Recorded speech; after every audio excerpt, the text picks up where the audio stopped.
In the recent happenings at Factory 431, a significant piece of news has emerged. Chief Engineer Shi, who is divorced and a father of two, is set to marry a rural girl from the brigade. It is rumored that the bride is illiterate, and her intention in marrying Shi Xiangming is merely to seek a life in the city. Such gossip has given rise to a multitude of naysayers, eagerly anticipating the couple's downfall. However, contrary to their expectations, the reality unfolded differently. After Wang Nian and Shi Xiangming tied the knot, it became evident that not only was she literate, but her education surpassed that of most factory worker spouses. Their two children, raised in a nurturing environment, blossomed beautifully, and even Shi Xiangming appeared visibly more vibrant. The family's life flourished beyond measure, ultimately returning to the city amidst envious glances from onlookers. This is a tale of one equating to more than two nurturing children and creating delightful cuisine, encapsulating the life of Shi Xiangming's family in a third-tier factory during the 1970s. Chapter 1. A familiar face at Changxing Commune. In Wenxi Township, Changshengpo Commune, a light rain from the previous night seemed to drape the entire area in a shroud of gray. Wang Nian struggled to free her foot, ensnared in the yellow mud, and could not help but let out a sigh. The so-called most prosperous Changxing Commune in the vicinity was, in reality, dilapidated, with not a single three-story building in sight. The surroundings were lined exclusively with wooden shanties, and as far as the eye could see, the low and cramped houses were shrouded in darkness, making it impossible to discern one's own hand in front of them. Elderly residents sat under the eaves, smoking their dry tobacco, occasionally hawking their homegrown vegetables. The sky was overcast, and the townsfolk donned similarly dreary attire. Rarely did one spot a bicycle passing by, let alone a car, which Wang Nian had never encountered. The streets were originally paved with blue bricks, but after countless footsteps, a thick layer of yellow mud has accumulated, rendering the ground damp and slippery. Fortunately, the weather is warm, and most people have rolled up their pant legs, walking barefoot, their footsteps echoing loudly with a soft splat. Today marks the market day at Changshengpo Commune, where many seize the opportunity to purchase daily necessities, while also bringing along their own items for barter. Groups of 3 or 5 engage in lively conversation and laughter despite their poverty. Their spirits are remarkably high. Particularly at the end of the street, the supply and marketing cooperative is bustling with customers, the crowd spilling out the door, obscuring the view within. Keep an eye on the things at the entrance. You don't want someone to snatch up the good fabric, admonished a middle-aged woman clad in a gray linen suit, her short hair neatly framed by 2 black hairpins. She gave Wang Nian's shoulder a firm pat before setting her basket down at the doorstep of a nearby house, inhaling deeply, and then turning to join the throng of pushing and shoving bodies. Wang Nian nodded thoughtfully into the air, shifting the strap of her basket aside. After glancing around to ensure no one was watching, she decided to sit down on the threshold, resting her chin in one hand as she gazed vacantly at the street. Having been here for 4 years, she now possesses a clearer understanding of her surroundings. This era resembles the descriptions found in history books of the 1970s, a time when the nation grappled with economic and social hardships, and people relied on ration tickets for their basic needs. Even with tickets in hand, acquiring coveted goods is not a guarantee. The original self, known as Wang Nian, has just turned 20 this year. Orphaned at the tender age of 6, she was raised by her uncle and aunt. Though devoid of parental figures, she is fortunate compared to many children in the numerous villages of Wenxi, eliciting envy among many young girls. Her uncle, Wang Heping, serves as a cadre in the commune, while her aunt, Wu Ying, works as the commune's accountant. Both are beneficiaries of government provisions. The only other family member is her cousin, Wang Yong, who dotes on her, never permitting her to toil in the fields. While other girls are age labor to earn work points, she has been engrossed in her studies. Upon completing her vocational education, she has merely engaged in household chores, occasionally assisting in feeding the commune's pigs to earn a meager share of work points insufficient for sustenance. Consequently, Wang Nian's delicate complexion and frail physique starkly contrast with the capable and vigorous young women of the village. In her previous life, however, Wang Nian was her polar opposite. She toiled relentlessly, transitioning from rural hardships to the bustling metropolis, enduring numerous adversities over the years, her calloused palms bearing testimony to her labor. even more than those of most men.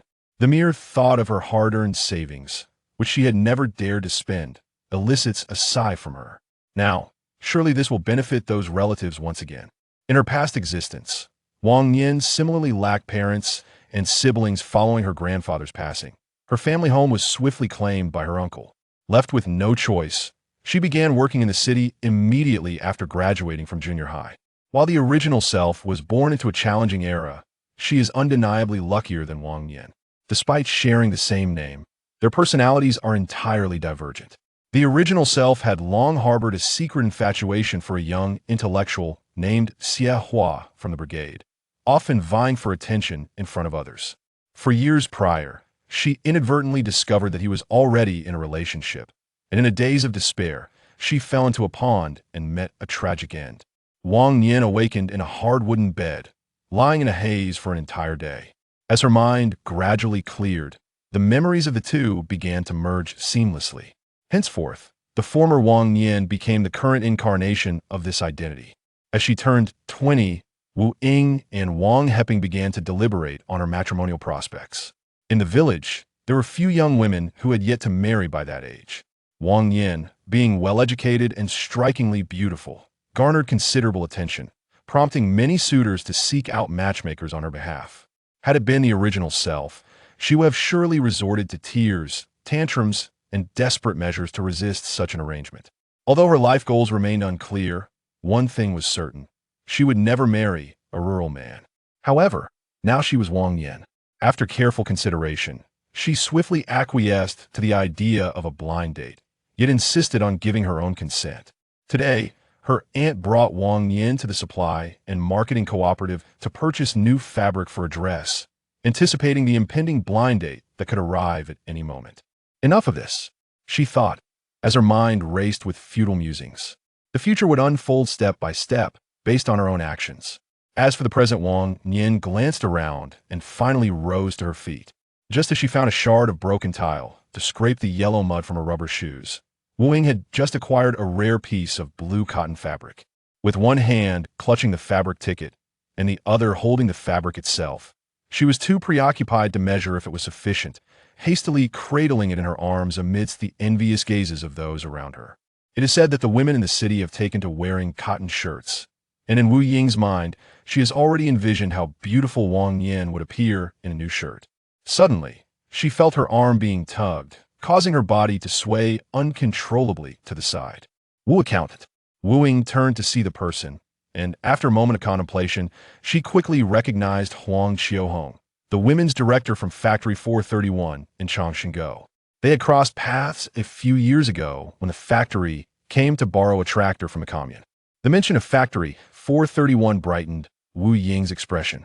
For years prior, the commune had received an unexpected directive from higher authorities. Changshengou was selected as a site for the construction of a third-line factory, destined to become the new district of the state-owned automotive parts factory in Anhui City. Shortly thereafter, thousands of workers arrived, constructing a vast factory complex capable of accommodating tens of thousands of individuals amidst the mountains. 4 unmarried employees of the factory, being able to marry into the establishment was akin to securing a golden rice bowl. Director Huang, what brings you here to shop? Factory 431 boasted not only a supply and marketing cooperative, but also a factory store, far larger than the small cooperative in Changshengpu. Typically, it was the townsfolk who flocked to the living quarters of Factory 431, while the factory workers seldom ventured out. The supply cooperative at the factory has run out of stock, Huang Xiaohong replied with a resigned smile, gesturing to the blue cotton fabric in her arms. It's all for my children at home. Are you purchasing cotton fabric for your daughter-in-law? Huang Xiaohong recalled that Wu Ying had only a son, who, by this age, should have been married. Given the light color, it was likely meant for a young lady, prompting her casual inquiry. My niece, Wu Ying remarked with a smile, gesturing towards Wang Nian, who was cheerfully conversing with someone. She's probably thinking about going on a blind date in a few days, so she needs a couple of nice outfits. Huang Xiaohong instinctively raised her eyebrows as she glanced over. Wang Nian possessed a charming oval face, her complexion a delicate blend of fair and rosy, with the corners of her lips gently curving up, as if she inherently radiated a subtle smile. The young woman was quite tall. When speaking to the person opposite her, She had to slightly lower her head, which allowed for a clearer view of her long eyelashes fluttering. This young lady did not resemble the typical girls from the village. My niece is quite presentable, and she's a vocational school graduate. There are indeed many suitors interested. Wu Ying observed Huang Qiwang's expressions from the corner of her eye, subtly praising Wang Nian without explicitly stating it. Huang Qiuhong nodded slightly, her demeanor shifting upon hearing that her family was filled with capable individuals. My Wang Nian has a fair complexion. She may not excel in field work, but she is adept at household chores. The canteen in our brigade even wishes for her to take charge of the kitchen. Most of these compliments held a kernel of truth, especially the fact that the commune's canteen genuinely desired Wang Nian's culinary skills. Wu Ying found it quite remarkable the dishes cooked by Wang Nian were consistently more delectable than others, even when prepared with just a pinch of salt. Director Huang, you speak too modestly. How could the young man you introduce be anything less than impressive? Wu Ying interjected eagerly.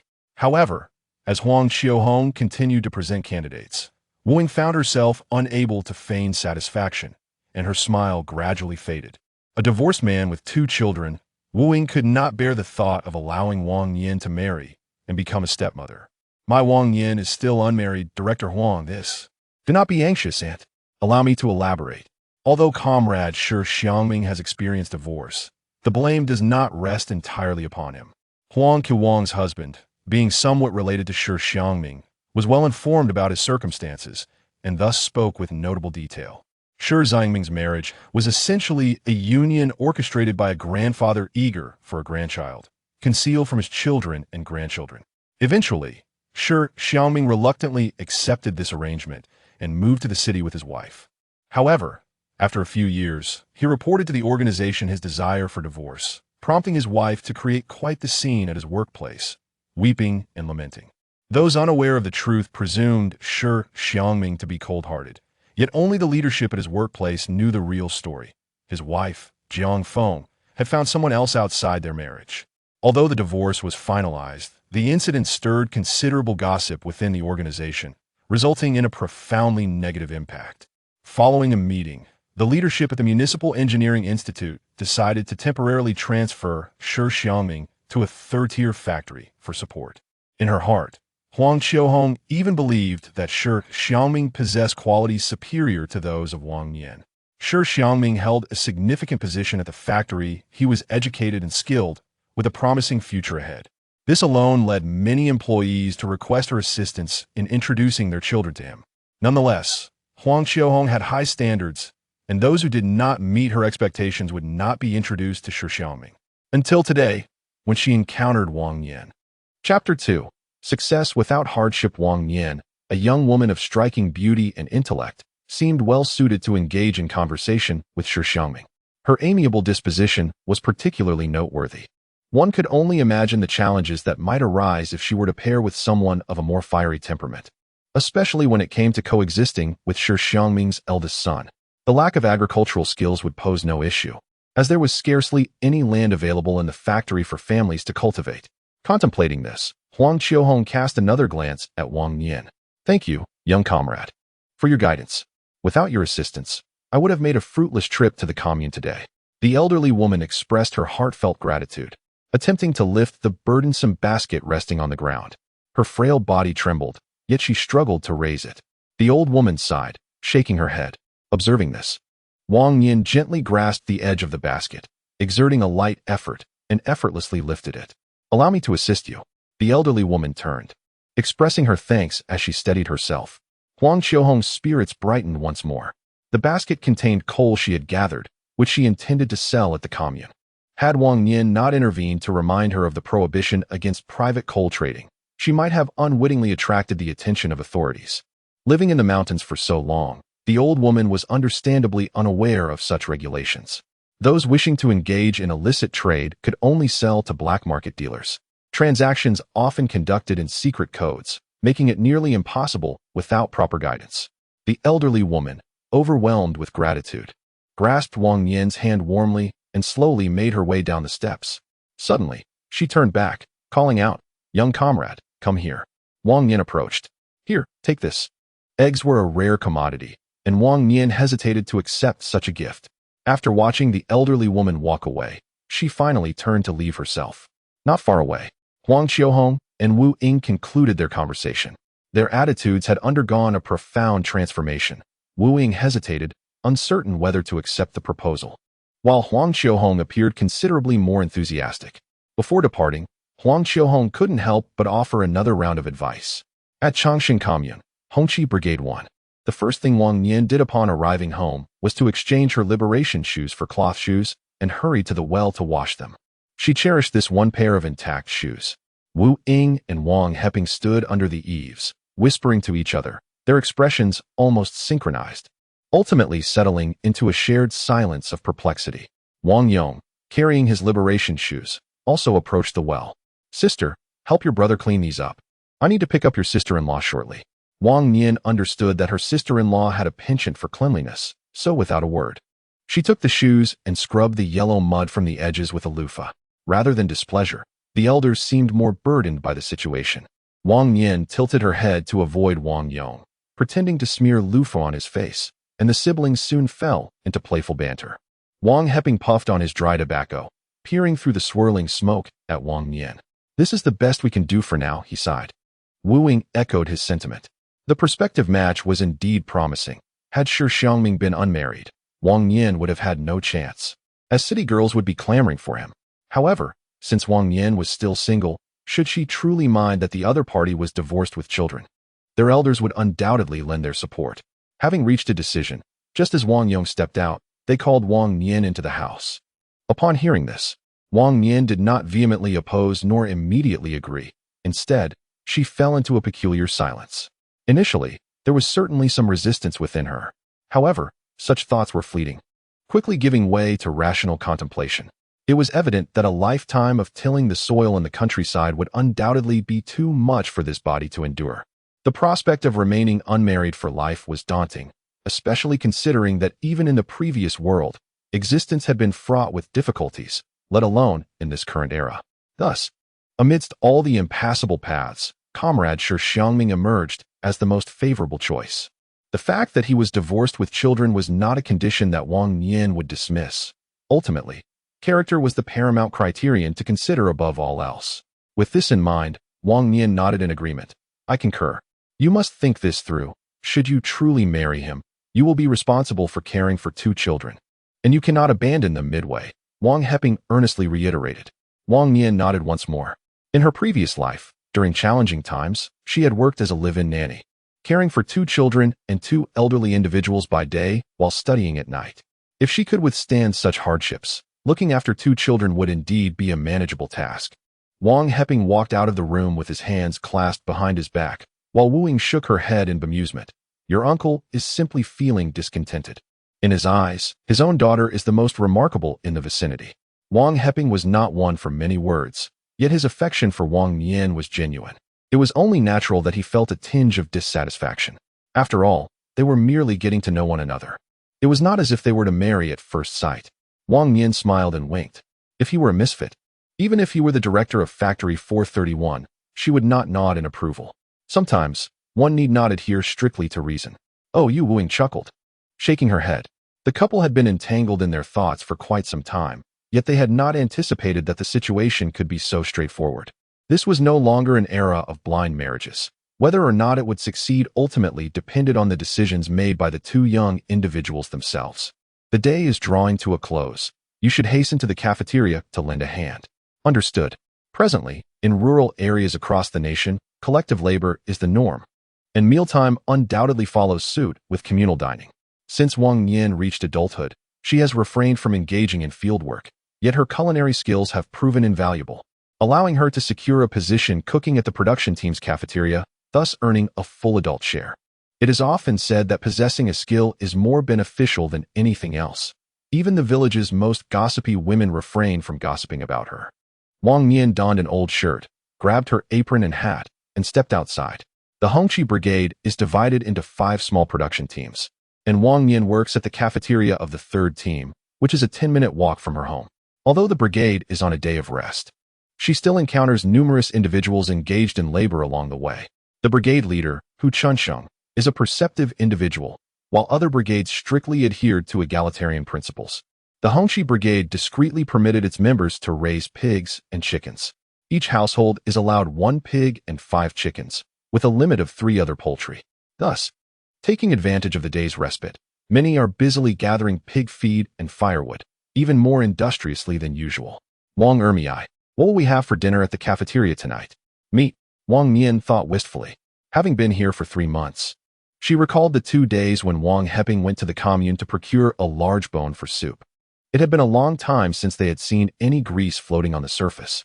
Each year, during the New Year festivities, every household receives a portion of pork, but at other times, one must rely on the brigade's surplus shares to enjoy any meat. Wang Nian remembered that last year, the Hongxi Brigade had distributed fish. She wondered if they would be fortunate enough to receive any this year. Reflecting on this, she could not help but sigh. A clever woman finds it hard to cook without rice. This brings to mind a unique advantage Wang Nian acquired upon her arrival in this new world. While others possessed dazzlingly extraordinary talents, her abilities seem rather inadequate to critique. A mere condiment rack. Upon merging completely with the memories of her former self, she found her consciousness expanded into a modest space of approximately 20 to 30 square meters. Within this space stood a condiment rack. Regardless of whether it contained the physical items or not, she could effortlessly summon the knowledge of various ingredients. In her previous life, this would have been considered quite a treasure, but now, it merely sufficed to provide sustenance, leaving no room for culinary extravagance. Over the past few days, Wang Nian had relied primarily on salt and monosodium glutamate. Second sister, today Shi Xiangming went to the 431 factory to watch a movie. Please save some food for her. She instructed. Also, leave a bit for my eldest child. He has taken quite a liking to your stir-fried dishes. Before she could take 2 steps, the uncle and aunt cutting pigweed in the fields hurriedly reminded Wang Nian. It was widely accepted that as long as she did not shirk her duties, the entire production team would agree that after a long day of toil, anyone would wish to dig a few more shovels of earth for the promise of a hearty meal. Wang Nian nodded, committing their words to memory. Though she grumbled about the limitations of her abilities, after utilizing them a few times, she realized that there was indeed merit to the notion of a golden finger. Despite appearing similar to ordinary salt, its flavor was distinctly superior. Combined with proper heat control, a simple stir-fry could easily complement half a bowl of rice. The communal meals of the 3rd production team were unparalleled in the Hongxi Brigade. After traversing a muddy path for 7 or 8 minutes, an old-style courtyard came into view. This courtyard, once a village ancestral hall before being transformed into the production team's canteen, also hosted weddings and funerals. At the entrance, 2 individuals squatted on either side. On the left, a robust figure with thick brows and large eyes, boasting a complexion as dark as the earth itself, stands firmly. Lu Zhensheng, known as Zhensheng, grew up alongside Wang Yong, and their marriages occurred in quick succession. As for the young lady on the right, Chunhua, whose name carries a somewhat antiquated charm, she is actually of similar age to Wang Nian, being Lu Gensheng's younger sister and a close companion of the original protagonist. Wu Ying mentioned that among the unmarried women in the village who are 20 years old, she is one of them. Chapter 3. A hearty meal awaits Wang Ermiai. Lu Chunhua exclaimed, springing up and bounding over to seize her. With her right hand, she quickly covered Wang Nian's mouth, while Lu Zhensheng grasped her other arm. Together, they escorted Wang Nian toward the dining hall. Wang Nian, we're coming. Inside the dining hall, Lu Zhensheng and his sister were not alone. A number of people were gathered in front of the kitchen door, including the production team's captain, Uncle Xiaohe. Uncle Xiaohe, what are you doing? Wang Nian asked curiously as soon as Lu Chunhua released her grip. Keep your voice down, Xiaohe admonished, placing his finger against his lips. If someone hears us, none of us will enjoy a hearty meal tonight. Soon enough, Wang Nian understood why the courtyard was filled with people behaving as if they were thieves. Beside the dim stove, a basket brimming with mushrooms lay in wait, while a wooden basin was filled with a dark mass of fish, some of which were even flopping about. Where did the fish come from? Wang Nian exclaimed in delight. Just moments ago, her mind had been consumed with thoughts of sour fish soup, and now, before her stood these lively fish, their pale yellow tails hinting at succulent flesh. Xiaohe chuckled. A few days ago, our production team won first place in the commune skills competition. This is a prize bestowed upon us by the brigade. Didn't Grandpa Ping mention it to you? Certificates are all well and good, but nothing compares to the satisfaction of a hearty meal. Wang Nian shook his head, perplexed. Then why are we hiding? The fish is not stolen. What shall we do if others from the production teams come asking for it? Xiaohe frowned, and the others quickly nodded in agreement. The second and third production teams hail from the same village, and some are even related.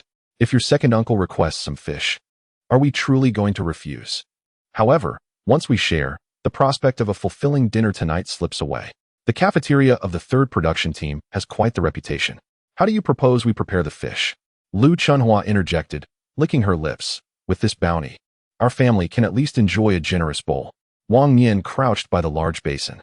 Most of the catch consisted of grass carp and silver carp, interspersed with a few crucian carp, each weighing no less than 2 pounds.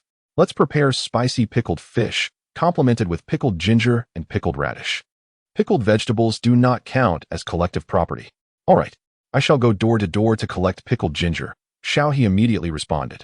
Wang Nian's word was law regarding the dish, and the others offered no dissent. They were eager to act. Xiaohe took the initiative to handle the verbal exchanges, while the others awaited further instructions. Even the former head chef of the cafeteria donned his sleeves and began to prepare the fish. Once inside the cafeteria, Wang Nian held the highest authority. First, let's split the fish in half. I'll manage the rest. Chunhua, you and Brother Gingshan clean the fish, and I'll check the storage room for noodles. The 8 of them quickly set to work as per Wang Nian's instructions, each face illuminated with smiles. As the sun descends in the west, the sky gradually becomes enveloped in a soft amber hue, as if adorning the lush fields of seedlings with a layer of golden satin. In the village, wisps of smoke rise from chimneys to the west and east. The dining hall to the east remains devoid of activity, yet the courtyard is already filled with a considerable number of people, both young and old, all gazing intently at the few individuals bustling in the center. Have we arrived too late? Wang Yong and his wife, Zhang Lan, entered the courtyard with a pot in hand, startled by the throng before them. Had I known, I would not have changed my attire, Zhang Lan lamented. After a long wait to savor some meat, she feared that if she missed out due to a mere change of clothes, she would regret it deeply in her dreams that night. Perhaps Xiaohe, overhearing the murmurs, swiftly turned around and waved his hand. Tonight, there will be plenty of fish. Everyone need not fret, as there is enough for all. Fish is a delightful fare, and with skilled preparation, it becomes a feast for the senses. No one wishes to miss out.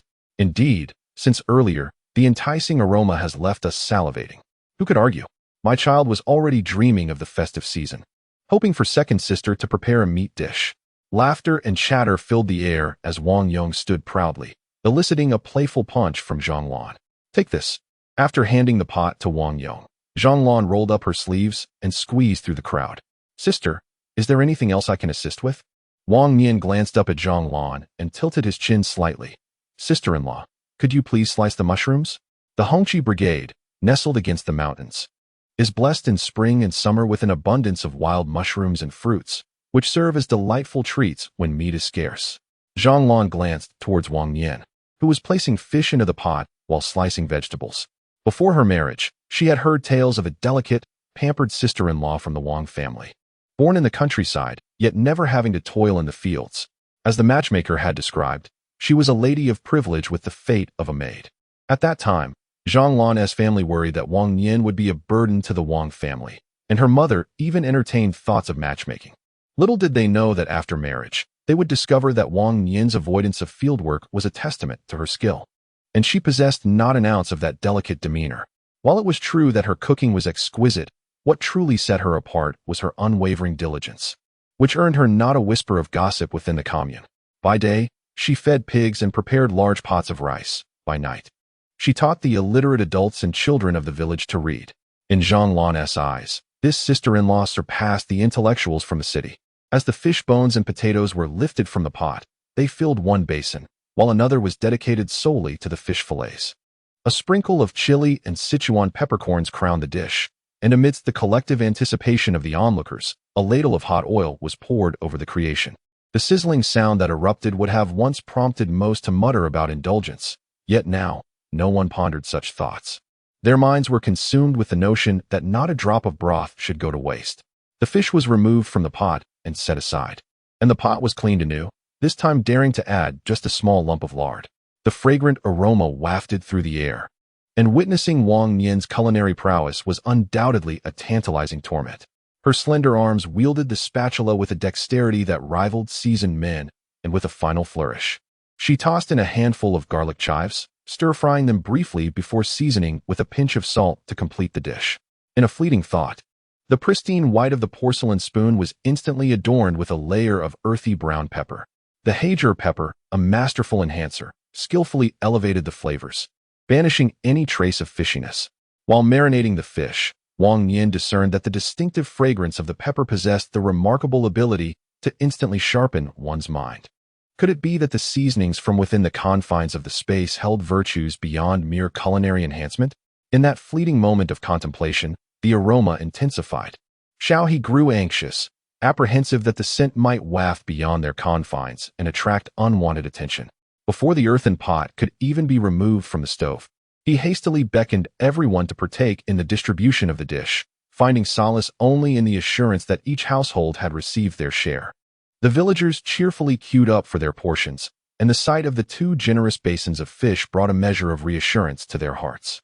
"Do not forget to have Tao Hua come over to our house this evening for her reading lesson," Wang Nian reminded him with a smile. "I have not forgotten. It is my family's turn to supply the candles this evening. I shall have Tao Hua and her sibling bring them along." Twice a week, Wang Nian devoted his time to instructing the village's children, particularly the young women, in literacy. With the resolute aim of liberating all the women of the Red Flag Brigade from the shackles of illiteracy, the esteemed 5th elder departed with vigor and haste. Soon enough, the courtyard emptied, leaving behind only a shallow layer of the dish in the basin, designated as the evening meal for those who had lent their hands in the kitchen. Lu Gengxing, who had been salivating with anticipation, seized the moment when it was finally their turn, promptly scooping a heaping bowl of the cornmeal-infused rice from the pot. "The dish is exceptional today," Xiaohe remarked, urging Lu Chunhua to prepare an ample quantity of rice, assuring her that even if it were not pure white rice, satiating their hunger was of utmost importance. "Let everyone eat to their heart's content, for in the coming days, the brigade shall be engaged in the arduous task of excavating a fish pond." Xiaohe continued. Wang Nian would also be staying for the evening meal, as saving a meal whenever possible was prudent. "This fish surpasses even the culinary creations of the chefs at the state-owned restaurants in the county seat," he declared. The fish melted upon the tongue with the slightest pressure, and had it not been for the presence of small bones, it could have been swallowed whole without hesitation. 2 years ago, Lu Chunhua accompanied her parents to the county town to purchase a radio. Afterward, they enjoyed a meal of braised fish, courtesy of her cousin who was employed in the city, and the exquisite taste of that fish lingered in her memory for years. However, when compared to today's fish, it pales in significance. If brigade leader Hu Chunxing were to discover such a talented individual hidden within the 3rd team, they would undoubtedly be reassigned to the commune's canteen in an instant. As Wang Nian consumed her meal, a sudden thought struck her. She realized that Xia Hua was conspicuously absent from the queue for food today. Xia Hua was the educated youth assigned to the 3rd team by the brigade, with special instructions to ensure he was well looked after, for any misfortune befalling him would result in collective punishment. Upon hearing Wang Nian's remark, Xiaohe was startled into remembering he must still be asleep. Lu Chunhua harbored a strong dislike for Xia Hua, and, upon hearing this, she scoffed, suggesting he might be off courting someone behind the mountain. She had never openly expressed her feelings for Xia Hua in front of others, aside from perhaps Xia himself having an inkling. "I should go check on him. It would put my mind at ease," Xiaohe exclaimed, rising hastily with his bowl in hand, only to remember, "No, I must first deliver food to Lu Hua." Lu Hua, only 6 years old, had lost both parents in recent years and now lived with his blind grandmother. The 3rd team had willingly taken on the responsibility of caring for this elderly pair, and it was Xiaohe who delivered their meals 3 times a day. In fact, the food for Lu's family was already prepared and warming in the steamer. While Xia Hua was indeed important, nothing took precedence over the well-being of his own child. "Chunhua, you go check on Xia Hua." "I certainly will not. I will accompany Chunhua," Wang Nian promptly interjected, winking at Lu Chunhua during a brief pause. "If you don't go, you can stay behind and wash the dishes. We'll head out after we finish our meal. The kitchenware scattered across the floor will take an eternity to clean. It's far less strenuous to take a few steps outside." Once the two had their fill, they clutched their lunchboxes and slipped out through the small dog hole at the back of the ancestral hall. The youth station was situated near the village office, and it would take over 20 minutes to walk through the front entrance. Typically, Xia Hua would ride his bicycle to the canteen for meals. Despite the desolation of the area, one occasionally stumbled upon unsavory events. Today, Fate had it that Wang Nian would bear witness to such a scene. Chapter 4. Another encounter beyond the towering weeds lay the collective cornfield of the village, flanked by 2 rows of firewood stacks. The distressing sounds emanated from the second stack of firewood in the center. Wang Nian, possessing sharper hearing than Lu Chunhua, discerned a few trailing notes and instantly grasped what was unfolding ahead. They were all from the same village, and encountering an acquaintance would undoubtedly lead to an awkward situation, given their shared community. Wait, Lu Chunhua protested, unwilling to depart. She even tugged at Wang Nian, urging her to advance a couple of steps. Listen to the sounds. Wasn't the man in question precisely the target of their outing, Xiahua? As for the woman, she was not Xiahua's partner, Jiang Yan, but rather Zhou Shanxiu, the daughter of the village chief from the neighboring hamlet. The expressions of both women shifted to one of peculiar astonishment as they peered through the towering weeds towards the direction of the firewood stack. Zhou Shanxiu was adjusting her hair, while Xiahua had yet to fully dress, reclining with his chest exposed, resting his head back against the stack. I heard someone say you were going on a blind date? In Wang Nian's eyes, Xiahua bore no resemblance to handsome men at all, particularly with those beady eyes that emanated a certain cunningness. The only aspect in which he surpassed the village men was in his hairstyle and attire. It was solely due to his status as an educated youth that the naive young women in the brigade fancied the prospect of marrying an intellectual, thereby embellishing his other attributes. The original self was one of those deceived by his facade. Zhou Shanxiu adjusted her clothing and rebraided her disheveled hair. Upon hearing the conversation, she shot an indignant glare at Xiahua, exclaiming, "Are you truly this pleased about my blind date?" This statement, rather than a rebuke, resembled a playful pout. Zhou Shanxiu chuckled, even nodding in agreement. "As long as you understand, who are you set to meet?" With a raised eyebrow and a gentle laugh, Zhou Shanxiu replied, "A senior engineer from Factory 431. He is genuinely a man from the capital." Wang Nian could clearly see the pride in her expression, akin to someone discussing a well-priced commodity. "What is his name? Should I inquire about his background through someone? Is it necessary for you to ask? Who in Factory 431 doesn't know Shi Xiangming? Shi Xiangming? Isn't he the very blind date that the old lady mentioned?" Zhou Shanxiu appeared particularly optimistic about this meeting, enthusiastically extolling Shi Xiangming's virtues. Not only were his qualifications impressive, but she also revealed that she had personally witnessed his handsome appearance, describing him as quite dashing. As she concluded her praise, Zhou Shanxiu seemed to recall something and suddenly cautioned Xiahua to refrain from seeking her out in the future, lest the introducer overheard any gossip that might jeopardize her prospects. Xiahua could not have wished for anything more. He stood up and affectionately embraced Zhou Shanhui, planting a kiss on her forehead.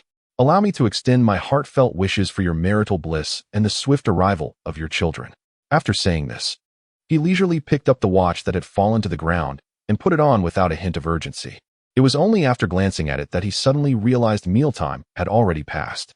In haste, Xiahua departed, while Zhou Shanhui took her time to tidy herself, spitting towards his receding figure and muttering coldly, "Curse that scoundrel."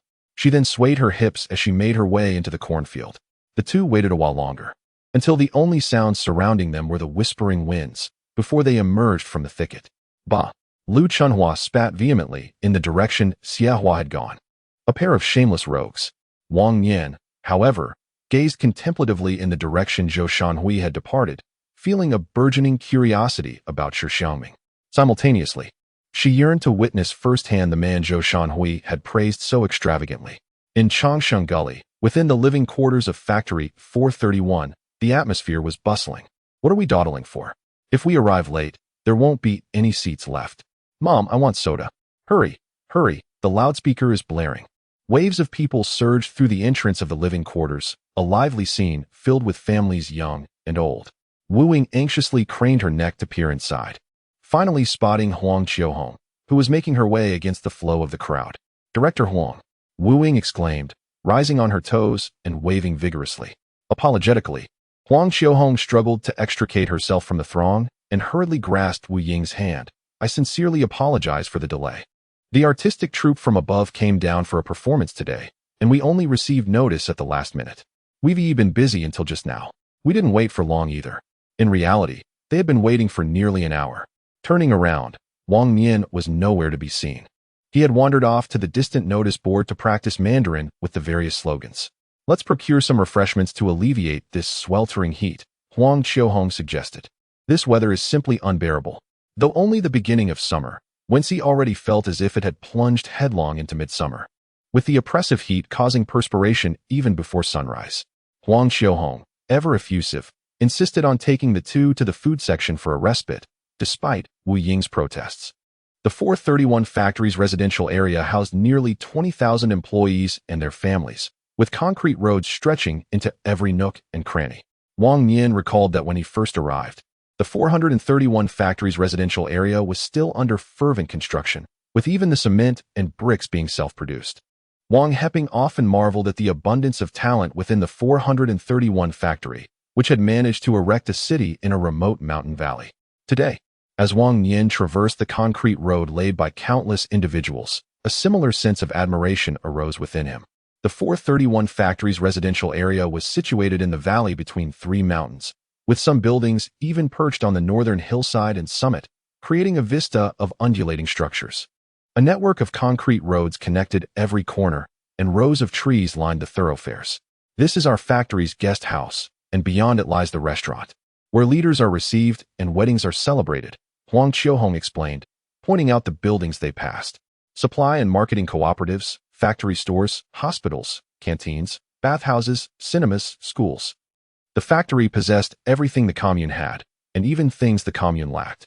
For instance, the employee club, kindergarten, and even the Starlight Stadium and small parks are leisure and entertainment facilities in the countryside that one could scarcely have imagined, even with a modern spirit. These amenities left Wang Nian in a state of bewilderment. All these facilities transformed the 431 factory into a microcosm of society, where life as cycles of birth, aging, illness, and death could unfold within the community. Among these, the family quarters were the most numerous. After a brief respite, we shall visit the family quarters. It took 15 minutes to walk from the main gate to the food department, where Huang Xiaohong invited the two to rest on a bench at the entrance. It is no wonder that unmarried women in the commune regard marrying into the 431 factory as an honor. Today, I have truly opened my eyes. The factory has been established for several years, yet neither Wu Ying nor Wang Nian had ever visited. She could not bear to part with the 50-cent movie ticket.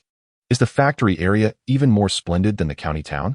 Having never been to the county, Wang Nian could not help but wonder what it was like. The roads in the county are far inferior to these, Wu Ying remarked candidly, gesturing towards a nearby site. Do you see that car? There is no such vehicle in the county. Wang Nian turned to look. A green Jeep was parked nearby, waiting for the crowd to pass before proceeding forward. The vehicle stood tall, with two striking white headlights. It must belong to the factory leadership, Wu Ying speculated. Come, let us enjoy some soda. Within a few minutes, Huang Xiaohong emerged from the business department with 3 bottles of soda, handing one to each of them. The orange soda had a distinctly saccharine taste, but it was refreshingly cold and quite thirst-quenching. After taking a couple of sips, Wang Nian suddenly inquired, Does Director Huang know Comrade Zhou Shanqiu? I do not recognize her. Huang Xiaohong remarked with perplexity, to which Wu Ying responded with curiosity, Are you referring to the eldest daughter of Zhou Danning? Wang Nian nodded and continued, stating that Comrade Zhou Shanqiu is also scheduled for a blind date with Comrade Shi Xiangming, purportedly today. On that day of clandestine rendezvous, Zhou Shanqiu explicitly disclosed the time for the meeting and even cautioned Xia Hua to feign ignorance should they cross paths. At that moment, Wu Ying had yet to send a message to Huang Xiaohong, and the specific date for their meeting had not been finalized. It was only upon receiving news about the visit to the male party's factory that Wang Nian realized it was, in fact, the same day. Is that so? Huang Xiaohong exclaimed, rising anxiously from her seat and hastily placing her half-consumed soda on the table. I must see who dares to usurp my matchmaker's role. Wang Nian, barely finishing her drink, was pulled to her feet, and any thoughts of introducing the factory as situation vanished as they hurried toward the family quarters. Along the way, Huang Xiaohong seized the opportunity to elucidate the current circumstances surrounding Shi Xiangming. He had only recently been transferred and was still residing in a single dormitory. However, rest assured, Shi Xiangming arrived alone, leaving his 2 children in the care of their grandparents. He had intended to settle in and bring his children over, with the factory promising to arrange housing for them. Yet, to his surprise, he found himself inundated with work right from the start. And now he has been dispatched by the county's tractor factory for a 2-month assignment. I shall confide in you. Upon reaching a building that appeared newly constructed, Huang Xiaohong grasped Wang Nian's arm and whispered, "This cadre building is indeed designated for Comrade Shi. What lies within is invisible from the outside. However, the mere sight of the washed stone walls suggests a significant improvement over the red brick buildings." Wang Nian harbored no particular thoughts on the matter, but in an instant, he was captivated by another figure. Was that not Zhou Shanxiu? Wu Ying had evidently spotted the group heading towards the dormitory as well. Huang Xiaohong's brows furrowed, and she hastily turned to follow their path. Upon closer inspection, her expression darkened, her lips twitching as she likely cursed the leader of the group multiple times in her mind. It was Wang Wenfang, Zhou Tong's wife. "Do you know Director Huang?" "It's a long story." The animosity between Huang Xiaohong and Wang Wenfang dated back to before they moved to Changshengpo, and the ancient grievances were not suited for elaboration at this moment. Watching the group laugh and chat as they entered the dormitory, she resignedly suggested, "Let us go to my home to rest for a while." She needed to assess the situation. If Shi Xiangming found favor with Zhou Shanxiu, Huang Xiaohong, as the introducer, would find herself in a precarious position. Chapter 5. The first encounter. Huang Xiaohong resided in a 3-story red brick house, specifically in the first room on the second floor, one of the earlier constructed cadre buildings within the factory area. The apartment comprised a living room and bedroom, with the kitchen situated opposite and the communal restroom at the end of the corridor. "Meili, please fetch some candy and water for Annie and Sister Wang Yan. I shall visit your father's office." After leading the two to her doorstep, Huang Xiaohong pulled out an 8 or 9-year-old girl from the next door and then, with a fierce demeanor, descended the stairs once more. "Auntie is having tea." Zhang Meili, an outgoing child, welcomed the guests into the living room, serving them tea and offering sweets. First, Wu Ying was served tea, followed by a special cup of sweetened water, and a sugar cake was deliberately retrieved from the cupboard and presented to Wang Nian. "My mother mentioned that women have a penchant for sweets, urging my sister to partake. It seems you wish to indulge." Wang Nian immediately discerned the child's hidden intention and, with a warm smile, offered the sugar cake to her mouth, saying, "Go on. Enjoy it. I won't tell your mother." "Thank you, sister." Wang Nian's understanding nature significantly endeared her to Zhang Meili, who promptly settled herself on the edge of the sofa and began to devour the sugar cake voraciously. The modest living room was furnished with a wooden sofa, and against the wall stood a bed, which could be turned into a bedroom by merely drawing a curtain at night. Thus, the cramped space left little room for movement. "Eat slowly," Wang Nian advised. Zhang Meili's munching on the cake resembled that of a little squirrel, evidently a result of being raised under strict parental supervision. Seizing the opportunity to enjoy herself fully, the dry sugar cake lodged in the young girl's throat, causing her to stretch her neck, yet she was reluctant to pause. Observing this, Wang Nian quickly brought her own cup of sweetened water to the girl's lips, gently tilting it to allow her to drink half of it. Once the girl appeared more comfortable, she gently patted her back. "Sister," Zhang Meili said after taking another sip of water, her eyes sparkling with mischief as she winked at Wang Nian, "I know you are here for a blind date. In that case, why don't you tell me about Comrade Shi? What kind of person is he?" Wang Nian inquired casually. "Engineer Shi walks incredibly fast, and his arms are so long." Zhang Meili and Huang Xiaohong shared a striking similarity in temperament.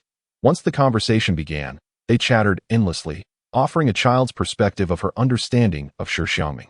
Reserved and taciturn, the children at the factory were quite intimidated by him, capable of lifting a 10-year-old child with a single hand. In a vivid display of gestures, Wu Ying and Wang Nian were amused to the point of laughter. Time slipped by unnoticed until Huang Xiaohong burst through the door, at which point Zhang Meili seemed to be pressed on the pause button, quickly sitting obediently to one side. I found out that as she sat down. Huang Xiaohong seized Wang Nian's hand and, with a smile, continued, "Comrade Shi did not agree to the matchmaker introduced by Wang Wenfang. She shamelessly brought the young lady to the entrance of the men's dormitory. The factory may be large, but any whisper of gossip could spread like wildfire within half an hour." As Huang Xiaohong arrived at the dormitory building, she was intercepted by the head of the security department, who informed her that Wang Wenfang had entered the single men's dormitory with an unmarried woman, leading to a report to the security office. Upon receiving the news, they rushed to the dormitory, only to find Wang Wenfang furiously berating Shi Xiangming at the entrance of his room. "Do you know what Wang Wenfang said?" Huang Xiaohong, panting, wiped the corner of her eye. She cursed Comrade Shi for being blind and deserving of being cuckolded. Wang Nian was somewhat taken aback, What did Comrade Shi say to provoke her into unearthing someone's wounds so recklessly? Comrade Shi hailed from a lineage of traditional Chinese medicine practitioners. His father had served as a doctor in the military before his retirement. Huang Qiuhong deliberately kept the suspense. Wu Ying remained puzzled, questioning how Wang Wenfang's tirade related to Shi Xiangming's family background. Could it be that Comrade Shi discerned something? A thought struck Wang Nian, prompting him to inquire. Indeed, Comrade Xiao Wang is quite astute. Huang Qiuhong gently patted Wang Nian's hand and, after dismissing Zhang Meili, lowered her voice to continue. I too have heard that the girl is expecting a child. Shi Xiangming politely declined Zhou Shanqiu's request to spend time together, inadvertently inciting the ire of Wang Wenfang. She initially argued that the two young ones needed a mother to care for them and extolled the virtues of the prospective partner, asserting that she was undoubtedly far superior to the one Huang Qiuhong had introduced. In any case, she circled around the issue, adamant that Shi Xiangming's refusal would not be the end of it. Subsequently, Shi Xiangming summoned the two into the dormitory for a private conversation. He suggested that the woman should marry within 3 months at the latest. Otherwise, her pregnancy would become apparent and lead to public humiliation by the committee. His words caused Zhou Shanqiu's face to pale dramatically, and without uttering a single word, she bolted from the room. It was evident to anyone with a modicum of understanding what this implied. Wang Wenfang undoubtedly believed a significant portion of this, yet she could not openly admit it, for fear that no one in the factory would dare to ask her to play matchmaker in the future. Later, in a fit of frustration, she unleashed a torrent of scorn upon Shi Xiangming, insisting that it was not a matter of misjudgment, but rather a desire to prevent any well-meaning individuals from using this against the young woman. Huang Qiuhong concurred with Wang Nian's perspective. If one were to intervene, it would be done with such force that the other party would be left in the mud. The private discussion in the dormitory was intended to keep the matter discreet. However, Wang Wenfang insisted on making a scene, ensuring that the entire building was aware of the conversation. Ultimately, she acknowledged her blunder, likely motivated by a desire to protect Zhou Shanqiu's reputation. What kind of person is Shi Xiangming, one might ponder? A cultured engineer with long legs? Perhaps it is a heart that is somewhat tender, yet undeniably strong, belonging to a scion of a venerable family of traditional Chinese medicine. Regardless of which it may be, Wang Nian's curiosity about this individual deepens with each passing moment. My spouse has gone to the office to summon Comrade Shi. They will arrive shortly. At this juncture, Huang Qiuhong's gaze became somewhat distant as she glanced at Wang Nian, cleared her throat, and suddenly proposed. Since there are no dishes prepared at home, why don't Comrade Xiao Wang and my lovely daughter accompany me to the market to procure some ingredients? This was evidently a ploy to discreetly separate Wang Nian and Wu Ying for a private conversation. Wang Nian, perceptive to her intent, readily stood up, a smile illuminating her face as she patted her wrinkled trousers. Then I shall go fetch Meili. The two descended the stairs, engaged in cheerful banter. Just as Wang Nian and Zhang Meili were returning home with the groceries as instructed by Huang Qiuhong, two male comrades trailed a few meters behind them. A middle-aged man, somewhat balding and of shorter stature, was incessantly speaking, while the younger man silently nodded in agreement throughout. Your sister-in-law is acting in your best interest. The middle-aged man wiped away the saliva that had escaped in his fervor, continuing his earnest counsel. Do you truly intend to remain unmarried for life? Even if you find the lady unappealing, you must refrain from speaking indiscriminately. The very thought of the earlier events caused Zhang Liang's brow to twitch in anxiety, fearing that this couple might, like Wang Wenfang, inadvertently offend the woman. Please, do not jest about my situation. I was left with no other choice. Shi Xiangming replied with a resigned, bittersweet smile. Were it not for Comrade Zhou's aggressive demeanor, with an unmistakable insinuation that failing to marry would tarnish his reputation, who would so ruthlessly bring to light her pregnancy in public? The reasoning and factual arguments presented were utterly inadequate against such brazen insistence. The young woman introduced by your sister-in-law Qiuhong, however, is quite different. I took the liberty to inquire about her at the Hongqi brigade, and would you believe it? Wang Nian is quite the renowned figure there. In the brigade, every family with a daughter has likely sought to learn from her, and her literacy alone has made her the subject of much inquiry from suitors as the young ladies come of age. Being educated and well-liked among the villagers, even tending to pigs would yield better results than for others. She possesses a remarkable talent for teaching children. Zhang Liang spoke passionately, his words flowing forth, only to turn and notice that Shi Xiangming was utterly oblivious, his gaze fixed ahead. Did you hear what I said? Zhang inquired. Shi Xiangming had indeed heard. And not only did he comprehend clearly, but he also matched the individual Zhang described with her appearance. Initially captivated by Zhang's melodious laughter, his eyes soon fell upon Wang Nian, clad in a light blue shirt.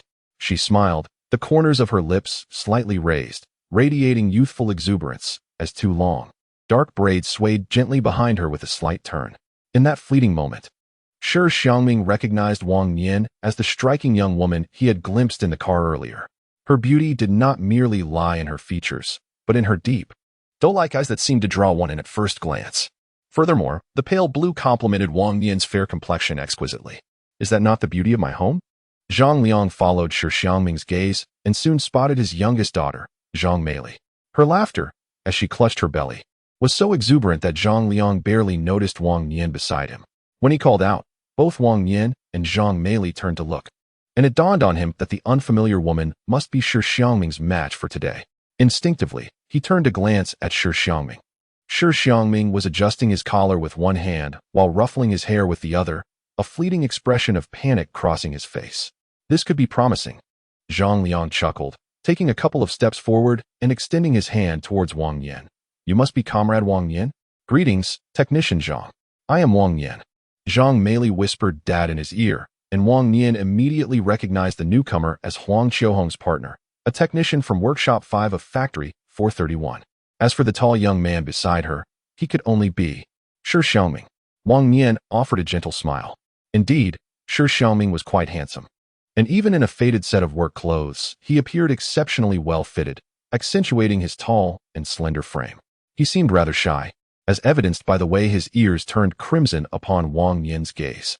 This is Comrade Shi Xiangming, Zhang Liang cheerfully introduced, giving Shi Xiangming a gentle nudge forward. This lad is just tall and bashful. Shi Xiangming.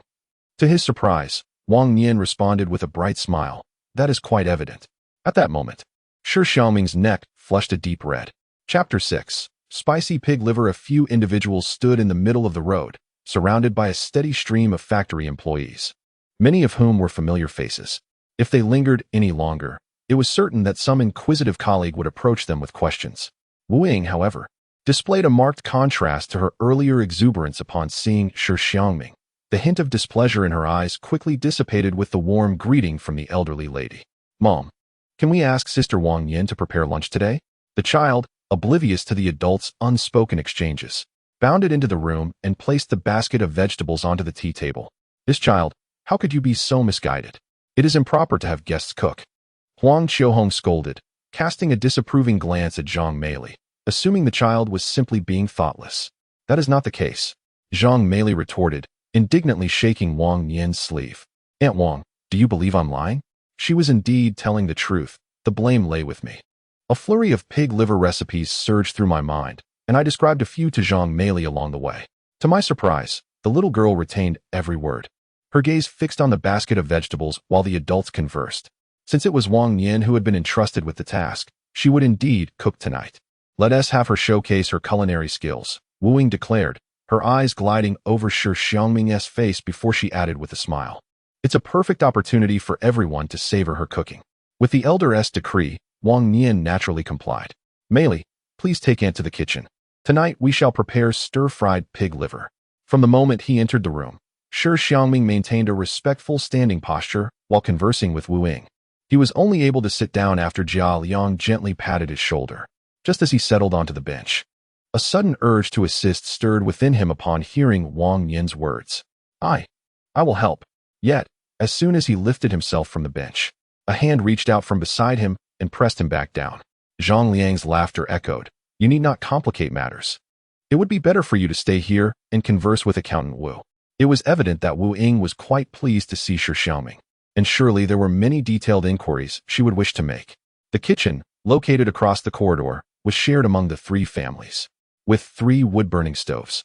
The one in the middle belonged to Huang Qiuhong's household. Each stove was equipped with large windows to ensure ample light. All 3 families were diligent, keeping their stoves and the floor impeccably clean. However, years of smoke and fire had rendered the ceiling as dark as a pot's bottom, and upon entering, one could immediately catch the scent of burning wood. Little sister, is there anything else you need? I can borrow some from my sister-in-law next door. Zhao Liang and Huang Xiaohong were both residents of Anhui, where soy sauce served as the primary seasoning. It was only after moving to Anxi Township that they learned to appreciate spicy food. In the mountains, one must consume a bit of spice to ward off the cold, as aging can lead to rheumatism. Wang Nian was not shy, promptly rummaging through the vegetable basket to see what was available, then opening the cupboard to check its contents. Director Huang, she began, but was immediately interrupted by Huang Xiaohong's cheerful interjection. There's no need for formalities. Just call me sister-in-law. Sister-in-law, Wang Nian chuckled. This was a signal released by Huang Xiaohong, and both women understood its implications perfectly. If you need anything, just let me know. If it's not available next door, I can fetch it from the market. Prepare some pickled hot peppers, the kind that we, the people of Wenxi, adore, small yet fiery. Alongside, we shall add a few stalks of green onions. Wenxi boasts several varieties of chili peppers, among which the smallest ones pack the most heat, capable of rendering one dizzy with just a single bite. Directly stir-frying them would surely upset the stomach. So we have turned to the delightful method of pickling these small peppers. When stir-frying meat and vegetables, adding a couple of these pickled delights not only tempers the heat but also infuses the dish with an authentic Wenxi flavor. Wang Nian's stash of peppers fills 2 large jars, yet there is no meat to saute with them. Today, with pig liver and pork at hand, it is essential to finally utilize the pickled peppers that Wang Nian has longed for. I have heard tales of your culinary prowess. Let us indulge at noon and fill our bellies with sustenance. That said, Wang Nian is not one to squander resources. The planned dishes will primarily be quick stir-fries, aiming to conserve oil wherever possible. A pound of pork hind leg, half a pound of pig liver, 3 tomatoes, and 2 handfuls of bok choy. After sending Zhang Meili to borrow some green onions from a neighbor, Huang Xiaohong mysteriously leaned in to whisper to Wang Nian about 2 chickens raised in the back mountain, suggesting a visit to check for eggs. Once the mother and daughter duo had departed, Wang Nian retrieved the pork and began slicing it. Nowadays, pork takes at least a year to mature, with the hind leg exhibiting a perfect balance of lean and fatty meat. The lean portions boast a purplish hue while the fat is pristine white. This quality of meat requires no tenderizing. After a quick fry in hot oil, it remains tender and juicy. Seizing the moment with no one around, Wang Nian deftly sprinkled a pinch of pepper with her right hand and added a touch of soy sauce for color and marination, completing the preparation. The soy sauce from Changhu, with its sole ingredient being Changhu yellow soybean, exudes a fragrant aroma, even reminiscent of fresh yellow beans. Wang Nian was once quite curious about the purpose of these seasonings beyond enhancing the flavor of dishes. However, after observing for a few days, he noticed no changes in the people around him. Well, even if their sole function was to make meals more delectable, this golden touch could indeed be removed from the list of trifles. After marinating the meat, Wang Nian took out the pig liver and sliced it. With both meat and eggs involved, it seemed he was truly preparing to host a splendid meal at noon. His sister-in-law was responsible for tending the fire and encouraged him to ask for assistance if needed. Wang Nian smiled and nodded. The water room was located at the end of the corridor next to the restroom, featuring a row of over 10 faucets for washing and cooking. This is my sister, Wang Nian, said Huang Xiaohong with a smile as she pulled Wang Nian closer, introducing her to the women. This is the administrator of our single women's dormitory. Just call her Aunt Hu. Wang Nian understood Huang Xiaohong's implication that it was not appropriate to boast before matters were settled, so he readily called out, Aunt Hu. Aunt Hu's younger sister indeed possessed a striking beauty. Aunt Hu chuckled, then suddenly changed her tone, scoffing lightly. Unlike my little sister-in-law, who doesn't he lift a finger around the house? Wang Nian merely smiled and feigned shyness as he turned away to continue chopping vegetables. Aunt Hu had no intention of discussing her own family affairs with Wang Nian. She was simply feeling frustrated and wanted to confide in Huang Xiaohong. Aunt Hu's sister-in-law, Lu Ziyun, had come to Factory 431 2 years ago under the pretense of helping to care for her nephews and nieces, but in reality, she had come to enjoy a life of leisure.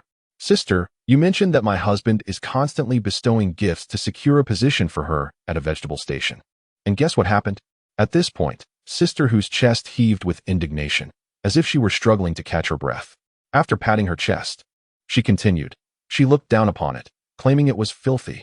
She deemed it dirty. Just 2 years after settling into a frugal life, she has already turned her nose up at the prospect of cleaning at the vegetable station. Yet, this was not what infuriated Sister Hu the most. Lu Ziyun audaciously made disparaging remarks in front of the introducer, causing an immediate change in her complexion. Tell me, How can my husband continue to navigate such a world? Huang Xiaohong lifted her gaze from the stove, first resting her eyes on the nimble Wang Nian, then shifting her attention to Sister Hu. Technician Liu ought to have a serious conversation with Ziyun, discerning what is appropriate to say and what is not. As long as my mother-in-law is present, who dares to interfere in our household? Sister Hu initially intended to conclude her grievances, rolling up her sleeves to accept her fate as she unveiled a net bag to retrieve some cabbage. However, upon turning, she noticed Wang Nian lifting a bucket of dishwater, ready to head out, and her anger flared anew from the depths of her heart. How could such a slothful creature have the audacity to request that Rongzi find her a position among the factory officials? Who would ever consider her? Sister Hu's voice echoed from afar, tinged with a hint of tears. Wang Nian slowed her pace. Through the corridor, she could see the house nestled among the lush trees in the distance, its rooftops shrouded in mist. Even the figures traversing the forest path appeared to take on an ethereal quality. Aunt Wang, what are you gazing at? Zhang Meili came rushing down the stairs, her footsteps echoing cheerfully. In a fleeting moment, she spotted Wang Nian standing in the corridor, lost in thought, and, filled with curiosity, approached to see what captivated her. Life in the factory was undoubtedly 100-fold better than in the village. It was no wonder that everyone aspired to venture into the city. Once the fire was ignited in the stove, the room became suffused with acrid smoke that lingered stubbornly, resisting the relief of the 3 windows thrown wide open. After expressing her grievances, Sister Hu resignedly commenced her culinary tasks. Today, the kitchen had an irresistible allure, drawing the gaze involuntarily to its center. The fragrant aroma, mingled with the smoke, wafted towards Sister Hu's face, causing an incessant swallowing of saliva in her throat. Even the substantial meat served in the factory cafeteria paled in comparison to this enticing scent. Delicate slices of pig liver danced in the hot oil, quickly lifted out, and accompanied by pickled chili and scallions, they sizzled in the pan. The spatula stirred energetically, dispersing a tantalizing blend of spicy and savory fragrances. Sister Hu swallowed again, dreaming of how delightful it would be to savor that dish with rice. Meanwhile, Zhang Meili boldly voiced Sister Hu's unspoken thoughts, and with the swiftness of lightning, snatched a piece to pop into her mouth. Just as she was about to utter a word of satisfaction, she received a sharp slap from Huang Xiaohong. You naughty girl. You have no sense of decorum. Indeed, the aroma was intoxicating, yet it was improper to steal a taste in front of guests. Unfazed by her mother's furious outburst, Zhang Meili licked her fingers, pouting, I was just worried I might not get to eat later. Wang Nian, silent until then, turned to grab a small bowl, scooping out a generous portion. Here, I'll save some for you to enjoy later tonight. In the ordinary course of life, guests often crowd the home, leaving children unable to join the table, as parents merely serve a few bites before sending them away. Perhaps it is a minor favoritism, yet it has lingered in Wang Nian's memory for decades. Now, she extends the same gesture to warm the heart of another child. Only the unhappy child yearns to grow up quickly. Chapter 7. Their relationship is established. Zhang Meili's eyes sparkled with joy, and she no longer indulged in secret snacking, instead circling around Wang Nian and eagerly asking for more. Huang Xiaohong observed all this, and her fondness for Wang Nian deepened further. Wu remarked on Wang Nian's attentiveness. He could engage anyone, young or old, from the production team in conversation. Within just a few hours, he had won his daughter's willing obedience, a testament to his remarkable ability. As 2 meat dishes were prepared, Wang Nian also cooked a delightful tomato and scrambled egg dish that made the children exclaim in excitement. Zhang Meili, upon seeing the tomatoes hit the pan, could hardly contain her excitement, rushing to inhale the delicious aroma of the scrambled eggs, and soon after, she fetched a small bowl to ensure she had enough for her rice. As Wang Nian finished the last dish of stir-fried bok choy, Sister Hu gazed at her own enamel bowl filled with the same dish, feeling it paled in comparison to the others. As it turned out, Sister Hu's intuition was not misplaced. When the food was brought into the room, Wu immediately ceased her interrogation of Shi Xiangming. At least in Zhang Liang's eyes, the scrutiny in the factory was not nearly as stringent. Thanks to Wu, Zhang Liang learned many things previously unknown to him. The Shi family harbored resentment towards the feudal beliefs that had harmed their son, and they loathed the instigation of Shi Ershu. Since the passing of grandfather Shi, the 2 families had nearly severed all ties. Furthermore, Shi Xiangming possesses a residence in Anhui City, a property allocated to him upon his initial employment at the Municipal Engineering Institute. Ultimately, Shi Xiangming surprisingly received a salary commensurate with that of an administrative intermediate cadre. His monthly remuneration amounted to 180 yuan, of which 60 was subsidized by the National Engineering Institute and 40 by the Municipal Engineering Institute. Zhang Liang was aware that Shi Xiangming earned a substantial salary, yet he never anticipated it would reach such dizzying heights. As a mid-level technician at the factory, Zhang Liang's own salary was a mere 65 yuan, and combined with his spouse's earnings, they still fell short of Shi Xiangming's individual income. It is no wonder that Shi Xiangming, with his exceptional abilities, was retained by the Municipal Engineering Institute, which preferred to subsidize his salary rather than let him go. Upon learning of this situation, Wang could hardly contain her delight, setting down the vegetables and urging Shi Xiangming to commence the meal. At the modest dining table, 5 adults were snugly seated. Zhang Meili, not joining at the table, cheerfully brought a bowl of white rice next to Wang Nian, eagerly awaiting the moment to pile her bowl high, and with satisfaction, she carried it to the next room. "Let's eat." Huang Xiaohong encouraged everyone. As they had to work late into the evening, they decided against drinking. Zhang Liang promptly took a piece of pig liver from the plate before him, remarking, "Tomorrow, I shall treat you all to a proper feast in honor of Xiangming." The implication was unmistakable, and Wang Nian merely smiled, fully aware that remaining silent at this moment signified agreement. Shi Xiangming's gaze briefly drifted to the side, and after a moment, he responded with a smile. "There's no need to wait until tomorrow. I shall invite Brother Zhang to dine at the factory restaurant." In this era, expressions of affection are subtle. There are no passionate declarations or tender words exchanged. As long as both parties are content with each other, it signifies the beginning of a relationship founded on the prospect of marriage. There is no restaurant that can rival the flavors crafted by Ermiai. Huang Xiaohong smiled and skillfully diverted the conversation towards the meal. She happened to catch a glimpse of Wang Nian, whose usually composed demeanor was now betrayed by a deep blush adorning her ears. With a few playful jests, she wondered how one could expect a young lady to enjoy her meal under such circumstances. Wang Nian's shyness stemmed from the gaze that lingered on her profile. It was time to overturn the initial impression left by her first encounter with Shi Xiangming. This individual was anything but shy. Just as this thought crossed her mind, a piece of stir-fried meat landed in her bowl, and Shi Xiangming's laughter resonated softly, clearly acknowledging Wang Nian's crimson ears. "Sister, you'll have to teach Aunt how to stir-fry pig liver properly later," he remarked. The dish was a delightful medley of sour, spicy, and tender flavors, devoid of any fishy scent. The peculiar stickiness of the pig liver had vanished, and with each bite, the spiciness surged down her throat. Huang Xiaohong lifted her bowl and took several mouthfuls, speaking with her words slightly garbled. In the past, she had always found spicy dishes to be rather bland, offering nothing beyond heat. However, today's pickled chili pig liver had introduced Huang Xiaohong to a newfound appreciation for spicy cuisine. The layers of flavor unfolded progressively upon her palate. Despite having spent the entire time in the kitchen, Huang Xiaohong had observed every step Wang Nian took. Shi Xiangming displayed impeccable table manners, holding his bowl in one hand and delicately picking up food with the other, chewing silently, a clear testament to his refined upbringing. After savoring a bite of the stir-fried meat, his expression finally shifted. As for today's blind date, Shi Xiangming had initially been quite reluctant, having turned down Huang Xiaohong's kind invitation early on.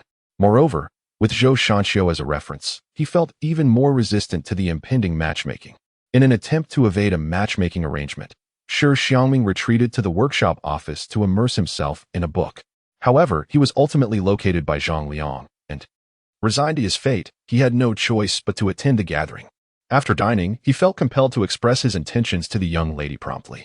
Yet, as he sat at the table, his previous reluctance had dissipated, replaced by a burgeoning desire to know Wang Nian more intimately. Whether one might accuse him of being swayed by appearances or attribute it to a fleeting glimpse, the essence remained unchanged. Shi Xiangming divulged numerous personal matters he had never before shared with anyone, even going so far as to disclose his salary. In truth, Wu Ying's earlier inquiry had not pertained to his income, but rather to his interests and future aspirations. By some inexplicable coincidence, he found himself revealing it all. Now, an impression of culinary skill had been added to his character. As the group engaged in cheerful conversation, an abrupt outburst of crying erupted from the adjacent room. The wailing was punctuated by harsh sobs. Huang Xiaohong had just risen when Zhang Meili darted into the room like a gust of wind. cradling a bowl in one hand while covering its rim with the other. Trailing behind her was a toddler, tears streaming down his cherubic face, stumbling along as he clutched a greasy little handful of food, still shoving it into his mouth. The onlookers quickly grasped the situation, and Huang Qiuhong, bemused, patted Zhang Mei's back, exclaiming, "What harm is there in letting the little one eat a bit more?" To which Zhang Mei replied defensively, "If I give him any more, I won't have enough for myself." Meanwhile, the toddler, still incoherently babbling for food, fixed his black, grape-like eyes on Zhang Mei's bowl. Sister, who lagged a few steps behind, entering the room with an expression of contrition as she grasped the collar of the toddler's clothing. One might easily misinterpret this scene, thinking that I was depriving the child of a proper meal. Huang Qiuhong waved her hand. "Allow me to fetch a bowl to portion some victuals for Sanhua, that the child may dine at a more leisurely pace." What other reason could there be? It is merely that their domestic life is wanting. For weeks on end, the Liu household sees no trace of meat. One knows not for whom the meat coupons issued by the factory are being saved. Sanhua is past 3 years of age, yet his stature does not match that of the 2-year-old lass downstairs. Hu Lian and Lu Tsuyun engage in petty squabbles, yet it is their own offspring who suffer the consequences. Henceforth, refrain from visiting others' homes during meal times. Huang Qiuhong immediately reproached Zhang Mei, lest others perceive you as flaunting. Zhang Mei was inwardly unconvinced, yet upon recalling the dishes Wang Nian had left in the cupboard, her spirits were instantly lifted. "If I am not to go, then so be it." Zhang Mei promptly sought Wang Nian, requesting that she serve her. In stark contrast, the household of Sister Hu, separated from the Zhangs by a mere wall, presented a different tableau altogether. Upon the table sat 2 meager dishes of stir-fried vegetables, cabbage stewed in water to the point of being overdone, its once verdant leaves now wilted and unappetizing. Lu Rong reached for the stir-fried cabbage, yet midway, he could not resist diverting his chopsticks. Why do you vie with the child for sustenance? He dared not seize any meat with that one chop, merely securing a few stalks of celery, yet even this did not escape his wife's admonishment. Lu Rong, displeased, set down his chopsticks and tapped his bowl with them. "Observe what others consume, and then regard our own fare." What a pitiful sight. Sister Hu's mother-in-law silently laid down her chopsticks. They, as a couple, earn over 100 yuan each month. As for us, our combined earnings amount to a mere 90 yuan. By what right do you presume to partake of meat daily? Sister Hu cast a sidelong glance at her mother-in-law, reminiscent of an imperious empress, and continued, 100 yuan sustains 4 people. We manage with 90 yuan for 6. Where would we find the means otherwise? At this remark, Lu Rong fell silent, lifting his bowl without a word. Observing her son's feeble demeanor, Lu's mother let out a soft, derisive huff. Today, with Lu Tsiyun absent, had she been present, she would have harmonized with her mother-in-law to ensure that Lu Rong would go without lunch. Today, the dishes prepared at Zhang Liang's home were surprisingly delectable. The water celery flourishing in the back mountainous ditches, when stir-fried with meat, proved unexpectedly delightful. Sister Huang was her sister-in-law. Seeing her son well fed, with a little left in his bowl, Sister Hu decided to help herself to some pig liver. "I think it doesn't seem right." "What doesn't seem right?" Lu Rong hastily inquired, his hands busy serving his mother as well. Sister Hu, with a cold gaze, recounted the individual she had seen in the Zhang family's living room. "You mean Engineer Shi was there too?" Lu Rong expressed his astonishment. Indeed, Engineer Shi was seated next to that young lady and even served her some food. Could it be she is Engineer Shi's partner? "I believe she is." Sister Hu scoffed, casting a sidelong glance at her mother-in-law's increasingly darkened expression, feeling an inexplicable sense of satisfaction. She thought to herself, considering her daughter's character, how could she ever entertain thoughts of pursuing Shi Xiangming? The aspirations of a mother-in-law to elevate her daughter's status had come to naught, leaving her to contend with her own frustrations. Observing her mother-in-law's displeasure, Sister Hu's own anger dissipated almost instantly.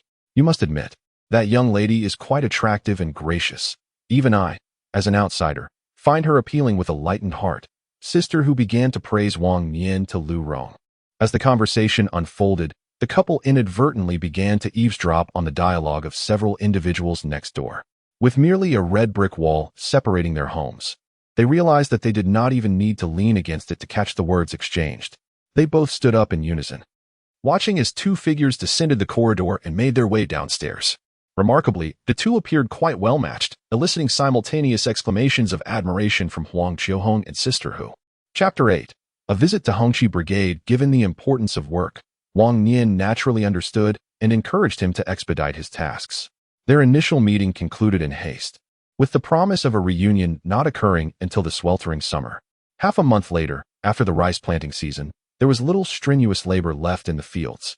Brigade leader Hu Chunxing called upon each production team to take turns sending workers to Sanhua Bridge to excavate fish ponds. Unfortunately for Shi Xiangming, it was precisely the turn for the entire third production team to mobilize. As the logistics captain for the production team, Wang Nian was responsible for preparing and delivering the 3 daily meals to the workers toiling at the fish pond. When Shi Xiangming located Wang Nian, guided by the villagers, she was busy pushing a cart to bring food to the team. A straw had obscured much of her face, while her shirt sleeves were rolled up to her robust forearms, and the hems of her trousers were hiked high. She was calling out a rhythmic chant of 1, 2, 3. The wooden wheels of the flat cart, lacking shock absorption, made traversing the muddy terrain particularly arduous. The 2 slender women struggled immensely, and Shi Xiangming could distinctly see large beads of sweat rolling down Wang Nian's cheeks. "Comrade Wang," he called out, quickening his pace to catch up, rolling up his sleeves as he went. Surrounded by the chorus of cicadas along the rural path, a clear and melodious voice resonated, momentarily leading Wang Nian to believe she was imagining things.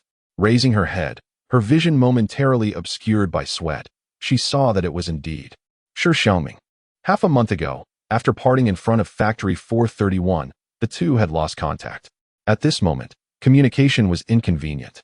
Had it not been for Huang Qiuhong's explanation that Shi Xiangming had been invited by the county machine tool factory for guidance, the Wang family would have assumed that the matchmaking endeavor had fallen through. "What brings you here?"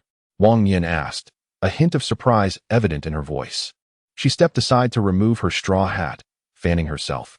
As the hat was lifted, Shi Xiangming noticed that Wang Nian had lost considerable weight in just half a month, her chin having sharpened significantly, and he couldn't help but linger on her with a heart-wrenching gaze for a few extra moments. This brief pause did not escape Lu Chunhua's keen observation. "What is your relationship?"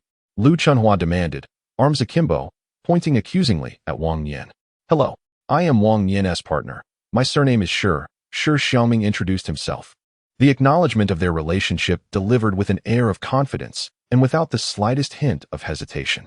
"Partner? When did you get a partner, Wang Nian?" Lu Chunhua exclaimed. Astonished, Wang Nian recalled having mentioned her intention to go on a matchmaking date, yet after hearing no news, she had assumed it had been abandoned. Anger surged within her as she considered how she had been cautiously avoiding the subject of matchmaking for days. "You have been secretly seeing someone. There is nothing secretive about it," Wang Nian replied, exasperated, as she rushed forward to cover Lu Chunhua's mouth. "Didn't I tell you I was going to Factory 431 for a viewing?" She realized that if Lu Chunhua raised her voice any louder, the entire commune would soon be aware of the situation. Wang Nian had only considered this aspect, unaware of the considerable stir that Shi Xiangming's appearance as her partner would cause at the fish pond excavation site. Gathered in small clusters along the edge of the field, team members exchanged glances, their eyes discreetly assessing Shi Xiangming. "That truly is the younger sister's partner. He appears to be a cultured individual. Is he from the provincial capital or a county town? I have heard he is an engineer from Factory 431. He seems considerably older than the younger sister. He does not quite match her stature. After all, he is an engineer. Even if he is an engineer, what of it? The younger sister deserves to marry someone of a higher standing." Listening to the team members chatter animatedly, Shi Xiangming instinctively touched his face and discreetly glanced at Wang Nian, who was serving food to everyone. Wang Nian is merely 20 this year, while he is already 29 and a father of 2. This thought compelled him to steal another glance at Wang Nian. Why could he not gaze openly? A wisp of smoke wafted from the side, as Wang Heping set down his smoking pipe and coughed lightly, neither too harshly nor too softly. With elders seated beside him, Shi Xiangming dared not move, his demeanor rigid as a statue. Why had he not sent a message to my younger sister in the past 2 weeks? If it were anyone else, they would have already reconsidered their partner. "It is my fault." Shi Xiangming offered no explanation, merely assuring that he would rectify his ways in the future.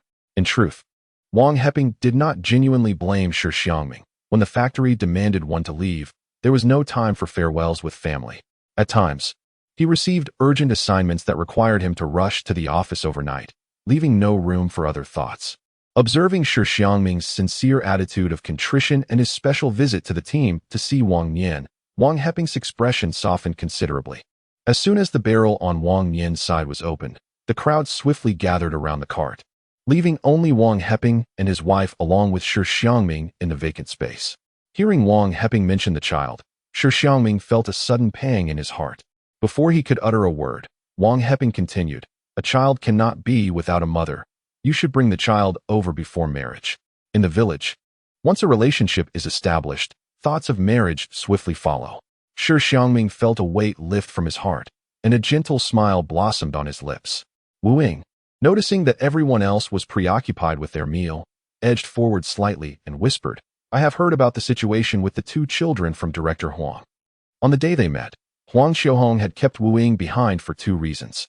Firstly, Shi Xiangming had not explicitly agreed to the meeting, and if he did not show up later, it would be a folly akin to what Wang Wenfeng had done. Secondly, it was to bring up the matter of Shi Xiangming's two children. Most of the women at the factory, who had entrusted her as a matchmaker, expressed a desire to keep the children with the elderly. This alone would not be acceptable to Shi Xiangming. Huang Xiaohong's intention was clear. The children must be brought to the factory, and she hoped Wang could engage Wang Nian in some preliminary discussions. Wang thought this was not a pressing issue, especially since Wang Heping had raised his niece as if she were his own daughter for over a decade. "We certainly have no objections to this matter," she affirmed. Wang Heping, perhaps feeling he had made a hasty promise, added, "You should talk to Wang Nian and see what her thoughts are." The elderly couple believed it was merely a matter of two pairs of chopsticks, yet in truth, it was Wang Nian who would be living this life, and thus, they needed to deliberate together. Wang smiled, saying, "After delivering the meal in the afternoon, Wang Nian will have nothing else to do, so it's the perfect opportunity for you both to have a good conversation." The task of excavating fish ponds is typically a man's endeavor, while women are tasked with the duty of moving the mud aside. Wang Nian and a few others responsible for logistics waited to prepare dinner. "Take your time. I'll head to the canteen to reserve some food," she said. Lu Chunhua felt somewhat awkward being caught between the two and decided to step outside, quickly disappearing from view. Before leaving, she specifically urged them to walk slowly, assuring them that no matter how long it took, the meal would remain warm. Left alone, the atmosphere between the two grew slightly tense. Wang Nian touched the tip of her nose, reflecting on her nearly 50 years of life accumulated across 2 lifetimes. It seemed appropriate for her to be the one to break the silence. Unbeknownst to her, the other party had the same intention. Thus, they both spoke simultaneously, and upon finishing, exchanged a smile that relieved their mutual tension. "Did you arrive this morning?" "I reached the factory at 8:30. The simultaneous utterance of these phrases formed a complete question and answer. Wang Nian continued with a smile. "Then you haven't had breakfast, have you?" "I hurried over right after asking for leave from the office, so I haven't eaten yet." "Did you ride your bike or take a bus?" "I rode my bicycle." At this moment, Shi Xiangming suddenly recalled that his bike was still parked at Wang's door. He quickly added, "I left my bike at your doorstep. I was so anxious to find someone that I forgot I had something for you on it." The neighborhood was known for its good security, despite the general poverty. Instances of petty theft were rare, so Wang Nian felt little concern. As the two carried their meals away from the canteen amidst the cheers of the crowd, they returned to find the bicycle, indeed, safely parked at the entrance, with the paper bags hanging from the handlebars still intact. "Sister-in-law." Pushing open the door to the courtyard, I was surprised to find my sister-in-law, Zhang Lan, also in the room. I had been unaware of her presence as I had fallen asleep when Shi Xiangming arrived. Thus ensued another round of mutual introductions. Zhang Lan, with a radiant smile, scrutinized Shi Xiangming from head to toe without a trace of bashfulness. Instead of feeling uncomfortable under her gaze, Shi Xiangming seemed to finally comprehend from whom Wang Nian had inherited her poise. Since Wu Ying's time, every woman in the Wang family, including the daughters-in-law, has exuded a remarkable grace in their demeanor. Consequently, throughout the encounter, there was not a hint of shyness visible on Wang Nian's face. Her smile was as forthright and bright as ever. Before the meal turned cold, the two of them entered Wang Nian's room. To prevent any gossip, the door was intentionally left ajar, yet with 3 walls surrounding them, Wang Nian felt considerably more at ease. "I will fetch some water for you to wash your face," she said, placing the aluminum lunchbox on the table before turning to head to the kitchen. Seizing the opportunity, Shi Xiangming boldly began to observe the bedroom. In the center stood a simple wooden bed, the quilt folded haphazardly at the headboard. The crimson double-door wardrobe, showing signs of age, had dull copper rings that had long lost their luster. Aside from these, the large desk beside the bed was particularly striking, appearing to be a bamboo frame supporting a wooden board. Shi Xiangming then turned his gaze toward the bookshelf by the wall, which housed 3 tiers of school textbooks, interspersed with several assignment notebooks bearing names. On the desk lay 2 ungraded notebooks, their pages displaying several scrawled names, with the character for Lu written in various styles. At the pinnacle of these characters, 3 delicate inscriptions executed with a fountain pen appeared. Although the characters Lu Mei Xiu are modest in size, each stroke is crafted with meticulous care. The final flourish of the character Xiu is vigorous, concluding with a sharp and decisive stroke. The characters embody the essence of their creator. In Shi Xiangming's mind, these few characters flashed vividly. Chapter 9. Let us create a home. A broken half jar of pickled vegetables by the window held a bouquet of wildflowers, their petals seemingly adorned with droplets of water that teetered on the brink of falling. Half of the ink bottle on the desk had already been consumed. In the city, not every student could afford such luxuries. To acquire a fountain pen ticket, one could easily surmise the considerable effort expended by Wang and his spouse. The furnishings of the room were quite simple, yet every detail reflected the family's affection for Wang Nian. Soon, Wang Nian entered the room bearing a basin of hot water. First, let me wipe away the sweat. I will heat the rice. In Wang Nian's absence, Shi Xiangming remained still, and within a mere 10 minutes, the meal had grown cold. Then let us go together. Upon first encountering the handsome and tall Shi Xiangming, Wang Nian soon realized that he lacked any semblance of machismo, not the type to demand that meals be served directly to him. However, as their acquaintance deepened, Wang Nian discerned his meticulousness ingrained within him, along with a clear delineation between those close to him and outsiders. Through subtle gestures, one could easily ascertain the boundaries. Once the meal was heated, Shi Xiangming first lifted the lid of the rice box, then graciously offered her a pair of chopsticks before attending to his own meal. I noticed that women in the city wear fabric dresses. After a couple of bites, Shi Xiangming recalled the primary purpose of his visit and promptly stood to retrieve his briefcase from the corner. Gifts for elders were carried in a net bag, while the present for Wang Nian was carefully placed in a separate bag. The brown paper was neatly wrapped, yet a small patch of pale blue peeked through the gaps. Handing the package to Wang Nian, Shi Xiangming then retrieved a pair of black leather shoes with buckles from the bag. The metallic gleam of the buckles reflected light, indicating their considerable value. Upon seeing the shoes, Shi Xiangming was reminded of Wang Nian's pair of liberation shoes, which bore distinct gray lines along the edges from wear. To purchase clothing and shoes, he had gone through the trouble of persuading the leadership at the tractor factory to exchange for a ticket for leather shoes. And after several days of effort, he finally procured this pair. Wang Nian accepted them with enthusiasm, swiftly removing her cloth shoes to try them on. At that moment, Shi Xiangming crouched down, pressing his thumb against the toe of the shoe. A comfortable shoe does not pinch the feet. I noticed the big toe of your rubber shoes appeared somewhat deformed, so I specifically chose a style with a wider toe. Wang Nian, once again moved by Shi Xiangming's attentiveness, she watched as he squeezed the shoes from side to side, finally satisfied as he stood up. After dinner, I'll assist you in modifying the cart. It will be less strenuous to push.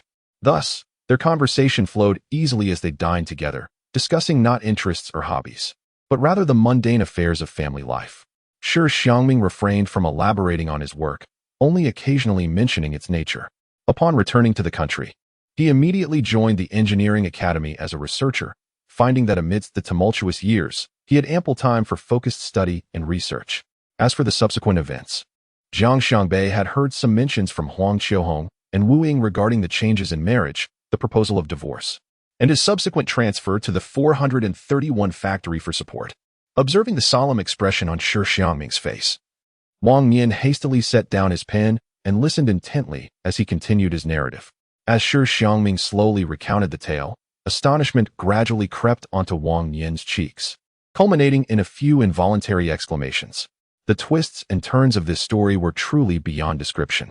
Unexpectedly, Jiang Feng, in her desperation, threatened to take her own life, declaring she would hang herself at the entrance of the Shi family home. Despite her parents' counsel, the marriage agreement had already been inked, compelling them to reluctantly accept the situation. Jiang Feng, having been raised in a traditional family, possessed a reserved and taciturn demeanor, viewing her husband as the entirety of her existence. After the birth of their first son, Shi Xiangming's work became increasingly demanding. Upon entering the room, my eyes first fell upon Jiang Feng. She was pregnant. This revelation elicited my initial gasp. Wang Nian, struggling to suppress the urge to blink incessantly, cautiously glanced beside him. Having been away for a year and a half, with Jiang Feng already 8 months pregnant, it was inconceivable that this child could belong to Shi Xiangming. Undoubtedly, Huang Qiuhong's mention of a second daughter did not pertain to Shi Xiangming's bloodline. Jiang Feng had strayed from her marriage, her lover being a worker from the engineering institute responsible for boiler operations, rendering the paternity of the child all too apparent. The second gasp came in response to the even more astounding developments that followed. After fruitless pleas for forgiveness, Jiang Feng resorted to causing a scene at her workplace, leading many bewildered colleagues to mistakenly perceive Shi Xiangming as a man who abandoned his wife and child. The situation remained unresolved, yet Jiang Feng's lover was apprehended first, charged with trafficking materials intended for the Engineering Institute's experiments. The police, following the trail, ultimately traced the matter back to Jiang Feng. Lacking education and understanding of sensitive matters, she had, under her lover's manipulation, secretly given him the laboratory key while Shi Xiangming was away on business, allowing him to make unauthorized copies. Jiang Feng bore a daughter while incarcerated at the labor camp. The Public Security Bureau, unable to locate anyone to assume guardianship, was left with no alternative but to contact Shi Xiangming's superior. Jiang Feng fervently implored me to find a suitable home for the child, emphasizing that the child's life would be in grave danger if placed in the care of the Jiang family. Shi Xiangming explored several potential placements for the child, but as fate would have it, each arrangement fell through for various reasons. As you know, were I not to intervene, the child would be relegated to an orphanage, destined for relocation to another province. I simply couldn't bring myself to do that. Wang nodded understandingly. The orphanages of today differ significantly from those of the past. The children within also require allocation for adoption, and if fortune does not favor them, they may be assigned to remote, impoverished regions, their destinies marked by hardship. The child was named Shi Wan, and both children are currently under the care of my mother. Once the factory housing is allocated, Shi Xiangming glanced at Wang Nian before continuing, I intend to bring both children here. The fact that Shi Wan is not his biological daughter is difficult to conceal from the family. Certain relatives have whispered malicious words in the children's ears, causing significant damage to their personalities. Shi's mother has also expressed in letters her hope that Shi Xiangming will take the children away, far from that den of gossip. The elder child, Shi Xiuwan, would engage in fights whenever he heard others call his sister a bastard, frequently bearing minor and major injuries. The younger sister, Shi Wan, is introverted and suffers from low self-esteem, often reduced to tears by the neighborhood children. My parents also fear gossip and its impact on my elder brother's family. Wang Nian slightly tilted her head to gaze at Shi Xiangming, whose expression was rather subdued, yet she perceived a profound bitterness etched upon his countenance. The tales he recounted brimmed with the helplessness and solitude of leaving home to pursue education from a young age, as well as the loneliness of venturing abroad. After his marriage was orchestrated by his grandfather, his parents severed ties with him, only to later urge Shi Xiangming to make do with his situation, ostensibly out of concern that his elder brother would become the subject of gossip at work. The absence of his parents loomed large during the subsequent years of marriage and parenthood, until Shi Xiangming joined the 431 factory. Their 2 children were cared for solely by a nanny. Since his arrival at the factory 2.5 years ago, his family had repeatedly penned letters urging him to bring the children home, devoid of any criticism towards his parents. Yet the underlying tone resonated with the resignation of traversing this journey alone. Whether raising 1 child or 2, the burden remained unchanged. Wang Nian gently placed her hand over his, which appeared somewhat pallid, applying a tender pressure. Can we not manage to care for 2 children together? You need not do anything. Shi Xiangming flipped his hand, grasping hers firmly. I can provide for all 3 of you. I believe in you. In that moment, no further promises were necessary between them. Although Wang Nian was unaware that the modest salary was sufficient to support multiple children, she had unwavering faith that he would fulfill his words.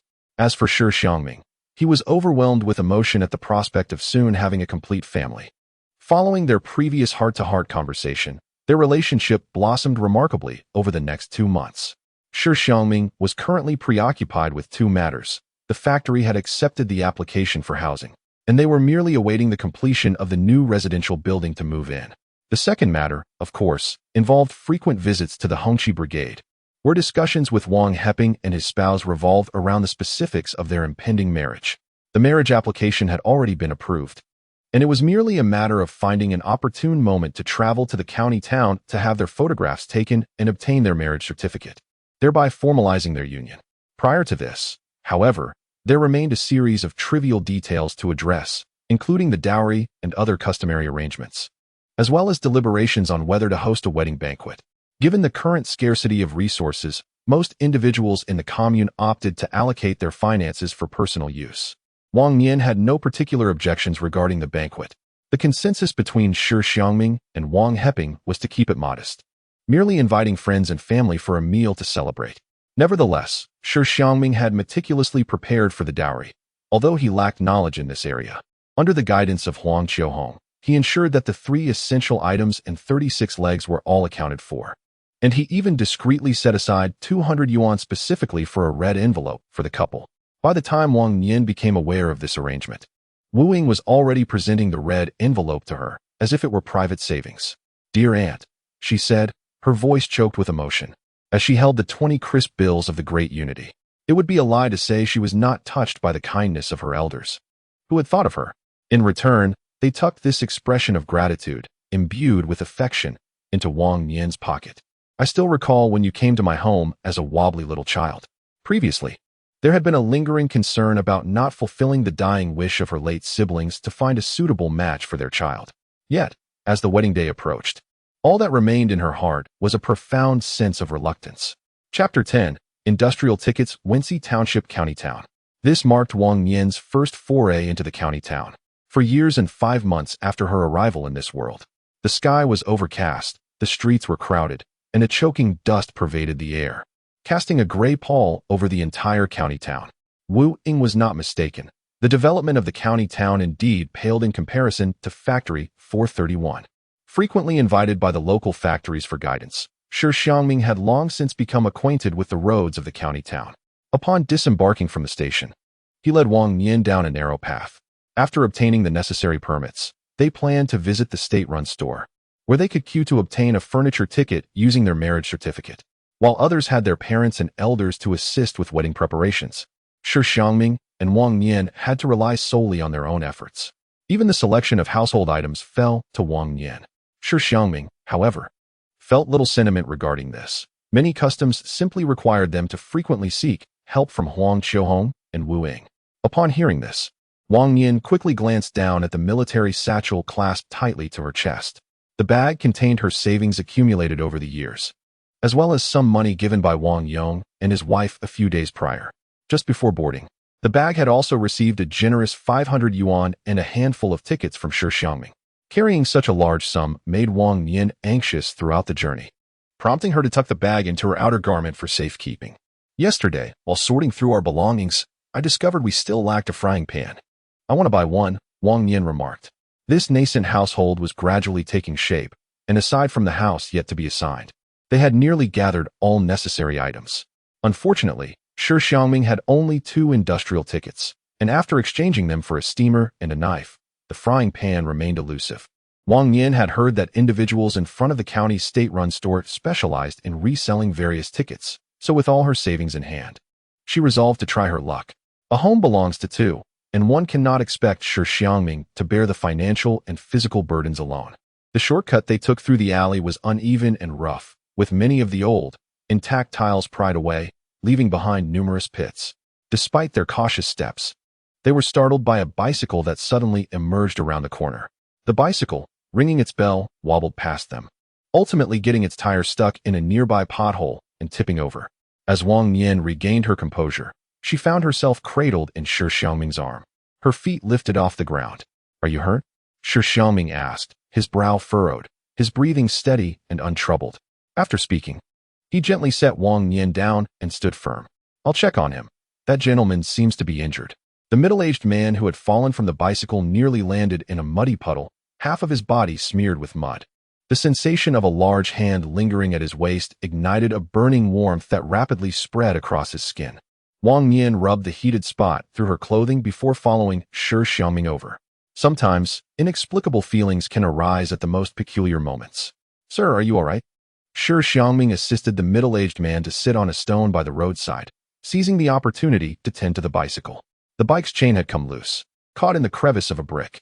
Shi Xiangming promptly reassembled the bike, deftly repairing it in a matter of moments. After rotating the pedal twice to ensure the wheels spun smoothly, he clapped his hands together. All his actions were executed with such fluidity that the middle-aged man's gratitude was momentarily lodged in his throat. Thank you, comrade. The middle-aged man exhaled deeply, wiping the mud from his face with the back of his hand, casting a reproachful glance around. I wonder who has turned this once decent road into such a state. Wang Nian moved a little closer, his gaze quickly drawn to the man's Zhongshan suit. The gray attire, paired with a black briefcase, was emblematic of a typical government official, and the man's precise manner of speaking suggested he held a significant position. Earlier, Wang Nian had noticed a peculiar phenomenon. At the entrance of every household along this alley, there was a platform piled high with firewood or miscellaneous items. Some residents, concerned about their firewood becoming damp, had pried up tiles to lay beneath their walls, prompting others to follow suit, all accumulating at their doorsteps. With a casual gesture, Wang Nian pointed out a corner of the firewood where 2 layers of blue bricks were stacked. The middle-aged man's gaze instantly darkened upon noticing it. I see you have injured your hand. May I take a look? The man had instinctively used his right hand to brace himself during a fall and was now rubbing his wrist, which appeared to be sprained. Are you a doctor? He inquired. Shi Xiangming shook his head, first walking over to the wall to scoop some water from a rainwater barrel to clean his hands before sitting beside the middle-aged man. I learned a bit from my grandfather. Although Huang Qiuhong claimed that Shi Xiangming came from a family of traditional Chinese medicine practitioners, the truth was that his understanding was perhaps not as profound as she believed. The true lineage of traditional medicine resided with his grandfather, and the inheritance had been completely severed with his uncle and mother's generation, leaving Shi Xiangming with only a superficial knowledge. While Shi Xiangming conducted his examination, Wang Nian hurriedly lowered his head to check if his clothes had sustained any damage. Perhaps it is a once-in-a-lifetime opportunity to capture wedding photographs, and thus it is imperative to ensure that no blemish tarnishes the marriage certificate. The discomfort in his wrist gradually subsided under the gentle ministrations of a massage. A middle-aged man observed Wang Nian, who was carefully bending down to wipe the mud off his shoes, and inquired with a smile, "Are you in a hurry to take photographs?" The woman was clad in a pristine blouse and polished shoes, while the man donned a tailored suit, his hair meticulously styled, clearly indicating their purpose was to have their pictures taken. Given their age, it seemed likely that they were either taking professional portraits or celebrating their nuptials. Your hand appears to be fine. Just refrain from lifting heavy objects for a few days, and you shall be well, Shi Xiangming cheerfully advised. The middle-aged man, with strands of gray interspersed among his dark hair and creases at the corners of his eyes, appeared to be at least in his 50s. That was quite a fall. There's no need to trouble yourselves, he said with a hearty wave of his hand, rising with the support of his knee. I wouldn't want to impede your joyous occasion. After all, photographs take time to develop. This was precisely why the couple hurriedly boarded the first bus to the county town. Shi Xiangming, a busy worker at the factory, had only been granted a day's leave to obtain the marriage certificate. Let us assist you to the roadside. The path ahead is even more treacherous, Shi Xiangming promptly offered. The latter half of the alley still retained some cobblestones, but the former half was devoid of any trace of bricks. On a previous occasion, a colleague had led Shi Xiangming through this alley as a shortcut, only to be splattered with mud when a vehicle passed by. You seem quite familiar with the conditions of this road. Do you recall when the bricks were pried up? The middle-aged man walked slowly, his tone unconsciously softening as he inquired. Wang Nian's guess was indeed accurate. The man was a cadre, specifically Yang Mingxi, the newly appointed county magistrate of Wenxi County, who had fallen on his first day at work. However, it was evident that neither of them could discern his true identity at that moment. Shi Xiangming simply recounted what he knew, subtly interspersed with a hint of personal sentiment. You are right. The common folks are indeed in the wrong. Yet it is a desperate measure, he remarked. This route serves as a shortcut into the city, and both vehicles and pedestrians converge upon the alley. Over time, the once pristine blue bricks have been crushed, left unattended. The surrounding residents, reasoning that it is preferable to pry up a pile of firewood rather than be crushed by vehicles, concluded that the road would inevitably become impassable. As they pushed the cart to the mouth of the alley, Yang Mingxi abruptly halted them. I heard you mention a cast iron pot. Do you not have an industrial ticket to purchase one? He rummaged through his briefcase and produced 2 tickets, handing them to Wang Nian. Thanks to you both today. Consider this my wedding gift to you. I insist it is worth it. She replied, hesitant to accept any tokens of gratitude, fearful that if his intentions were not genuine, she might find herself in a dire situation. After some back and forth, the middle-aged man furrowed his brows and glared at Shi Xiangming. Aren't you going to have your partner accept this? You have truly assisted me today. Shi Xiangming nodded imperceptibly and stepped forward to grasp Wang Nian's hand, gently placing it down. Since it is the goodwill of a comrade, let us accept it with peace of mind. You certainly have a quick wit, he added. As the middle-aged man chuckled, he patted the hardened mud on his trousers and wiped his face before mounting his bicycle. Until we meet again, he said. Wang Nian observed. If I am not mistaken, that man deliberately smeared mud on his face. Ahead lay the county government of Wenxi. Shi Xiangming gazed at the retreating figure of Yang Mingxi and remarked nonchalantly, a few days ago, we received notice at the factory that our county has a new head. It seems the new official is eager to make his mark. A dilapidated alley, neglected and full of potholes, presented itself as a perfect opportunity for political achievements. Their casual conversation inadvertently unraveled a troublesome matter. Yang Mingxi benefited, and so did they. Wang Nian was hardly concerned about whether he had just saved the county chief or some high-ranking official. The 2 tickets in his palm itched to be examined. Yet his hand remained clasped in Shi Xiangming's. Attempting to gently extricate himself, he inadvertently startled Shi Xiangming, who sheepishly released his grip. Let us head to the photo studio first. We can inspect the tickets later, Shi Xiangming suggested with a smile. Wang Nian carefully smoothed out the tickets, scrutinizing the crumpled paper. When the word industrial leapt out at him, he could not suppress a joyful cheer. They were 2 industrial tickets, allowing them not only to purchase a stove, but also 2 of them. The girl beside him leapt with excitement, her eyes sparkling with delight, enveloped in an aura of happiness that made her seem to radiate light. A gentle breeze swept by, causing her skirt to flutter, its hem brushing against Shi Xiangming's hand, warmth spreading from his palm. If memory served correctly, turning left and walking 200 meters would lead them to the photo studio. Side by side, they took each step towards the home they had built together. Chapter 11. The new home takes shape on August 12th. The weather was overcast. The remnants of yesterday's sweltering heat seemed to linger on the skin, yet on this day, a complete transformation had occurred. As if the very breeze carried a hint of coolness. Neither too hot nor too cold, the weather proved fortuitous for Wang Nian, who was simultaneously preparing for a housewarming and a wedding celebration. The 3rd production team had exceeded their fieldwork expectations the previous day, and today, under the leadership of team leader Xiao He, Lu Jiansheng and his sister set out before dawn to assist Wang Nian with the move. The tractor, specially borrowed from the collective, rumbled into the 431 factory residential area. As it did so, a steady stream of employees emerged from their workplaces, while the tractor, laden with furniture, slowly made its way inside. The high stack of furniture and wedding gifts on the trailer undoubtedly captured the attention of all. Look, isn't that a sewing machine? Whose wedding is this? The dowry rivals the 8 essentials of a wedding in the provincial capital. Who else could it be? It's Engineer Shi from our factory district. After all, he's from the provincial capital. My goodness, is that a pointed object peeking out? Could it possibly be a peacock refrigerator? It truly is. They must be queuing up in the county town for that. Even if we had the money, we wouldn't be able to get a ticket. How on earth did Engineer Shi manage to acquire one? The 431 factory comprises 4 districts, with nearly 20,000 family members residing there, while the actual number of workers amounts to just a small circle around them. Individuals whose names ring a bell are indeed few and far between, and Shi Xiang is evidently one of them. Given his prominence, curiosity abounds regarding the identity of his bride.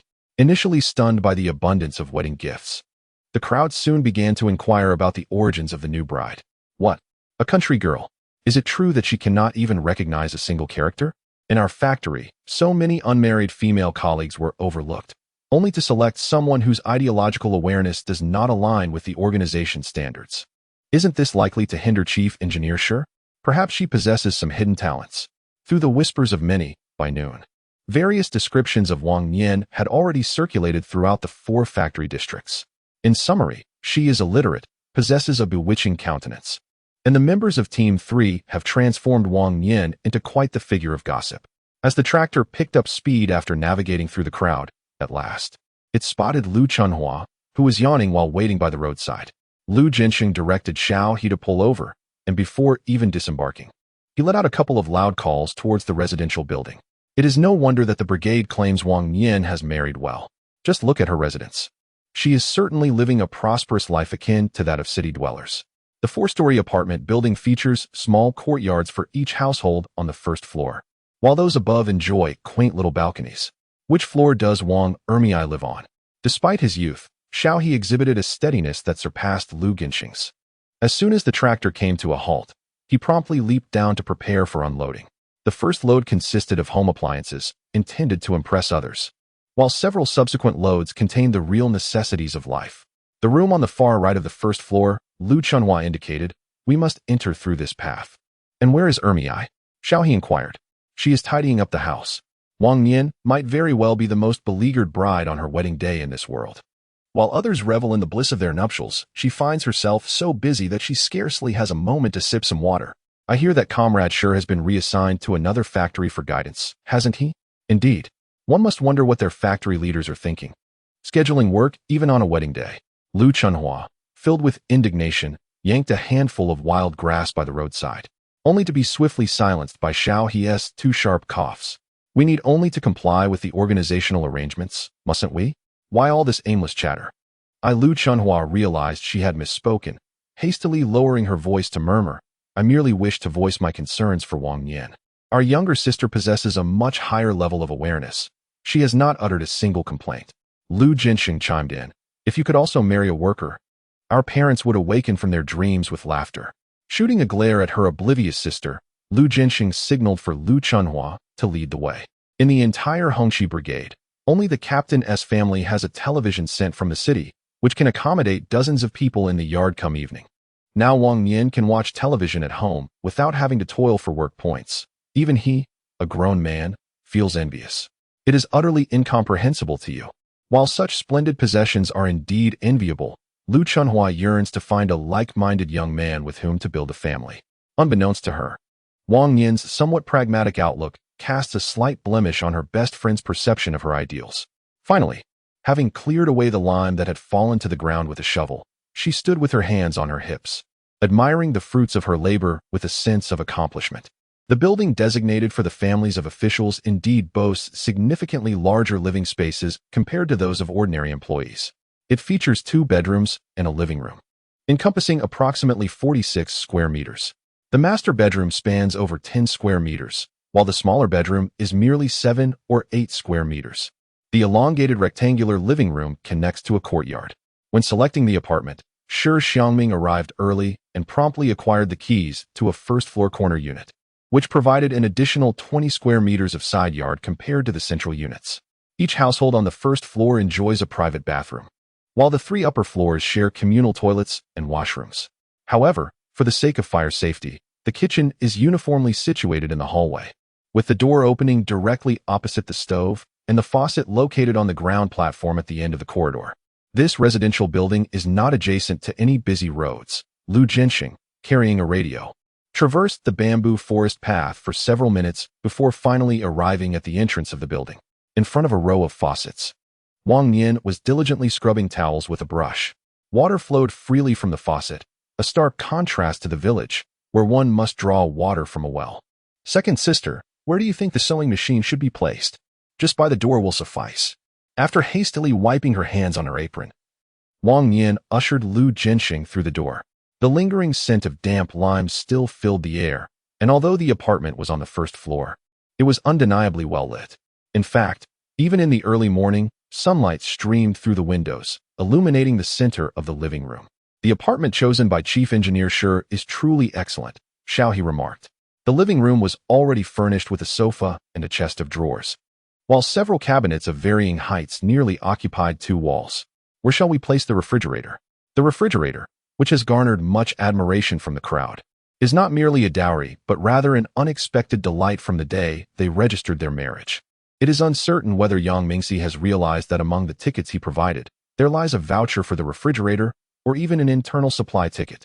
The internal supply ticket requires no waiting and is significantly cheaper than the regular tickets. The couple spent only a brief moment deliberating in front of the state-run store before Shi Xiangming was immediately softened by the glimmering hope reflected in Wang Nian's eyes. It was destined that they would purchase a refrigerator that day. Astonishingly, the sum of their pooled resources was just sufficient to cover the cost. As for the curtains and iron pot they had initially intended to buy in the county town, they could only joyfully defer that for another visit. The refrigerator, though modest in size, stood tall enough to reach Wang Nian's neck and has now become the most valuable possession in their small home. It was placed to the right of the cabinet, and under Wang Nian's guidance, they swiftly arranged everything in its designated spot. Remarkably, this placement infused the entire room with a newfound sense of liveliness. Wang Nian, your home is truly beautiful. Just half an hour prior, Lu Chunhua had scorned all marriages predicated upon mere sentiment, yet now, half an hour later, she was filled with envy, unsure of where to direct her gaze. I also think it is lovely. With her hands on her hips, Wang Nian surveyed the room with great satisfaction after taking in the surroundings. She felt it was still insufficient and suddenly dashed into the hallway. Starting from the courtyard at the entrance of the family building, there are 4 stories in total, each with 6 households. The staircase leading up is conveniently located between 3 households on either side. Wang Nian's home is on the first floor, room 6. Requiring just 2 steps to reach the ground level.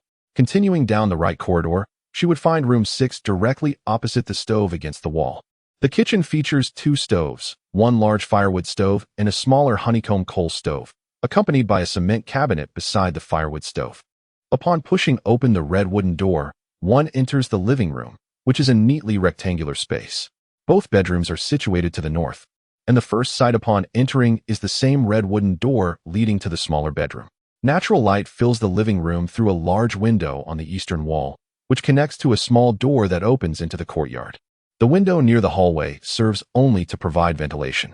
The western wall is shared with the neighboring house, prompting Wang Nian to arrange various cabinets of differing heights. In the lower left corner, there is a double spring sofa that, along with 2 single sofas, forms an L shape. In the space between the sofas, a 5-drawer cabinet is placed. To the right, near the courtyard window, are a bookshelf and a bamboo desk that were moved from the dormitory. With a sewing machine neatly positioned by the door, the center of the room is occupied by a square table, and when not in use, the chairs are folded and stored against the wall. Wang Nian stands at the entrance, gently caressing the cabinet on his left, feeling the rough texture left from sanding. The furniture prepared by his elders connects the space and its occupants, creating a framework for a home. With just a few more everyday items, this house would immediately take on a more tangible form. The first step has been relatively successful. How wonderful it would be if I could live in such a house in the future. Lu Chunhua wandered through the rooms, growing increasingly fond of the house. Even the green desk lamp appeared quite fashionable in her eyes as she settled into the bamboo chair, exploring her surroundings. Isn't your aunt helping you find a place lately? Wang Nian clutched her towel incessantly, and upon noticing a fine layer of dust on the lampshade, she promptly retrieved her towel and meticulously wiped it clean. Ever since Wang Nian began preparing for her wedding, she found herself the only unmarried woman in her brigade, with Lu Chunhua, a girl in her 20s, remaining. Understandably, Lu's parents were quite anxious. Lu Chunhua, feeling a touch of embarrassment, curled her index finger, fidgeting with the unevenly brushed green paint on the wall. If there are any suitable candidates, please keep an eye out for me, she said. While it would be wonderful to find a like-minded young man, she mused that if she could secure such a splendid residence, a man of slightly older age would also be acceptable. Wang Nian was unaware that Lu Chunhua's sentiments had undergone a profound transformation in such a short span of time. All right, I shall keep an eye out for you. With their close friendship, Wang Nian felt compelled to assist, and she immediately committed this to memory. Chapter 12, Marriage 1. The two exchanged playful banter, causing Lu Chunhua's face to flush crimson from Wang Nian's teasing, leading her to lightly punch her friend in playful frustration. Their bustling activities continued until the afternoon, when Xiao He and his companions made several trips to finally move all the belongings. On the final trip, Wang Heping and Wu Ying joined them in the truck. Aren't you going to change into something more presentable? Are you really planning to meet people dressed like this tonight? Wang Nian was clad in an old outfit, her cloth shoes patched at the toe, hardly befitting a bride on her wedding day. Then I shall change my clothes, she replied, moving swiftly. We still need to visit Director Huang's house to present the matchmaker's gift. According to the customs in Wenxi, a paramount task on the wedding day was to present the matchmaker's gift. after which the matchmaker would lead the wedding party to fetch the bride. Since the initiation of the campaign to eliminate the four olds, wedding ceremonies have been simplified, and for those of modest means, offering a mere 2 feet of cloth suffices. As Wang Nian stepped into the bedroom, Wu Ying and Wang Heping began to survey this rather decent abode. My younger sister is quite adept at managing a household, having made our home rather presentable.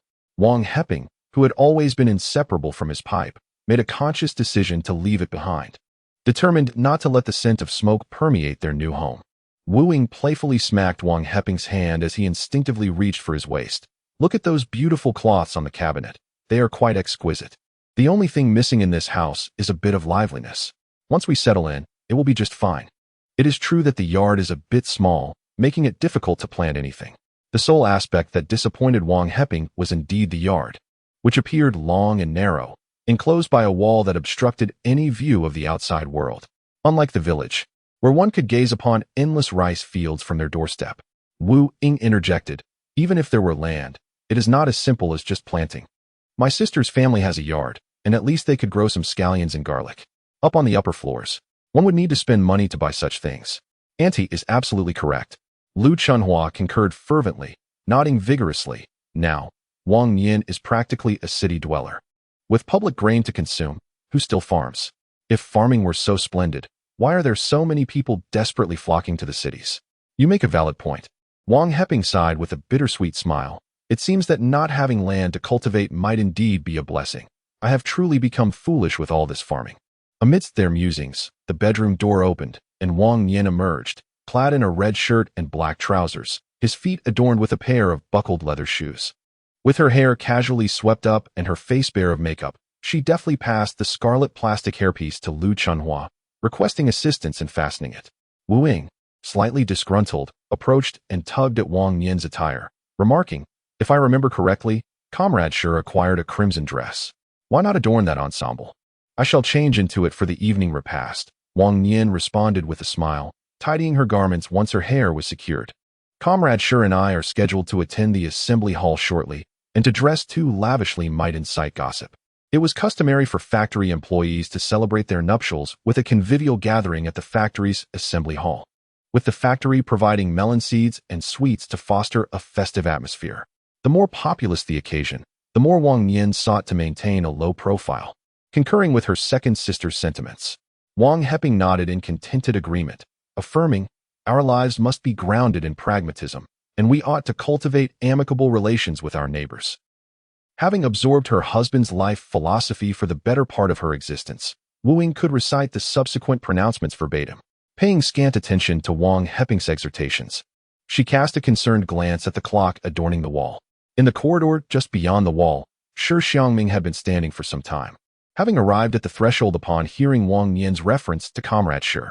He was filled with both the exhilaration and trepidation that accompany the commencement of a new chapter in life. It was not until Wu Ying mentioned him once more that he inhaled deeply and stepped inside.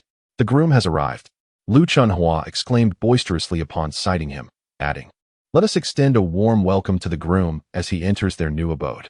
With that, she initiated a round of applause. The auditorium was nearly filled to capacity. Confronted with such a multitude, Shi Xiangming felt a tinge of bashfulness. He approached Wang Nian, his neck already flushed with crimson that spread to his cheeks. A divorced man, Shi Xiangming appeared even more timid than the unmarried Wang Nian, unable to lift his head after a few playful jests. Indispensable for the wedding. Large, scarlet rosettes, each adorned with one on their chest, Shi Xiangming pedaled Wang Nian by bicycle toward the small auditorium in Zone 1. The factory's auditorium was divided into a grand hall and smaller ones, each assigned to a factory zone. The Zone 1 auditorium was a considerable distance within the factory grounds, requiring over 10 minutes by bicycle. "I appreciate your effort. I won't be traveling for work as frequently in the latter half of the year."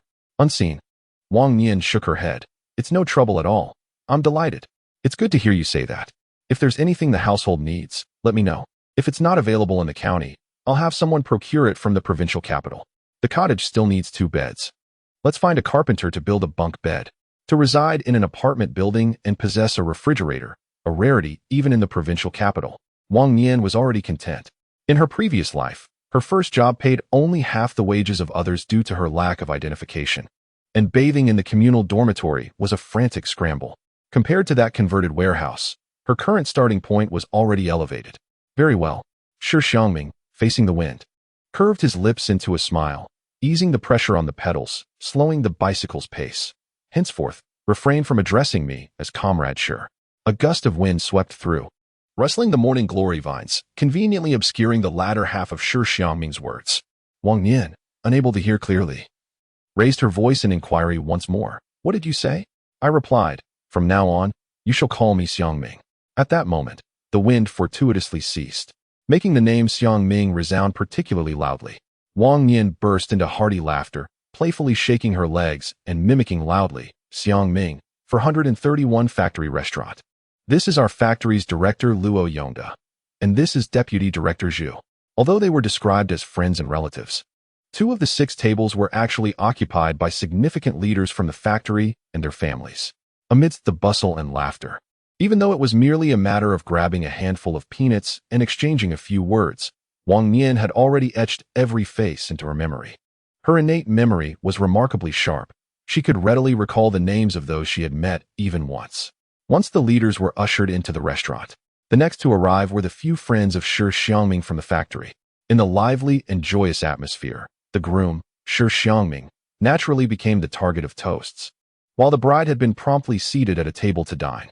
The couple, Huang Qiuhong and Zhang Liang, as the introducers, were expected to occupy the main table.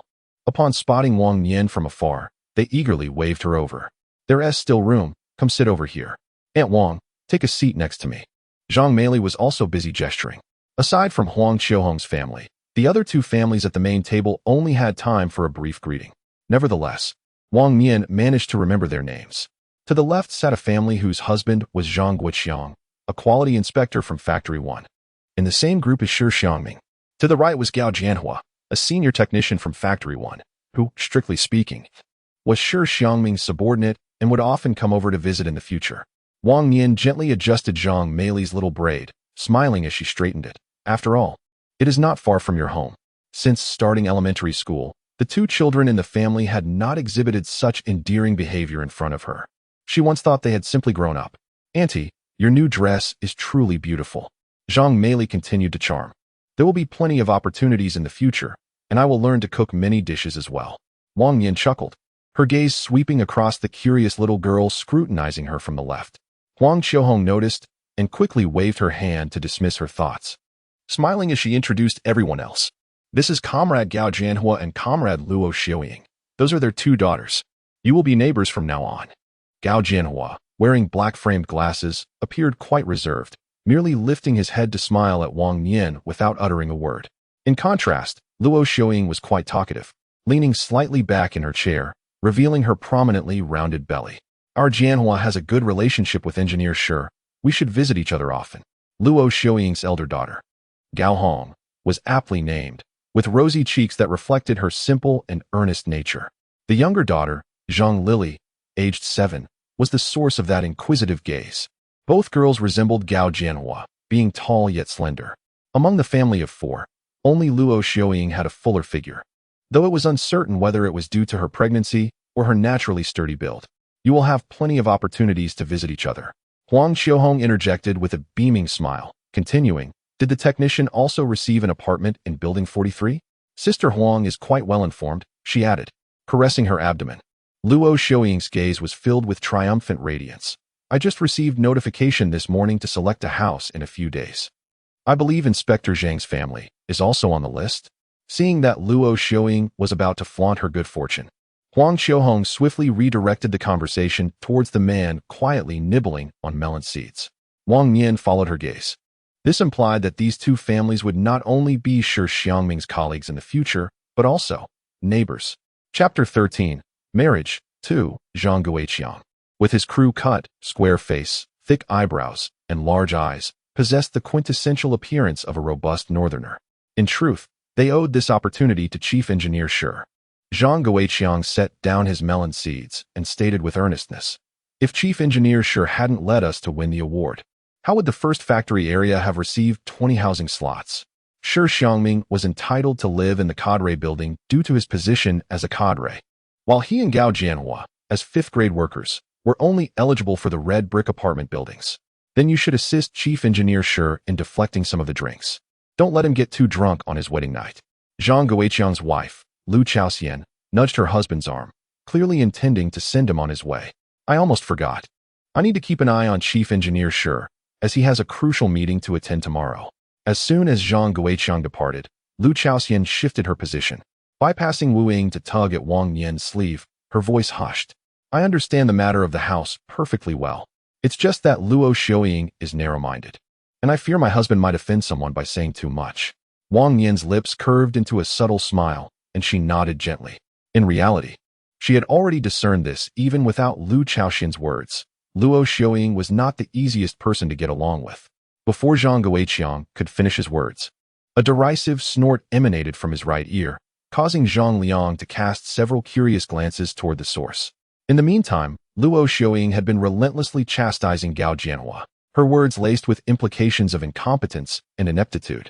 Huang Xiaohong cleared her throat to take over the conversation. Comrade Lu is engaged in work for the Union, and this young lad beside her is Zhang Liye, their son. Zhang Liye, with a round face and bright eyes, appeared to be quite the clever child.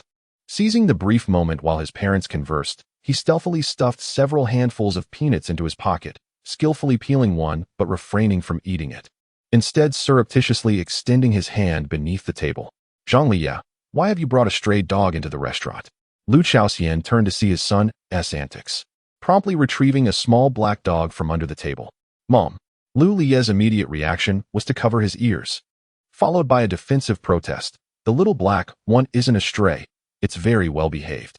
While people can't even fill their stomachs, you're feeding a dog. I think you're just asking for trouble. Lu Chaoxian dismissed his excuses. Grasping Lu Liye by the collar with one hand and the dog with the other, I'll take care of this child first. The little black dog, appearing to be only 4 or 5 months old, was visibly emaciated, its ribs starkly outlined. It likely belonged to a litter of stray puppies from the vicinity. Make sure to feed it well, Zhang Guiqiang remarked, embodying the sincerity of his family. You can visit more often in the future.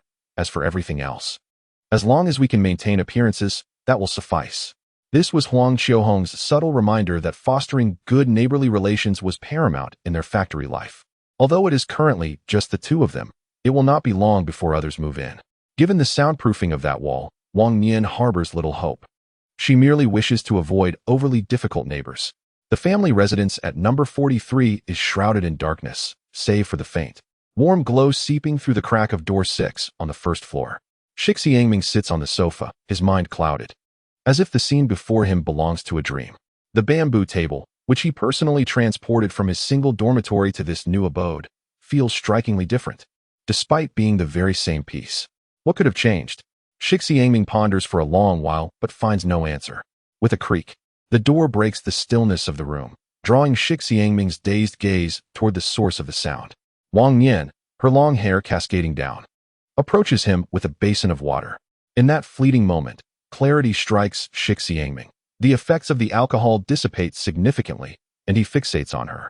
The previously cold room seems to warm instantly with her presence. He finally comprehends why the same table evokes such disparate feelings. It is home, now shared with another person. The lamp illuminates not just one figure but two, and soon, more shadows will dance within these walls. The mere thought brings a light chuckle to Shi Xiangming's lips, a smile distinct from those he wears in front of superiors or the bittersweet expressions he offers his parents. His lips curl upward, revealing a row of neat teeth. To Wang Nian, he appears as a drunken fool, grinning senselessly. Wash your face, she instructs, wringing out a cloth from the basin and bending to hand it to him. Wang Nian gently swayed for a moment before yielding to the force and seated herself. Look, this will be our home from now on. Do you think our house is acceptable? She smiled, thoroughly satisfied with the fruits of her labor. In a couple of days, I'll clear the yard to plant some vegetables. It will look splendid. Shi Xiangming's voice grew closer, and Wang Nian felt a weight on her right shoulder, accompanied by a hint of alcohol on her nose, which suggested that it would indeed look even better. When did the children take the train? The small bedroom contained only a 2-door wardrobe, and through the open door, one could see the room was quite bare. The mention of children made the last remnants of her inebriation dissipate instantaneously. Shi Xiangming straightened his posture and pinched the bridge of his nose. A warm hand enveloped the back of Wang Nian's hand. I would like to request a few days off to pick up the children. The subject of children inevitably led to the lamentable topic of their parents. Shi Xiangming was merely 6 years old, and Shi Wan was 3. Together, they likely could not even recognize all the characters in a single book. Yet, despite this, Shi's mother was at ease allowing the 2 children to travel alone by train to the distant Wenxi township. It was a daunting prospect even for adults unaccustomed to long journeys, yet they wished for their children to embark on such an adventure. Previously, it had been arranged that Shi Xiangming's mother would bring the children, but for reasons unknown, this decision had been changed at the last minute. Would the factory grant their approval? Wang Nian was only concerned about this. While there was agreement, for the sake of fairness, they would have to deduct from this year's year-end bonus. As soon as this topic arose, Shi Xiangming suddenly stood up, took 2 steps to the desk, and swiftly yanked open a drawer. Indeed, her legs are quite long. Wang Nian walked over, taking no less than 4 or 5 steps, while the other person covered the distance in merely 2. From now on, our household will be entrusted to your care. A thick stack of brown paper envelopes was thrust into Wang Nian's palm, each envelope uniformly sized, emblazoned with the words salary envelope. A casual count revealed at least 30 of these envelopes. This indicated that all of Shi Xiangming's wages from his 2.5 years at Factory 431 were now in Wang Nian's possession. Wang Nian nodded and proceeded to open all the envelopes, whether sealed or filled with contents. Wang Nian. It was true that entrusting the household to Wang Nian meant Shi Xiangming had surrendered all his financial assets. Within the cash were numerous small denominations mingled among the larger bills. After counting the money, Wang Nian fell into silence. A staggering sum of 5,900 yuan, along with a considerable number of insignificant coins and tickets. A significant portion of the tickets had been utilized for wedding expenses and household necessities, leaving mainly rice and grain coupons. After deducting the 30 yuan sent home each month, the savings astonishingly exceeded the total salary by over 1,000 yuan, leaving Wang Nian deeply impressed by Shi Xiangming's earning capabilities. Shi Xiangming could only see the top of Wang Nian's head and was unaware of her current thoughts. Feeling somewhat embarrassed, he began to explain again. Previously, all wages were managed by his mother, and this money had been accumulated since arriving at Changshengpo. The surplus funds primarily stemmed from research and development rewards or business trip bonuses. The principal reason for the savings was Shi Xiangming's modest expectations regarding food, clothing, and shelter. During business trips, meals were arranged by the factory, and while at the factory, he dined in the company cafeteria, wearing the same set of clothes for 2 to 3 years without purchasing new ones. Wang Nian suddenly interjected, her eyes gleaming with a brightness that seemed to surpass the moonlight streaming through the window. Am I to manage all this money? She inquired. Indeed, Shi Xiangming replied, nodding emphatically. The word manage lodged in his throat, refusing to escape, while the warmth radiating from his right cheek felt akin to a fire, swiftly consuming all coherent thoughts. Like a jubilant bird, Wang Nian fluttered towards the bedroom. I must secure the money and, in due course, procure some delightful treats for you. In her previous life, the arduous accumulation of wealth in the form of a car and a house had never brought her the joy that these few thousand yuan now did. Could this be the bliss of unearned fortune? Shi Xiangming, one hand pressed against his lips in a fist, gently caressed the spot where Wang Nian had just kissed him. Heat surged from his cheek, racing to his heart, incinerating the last vestiges of rationality in his mind. With a sudden burst of energy, he sprang to his feet and hastened after Wang Nian into the bedroom. The door slammed shut with a resounding thud. Inside, the atmosphere was imbued with a vibrant spring essence, while the solitary, forlorn light bulb in the living room burned brightly throughout the night. After a week of gloomy weather, the skies finally cleared, and sunlight poured through the pale blue curtains onto the double bed. Wang Nian lifted her eyelids, instinctively reaching for her watch on the bedside table to check the time. It was precisely 6:50. Turning her head towards the right pillow, she found, as expected, that Shi Xiangming was no longer there. By her estimations, he should now be seated on the bus heading to the county town of Wenxi. Bearing the discomfort of her sore body, she sat up, waiting for her consciousness to fully awaken before swinging her legs over the side of the bed to dress. There is, indeed, a certain reason why the bliss of newlyweds and the tumult of passion often coexist in novels. 1 week into marriage, Wang Nian had yet to enjoy a sound sleep, awakening each day with aching limbs and a weary back. The promised garden for planting vegetables remained untouched, and the stove had not been lit even once. The thought of hiring a carpenter to craft beds for the children had slipped from her mind entirely. Today, she resolved to visit the workshop and find a carpenter, determined to prepare the beds before the children arrived. The allure of beauty had led her astray. As Wang Nian pushed open the window to disperse the lingering air of ambiguity in her home, she pondered. Chapter 14. Observations at the vegetable stand outside. The sun shone brilliantly, and from the corridor, one could glimpse the vibrant hues of trees in the mountains. The winter in Wenxi Township was devoid of snow. The mountains retained their verdant splendor even in the colder months. Yet beneath this facade lay a harsh reality. Winter was not only cold, but also exceedingly damp. During her first winter, Wang Nian had suffered from several bouts of cold and fever. In the initial 2 years, firewood had to be rationed by the commune, rendering the thought of a warm fire a distant dream. It was only in recent years, with the relaxation of policies, that villagers dared to stealthily venture into the mountains to gather firewood for warmth. She ought to inquire with Sister Qiuhong soon. Before she could finish her thought, Huang Qiuhong appeared in the courtyard of the residence, accompanied by Lu Chaoxian. What do you need, sister? Huang Qiuhong approached swiftly, almost like a gust of wind, reaching Wang Nian's doorstep in mere moments. Sister, you arrived just in time. I was fretting about how to procure firewood for the stove. Isn't this vast expanse of land enough for you to gather? Huang Qiuhong gestured dismissively towards the small hill in the east. If you prefer not to cut it yourself, you can purchase briquettes from the coal station. Upon seeing the immaculate, untouched stove, Lu Chaoxian's smile grew more meaningful, hinting at unspoken thoughts. Truly, it is to be expected of newlyweds, even after several days. The kitchen has yet to see a fire lit. How else could I have waited for Comrade Shi to leave before bringing you to seek companionship? We have all traversed that path, haven't we? Huang Qiuhong chuckled in agreement.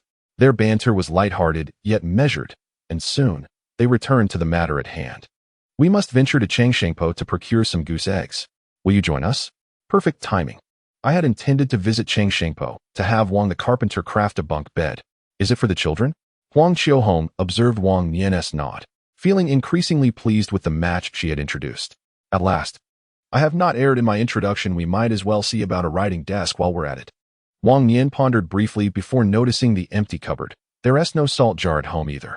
No matter how meticulously one plans, there are always minor details that slip through the cracks, only to be realized when the need arises. You should have mentioned it earlier. We have carpenters at our factory. Why go all the way to Changshengpo? Lu Chaoxian exclaimed, thumping his thigh. His warm enthusiasm suggested a good rapport with the carpenter, and before long, he was eager to set off immediately. Wang Nian glanced at Huang Qiuhong, who imperceptibly nodded, and thus he agreed to accompany them. Lu Chaoxian insisted on taking Wang Nian along, while Huang Qiuhong, concerned for Wang Nian's well-being, joined in their planning for the market trip. Wang the carpenter resides in the old residential area. Let us first visit the vegetable station and then proceed there, Lu Chaoxian suggested.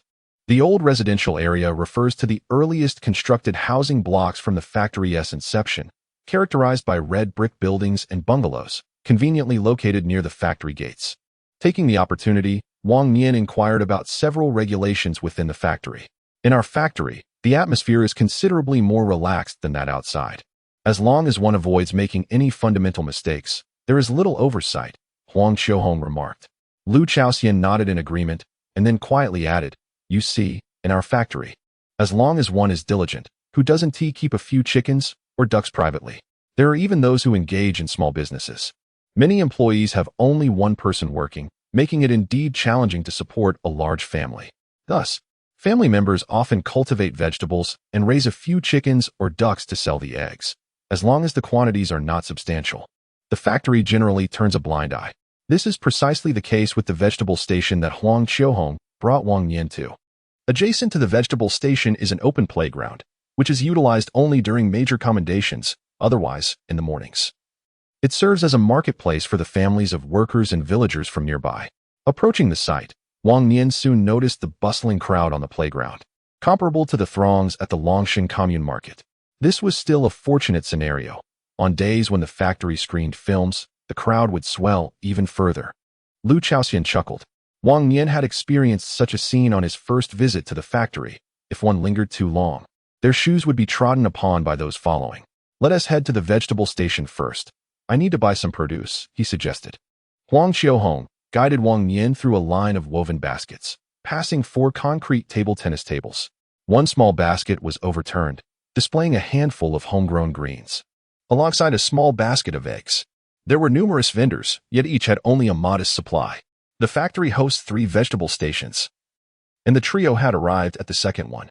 This was chosen not only for its proximity to the staff quarters, but also because Huang Qiuhong had acquaintances at the second station, ensuring that if any good items were available, they would be discreetly set aside for her.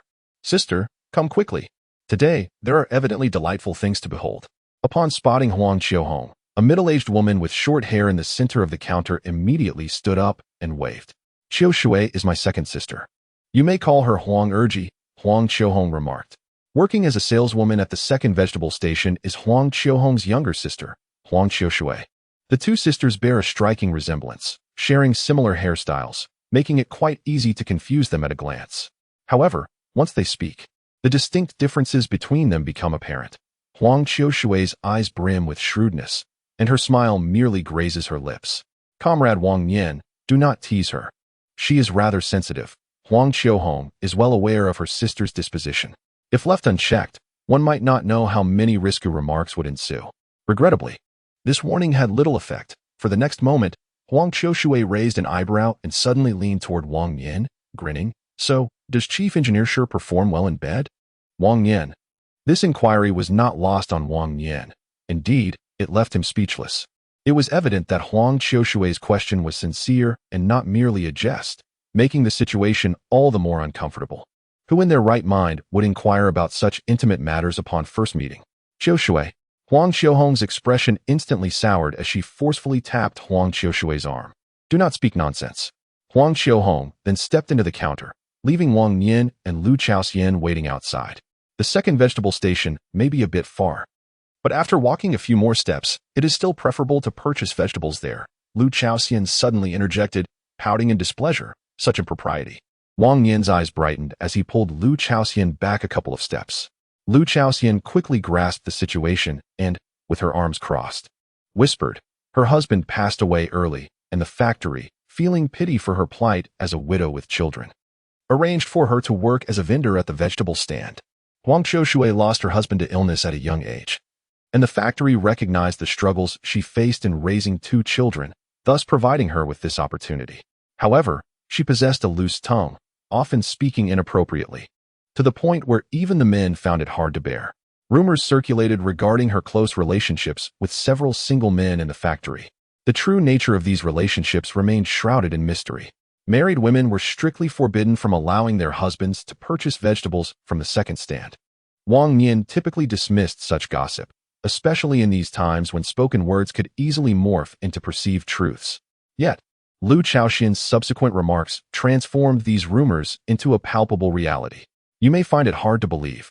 Lu Chaoxian leaned closer, almost whispering into Wang Nian's ear. "I witnessed her with Deputy Factory Director Zhu." Without uttering another word, she gestured with a couple of quick taps on her mouth, and Wang Nian instantly understood the implication. Zhu stood inconspicuously behind the factory director, easily overlooked by others. The adage holds true: one must not judge by appearances.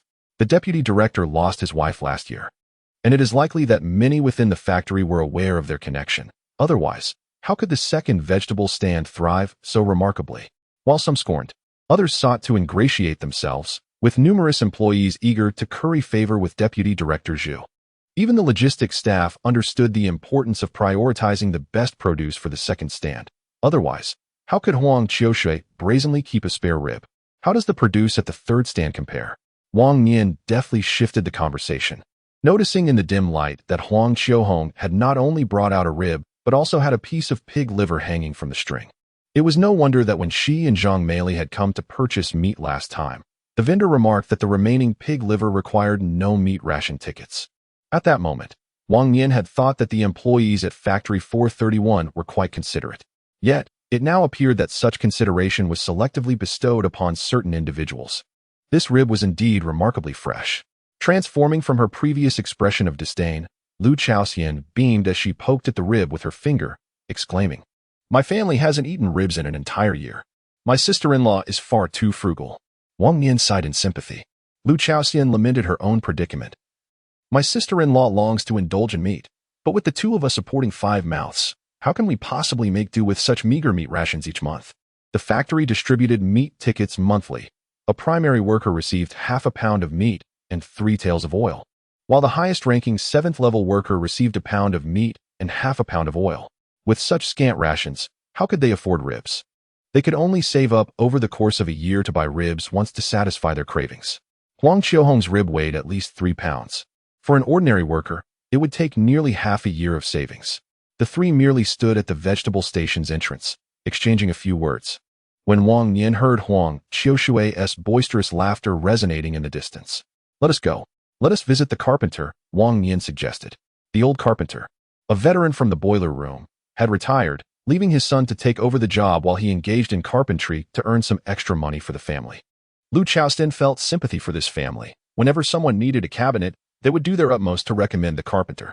The old carpenter's daughter-in-law required medication year-round, with half of her son's salary devoted to purchasing it. Without the old carpenter's financial support, they might scarcely manage to afford food. The trio ambled along, engaged in lively conversation, unaware of the distance they had traversed. It was only when Wang Nian glanced up at the clock mounted on the wall of the grand auditorium that he realized they had walked for a full 30 minutes, deepening his understanding of the expansive area of Factory 431. Chapter 15. This bowl is quite nice. The old carpenter resided in a modest single-story dwelling within the No. 7 family compound, where his family of 4 inhabited a space barely exceeding 30 square meters. This row of single-story houses contained at least 20 units, and due to the proximity of neighboring windows, cooking was relegated to a communal kitchen situated along the side. Upon their arrival, they found Zheng the carpenter diligently preparing porridge in the kitchen. In the open area before the kitchen, a stack of freshly planed wood awaited, alongside a bed frame that was beginning to take shape. Seizing a moment while Lu Chaoxian engaged the old carpenter in conversation, Wang Nian approached to examine the craftsman's skill closely. Each piece of timber was meticulously polished, and upon drawing nearer, he could detect the faint aroma of tung oil. "What kind of bed do you wish to construct?" the old carpenter inquired, carrying a bowl of porridge as he emerged from the kitchen, blowing gently on the steaming contents. Without hesitation, Wang Nian produced the sketches he had drawn the previous day. "Could you create something in this style? You drew this?" Lu Chaoxian leaned in with curiosity. "I merely pondered it myself," Wang Nian chuckled. "With sure one I only 3 years old, I worry about her climbing up and down. After all, she is a girl, and sleeping on the lower bunk is not ideal." The constraints of their cramped quarters compelled the 2 siblings to share a small room for several years, and with the space remaining unchanged, they could only seek solutions through the design of their bed. Wang Nian's depiction of a lofted bed was inspired by the bunk beds from his previous life, complete with a staircase that could double as a storage area. The upper bunk features a slightly more intricate design, in addition to the detachable bed frame. 2 small cabinets are added at the foot of the bed and at the junction of the staircase, when adorned with some floral fabric. The upper bunk transforms into a completely private nook. "Sister." Huang Qiuhong looked at Wang Nian in astonishment, her tone involuntarily rising. "You truly have a keen eye for detail." Huang Qiuhong herself had a son and a daughter. Her son occupied the living room, while Zhang Meili and her husband shared a spacious bed. However, with their son nearing 10 years of age, it was indeed inappropriate for him to continue sleeping with his parents. Just a few days ago, the couple had discussed acquiring a double bed for their son to occupy the upper bunk, while the lower bunk would be furnished with an old mattress, simply to make do. Setting aside the financial aspect, Wang Nian's attentiveness toward children left her feeling somewhat inadequate. It would certainly require a considerable expenditure. Lu Chaoxian was reluctant to part with much. Providing their child with a place to sleep was already commendable, and who had the luxury for such meticulousness? Just as Wang Nian was about to speak, Huang Qiuhong interjected, "Think about it.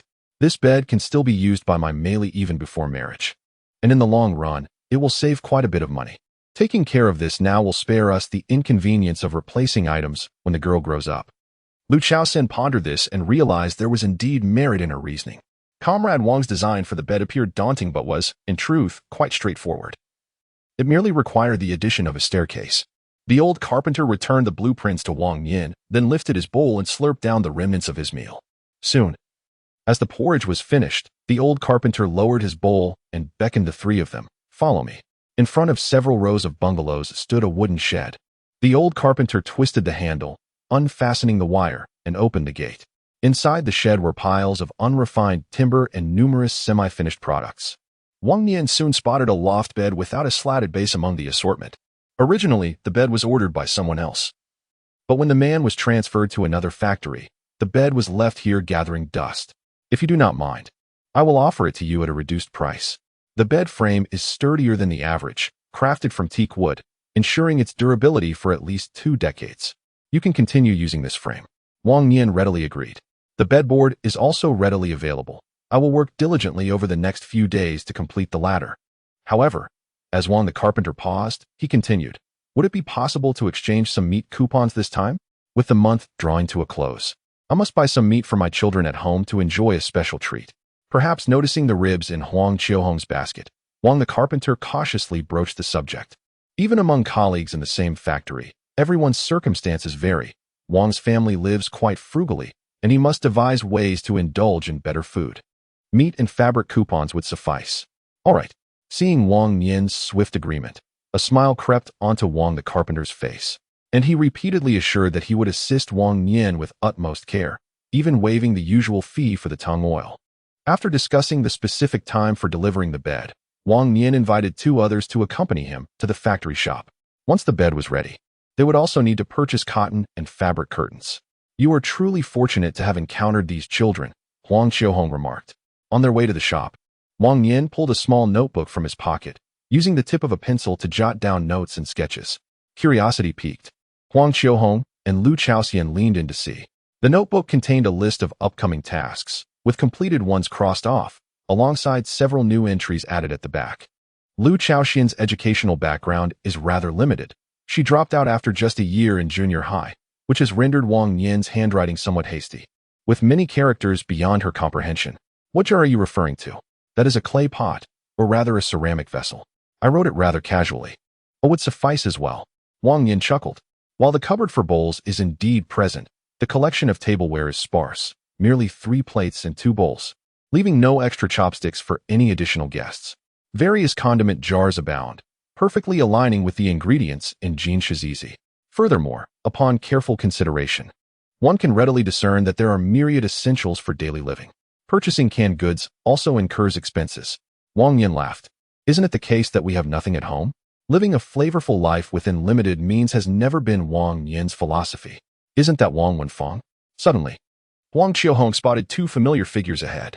Upon closer inspection, she realized it was indeed Wang Wenfang and Zhou Shanqiu. Zhou Shanqiu donned a grayish-white cotton jacket, paired with blue trousers, and the clattering of her leather shoes made her presence hard to overlook. Wang Nian leaned forward and exclaimed, "Sister-in-law, Zhou Shanqiu." Aunt Wu Ying had previously inquired about the Zhou family. Having only heard that Zhou Shanqiu had gone to the provincial capital to visit her sister and had taken a month off from the collective, setting off several days ago. After that, no further news had reached her ears. Time flew by, and Wang Nian and Shi Xiangming had already tied the knot. She had thought it unlikely they would encounter each other again, yet here they were, unexpectedly reunited. Moreover, it is still at Factory 431. What could they be doing at the factory again? Huang Qiuhong furrowed her brow, pondering whether Wang Wenfang might be introducing them to others at the factory. It is highly likely that the rumors about Zhou Shanqiu's pregnancy are true. Otherwise, with Wang Wenfang's incessant meddling, this matter would not be settled so easily. If it is indeed true, the attire of the 2 women clearly indicates that they are going on a blind date. Lu Chaoxian, oblivious to the underlying circumstances, immediately volunteered to investigate, eager to witness the unfolding drama. I will find out, she declared. Huang Qiuhong echoed her sentiments. Let's go. Wang Nian waved her hand, expressing, I have other matters to attend to, so I shall refrain from joining this spectacle. Then you carry on. Huang Qiuhong replied as she slung her basket over her arm and linked her hand with Lu Chaoxian's. We must go and ensure that Wang Wenfang does not cause harm to our comrades. Before departing, Lu Chaoxian took a moment to inform Wang Nian. My husband Zhang has already selected a house, right next to yours. We will be collecting the keys from the factory office this afternoon. Now, the identity of their neighbor is no longer a mystery, and the choice seems quite satisfactory. Watching the 2 women hastily depart, Wang Nian continued her journey, turning left. Factory 431 is vast. Those with slightly better conditions ride bicycles to work, and to walk around the entire residential area of the factory would take at least 3 hours. It takes 20 minutes to walk from the residence of Wang the carpenter to the store. With the arrival of autumn, the days have grown increasingly cold, and the warmth of the wedding day has long since dissipated, having barely been a week since. As Wang Nian contemplated, she took out the money from her pocket and counted it once more. If suitable dacron were available, I would fashion a couple of jackets for my elders. Over the years, Wang Nian had never provided anything for them. I wonder if I still possess the skill to cut fabric and draft patterns, having been so long removed from the sewing machine. In my previous life, before reaching adulthood, I toiled in numerous occupations. After enduring exploitation in a callous restaurant for 2 years, I migrated to a garment workshop in a shanty town as an apprentice, initially learning to operate the sewing machine.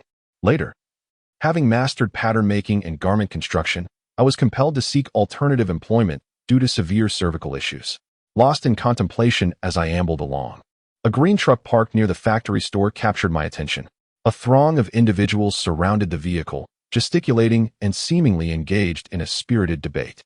Direct your grievances to the factory. We adhere to the stipulated pricing, a middle-aged man in a striped sailor shirt declared, his hand on his hip. Exuding an air of authority, the crowd swiftly dispersed, leaving only a few lingering individuals reluctantly sifting through the bamboo baskets. A dozen or so immense bamboo baskets, each reaching thigh height, overflowed with bowls, plates, and various cooking utensils. "Comrade, are these items for sale?" Wang Nian inquired, approaching with haste. Picking up a small wine cup from a basket. The surface exhibited a somewhat coarse celadone glaze, but after wiping away the thick layer of dust from the interior, a gleaming white surface was revealed. While not an exquisite porcelain cup, it was certainly superior to earthenware. A commodity coupon. Those over there are 2 mao apiece, while the ones in the basket here are just 1 mao. These are all remnants from a ceramics factory that went bankrupt years ago. With a single commodity coupon, you can purchase as many as you like, without any limit. However, you'll have to sift through the numerous damaged and flawed items yourself. Discovering any treasures depends solely on your own skill, and if you accidentally break anything, you'll have to pay for it. Many are deterred by the sight of the broken dishes on the surface, giving up after a cursory glance. We drove for 2 days to get to Chongsheng Slope. Isn't it normal to break a few? Buy if you want, leave if you don't. The factory director pulled a lot of strings to get these fine goods. It's your loss if you don't recognize their value. While the middle-aged man was verbally sparring with the crowd, Wang Nian quietly crouched down and began carefully removing the broken dishes. Judging by the fracture marks, most of the damage likely occurred during transportation. The driver is setting these rules merely to shirk responsibility. But Wang Nian, in particular, isn't worried about him shifting the blame. Chapter 16. The children arrive. "Comrade, this bowl with the floral pattern has a crack. I'm setting it aside." Each time he picked up an item, Wang Nian would announce it loudly before placing the damaged ones to the side in full view of everyone. He continued in this manner, announcing each find, leaving the driver no opportunity to object. "Comrade, look, this one is also broken." Soon, others began to imitate him, and the surrounding area was filled with a chorus of voices, causing the middle-aged man's face to darken. It must be said, the middle-aged man was correct about one thing. Beneath the wicker basket lay some treasures, albeit covered in dust and red clay, with a hint of a foul odor. It seemed that these items had not only been stored for an extended period but had also endured the ravages of flooding, rendering them rather unsightly. Wang Nian gently ran her thumb over the objects, setting aside those that bore no cracks beside her leg. The presence of minor imperfections would be left to the whims of fortune. Meanwhile, the store manager had been observing from the sidelines, contemplating whether the items could truly be sold at such a low price if they were cleaned to reveal their original condition. After a prolonged period of selective rummaging, Wang Nian had amassed quite a collection. Rising to her feet, she rubbed her sore legs and sighed, her expression one of distress. "Comrade, could you lend me a cloth? Without cleaning, how can I discern their true nature?" The store manager, taking action, lowered her arms and approached the vehicle. "This is a benefit provided for our employees. If it were the same as those in the store, it could never be sold at such a bargain." The store manager, a middle-aged woman, bore a red armband emblazoned with the word manager. When she spoke, she naturally placed one hand on her hip, deliberately showcasing the armband to all present. "And what about these?" Wang Nian gestured towards the heap at her feet. "What if they all have cracks?" Purchasing such a quantity, the store manager feigned hesitation, pondering for a moment before waving her hand dismissively. "I will offer you a further discount, but we do not guarantee quality. It is entirely at your discretion."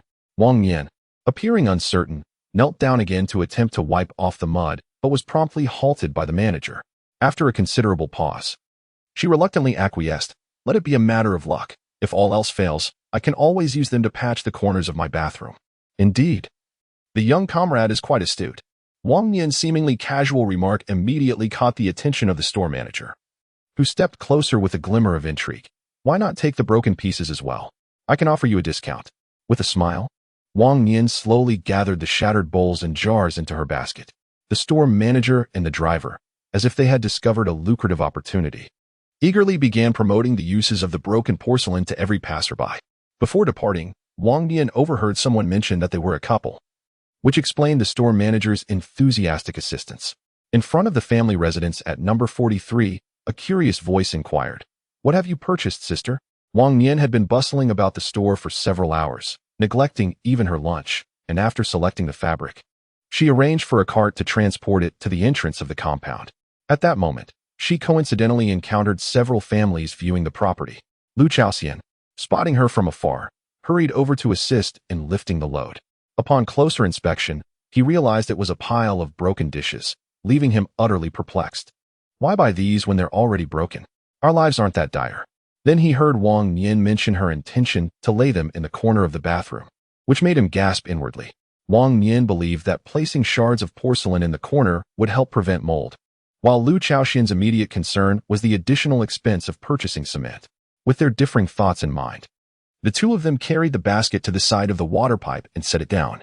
Wang Nian picked up the fabric on top, saying, "Let us set this aside for washing later." Not only Lu Chaoxian's family was present, several other doors were wide open as well. We are now officially neighbors.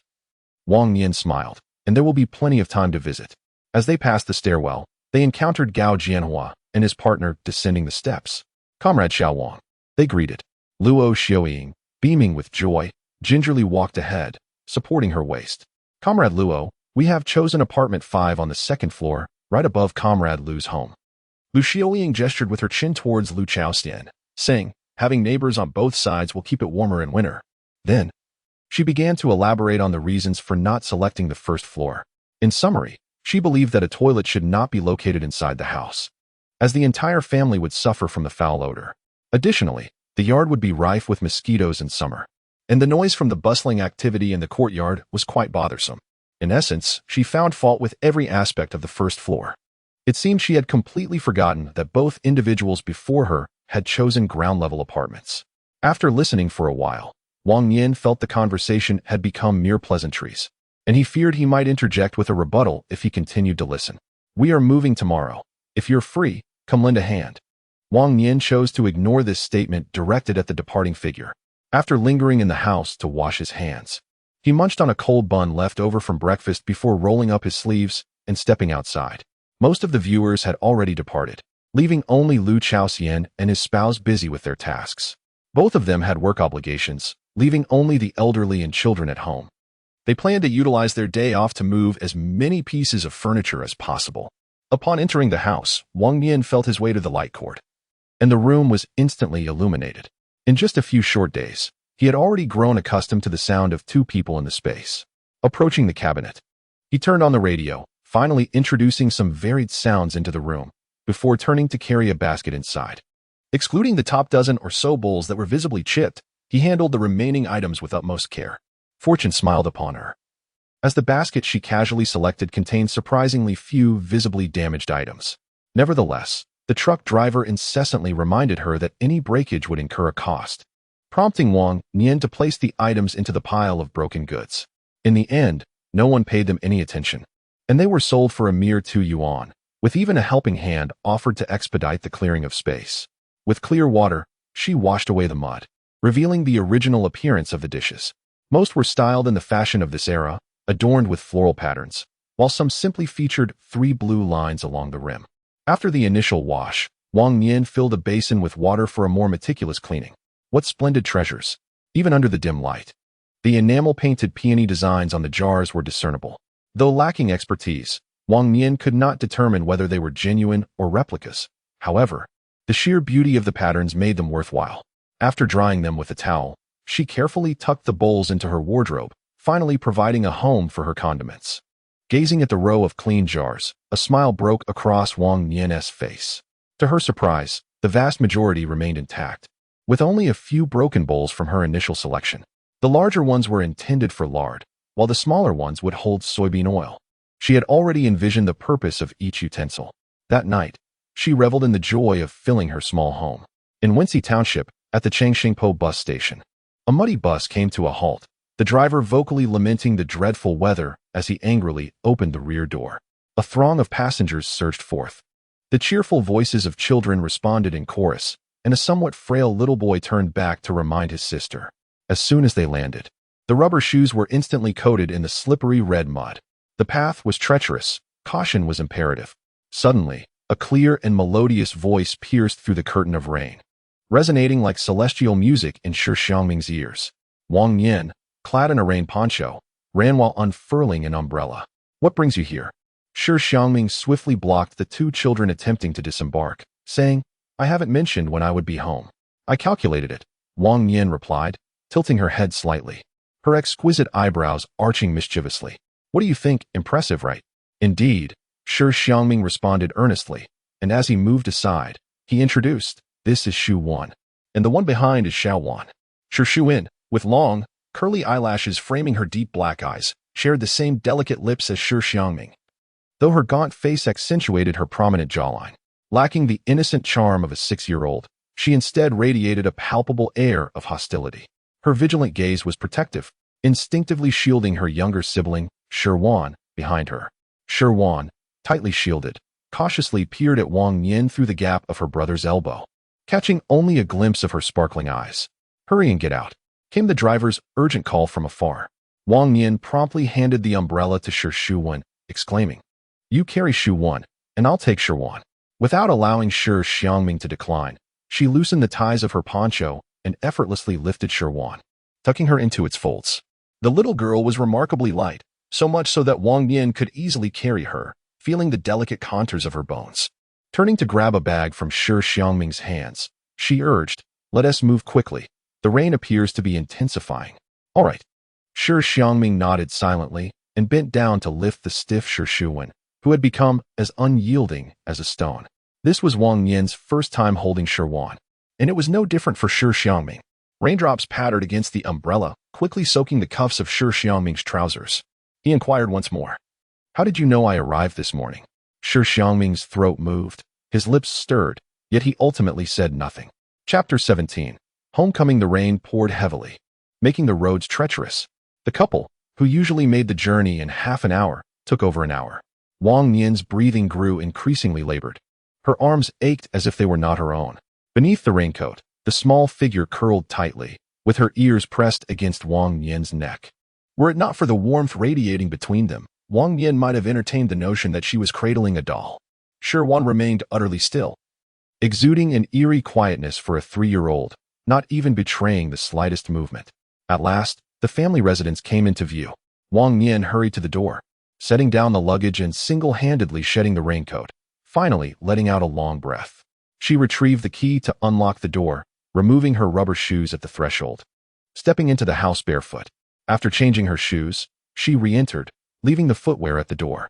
Turning around, she noticed Shi Xiangming lingering by the stove, gazing up at the sky.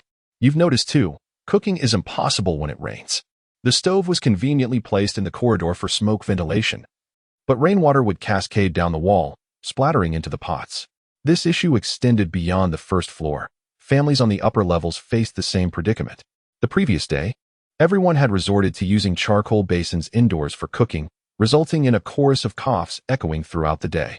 The water pipes on the first floor are situated over the dam, creating a troublesome issue during rainy weather. Without needing a reminder from Wang Nian, Shi Xiangming had already contemplated a solution. Perhaps this is one of the benefits of marriage. Glancing down, he noticed that Shi Wan had fallen asleep at some point. Her small hands clenched into fists, tightly grasping the ends of Wang Nian's hair. Shi Xiangming bent down to place Shi Xuan onto the ground, patting his bottom. "Why are you standing there in a daze? Call someone." Shi Xuan stared at Wang Nian's soaked pant legs, his mouth moving, but no sound escaped. Instead, he suddenly huffed coldly and turned his head away. "Have you forgotten what your father said at home?" Shi Xiangming's tone grew somewhat serious as he bent down to change his shoes. Shi Xiangming looked up defiantly, remaining silent. We'll talk about it later. Wang Nian, removing her bamboo hat with one hand, smiled and shook her head. The children are tired. Let them rest for now. The communication between the father and son was stiff, lacking personal harmony, and continuing the conversation would likely lead to a confrontation. It was evident that Wang Nian had assumed the role of mediator. She did not mind how Shi Xiangming addressed her and waved him over. Come with me, I'll take you to see the room. Shi Xiangming glanced furtively at Shi Xiangming, rubbing his small hands against his pants, yet remained rooted at the doorway. Shi Xiangming sighed, feeling somewhat helpless. This is not your uncle's house. You don't have to worry about others' opinions. Shi Xiangming silently muttered an acknowledgement, then turned to face Wang Nian. Come on. Wang Nian shook her head, amused. The small room was approximately 12 or 13 square meters, with a bunk bed occupying most of the space, leaving just enough room for a narrow two-door wardrobe. Both the lower and upper bunks were draped with curtains, the lower adorned with blue and white stripes, while the upper was clad in a pink checkered pattern. At the sight of the beds, Shi Xiangming's eyes sparkled momentarily, and her little hands began to fidget against her pants. Let your sister sleep in your lower bunk for a while. Later, she can take the upper bunk while you occupy the lower one. Wang Nian chuckled, approached, and pulled aside the curtain, gently placing Shi Xiangming down, which took some effort to rescue her hair. Shi Xiangming followed closely, bending down to assist Shi Xiangming with her shoes. Did you acquire all this new furniture in the past few days? Upon stepping into the room, Shi Xiangming felt as though he had entered a completely new abode. The house not only boasted additional furnishings, but the stark walls were now adorned with decorative pieces. The bamboo bookshelf had been relocated beside the sofa, while a gleaming wooden table stood adjacent to the writing desk. A bouquet of wildflowers nestled in a chipped ceramic pot atop it. With nothing else to do, he busied himself with the arrangement. While conversing, Wang Nian's gaze fell upon Shi Xiangming's sleeping visage. Shi Xiangming possessed a cherubic round face, delicate brows, and plump, rosy lips. Altogether, a remarkably lovely little girl. However, she appeared rather thin, lacking the cherubic fullness typical of children her age. A sudden, pronounced cough erupted from behind them as Shi Xiangming, with her youthful voice tinged with an unrecognized delight, exclaimed, Can I sleep in the upper bunk first? I'll let my sister take it when she turns 6. Wang Nian turned to find the awkward child standing in the middle of the staircase, her face brimming with hope, evidently seeking her approval. Of course. I'll help you switch the curtains tonight. No need. I prefer pink, and my sister likes blue. After finishing, he clambered up to the upper bunk with a series of thuds, then swiftly descended again, repeating this action 2 or 3 times. Finally, he plopped down at the foot of the bed, fiddling with the drawer of the cabinet. The latter was thoughtfully designed, allowing the child to ascend and descend with ease and confidence. Shi Xiangming remarked, This must have been your idea. I have never seen such a style in state-run stores. Wang Nian, with her keen observation, noted that the attention to detail was evident in many aspects.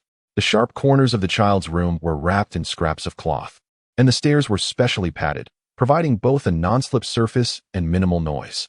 The cushions were a vibrant array of colors, seemingly stitched together intentionally, yet appearing haphazardly assembled, adding a delightful richness to the room's aesthetic. As long as you don't mind my extravagant spending, Wang Nian winked. The acquisition of numerous items, of course, implied a considerable expenditure. Each time Lu Chaos Hen observed Wang Nian carrying something new, he would shake his head in exasperation, as though the words wasteful were written across her face. Shi Xiangming lowered his head slightly, a smile tugging at the corners of his eyes. In our home, you are in charge. Spend the money as you please. He reached out and grasped Wang Nian's hand. All right. Together, they turned their attention to Shi Xiangming, who, perhaps believing he was unnoticed, suddenly stood up, removed his pants, and reached to pull back the curtain. What are you looking at? Upon turning, he discovered both of them staring at him, and in embarrassment, he swiftly darted behind the curtain. The little one certainly had a penchant for cleanliness. Wang Nian chuckled. You should take a nap. I'll call you when dinner is ready. Make sure to call me a bit louder. Came Shi Xiangming's voice just before the door closed. Having settled the children, Wang Nian remembered Shi Xiangming and retrieved a change of clothes from the bedroom. Go wash up. You're soaked. As Shi Xiangming went to the bathroom with the clothes, Wang Nian filled the kettle to heat water. Through the door, they spoke casually as one washed and the other leaned against the frame. Was the trip successful? Shi Xiangming was 6, and Shi Xiangming only 3. A basin of clothes that would take an adult half a day to wash, let alone 2 children. Anhui City grew cold earlier than Wensi Township. and the well water was already biting by late September. The children's small hands were red with cold, and they were still wearing summer sandals. This was the catalyst that angered Shi Xiangming. His ultimate fury stemmed from seeing the overalls he'd bought for the children worn by his niece. 30 yuan a month for living expenses, more than an average worker's monthly wage. I was counting on that money to ensure my brother and his wife treated the children well, but you saw it yourself. He sighed, a sound laden with helplessness and sorrow. 30 yuan, enough to support a family, yet it left the two children gaunt. Wang Nian could only imagine how heartbroken Shi Xiangming must have been upon seeing Shi Xiangming and Shi Wan. Give me 30, and I promise to raise both children to be healthy and plump, Wang Nian said, gently knocking on the door. And you too. A soft chuckle arose amidst the sound of water. Our finances are in your hands. The three of us depend on you. Wang Nian smiled and turned to look out the window at the continuing drizzle. You wash up. I'll go to the market to see what vegetables they have. How about we invite Guiqiang and his family over for dinner tonight? Zhang Liye is of a similar age to Shu Wen. And it would be nice for them to have companionship in the future, suggested Shi Xiangming. That's a great idea. We should also invite Sister Chihong's family. As a way to welcome the two children, replied the other. Once I finish my shower, I will go and call Brother Zhang and his wife. They live right next door and should be home by 3 this afternoon. Zhang Guoqiang and Lu Chaoxian were the second family to move into the staff quarters. Ever since they saw the custom-made bunk beds from Wang Nian, the only child, Zhang Liye, had been clamoring for days. Today, he went to consult the carpenter again. Although Lu Chaoxian had only one child, there was also a grandmother at home, and the child had always slept with her, longing for a bed of their own. I'll go call Brother Zhang Liang, said the other. The two of them casually chatted over dinner, unaware that every word was clearly audible to Shi Xiangming. Though his body felt fatigued, he found no inclination to sleep. After an indeterminate amount of time, the conversation gradually faded, and the door creaked open once more. I know you're not asleep. Shi Xiangming shivered beneath the covers, contemplating before sitting up and drawing back the curtain. The father and son exchanged silent glances, neither willing to speak first, until Shi Xiangming eventually relented, shaking his head and exhaling a sigh. Father, I apologize for my poor attitude today. Shi Xiangming felt a lump in his throat and nodded awkwardly. Then I shall call her auntie for now, and later, I will call her mother. Before leaving home, the grandmother next door had advised him to be sweet-tongued, suggesting that it might lead to a full meal and, at the very least, spare him from punishment. She also mentioned that with a stepmother comes a stepfather, a sentiment that had lingered in his heart ever since. How did you find it, Wang, when you met her for the first time today? Shi Xiangming inquired. Shi Xiangming pondered thoughtfully for a moment, then felt a twinge of embarrassment. She possesses great strength. It must hurt quite a bit to be hit by her. Auntie usually cannot even lift a bucket of water, yet Wang Nian can effortlessly carry her sister in one arm while holding a suitcase in the other, enduring without rest for an extended period. With such strength, if she were to strike me or my sister. Throughout the journey home, Shi Xiangming remained enveloped in this sense of trepidation. Chapter 18. A new home. Noticing that the child still had words unspoken, Shi Xiangming refrained from responding, opting instead to gently pat his head, guiding him with patience. Do you have no other impressions? Will this bed be where my sister and I sleep from now on? The bed was custom-made by a carpenter at Aunt Wang's request, just like the desk and this wardrobe. Shi Xiangming turned to pat the wardrobe, opening its door. From now on, you will place your clothes on this side, and your sisters will go on the right.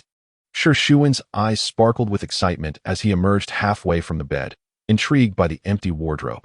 If she continues to treat my sister and me well, I would gladly accept her as our mother. Wang Nian had considerable strength, yet she was also quite beautiful and possessed a delightful fragrance. Moreover, she had a fondness for soft beds, and sleeping beneath the covers was so warm, akin to resting in a pile of cotton. Previously, at Annie's house, he and his sister had slept at the foot of the bed, with drafts seeping through the quilt and the unpleasant odor of their grandfather's feet wafting through the night. Now, not only did he have his own bed, but it was also spacious and clean. For this reason alone, Shi Xiangming felt that this stepmother was quite agreeable. From now on, this will be our home. Shi Xiangming smiled. Shu Wen lay under the quilt, revealing half of her face, her eyes curving with delight as they sparkled with laughter. I'll sleep a little longer.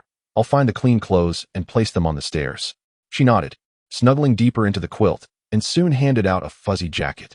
Dad, can I study like Brother Jun in the future? Brother Jun was her cousin from her uncle's family, just a few months her senior, already having completed half a year of primary school. You will attend a kindergarten for 6 months before entering primary school, and your sister will go to nursery. I can read and write too. The bed was exquisitely comfortable, the room beautifully adorned, and the prospect of studying and learning characters filled Shu Wen with immense joy. Wrapped in her quilt, she rolled around on the bed, lost in her own innocent laughter. Xiangming said nothing further, tucking in Shu Wan's quilt, closing the door behind him as he stepped out. The first day home for the child began with laughter. In the number 43 family compound, Xiangming fashioned 2 rags into a rope, directing the rainwater from the wall pillar out into the corridor. Chief Engineer, are you washing clothes? As Zhang Guiqiang's family gradually entered the corridor, Lu Chaoxian caught sight of Xiangming seated at the entrance, diligently washing clothes. A large basin and a washboard were before him, and the tall man bent over, clearly exerting himself. He was washing the clothes that the children had just changed out of. Xiangming smiled. Come over for dinner later. It will be a good opportunity for the children to get acquainted. While he spoke, his hands continued to work, turning to retrieve 2 pairs of rubber shoes standing in the corner and placing them into the water. It was evident that one pair belonged to Wang Nian. Yet Xiangming's expression remained unchanged. Not only in the realm of work should you seek to learn from Master Shi, but in life as well. You ought to glean from his wisdom. Previously, you may have merely observed the spectacle, but now Lu Chaoxian is envious to the point of feeling a pang in her stomach, swiftly turning to cast a fierce glare at Zhang Guiqiang. Having been married to Zhang Guiqiang for 8 years, she has not only had to wash his shoes, but even during those few days of childbirth, she found herself laboring alone to wash her hair. Zhang Guiqiang's mother, Grandma, who, having lived a traditional life, merely pursed her lips at her daughter-in-law's grievances. However, the words of her daughter-in-law carry weight, and she dares not assert her authority in the moment. Out of sight, out of mind, she simply turns and takes Zhang Lie's hand, leading her grandson away, wishing to shield him from any negative influence. Aunt Wang Nian has gone out to buy groceries. Lu Chaoxian seizes her son, laughing. You would almost wish to be Wang Nian's own son, wouldn't you? Little do you know, Master Shi. In just 7 short days, Lu Chaoxian has indeed witnessed Wang Nian's prowess. She can transform even a broken bowl into something exquisite. What Shi Xiangming has seen is merely a fraction. There remains much yet to be observed. Upon hearing Lu Chaoxian's words, his gaze shifts towards the stove. The once bare concrete stove has been adorned with shards of colorful porcelain, in various shapes both square and round. Comrade Wang toiled diligently for an entire day, and I witnessed her meticulously grinding those fragments until they could fit together perfectly. The larger pieces were laid first on the concrete, with the remaining small gaps filled in bit by bit, requiring an abundance of patience. Remarkably, this arrangement is quite easy to clean, unlike a concrete stove which, after prolonged use, becomes nearly impossible to scrub free of grease. You ought to learn a thing or two from Comrade Wang. Zhang Guiqiang seized the opportunity to interject, and after a quick remark, he darted into his own home. Oh, how quickly you have turned your back on me, Zhang Guiqiang. In just a few years. Lu Chaoshan hurried in after him. What are you looking at? The rain shows no sign of abating in the coming days. We cannot afford to delay the construction of the shelter. Shi Xiangming, avoiding the topic, felt a pang of emotion that left him misty-eyed. It is indeed a peculiar year.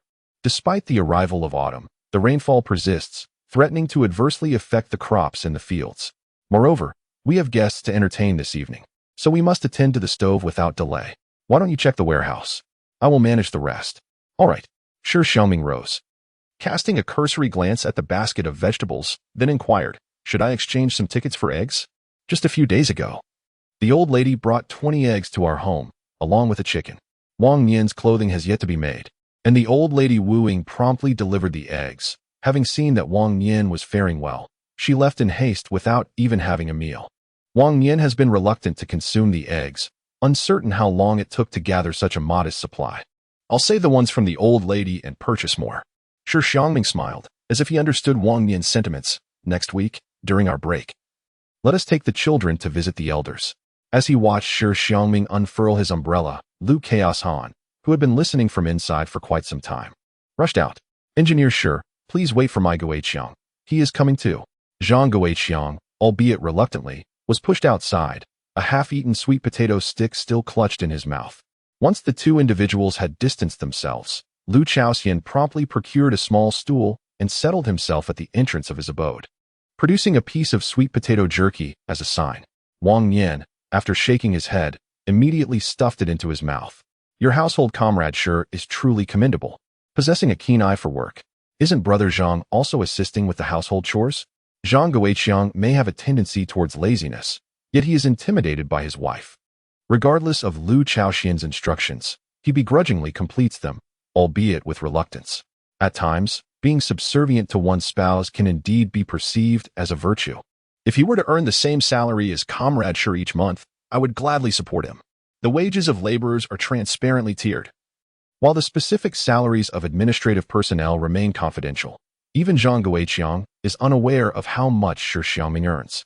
However, it is undoubtedly higher than that of the laborers. Lu Chaoxian was indeed attempting to extract some truths from Wang Nian, intentionally steering the conversation towards Shi Xiangming. Yet, Wang Nian refrained from engaging, merely sighing. We are all comrades from the working class. We are quite similar. Upon realizing Wang Nian's reluctance to divulge information, Lu Chaoxian swiftly shifted the topic. Can you guess where Wang Wenfang took the girl that day? It had been 6 days since they had spotted Zhou Shanqiu at Factory 431, and Wang Nian was taken aback that Lu Chaoxian still remembered to inquire about the matter. What a coincidence! As Wang Nian ascended the stairs with a wooden basin to fetch water, Lu Chaoxian trailed behind, continuing his discourse. At that time, Zhou Shanqiu and her companions had indeed visited Wang Wenfang's residence, so they had seen nothing. Who could have anticipated that several days later they would encounter Zhou Shanqiu in the office? They had brought a marriage certificate to apply for work on behalf of the female party. One of the functions of the labor union is to assist cadres and their family members in applying for job positions. However, the available positions are limited, and without any vacancies or newly created roles, it is exceedingly difficult to succeed in such applications. Moreover, given that Zhou Shanqiu barely graduated from middle school, her chances are virtually non-existent. Of course, this is not the crux of our conversation. The individual who married Zhou Shanqiu is Deputy Section Chief Yang from our factory's 2nd District Security Department. At 35 years of age, Deputy Chief Yang recently divorced his highly educated ex-wife due to irreconcilable differences, with their 3 children remaining with him. To everyone's surprise, he quickly obtained a marriage certificate with Zhou Shanqiu. Furthermore, they are currently applying for housing, and if fortune smiles upon them, they may soon move into the 2nd batch of new apartments. As a cadre, Deputy Chief Yang has a reasonable chance of being allocated a unit in one of the few family housing buildings, and it is not inconceivable that they could end up in Building 43. The thought of having them as neighbors is quite distressing for Lu Chaoxian.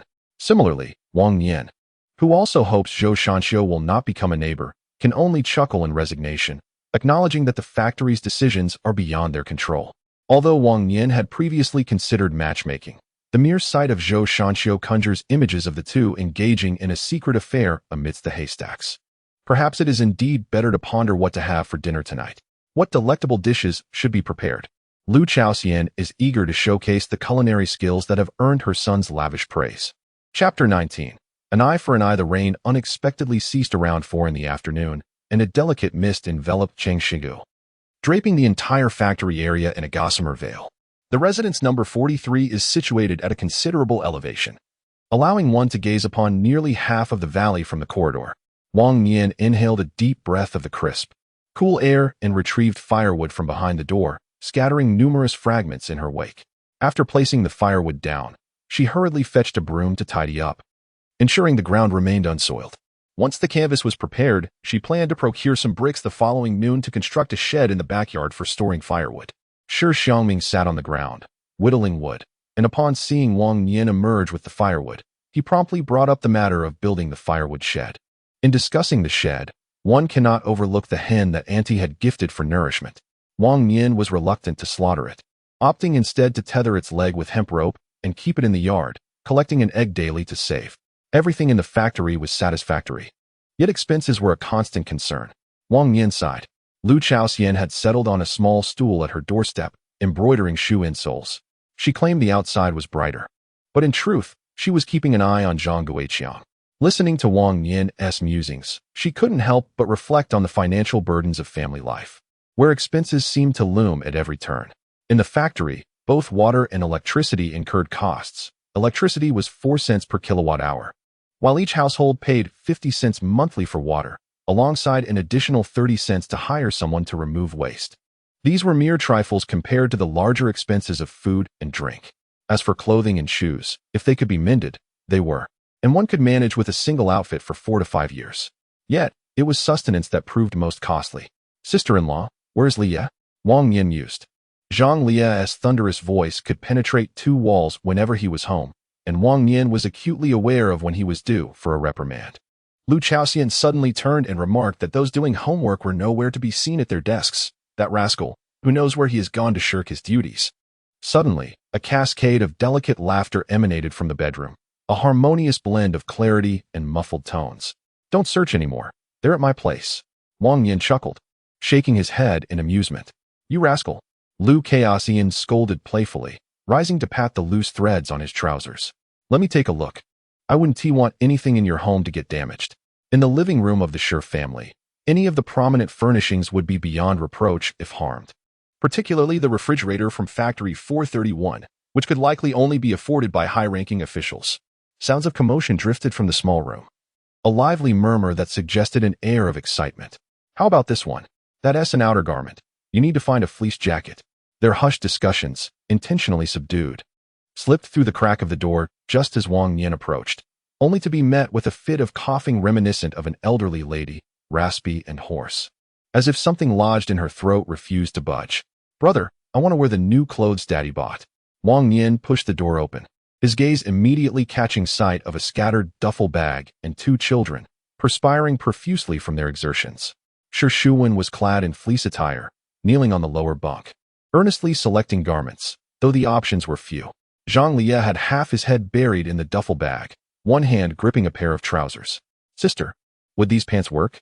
What are you up to? Lu Chaoxian bypassed Wang Nian, striding over to pinch Zhang Lia's ear. I turned my back for a few minutes. And you're rummaging through their belongings. At that moment, the quilt on the bed rustled, and Shi instinctively shrank beneath the covers, revealing only her eyes. I'm not rummaging. I'm helping my sister find pants. Do you need to help? The 2 women, amidst their banter, suddenly burst into laughter, while one of them playfully raised her toes and made silly faces at the siblings, Shi Xiangming and his brother. Aunt, please don't be angry. It was I who asked Leah to lend a hand. Shi Xiangming quickly leaped off the bed to take the initiative in admitting his involvement. Indeed, Zhang Lia shouted, covering his ears. What's wrong with helping my buddy, Xiangming, find a pair of pants? The adults hoped for a budding friendship between the children. Yet within a mere moment, the 2 had already become inseparable companions. Wang Nian chuckled softly in disbelief as she approached and gathered the clothes that had spilled from the travel bag, placing them neatly on the bed. Have you chosen which pants to wear? Lu Chaoxian released his grip and playfully tapped Zhang Lia on the back of his head, bemused by the situation. You haven't even fully grown up yet. What do you know about being buddies? I wonder where you learned that. As Wang Nian settled on the edge of the bed, Shi immediately shrank into the corner, a small bundle of curiosity fixated on Wang Nian's movements. Most of the clothes were old, some even patched multiple times, with stains that hadn't been thoroughly cleaned and an unpleasant odor lingering. It was no wonder that the 2 brothers had struggled to find suitable clothing after such a long search. How could they have stuffed all these dirty clothes into the bag without washing them? Lu Chaoxian, known for her straightforward nature, had little patience for convoluted thoughts. She promptly voiced her mind as she shook out the garments. They have been washed. A childish voice protested from the bedding, as if feeling the need for clarification. Quickly adding, it was my brother who washed them. Who instructed you to wash the clothes? Wang Nian collected the dirty items, piling them at the foot of the bed, then picked up a pair of light yellow corduroy pants. Let us wear these. Although it may appear somewhat worn, it remains relatively clean. Alas, how can such a small child manage to wash clothes to a satisfactory standard? Lu Chaoxian murmured softly. If they do not wash for themselves, they might not even have clean garments to wear. Wang Nian hesitated to judge the character of her in-laws, whom she had yet to meet, however. Their treatment of the 2 children made it difficult to feel any warmth towards them. She harbored no fear of outsiders discovering the family's embarrassing affairs. If they could act so, they should not fear others' words. Shi Xiangming seldom spoke of his parents, and when he did, his tone was often devoid of warmth, suggesting a lack of closeness between them. Lu Chaoxian, taken aback, turned to Shi Xiangming. Is your grandfather and grandmother unkind to you and your sister? Her inquiry was strikingly direct. In what manner are they unkind? Lu Chaoxian pressed further. Grandfather frequently scolds us, and grandmother even hits my sister, denying us enough food. Shi Xiangming recounted, raising his fingers to enumerate. Uncle does not allow us to eat meat. Truly, what a tragedy. Lu Caosian sighed, grasping Shi Xiangming's hand. From now on, stay close to your father and mother. No one shall mistreat you again. We are comrades for life. Whoever dares to strike you shall face my wrath. Zhang Liye declared, brandishing his fist in promise. How could such cruelty exist among one's own blood? Lu Caosian found it incomprehensible. Although it was true that her mother-in-law did not favor her, she adored her grandchildren wholeheartedly, treating them as precious as her own eyes. Wang Nian, however, was entirely focused on Shi Xiangming. Come, put on your pants. Once you do, Annie will prepare crispy meat for you. Shi Xiangming's eyes darted about, clearly deep in thought, and soon a distinct sound of swallowing could be heard as she gulped. Is crispy meat delicious? Wang Nian chuckled, making an effort to suppress the corners of her mouth as she nodded. It's both fragrant and crunchy, plus there's meat. The blanket was set aside, and the disheveled little girl slowly crawled over, her expression betraying a mixture of anxiety and anticipation. In a hoarse voice, she remarked, I've never tasted crispy meat, but I've seen it. Shi Xiangming sniffled and replied in a muffled tone, Auntie secretly fried meatballs for our cousin. My sister must have mistaken the meatballs for crispy meat. Wang Nian merely nodded, pulling Shi Xiangming closer as she helped her into her pants while asking, Did they not give you any to eat? We can't eat. Shi Xiangming exclaimed in terror, shaking her head vigorously. Auntie will scold us. How heartless, Lu Caosian grumbled, handing pants to Shi Xiangming. Your mother bought plenty of good dishes today. We'll have enough to eat tonight. After removing her outer clothing, Shi Xiangming appeared even more frail. Wang Nian could almost encircle the little girl's thigh with one hand. Initially, Shi Xiangming had no intention of raising the child born from his ex-wife's infidelity. No one desired to be humiliated and then bear the burden. However, upon witnessing the heart-wrenching cries of the infant in the cradle, deprived of nourishment, he could not help but think of his younger sister who had been sent away. At that time, the family was not truly impoverished. Yet due to his sister's frail constitution, she often fell ill until she was 2 years old. Their grandmother, unwilling to waste more money, secretly sent her away. Unbeknownst to the family, on the day she was taken, Shi Xiangming was at home. Yet he allowed the siblings to cry in despair while his sister was ultimately taken away. From that moment onward, he no longer sought the warmth of his grandmother, leading to his relocation to his grandparents' home, where he was nurtured under their care. In his childhood, lacking the strength to protect his younger sister, he was even more reluctant to see Shi Xiangming endure a life fraught with uncertainty. A grown man could scarcely comprehend the challenges of raising a child. A fleeting thought led him to add the child to his household registration, thus designating her as his second daughter. White noodles, Shi Xiangming exclaimed, springing to her feet. Her small hands clenched tightly, her face flushed with excitement. Can my brother and I stay here forever? We will live here always. In a few days, Dad will take you to kindergarten. What is kindergarten? She inquired. It is a place filled with many little children, where you can play and sing together. Unbeknownst to her, Shi Xiangming had already nestled into Wang Nian's embrace, tilting her face upwards and incessantly asking questions. At 3 years old, she could not fathom why adults might harbor dislike towards her, yet she could undeniably sense the affection emanating from this person before her. This aunt treated her well. Shi Xiangming understood. A large chunk of firewood was thrust into the stove, and after a series of crackles, flames leapt up, licking at the bottom of the pot. 7 or 8 pairs of eyes fixated on the large iron cauldron, though it was said to be fried crispy meat. The high price of rapeseed oil meant that only a modest amount could cover the bottom of the pot, necessitating multiple batches to achieve the desired crispiness. Sticky dough balls were delicately lifted with chopsticks and placed into the oil, producing a sizzling sound as the aroma wafted through the air. Several children were sternly instructed to keep their distance from the fryer, forming a human wall at the doorway, desperately inhaling the fragrant air. Wang Nian perceived that even the pungent smoke, which might be irritating, was a rare treasure for them. If it weren't for your generous use of oil today, our family wouldn't have tasted crispy meat in over 5 or 6 years, Lu Caosian remarked, straining to catch a glimpse from the stove. Even though the factory workers lead a considerably better life than many of their rural counterparts, few are willing to indulge in lavish meals of oil and meat. Today, however, is an exception. Wang Nian chuckled. From now on, my family will have to tighten our belts. Who would believe that? Comrade Shi certainly would not. A few men sat in the room, listening to the radio, and Shi Xiangming's eyes were glued to Wang Nian. hardly resembling someone who would allow his beloved to subsist on meager fare. It was merely his own insatiable appetite.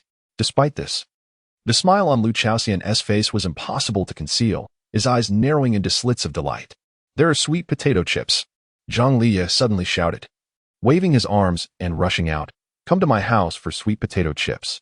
You see, my household is full of greedy souls." Lu Chaoxian did not stop him, continuing to toss firewood into the stove. "Tomorrow, I shall dry some sweet potato chips for snacks too."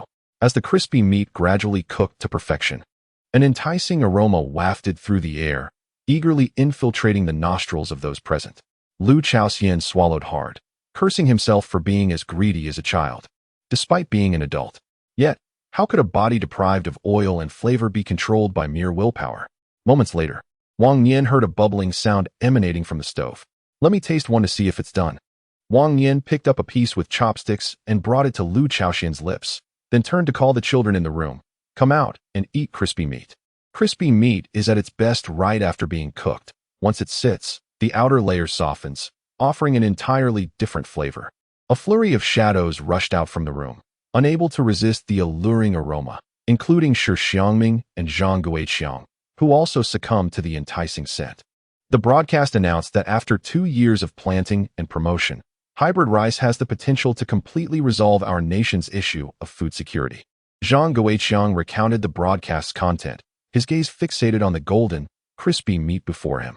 Perhaps it had been too long since he had tasted such delicacies, but he felt that the dish's vibrant hue was utterly captivating, even more so than those served in state-run restaurants. "Sister, you go ahead," he urged, as he pushed Shirwan to the front while selflessly taking a position at the back. Shirwan tilted her head back, her large eyes sparkling with excitement. Wang Nian picked up a piece of crispy meat, blew on it gently, and finally held it out to the little girl. Observing her wide-open mouth eagerly ready to bite into the crispy morsel, Shi Xiangming awkwardly declared, "I'll take it myself." She turned her head away, anxious that Wang Nian might insist on feeding her. Wang Nian complied, holding a piece suspended in the air, allowing her to take it slowly with her hands. The first batch had not been plentiful. After the 3 children queued up and each had 2 pieces, only a few small ones remained. Wang Nian handed over the tray, saying, "Everyone should have a taste." With each bite, the crunchy exterior gave way to a tender dough, infused with a subtle spiciness and the fragrant essence of ginger enveloping the meat strips. It was truly delightful. "Is this the flavor of crispy meat?" Zhang Guiqiang began to doubt whether he had forgotten its taste, and after savoring a few more bites, he was utterly enchanted. It only seemed to get better with each mouthful. I witnessed the preparation of the seasoning firsthand, yet somehow, the result was undeniably delectable. Lu Chaoxian had to concede that despite both having 2 hands, the outcome could vary significantly. It was only because everyone's stomachs were empty that they found it so delicious. Wang Nian simply stated that from this moment forth, the spices in the space would truly come into play. Moreover, as he utilized the snow ginger powder from the 3rd tier, a new cabinet suddenly materialized on the spice rack. However, with so many people present, Wang Nian could not take the time to examine it closely and decided to investigate further in the evening. It was indeed more delectable than the dishes served at the state-run hotel in the provincial capital. Unexpectedly, Shi Xiangming interjected, noticing that everyone was looking at him, and continued with utmost seriousness. "If we were as liberal with oil as the hotel chef, it would taste even better." What could be better, one might wonder.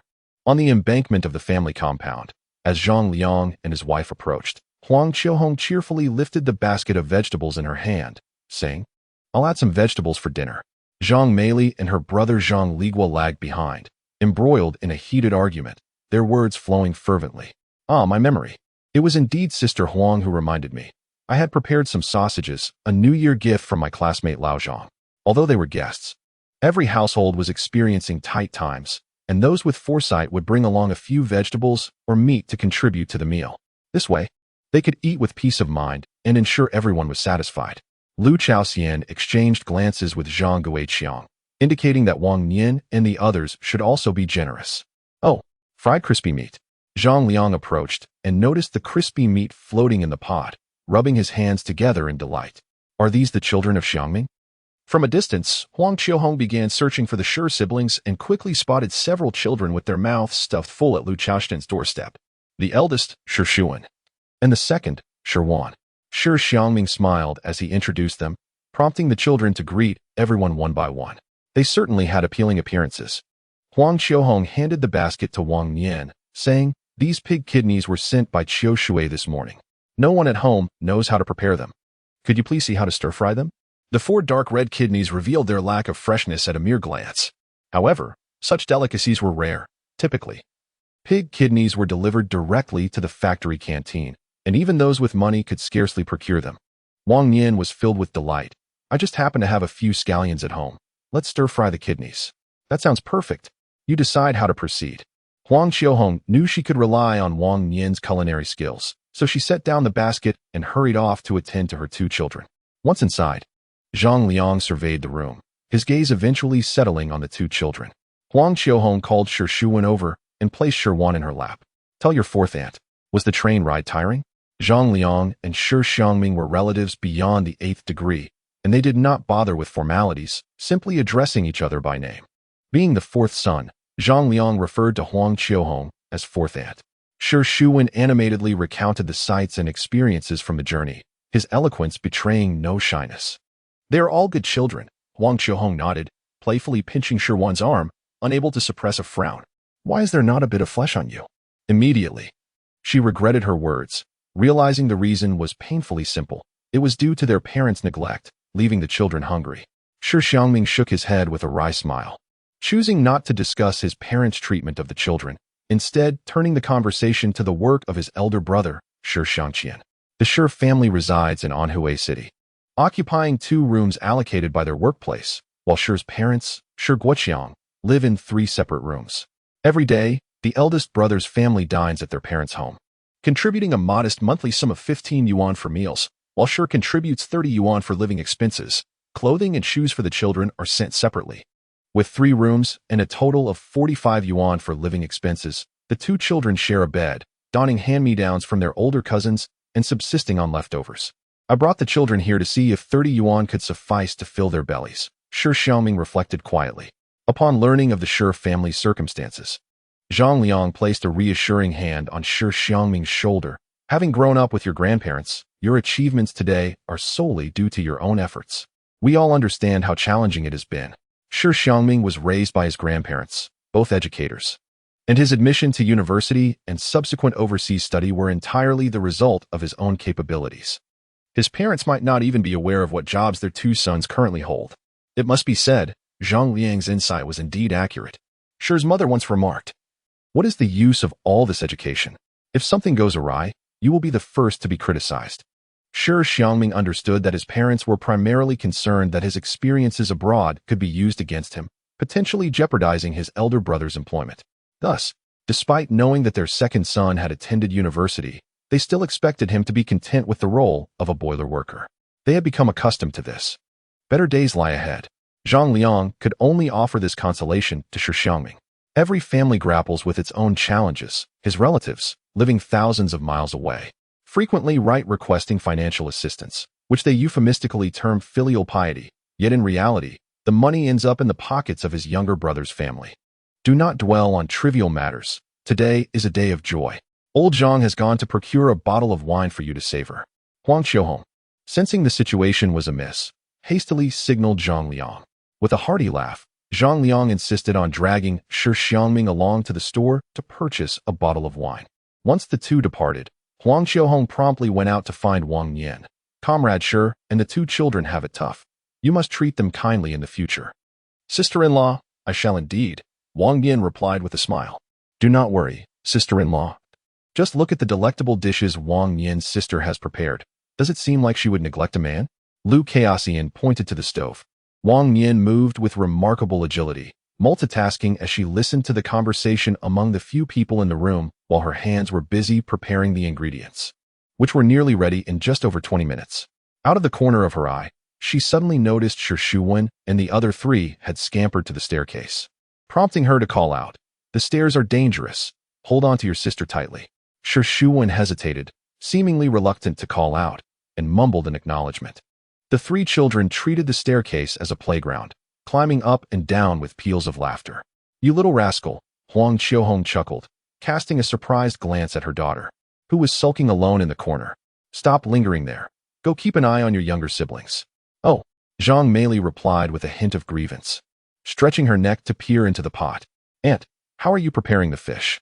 I remember you love sweet and sour fish, don't you? We'll make sweet and sour fish tonight. You are the best, Aunt. Upon hearing of her favorite dish, Zhang Meili's expression transformed from gloomy to radiant as she skipped off toward Shi Xiangming and the others, attempting to steal a pencil from her brother, though she was unsuccessful. In a single sentence, the simple troubles of Zhang Meili are elucidated. The victor is presently engrossed in listening to a storytelling broadcast within the confines of the room. Sister-in-law, why are you pushing my sister?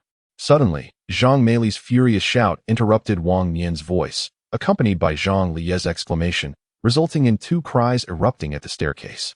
Wang Nian set down the kitchen knife, having just sliced chili peppers, and casually wiped his hands on his apron. Who asked you to block the way? At the top of the staircase, a boy of 7 or 8 surveyed the scene from his elevated position, one hand brandishing a ping-pong paddle while the other rested on his hip. With such a wide staircase, why must you squeeze past us? Upon seeing the parents arrive, Zhang Liye immediately raised his voice to complain. At Wang, Zhou Song pushed my sister. Shi Wan sat on the stairs, clutching her knee, her small face adorned with tears. Are you hurt? Wang Nian stepped forward to embrace Shi Wan, but due to the chili residue on his hands, he hesitated to examine her himself. Instead signaling to Lu Chaoxian, sister-in-law, could you please check if the child is injured? Bad seeds are born from bad seeds. Upon recognizing who was perpetrating the bullying, Huang Qiuhong's expression darkened considerably, her reprimands unrestrained by the fact that the offenders were children. Zhou Song, Wang Wafang, and the second son of Shou Tong were notorious for their domineering and overbearing nature, frequently tormenting the children of the same residential complex. Who are you calling a bad seed? Zhou Song, enraged, stamped his foot and shouted upstairs, Mom, there's an old woman cursing at me. This single remark reveals the manner in which Wang Wenfang and her husband typically educate their precious son. Xiao Wan's knee was slightly scraped. After examining Shi Wan, Lu Chaoxian immediately spoke up. Wang Nian cast a cold glance and beckoned to Shi Xiangming and the others. Soon, a woman descended the staircase, muttering angrily, who is blabbering alone up there? As she turned the corner of the staircase, her gaze fell sharply on Huang Qiuhong, and with a disdainful snort, she exclaimed, So it's Director Huang. Zhou Song pushed my child. Wang Nian took a step up the stairs and coldly began to speak, catching Wang Wenfang's attention. Who are you? With each statement, Wang Nian ascended another step, and by the time she finished her sentence, she had reached Zhou Song. Wang Wenfang dismissed Wang Nian's small stature and seemingly innocent appearance with a scoff. Children always play rough. What do you intend to do? Report it to the factory? In terms of appearance, Wang Nian was actually far more attractive than Zhou Shanxiu, though she was somewhat shorter. However, at that moment, Wang Wenfang noticed Wang Nian looking up, only seeing her half-closed eyes and flared nostrils. She couldn't help but internally criticize Shi Xiangming for being blind enough to choose such a person. But in an instant, as she recognized the situation before her, she was instantly struck with terror. Wang Nian seized Zhou Song by the collar and swiftly dragged him down the stairs. Zhou Song, clearly caught off guard, instinctively screamed and began to shout, You old hag, just wait and see how I deal with you.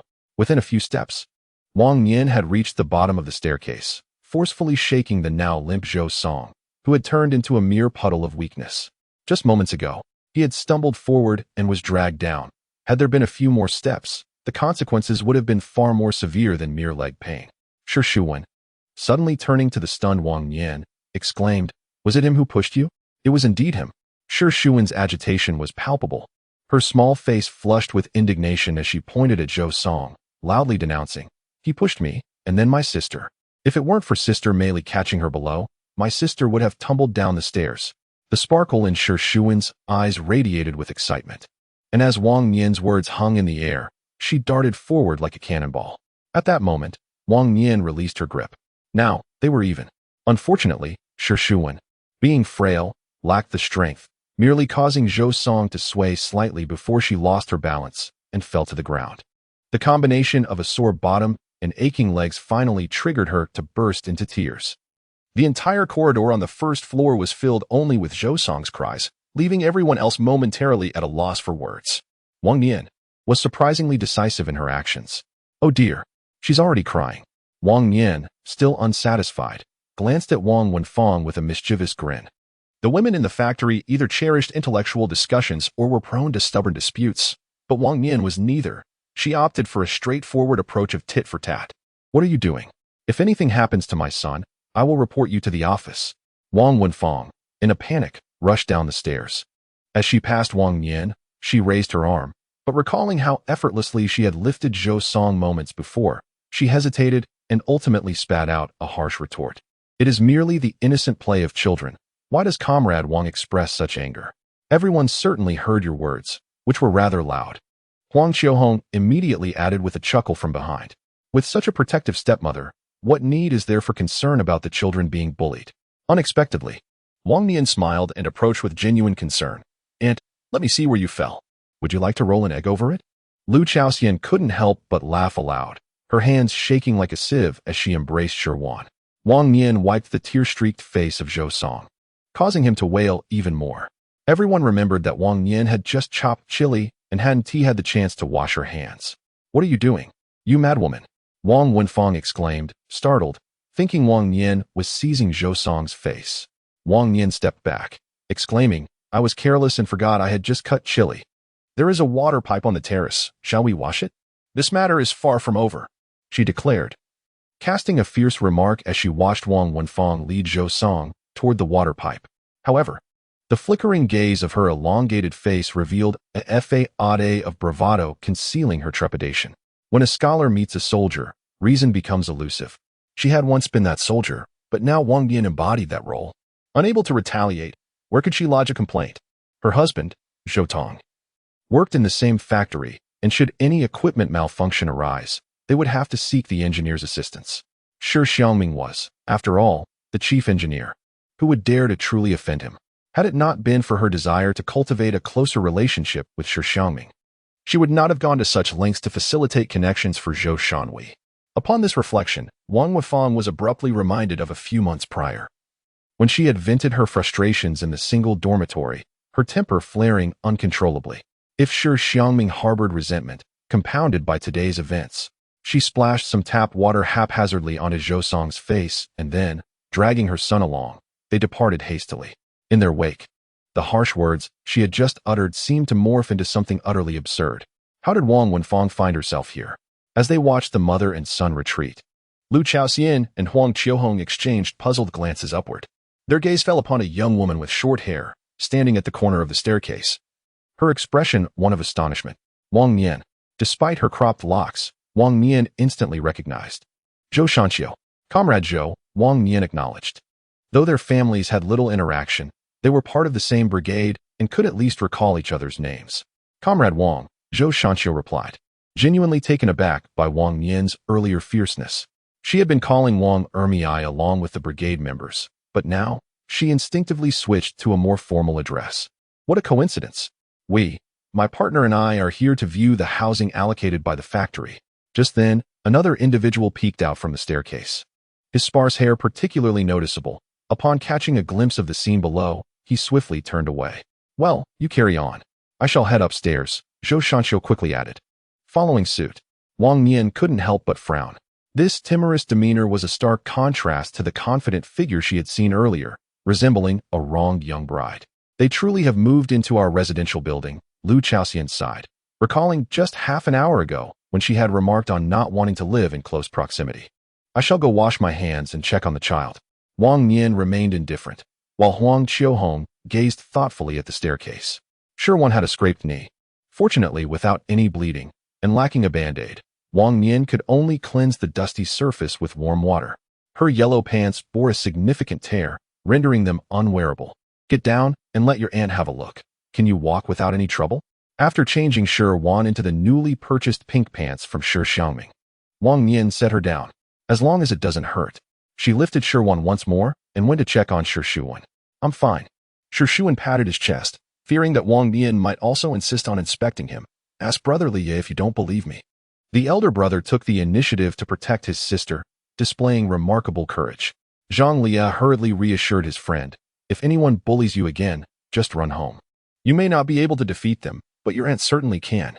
In her past life, Wang Nian had endured various forms of bullying. From her childhood, when she could only bear it, to her later resolve to never let grievances linger overnight.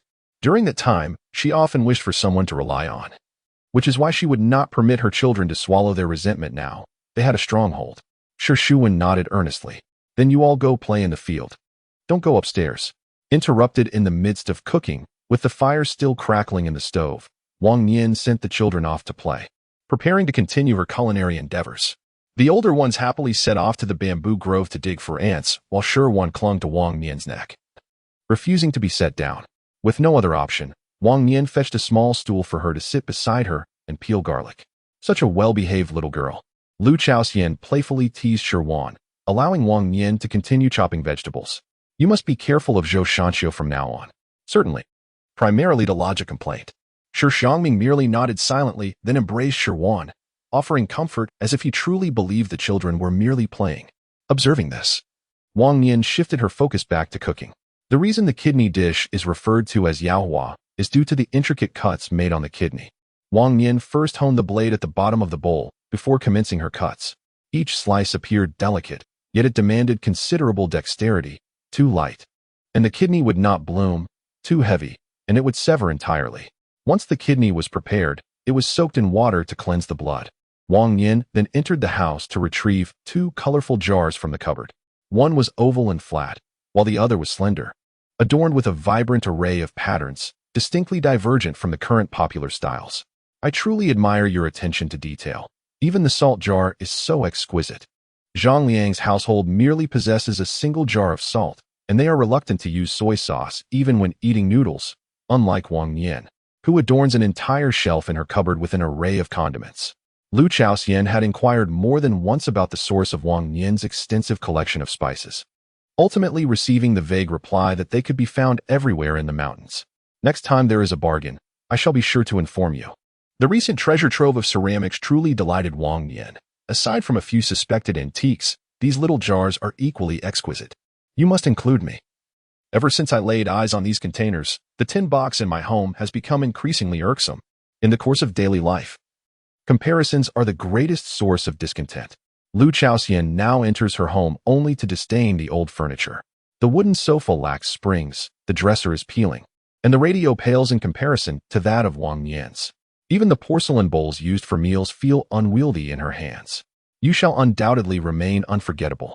Everything was in place, and the clouds on the horizon gradually transformed into a crimson hue under the setting sun. With a sharp sizzling sound, a pungent and spicy aroma wafted upstairs, enticing several newcomers to step outside and peer down. In an era where every household cooked with oil, one rarely encountered such an enticing fragrance, except perhaps in the kitchens of state-run restaurants. Even those at a distance found themselves salivating, let alone the few standing at the stove. The combination of cured meat and garlic shoots is a classic, however, lacking garlic shoots. Wang Nian opted to stir-fry the cured meat with potato slices. Strangely enough, I had never realized how delightful the pairing of cured meat and potato slices could be. The golden edges of the potato slices had been slightly charred, becoming rich and oily from absorbing the cured meat's fat, and when complemented by the vibrant green scallions, it was enough to instantly whet one's appetite. All right, let's eat. The piece of cured meat was not large, and Wang Nian, feeling somewhat shy, did not finish cooking at all. Instead, she sliced off a small portion, which, when combined with the potatoes, filled a generous plate. Indeed, the presentation of the dish was visually appealing. Even the few burly men who brought the dishes to the table couldn't help but compliment it. Shi Xiangming, without asking Wang Nian how many tickets were spent on those bowls and plates, gently placed the stir-fried pig liver on the table, his gaze instinctively drifting towards a flower that appeared to be crafted from broken tiles on the wall. It was indeed beautiful, though the wall still felt somewhat bare. Perhaps it lacked their wedding photo, and perhaps it also needed a family portrait. Chapter 20. Overflowing luck in the darkness, the ambiguous sounds gradually quieted. The 2 breaths became steady, and Shi Xiangming reached out to pull the lamp cord from the bedside table. This lamp was originally intended for the living room desk. Yet due to Wang Nian's bashfulness, she felt hesitant to turn on the main light after each task. Thus, Shi Xiangming decided to bring the lamp inside. In this dim, flickering amber glow, Wang Nian rose to wash up before donning her nightwear. I wondered if the children were asleep. After tidying up, Shi Xiangming donned his clothes and stood up, his voice still bearing the husky remnants of their recent intimacy. It was the children's first day in their new home, and I pondered whether they would adapt to the unfamiliar beds. After a bustling day, bidding farewell to Huang Qiuhong and Lu Chaoxian, and enjoying a brief yet sweet reunion with Shi Xiangming, I finally had the opportunity to assess the state of our surroundings. The space measured approximately 30 square meters, enveloped by a dense mist. At its center stood a three-tiered shelf, similarly shrouded in fog, as if it were suspended in midair. The first tier contained essential seasonings: salt, pepper, chili powder, Sichuan pepper, parsley, and various natural spices. The second tier was labeled as secondary seasonings, featuring more common processed condiments such as monosodium glutamate, soy sauce, and vinegar. The third tier housed an array of deeply processed sauces and seasonings, including ginger powder, which would be used for frying crispy meat later that evening. As she reached for the ginger powder, the mist beneath the shelf suddenly dispersed, revealing a new layer. Wang Nian approached the shelf, intending to crouch down for a closer inspection when, all of a sudden, the shelf ascended, aligning perfectly with her line of sight, as if it were aware of her thoughts. To confirm her curiosity, she silently recited the spices required for braised beef in her mind.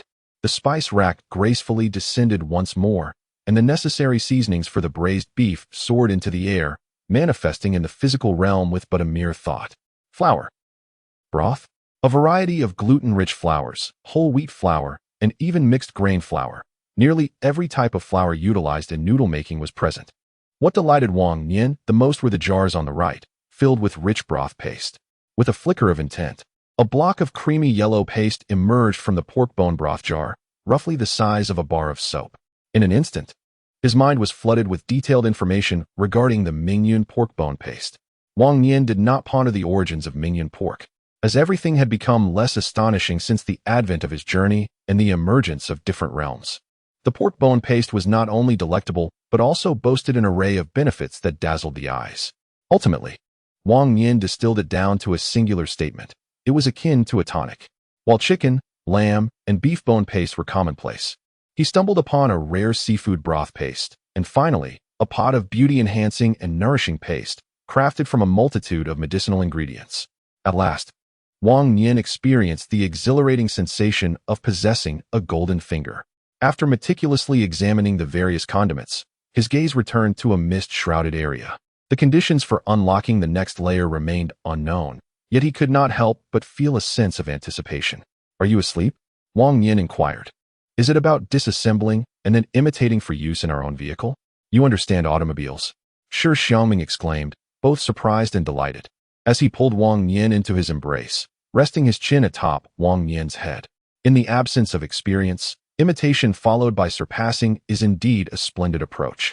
Wang Nian playfully brushed her hair against Shi Xiangming's chin, saying, "I may not understand automobiles, but I firmly believe you can create car parts 1,000 times better than those abroad." In a place unseen by Wang Nian, a pair of eyes sparkled with amusement, while slender fingers tenderly and fervently caressed the soft skin of the neck beneath. "Work diligently, for I am here for you," Wang Nian added, "with you by my side." "I feel at ease," Shi Xiangming replied, his smile radiant, his gaze returning to a tranquil state. "Next week, with school reopening, you surely won't have time to deliver books to school, will you? The factory's elementary school commences on September 15th, coinciding with the busiest period for Shi Xiangming, she mused.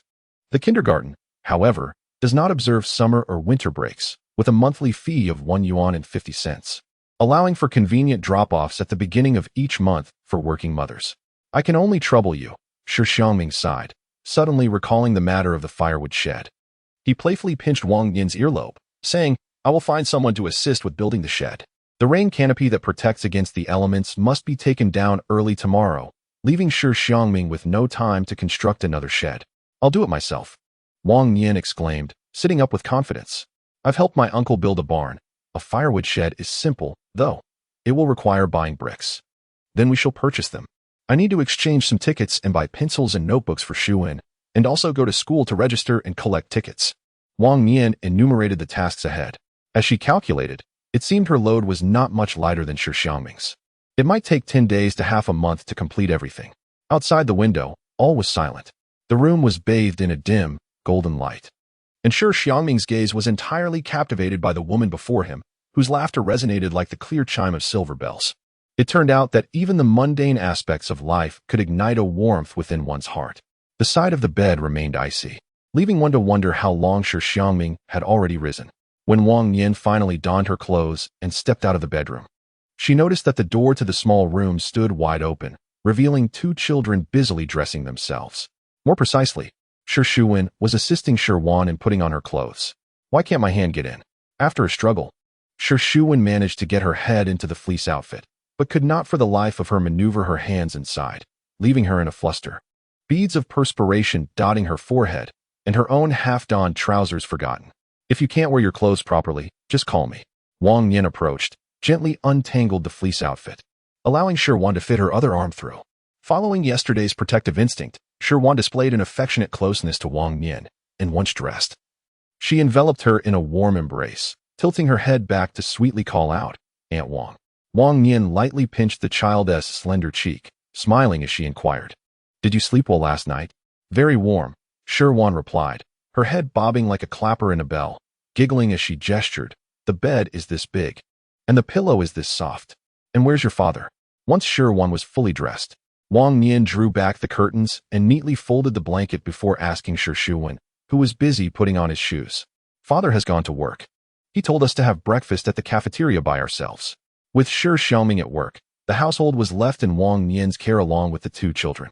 Shi Xiangming still felt awkward, avoiding eye contact whenever he spoke.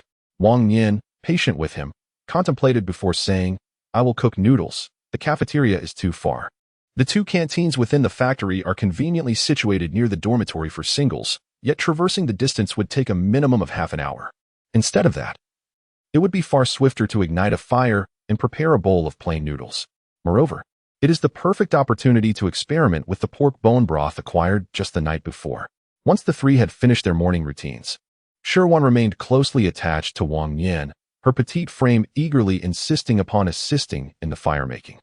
Struggling to insert a piece of firewood taller than herself into the stove. "You needn't trouble yourself." Yet, it wasn't long before Shi Xiangming, compelled by his sister's determination, found himself joining in the efforts. Nearby, Lu Chaoxian was preoccupied with his studies, while others had already set off for work, including Granny who had gone to tend to a vegetable patch she had cultivated on the hillside. The aroma of the noodles wafted through the air, tantalizing and inviting. Among the dowry that accompanied her marriage was a bundle of fine noodles, procured by Aunt Wu Ying after a long trek to the neighboring commune for celebratory noodles. Even the previously scorned dried noodles now seemed like a delicacy, and Shi Wan's eyes sparkled with delight upon seeing Wang Nian unveil the noodles. "At Grandpa's house, we only had dark noodles," she remarked, a memory of scarcity surfacing, as her grandmother had claimed they could not afford the finer variety. Shi Xiangming interjected unexpectedly, causing Wang Nian to momentarily pause in surprise. It quickly dawned on her. He was subtly reporting their family's dietary preferences. "Our household does not consume dark noodles. From now on, we shall only have white noodles and white rice." As anticipated, the corners of Shi Xiangming's mouth could not help but curl upward, reminiscent of a clever little cat that had successfully pilfered a piece of dried fish. Truly, he was quite the astute young lad. The enticing aroma of meat filled the air. The seemingly simple bowl of plain noodles was infused with a rich, savory fragrance, a testament to the long-simmered pork bone broth, which rendered it even more delectable. "As we indulge in our noodles, let us venture up the mountain to gather wild chestnuts, which I shall transform into a delectable dish for you this evening. This wisdom is gleaned from my previous existence, where I learned that the most effective way to foster a bond with children is through the shared completion of a task. In the process, trust blossoms organically. While it may take time for two individuals to regard each other as true family, the journey of trust building is essential. Of course, for Shi Wan, this may prove to be considerably easier." The little girl clings to Wang Nian's leg, her half-cherubic face resting against the bowl, her gaze unwaveringly fixated on the noodles. "Let us eat." With two stools of differing heights, the children are seated at the threshold of the home, while Wang Nian herself carries her bowl to the terrace. Initially, she remained oblivious, but upon selecting the noodles, she realized that the rain canopy had seemingly been completed. Upon reaching the terrace, she confirmed that indeed, the canopy was in place. Two wooden beams were securely fastened to the wall with iron wire, while the other two were somewhat shorter. The ends of the wooden poles were inserted into L-shaped iron tubes. With a gentle tug on the shorter pole, the canvas unfurled, instantly forming a protective shelter. On a sunny day, a simple push of the pole against the wall would retract it, allowing light to flood in unobstructedly. Is this the advantage of having a husband skilled in engineering? Wang Nian mused to herself, slurping a noodle with a smile. Although she did not grasp the mechanics of the canopy, she felt a profound sense of appreciation. Simultaneously, she resolved to rise early the next day. Determined not to let Shi Xiangming leave for work on an empty stomach, she pondered how early she would need to awaken to ensure the canopy was ready before his departure. Be careful, all of you, take care. Just as Wang Nian was lost in her reverie, an urgent voice of a woman suddenly echoed from the bamboo grove. A few gentlemen clad in blue work uniforms gradually entered, carrying several pieces of furniture. The rustling bamboo leaves in the grove prompted the woman to anxiously call out reminders. Regrettably, the men appeared to be in a hurry. Instead of avoiding the leaves, they quickened their pace. The furniture, gleaming with a vibrant red hue, left Wang Nian unable to discern its material. The group clattered up the stairs, maneuvering a 5-drawer cabinet into the room directly above Wang Nian's home. Within mere minutes, they emerged once more. While others busily descended, a slightly older middle-aged man exchanged a brief greeting with a woman who had just reached the top of the staircase. Sister-in-law, you can manage the rest on your own. We still have work to attend to. We'll take our leave now. With that, he hurried down the stairs and vanished along the path through the bamboo grove. Being summoned during work hours on a Monday to assist with a move suggests that this new neighbor either possesses exceptional charm or is affiliated with a minor authority within the factory. Wang Nian leaned toward the latter assumption. She shrugged, thinking it was of no concern to her. The two siblings had consumed every last drop of their soup, while Shi Xiangming was diligently attempting to split an egg in half, and Shirwan's fried egg rested quietly at the bottom of her bowl. Why aren't you eating your egg? As soon as she spotted Wang Nian, Shirwan sprang up, holding out her bowl. Auntie, you eat. My brother and I will share. One for each of you. No need to divide, Wang Nian replied with a smile, gently pushing the bowl down. Auntie hasn't eaten the egg. You should. Shirwan raised her bowl again. 2 eggs are sufficient for my sister and me. 1 is enough. Wang Nian. After only 2 hearty meals, these children were already turning their concern toward her. However, her reluctance to consume eggs did not stem from attachment. Rather, it was a haunting memory from her previous life, where she nearly choked on a fried egg during her childhood. Consequently, she vowed never to eat fried eggs again. At that moment, the perfectly round fried egg before her seemed to lose its terror. Wang Nian did not disregard the goodwill of the 2 little ones. She picked up a piece with her chopsticks and brought it to her mouth. I indulged in too much meat last night, and today, seeing an egg makes me feel quite nauseous. Tomorrow, I shall surely boil 4, and each of us shall have 1. As she spoke, she pushed the bowl toward Shirwan. Shirwan's eyes crinkled in delight, her small mouth wide open, signaling Wang Nian to feed her. Shirwan, you should finish your egg as well. After washing the dishes, we shall go to the mountain to gather chestnuts. At last, the eggs were successfully consumed by both, and Shi Xiangming, feeling satisfied, patted his belly and let out a loud burp. He had not anticipated that plain boiled noodles could be so delectable, so much so that he was reluctant to waste the broth. The thought of his cousins enjoying such delicious noodles daily made him turn away and wrinkle his nose in discontent. Wang Nian, oblivious to the little one's musings, finished washing the dishes, hoisted the bamboo basket onto her back, and led the 2 towards the mountain. When they had first arrived that year, the rations were insufficient to fill their stomachs, prompting everyone to sneak into the mountains to forage for wild fruits and vegetables. The wild chestnuts in the mountains ripened around the Mid-Autumn Festival, and though it seemed a bit early, if they delayed their visit any longer, they would likely only find leaves. Even when strict regulations were in place, some would still take the risk to venture into the mountains. Especially now that the brigade turned a blind eye. The route the 3 of them took into the mountains was even closer than that of the Hongqi brigade, and due to the factory construction, larger animals had been driven deeper into the woods. Initially, I believed that we would have to continue our ascent to the mountain's peak to find an exit. To my surprise, as we passed by a public bathhouse, Wang Nian discovered a collapsed section of wall behind us, likely a victim of the recent rains that had yet to be repaired. At that moment, the sun broke through the morning mist, casting a vibrant tapestry of colors unique to autumn over the lush mountainous landscape. Wang Nian pondered whether the families of the 431 factory were unaware of this wall breach that granted direct access to the mountains, or if city dwellers were largely oblivious to the wonders hidden within the hills. After stepping a few paces beyond the wall, they immediately spotted a tree, its branches weighed down by furry fruits. The forest lacked any discernible paths, indicating that few ventured into the mountains from this spot. "Annie, what are those?"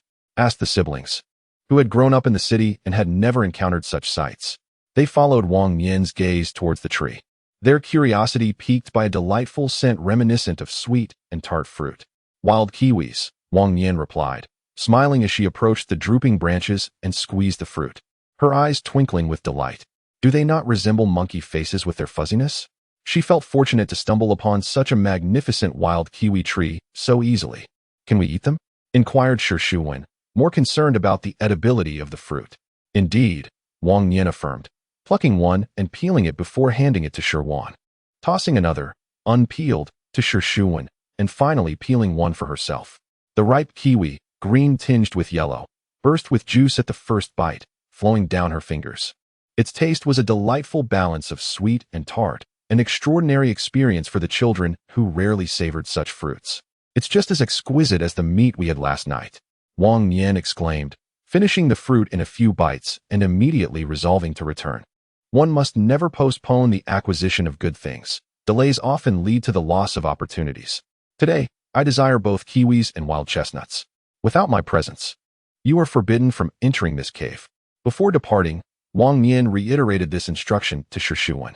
The woman he had seen in the morning, with her short hair, was indeed his mother-in-law, while his daughter-in-law was adorned in a strikingly fashionable manner, her red scarf around her neck exceptionally eye-catching. However, at that moment, Wang Nian was preoccupied with the well-being of the two children and could not pay heed to the quarrel between the two women.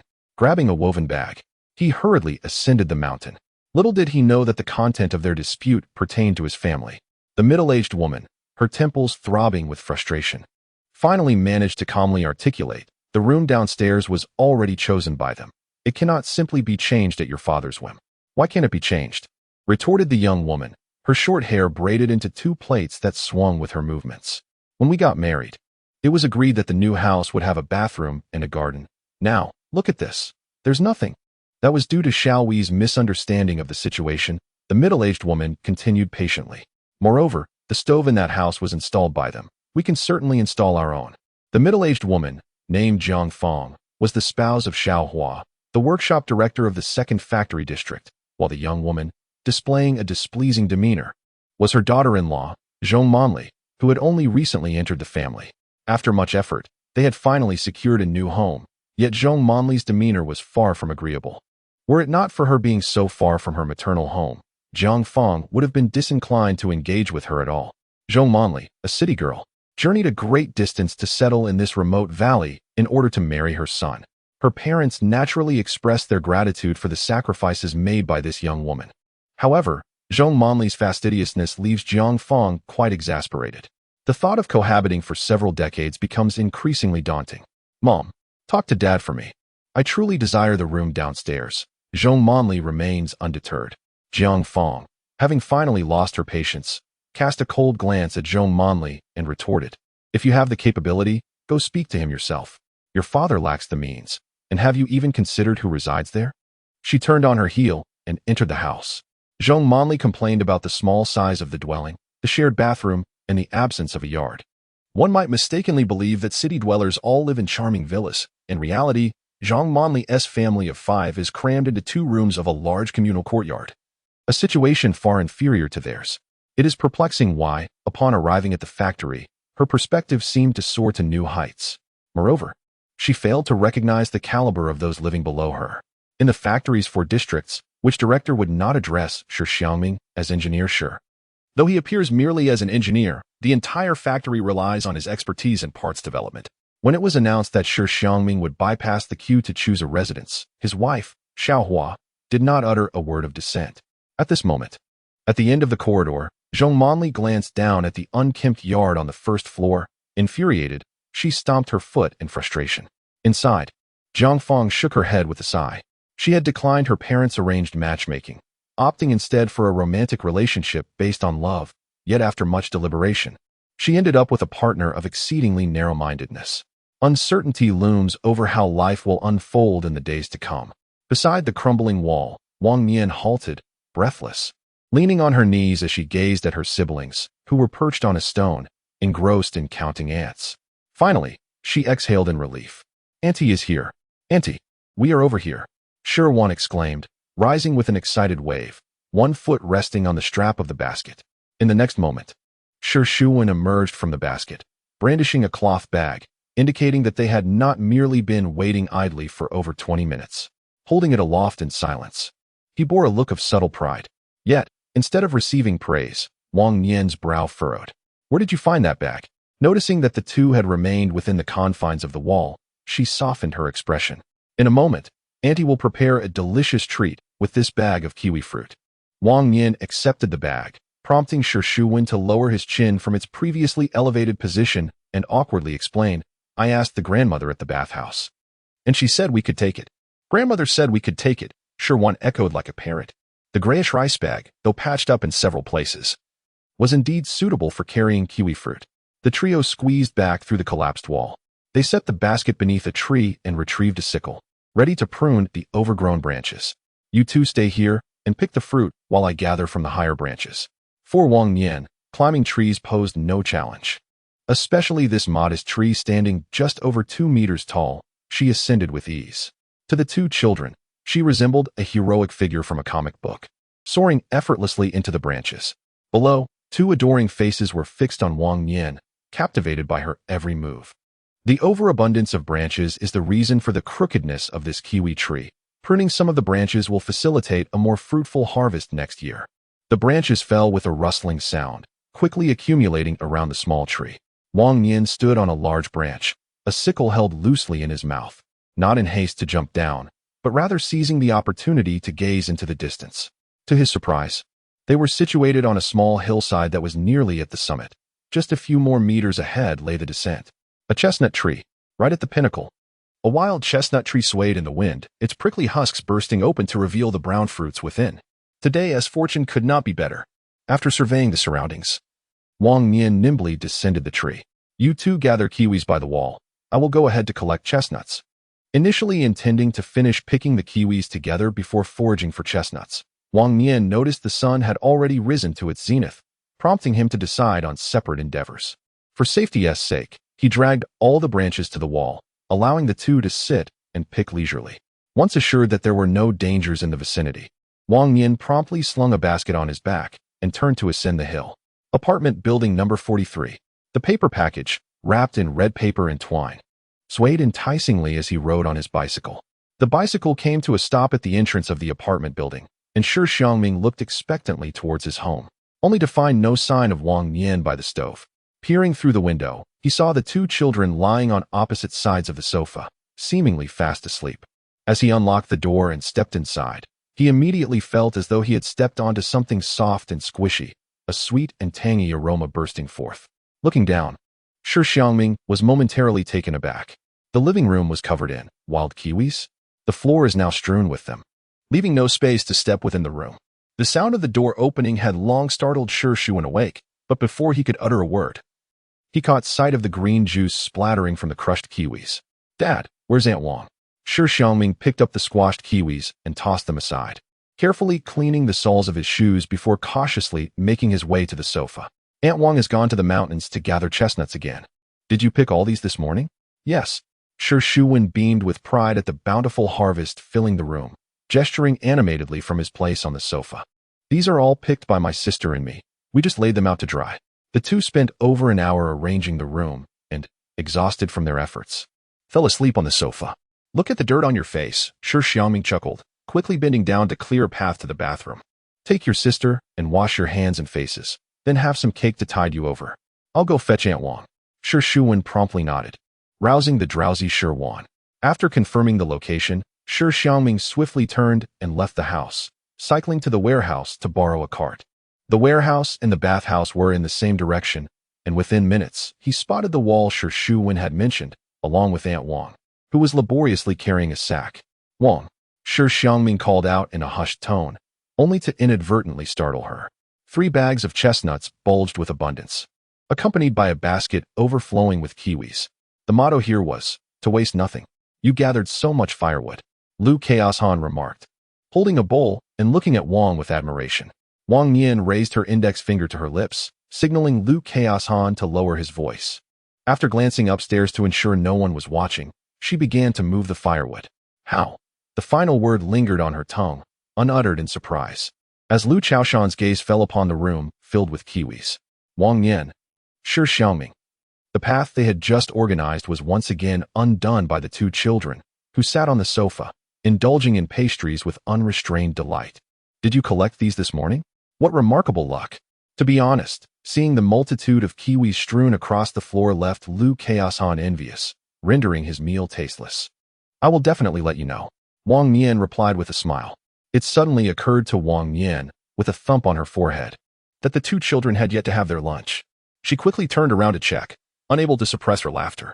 The sofa was strewn with crumbs from the pastries, suggesting they had already filled their bellies.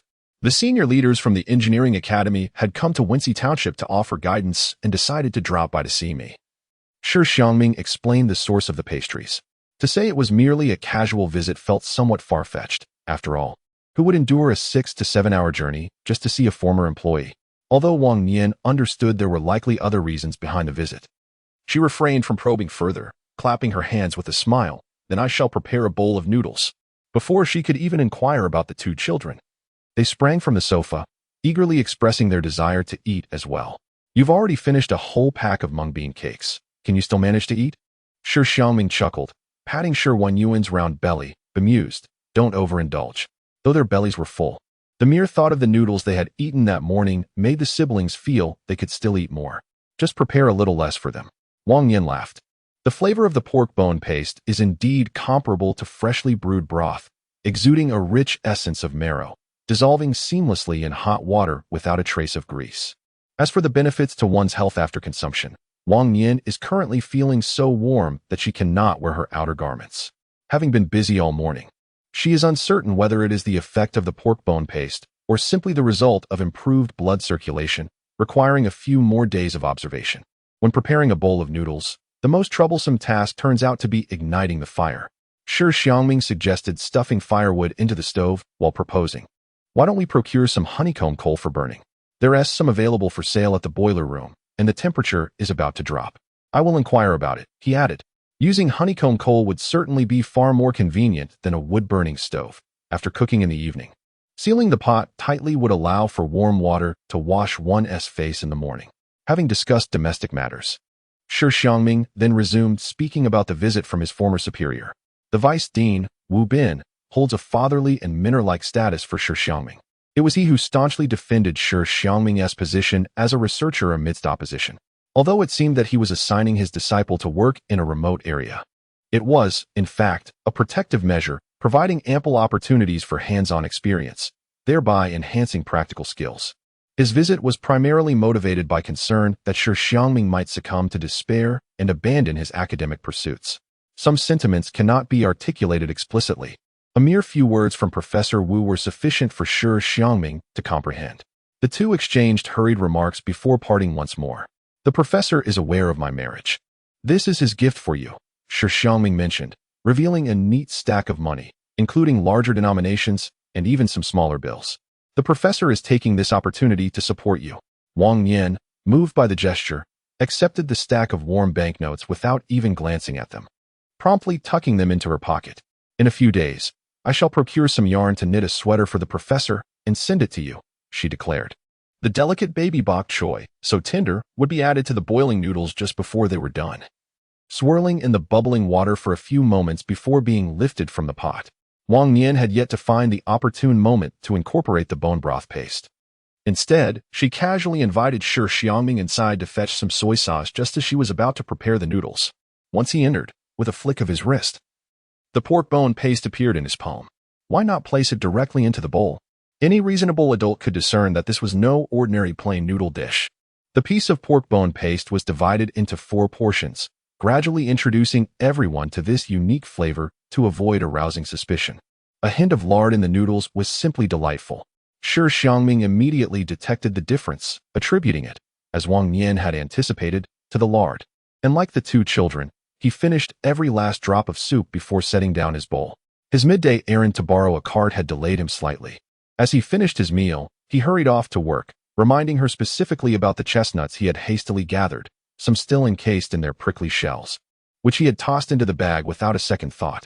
Wang Nian acknowledged him, and after washing the dishes, she dragged the several bags of chestnuts to the backyard.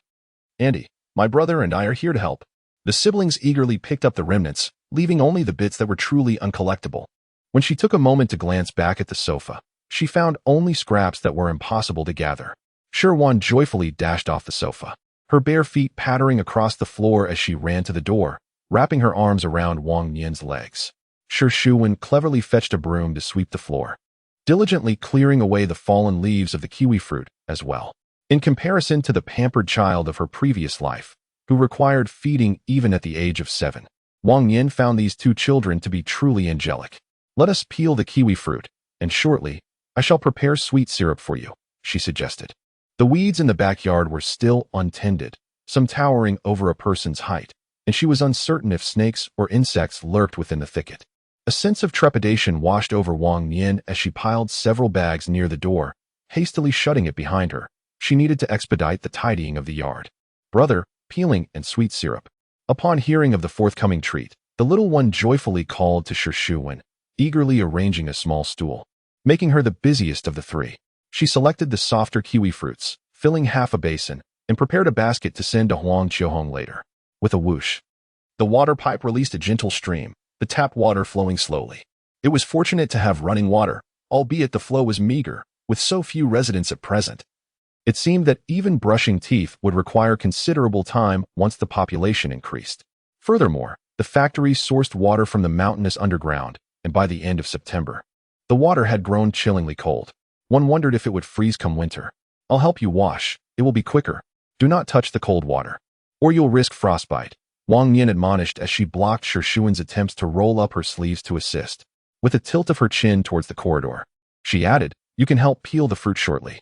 Just as she sent Shi Xiangming away, two children came frolicking in from the bamboo grove, their laughter ringing through the air. Just ahead, just ahead." The leading child appeared to be around 6 or 7 years old, his cheeks flushed and remnants of mucus clinging to his lips. He boasted to the little boy beside him, "My dad says we will live here in the future. No more cramming the whole family into one room. The house is truly splendid." The boy in the hat responded with envy, "My mom says your dad has been promoted. Your family will have a good life from now on." Indeed, the snotty child proudly patted his chest. Two women, a few paces behind the children, emerged from the bamboo forest. One, with thick, dark braids, was presumably the mother of the snotty child. She laughed and scolded at this age. "You still don't know to wipe your nose." Turning her head, she immediately spotted Wang Nian. "Whose family do you belong to?" The woman approached the sink with warmth. Upon noticing the bowl of kiwis, her tone shifted abruptly. "These wild peaches are quite large. Where did you get them?" "My family recently ventured into the mountains for firewood and stumbled upon them, so I hurried to bring some back." Wang Nian smiled earnestly. "You are fortunate. These wild peaches are truly a treasure." The woman smiled, her eyes appraising Wang Nian from head to toe, her voice cheerful yet laced with an unsettling sweetness. Evoking a sense of dread, Wang Nian's intuition warned her that this woman had a kind face, but a harsh heart. Just as the woman finished speaking, the snotty child reached out for a kiwi, only to have his hand swatted away by another woman. "You little rascal, why are you so greedy?" The child pouted in response, calling out, "Mom." At that moment, Wang Nian realized her earlier assumption had been mistaken. Another woman of modest height is indeed the mother of the snot-nosed child. The child, in his innocence, does not comprehend the reason for the reprimand. The woman with braids, however, has the audacity to blame the other. "You should speak to this lady. She would not be so petty." Wang Nian silently observes as the snot-nosed child nods in vigorous agreement, affirming, "Annie treats me well." The shorter woman, with her dark complexion, suddenly appears fierce as her lips curl downwards. She glares at the braided woman and yanks the snot-nosed child to her side, declaring, "I will teach my son the difference between right and wrong. It is not your place to meddle. Look, sister-in-law, I am merely acting out of kindness. Yet you seem to be angered." The shorter woman grants no quarter, dismissing her with a scowl and a wave of her hand. Wang Nian stifles a laugh as she observes the woman dragging her child away, muttering incessantly, "Indeed, one must confront the green tea directly." Chapter 21. An early start, sister-in-law. "Try these too." Wang Nian selects a pair of large kiwis and hands them over. "May I ask where you reside? I could have my child deliver some later." The woman smiles, her pearly whites gleaming. "I live in apartment 4 on the first floor. You are welcome to visit any time." "What a coincidence. I reside in apartment 6 on the same floor." We are neighbors. Apartment 6? The woman's gaze sweeps down the corridor, her demeanor brightening as her tone rises. Are you the wife of Engineer Shi? Sister-in-law, do you know my husband? In our factory, there are few in the workshop who do not know Engineer Shi. The connection between this family and Shi Xiangming remains unclear. The woman grew increasingly warm towards Wang Nian, insisting that he visit her home.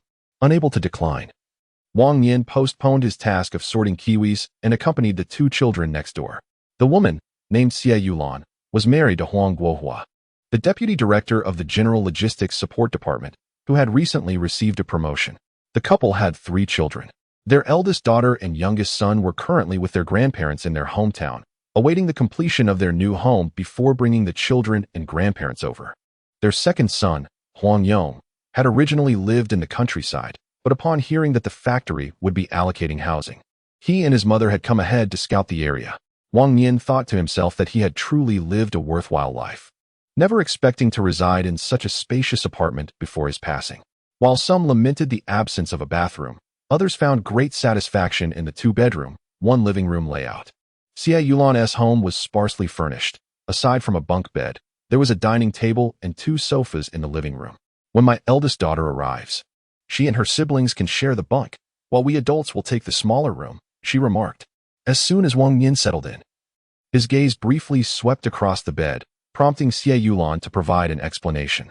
Despite her straightforward demeanor, her discerning gaze revealed her sophistication. The household lacked extravagant possessions. Yet Wang Nian graciously offered a tray of kiwis for the children to enjoy as a snack. This is the eldest, and this is the second, he introduced. Shi Xiangming promptly stood up and greeted, Andy, hello, mimicked by Shi Wan. The siblings were neatly dressed, well-fed, and warmly clothed, their little faces naturally flushed, and their youthful voices added to their charm, which Xie Yulan found far more endearing than her own child.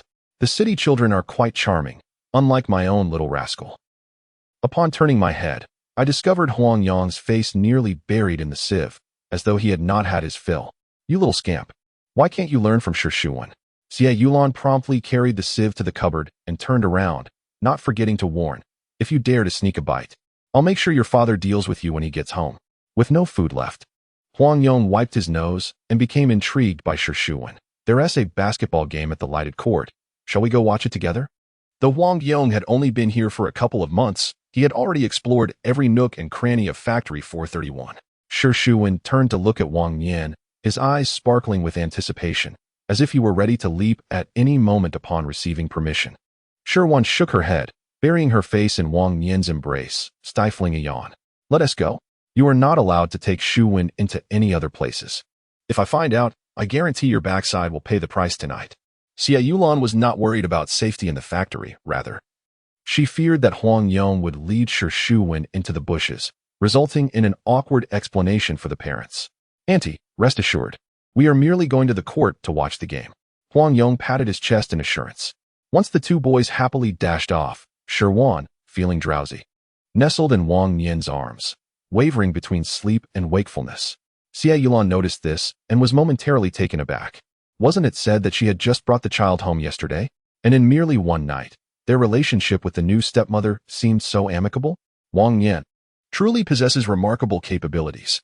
That lady just now, was she a friend of Auntie? Wang Nian gently patted Shi Wan's back, seemingly innocently inquiring about that green tea girl.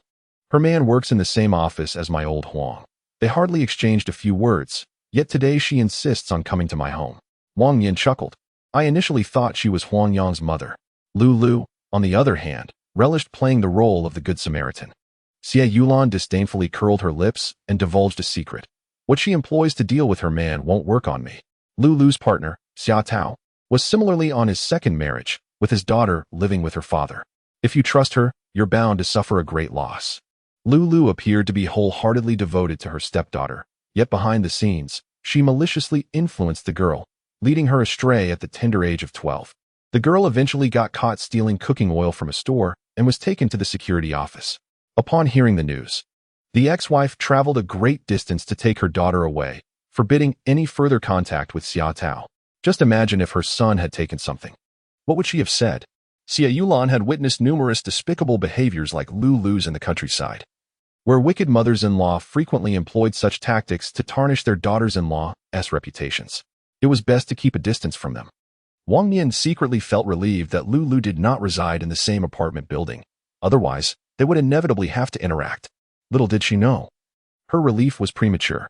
Lulu still maintained a fade, and on the second floor, there was Zhong Monli, who had just moved in and was eager to change apartments, which would inevitably bring more trouble.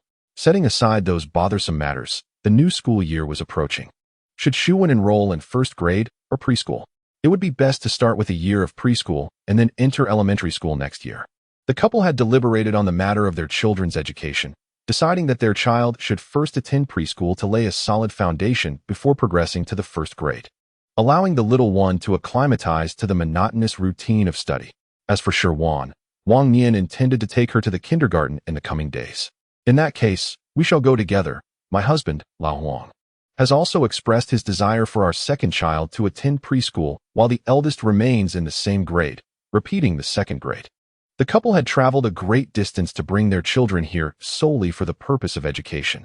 Remaining in the village meant toiling away for work points, leaving little time for serious study. Although Xie Yulan lacked formal education, she cherished listening to the stories shared by the educated youth about life in the city.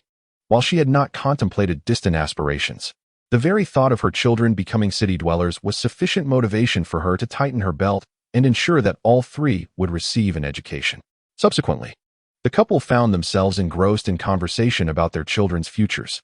Despite only having been a mother for 2 days, Wang Nian was acutely aware of the responsibilities that fell upon her, as Shi Xiangming was preoccupied with work, leaving her to manage the household affairs. On September 15th, the weather was overcast. The mountains were colder than the valleys, and by mid-September, the autumn wind already carried a hint of chill. Early in the morning, Wang Nian rose to pour hot water from the honeycomb coal stove before heading to fetch more water. A thin layer of frost had settled on the sink, and on this gloomy day, the cold water felt particularly biting. Today was the day for school registration, and punctuality was imperative. Upon hearing the mention of school, those in the upper bunk immediately poked their heads out from under the covers. Without a moment's hesitation, they sat up and began dressing before descending the stairs. The eldest needed no prompting, while Shi Wan required a few more calls to get her moving. Just as Wang Nian gently patted Shi Wan's little face, Shi Xiangming entered the room, ready to take over the task of dressing the children. In just a short span of half a month, the family of 4 seems to have acclimatized to this new way of life. With the arrival of Shi Xiangming, Wang Nian is able to step out and prepare breakfast. What shall we have for breakfast? I noticed that the lights in your corridor have been on for quite some time. Lu Chaoxian, who is brushing his teeth at the stairway, appears somewhat dazed, swaying slightly as he speaks. Look at this newlywed couple. Their life together seems quite orderly. Shi Xiangming returns home from work around 7 or 8 in the evening, even bringing a light bulb out from the house. All for the sake of convenience in evening meal preparations. Upon hearing Wang Nian's voice, Xie Yulan follows suit, walking out of her room while combing her hair. Before she even stabilizes herself, she exclaims, I wonder how you always seem so spirited, steaming buns so early in the morning. Only after living together do we realize the reason behind the children's swift affection for their stepmother. Anyone would find it hard to resist Wang Nian's culinary delights. Today she has concocted a sweet fruit syrup, tomorrow it will be chestnut cake, and even breakfast can be transformed into a myriad of variations. The day before yesterday, there were pancakes paired with pumpkin porridge. Yesterday, it was scallion pancakes accompanied by egg drop soup. And this morning, she has even steamed buns for their neighbors. Witnessing such delightful meals daily can indeed be quite a trial. Did you not just commission Wang the carpenter to make a new steamer? What perfect timing to put it to the test. Wang Nian chuckles. The 2-tiered bamboo steamer is already set atop the pot, and since Wang Nian rises early, no one knows what filling the buns contain. Once they're done, save a few for me. Otherwise, I shall have no explanation for Liya at home. Not knowing the filling is of no concern. Securing a few will certainly be a wise choice. Of course, simply reaching out for them is out of the question. So Lu Chaoxian had already arranged with Wang Nian to purchase them, agreeing to pay whatever the cafeteria charges. I shall call for my dear one once the steamed buns are ready. 8 buns for a family of 4, allowing each person to indulge in 2. Lu Chaoxian will prepare some porridge, and that shall be our meal. Shortly, I will bring it to you. Wang Nian did not hesitate to part with the 70 cents. She lifted the steamer lid to inspect the dough's progress before turning to stoke the fire. Money does not come easily for anyone. Although Shi Xiangming earns a decent salary, Wang Nian would not dare to spend extravagantly on food were it not for the need to nourish their child. After delivering the child to school today, shall we venture to the mountains this afternoon and learn to cultivate a patch of land for vegetables, like others do? Xie Yulan must manage her household with 3 children. Meticulously budgeting, merely contemplating meat buns is enough to satisfy her, and she certainly would not spend money as freely as Lu Chaoxian does. Wang Nian had previously heard Huang Qiuhong mention the matter of tilling land, but it is said that one must first apply to the housing department. As there are regulations governing the size of land one can cultivate, it is not a matter of planting as one wishes. 2 days ago, Shi Xiangming wrote a report, and today Wang Nian is set to collect the approval. Nodding in response, she remarked that if the land is allocated, she must also visit Changshingu. To cultivate land, one requires a hoe, which is unavailable at the factory store. Thus, she must purchase one from the agricultural tools station in Changshingu, and prior to that, she must find someone to exchange tickets. As the steam rises, the enticing aroma from the steamer gradually emerges. The 2 children gaze longingly at the stove, while Wang Nian takes a moment to braid Shi Wan's unruly hair into 2 neat plaits. Shi Xiangming stands quietly at the doorway. Having envisioned countless times what a typical life of marriage would entail, this morning's scene unfolded before him like a vivid tableau. Tomorrow is a day of rest. Suddenly, Shi Xiangming spoke up, gesturing towards the honeycomb stove. What do you think about converting the honeycomb stove into a firewood stove? I can procure some sheet metal and construct a portable honeycomb stove. The sheet metal is readily available at the factory. I can cut and weld it using the machine tools.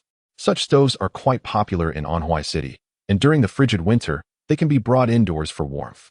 Wang Nian readily agreed, envisioning the stove that could both cook and provide heat in the winter. However, she hesitated to mention the considerable amount of sheet metal and honeycomb coal it would require. Shuwen, please fetch a plate and take a few buns to Lie's family. Auntie, let me handle it. Upon hearing her mother mention the buns, Zhang Lie, who had been waiting at the door, immediately dashed out. While it was said he would personally serve, he couldn't resist shoving one into his mouth before even lifting the plate. The bun was scalding hot, causing him to grimace, yet he refused to let go. So fragrant, so hot. Inside the Lu household, the 4 of them had already prepared the porridge, awaiting Zhang Lie to bring the buns to the table. With 9 buns in total, Wang Nian ensured that Lu Chaoxian would not go hungry. Each bun was the size of a fist, sufficient for an adult to consume 2. Upon seeing this, Granny Hu promptly took 2 and placed them in a small bowl. I won't eat. I'll save them for Lie for dinner. Lu Chaoxian, accustomed to her grandmother's misguided sense of generosity, knew well that the end result would be Zhang Guiqiang sharing his portion with his mother. Concerned that her husband might not have enough to eat, Lu Chaoxian offered up her own share. And what was the outcome? The result was that she alone would go hungry. Grandma, you eat by yourself. Everyone gets 2. And the extra 1 is for my mother, who works the hardest. Aunt Hu replied. Without waiting for Lu Chaoshan to express his opinion, Zhang Lie stood up first to speak on behalf of his mother, distributing the buns accordingly. Aunt Wang Nian remarked that everyone struggles, so it should not be a matter of who eats more or less. Everyone deserves to be satisfied. These sentiments were gleaned from Wang Nian's teachings to Shi Xiangming, and Zhang Lie found them quite agreeable. His mother, who balances work with cooking and laundry, is undoubtedly the most burdened in the household. Of course, he too faces challenges in his studies and thus deserves to eat well. Ignoring her mother-in-law's gaze, Lu Chaosan blissfully took a bite of the bun. The pork and cabbage filling burst with flavor, the juices oozing forth, and the cabbage was exceptionally sweet. Mother, you should learn how to make buns from Aunt Wang Nian. That way, we could enjoy them every day. How delicious are these buns? Zhang Lie could only express his delight with the limited vocabulary he acquired in the 1st grade. I can't stop even if I bite my tongue. It was indeed perplexing. Zhang Guiqiang swallowed the bun in his mouth and looked at his wife with a puzzled expression. Isn't Comrade Wang a rural girl? How can she prepare such delectable dishes? Just the other day, that chestnut cake, Zhang Guiqiang, who had lived in the city for many years, had never even heard of it. Yet Wang Nian could make it. I wouldn't know, she replied. I think you all just look down on rural folks. Aunt Hu, who had long harbored resentment, pointed her chopsticks at Zhang Guiqiang with annoyance. In our village, Lu San's grandfather was a court physician in his youth. It's not uncommon for the Hongqi brigade to have a royal chef. Zhang Guiqiang suddenly realized and immediately reflected on his own lack of ideological awareness. Who says that all rural people are merely farmers? It is indeed not surprising that few exceptional talents emerge. Wang Nian, just a wall away. remains oblivious to the fact that Liu Chaosian, who occasionally appears beyond the ordinary, will instinctively provide a good excuse. His culinary prowess, honed under the guidance of a master chef, is hardly a curiosity when he can prepare dishes unseen before. After the meal, Wang, Nian, and Xie Yulan led the children down the mountain. The factory was immense, with the elementary school and kindergarten located in the middle.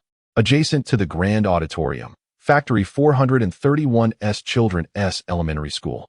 They were not the only ones registering. The entire school was bustling with applicants that day.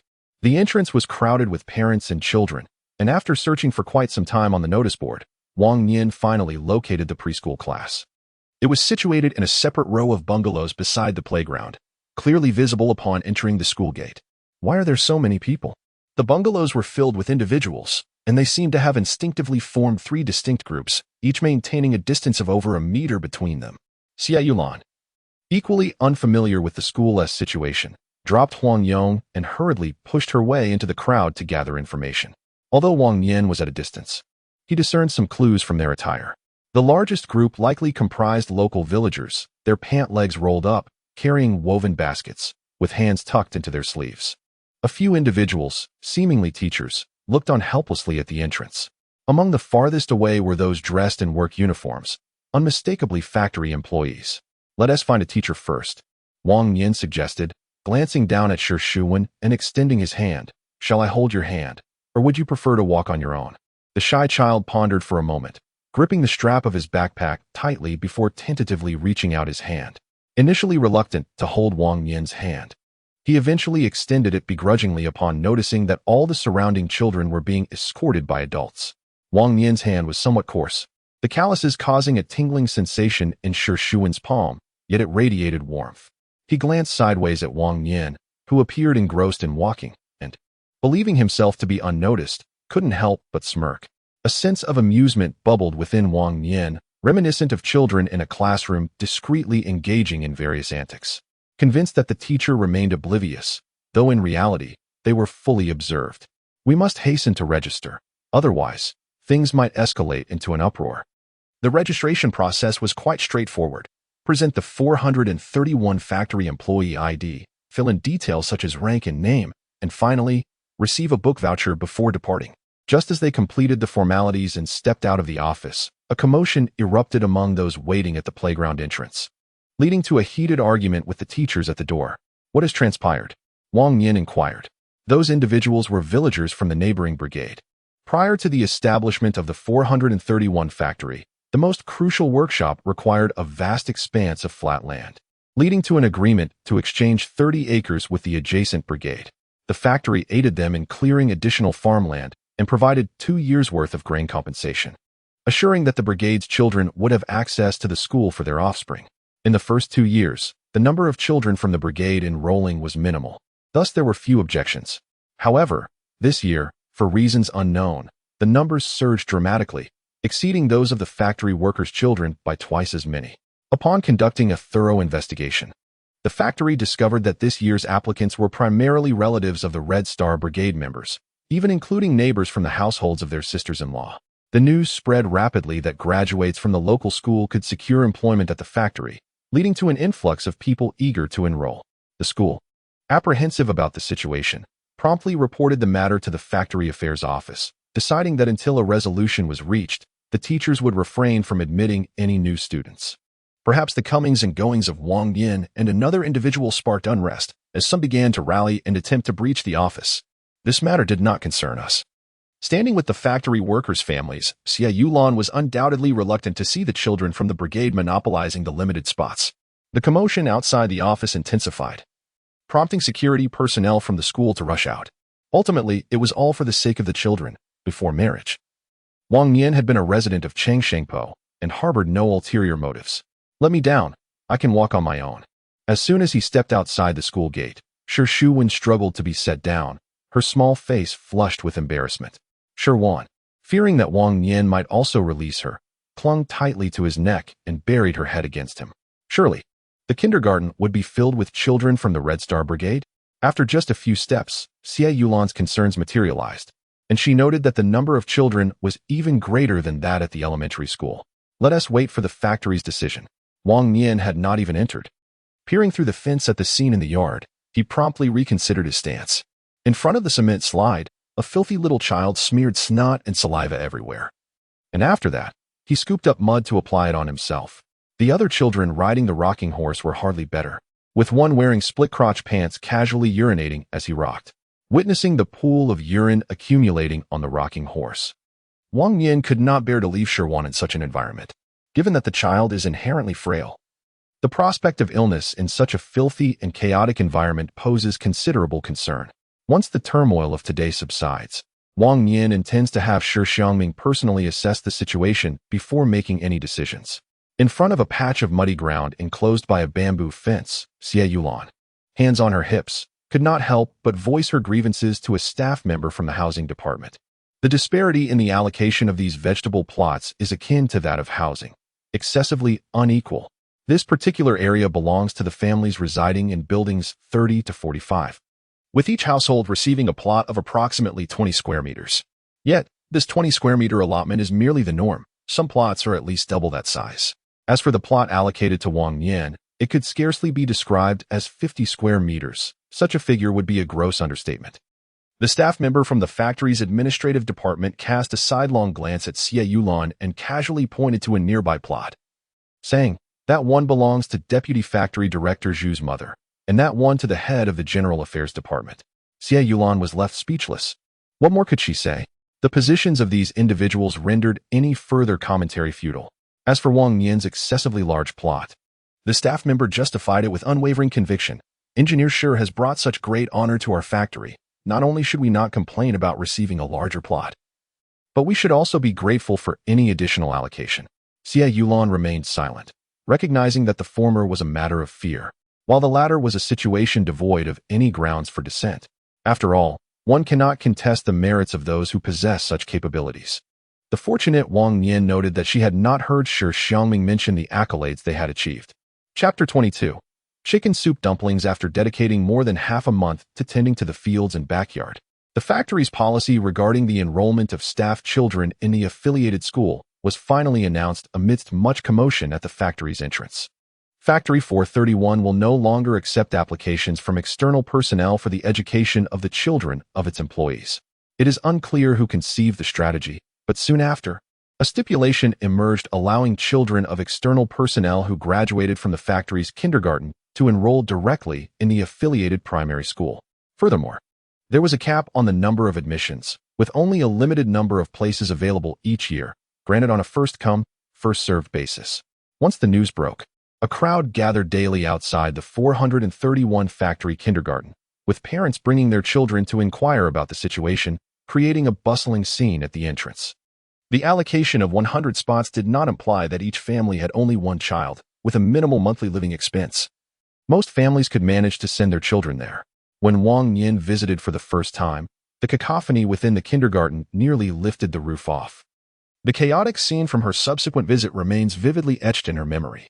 After discussing with Shi Xiangming upon returning home, Wang Nian willingly took on the responsibility of caring for Shi Xiangming.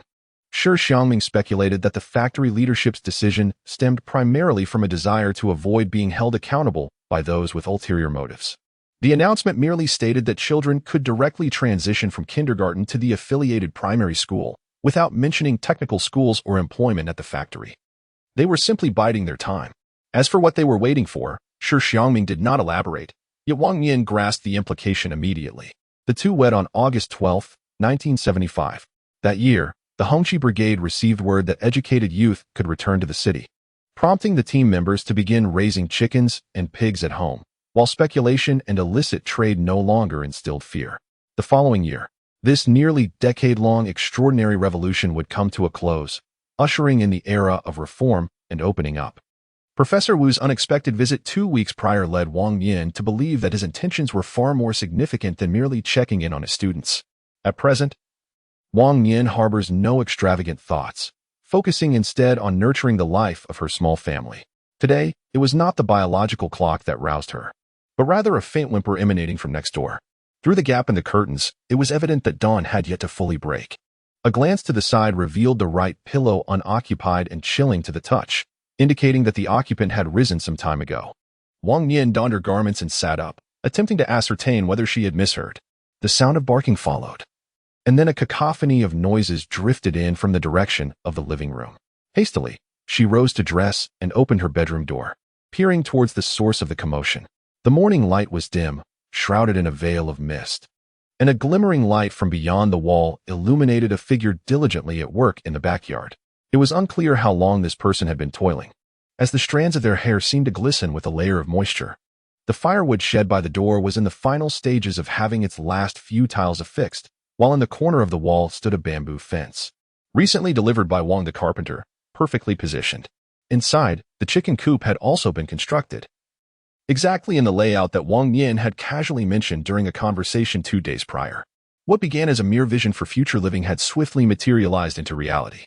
Wang Nian silently observed the figure descend from the ladder, watching as they used a branch to demarcate the remaining land into sections, muttering about how the leftover bricks could be used to pave a small path. Finally, it was Wang Nian who exhaled the breath that had been lodged in her chest, breaking the silence with her words, "Why didn't you call me?" A wave of emotion surged within her, the bittersweet sensation in her eyes reflecting a joy she found difficult to articulate. To realize that someone cherished even her offhand remarks in such a manner brought forth an unprecedented depth of feeling. Shi Xiangming lifted his head and beckoned to Wang Nian. "Come here and take a look at the chicken coop I built." Wang Nian pulled a towel from the rack and donned the coat hanging by the door before stepping outside. "Let's wait until the sun is up.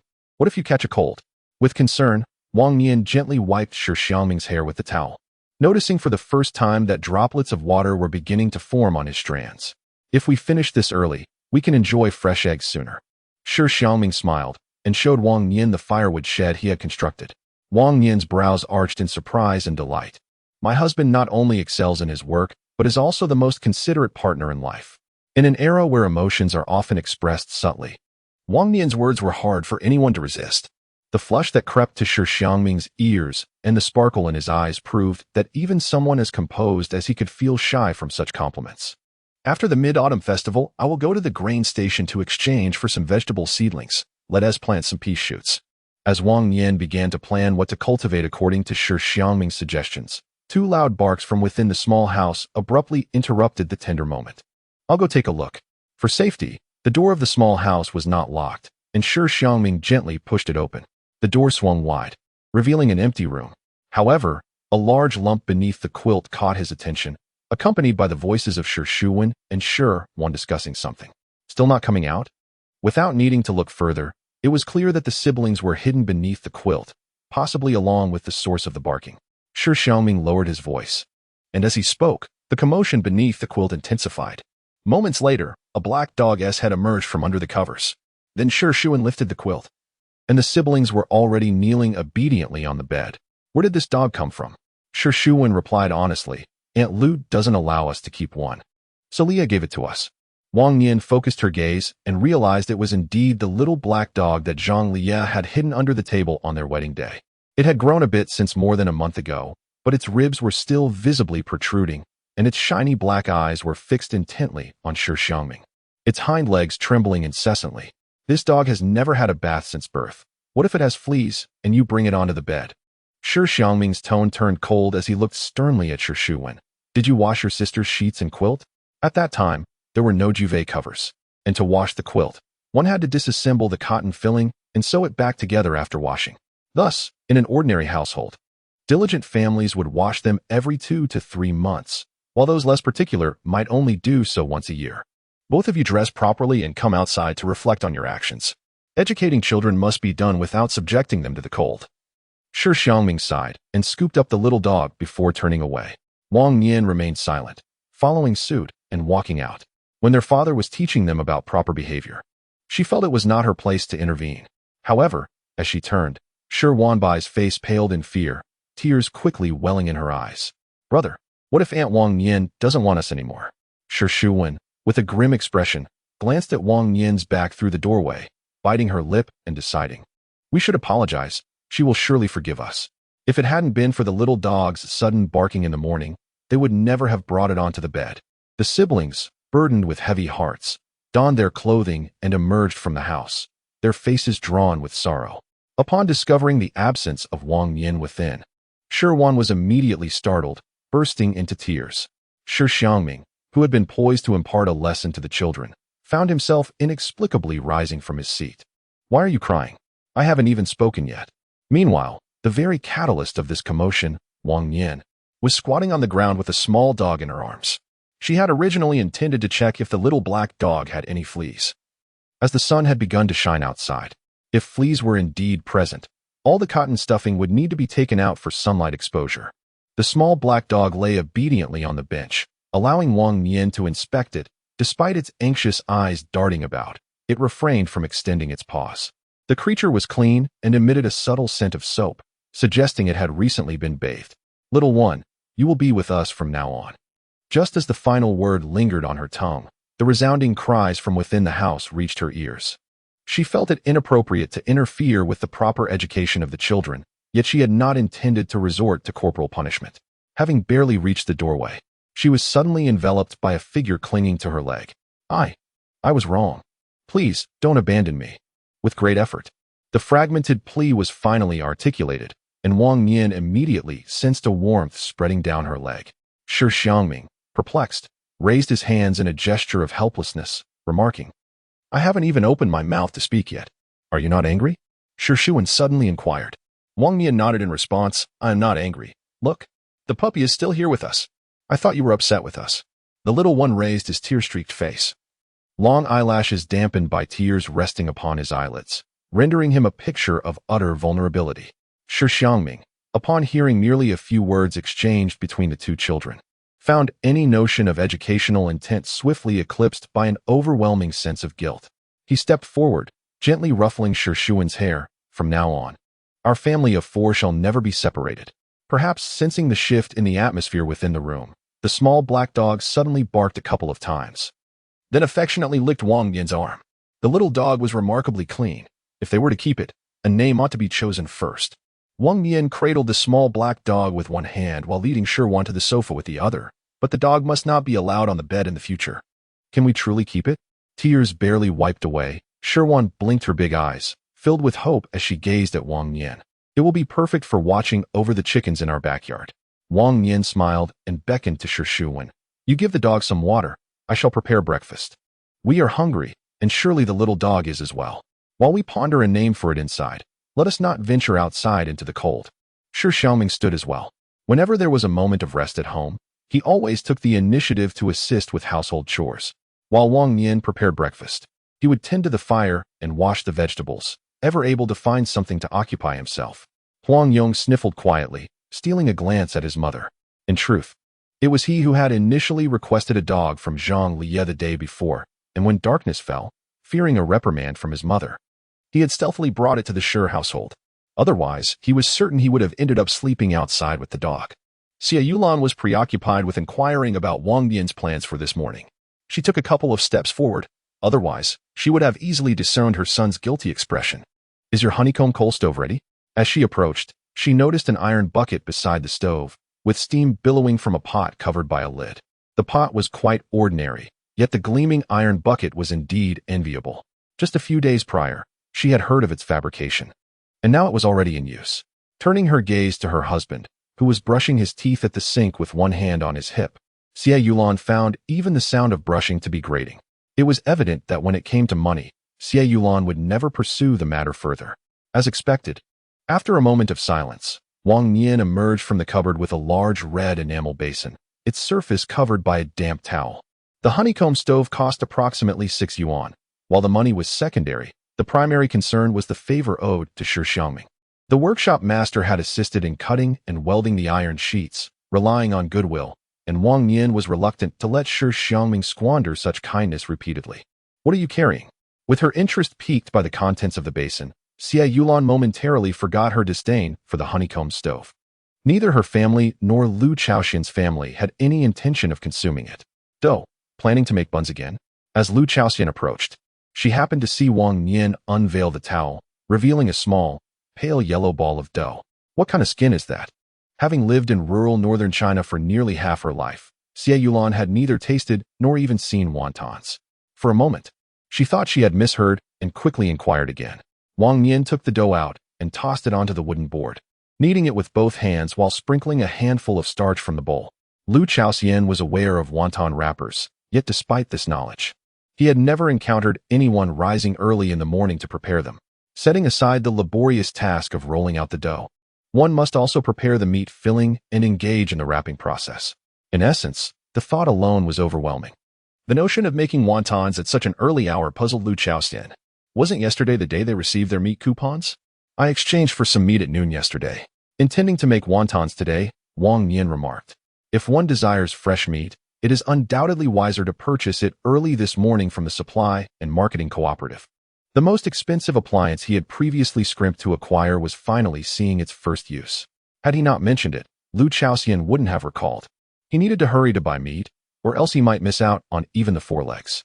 He slapped his thigh, finally remembering the reason for his early rise.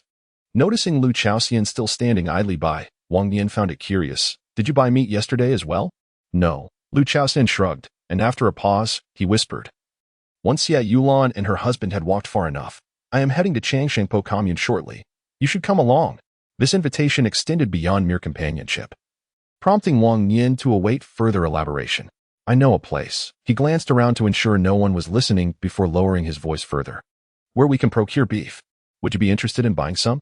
The mention of beef elicited an instinctive reaction from Wang Nian, who swallowed hard as images of beef noodles flashed through his mind. Is it safe? He inquired. Rest assured, everyone there is familiar. We wouldn't dare invite outsiders. Lu Chaoxian indicated in the direction where Xie Yulan and her husband had departed. Though Xie Yulan is agreeable, Huang Guohua is quite stingy, so I wouldn't dare bring her along. Several families were cooking together. How could they possibly keep it a secret? When one family feasted on meat, the aroma would undoubtedly reach the others. It was better to inquire than to let idle gossip arise later. Lu Chaoxian pondered for a moment, then slapped his thigh. I shall go and ask, lest we face rumors in the future. In this expansive residential building, the closest connections were among 3 neighboring families. Lu Chaoxian hurried to catch up with Xie Yulan and her husband, while Wang Nian continued to roll out dough. Just as the surroundings had quieted for about 10 minutes, Zhang Meili bounced over, her laughter preceding her arrival. Aunt Wang, my mother invites you to dinner at our house this evening. Shi Xiangming stood up, brushing off the wood shavings, and politely waved his hand. We won't be attending. We shall prepare our own meal at home. Zhang Meili had come early to ensure the message reached Wang Nian before she ventured out to buy groceries. Of course, her primary motivation was Wang Nian's culinary skills. For this dinner, Zhang Liang had specifically sent someone to Longshengpo the previous day to procure 2 large catfish, which he kept in the water tank, awaiting today's feast. If I fail to fulfill my task, my father will come himself, Zhang Meili said, playfully shaking Wang Nian's arm. I just want to eat Aunt Wang's cooking. Please agree. My mother has already bought the meat, Zhang Meili grinned, her eyes gleaming as they darted toward the cutting board. But I haven't had breakfast yet. We had wontons for breakfast. Shall we save some for you to share? Wang Nian smiled. Wontons! Zhang Meili exclaimed in delight, realizing she had indeed come at the right moment. Go play with your younger siblings in the room. I will call you when it's ready. If we allow this little girl to linger around, none of us shall enjoy a meal today. I will first take the children to Brother Zhang's house to lend a hand. I heard his radio has been acting up these past few days. As Shi Xiangming added more firewood, he remarked, we might as well take some meat along. The reason Wang Nian wasn't included is that Lu Chaoxian was speaking while he sat nearby. You can repair radios?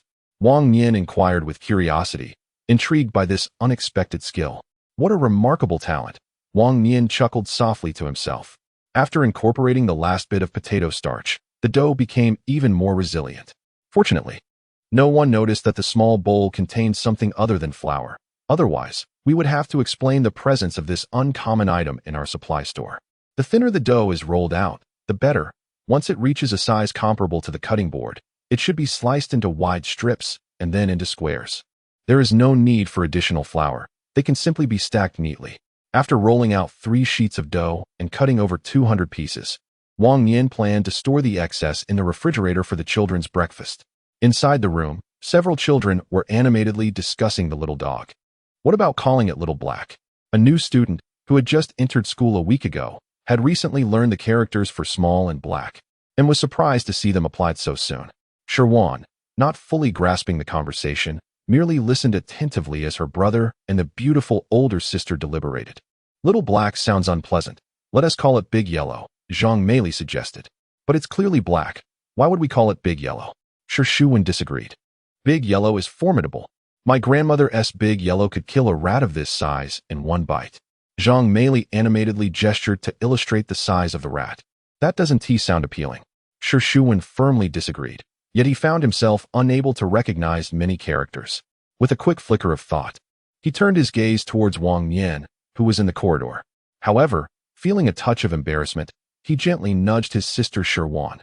Sister, could you please ask Aunt Wang what the dog's name is? Shi Wan obediently nodded, leaping off the sofa with her bare feet and dashing outside. Auntie. Wang Nian had already overheard the children's conversation and had formed a notion after Shi Xiangming completed his sentence. Nevertheless, upon hearing Shi Wan's inquiry, she feigned a contemplative demeanor, responding with a couple of thoughtful hums. Shi Xiangming placed Shi Wan in front of the stove, warming her little feet by the fire, and refrained from interjecting. As the father and daughter patiently awaited Wang Nian's decision, I initially thought Shi Xian was quite nice, but, Wang Nian said with a playful smile, slowly changing the subject.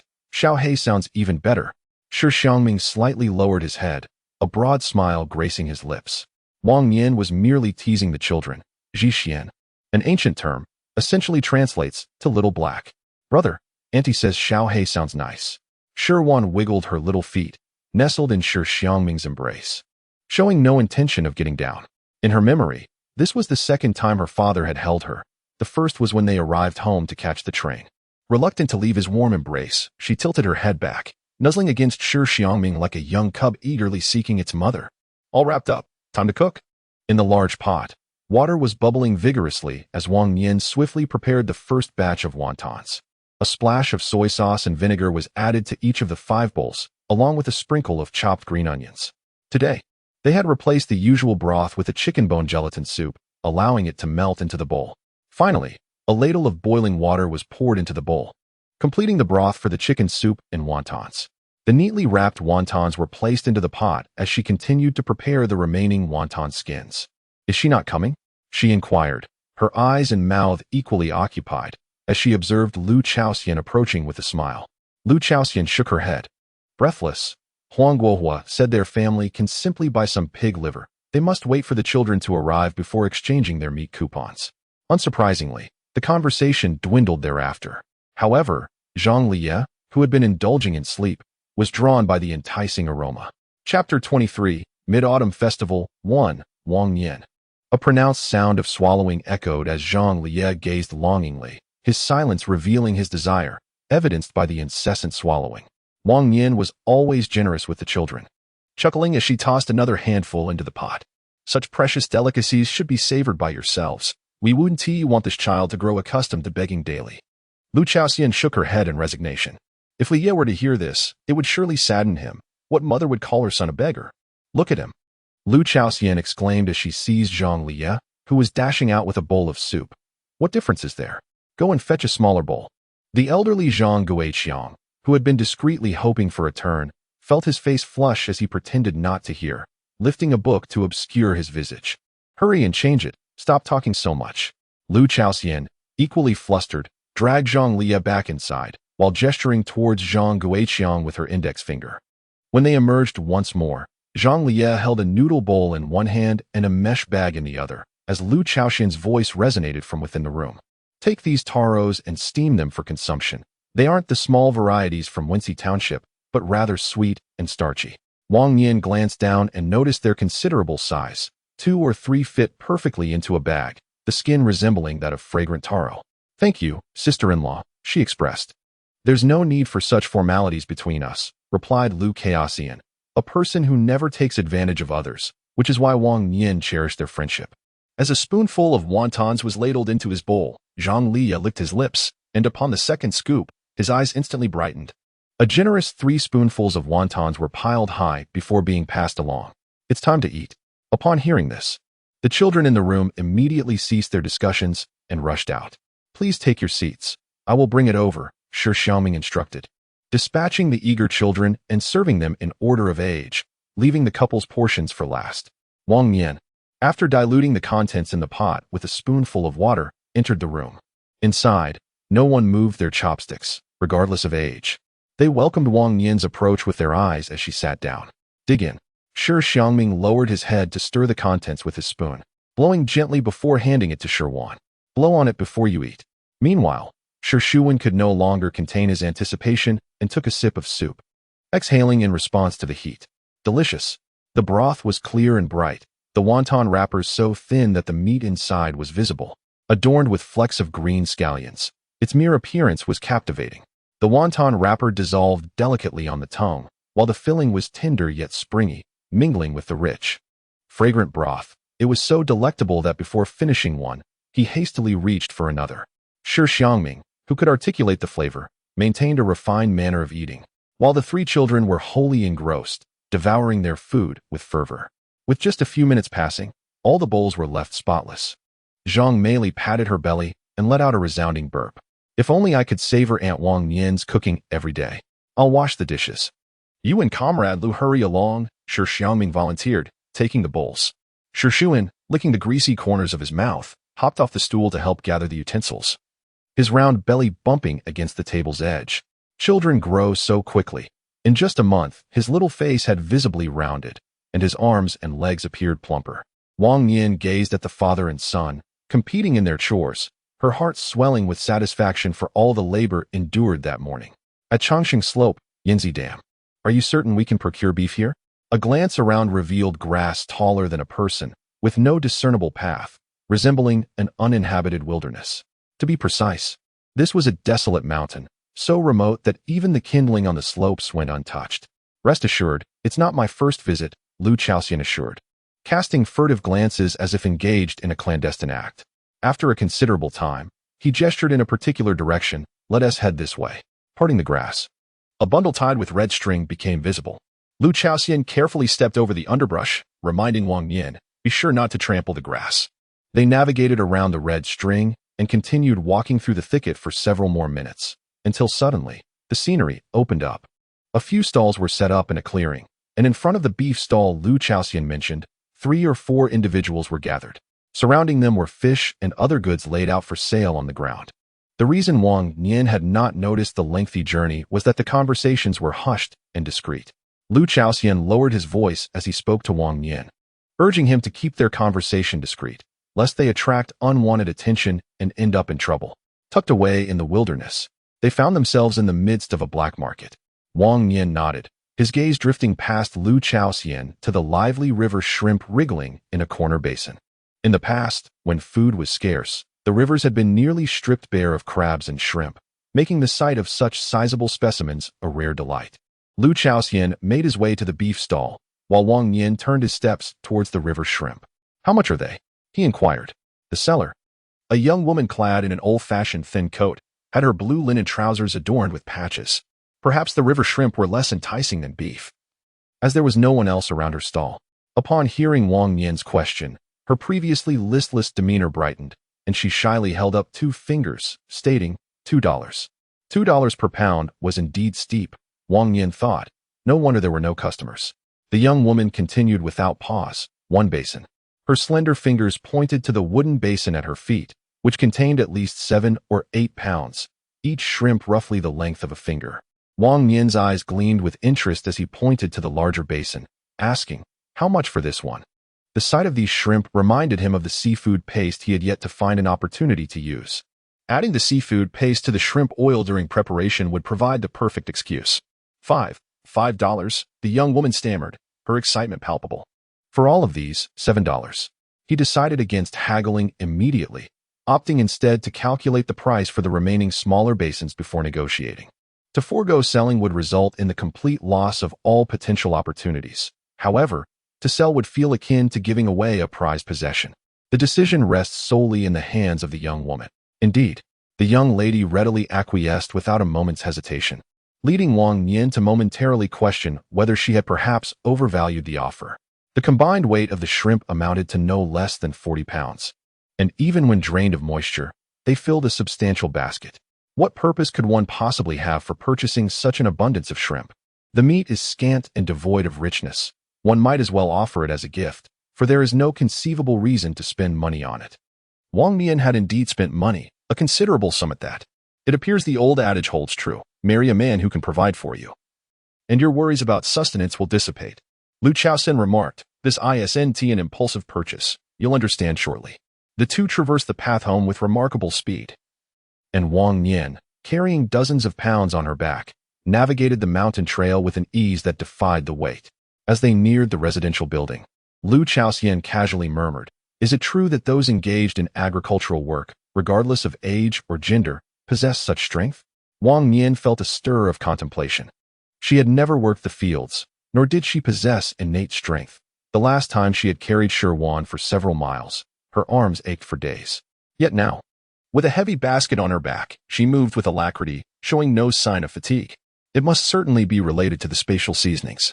We might just make it in time for lunch. Wang Nian merely smiled, pretending not to hear. The road was deserted, and ahead, she spotted several carts laden with furniture. The identity of the owners was unknown, but the exquisite redwood furnishings suggested that the family was faring quite well. Beside the cart, two girls in their early teens walked hand in hand, following the cart forward. Those two girls appeared somewhat familiar. The tall girl had already developed a graceful figure, while the shorter one, despite her stature, appeared to be as tall as Xie Yulan. Given the beauty of these two young ladies, it was only natural that Lu Chaoxian should have heard of them. After pondering for a while, he suddenly slapped his thigh. "Aren't those the two daughters of Deputy Section Chief Yangfu?" Though Wang Nian was not well acquainted with Deputy Section Chief Yang's daughter, the mention of the name sparked her memory. Wasn't she the beloved of Zhou Shanxiu? As if fearing that Wang Nian might not recall, he quickly pointed to his face. "It's that one who has a particularly eerie smile, also from your Hongqi brigade." "Zhou, what was her name again?" "Zhou Shanxiu." Wang Nian interjected. "That's her. Those two young ladies are indeed the daughters of Deputy Section Chief Yang. The elder, Yang Shui, is already 15, just a few years younger than her stepmother. Employees of the factory were highly sought after in the neighboring brigade, and remarriage was quite common.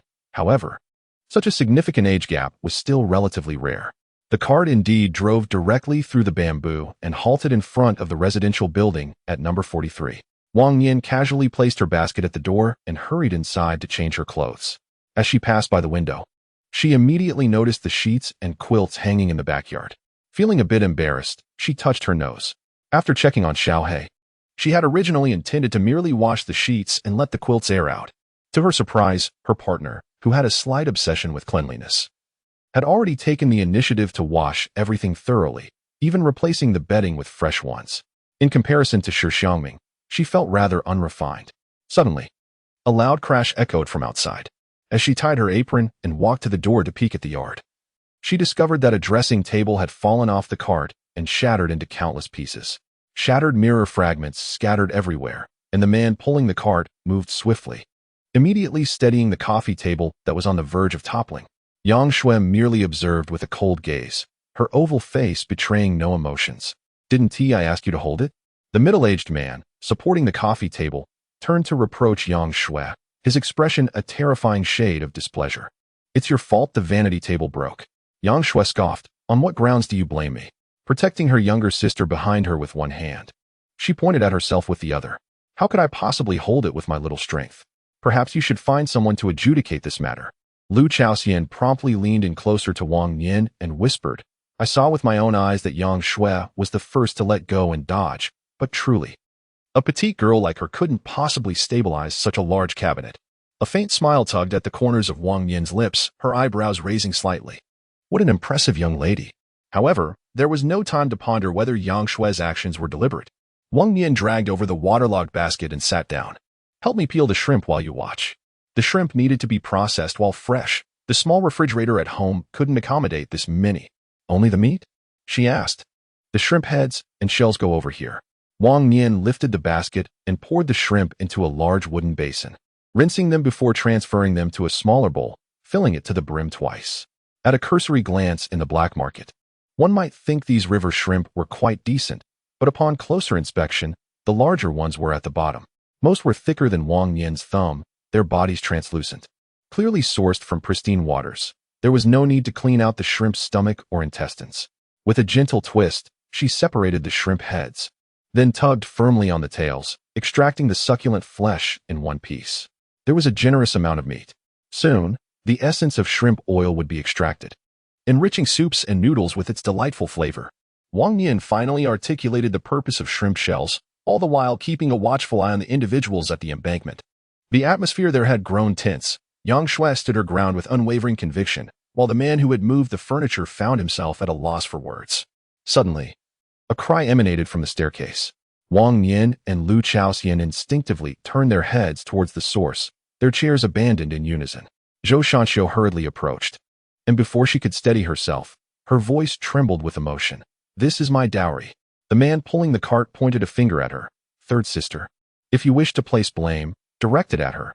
She deliberately let go, and I was behind, unable to see what was unfolding. It turned out to be Zhou Shanxiu's brother, adept at shirking responsibility. He was likely a cousin rather than a brother. How could such a grown man shift the blame onto a young girl in times of trouble? It was hardly commendable. Had he truly intended for Yang Shui to assist him?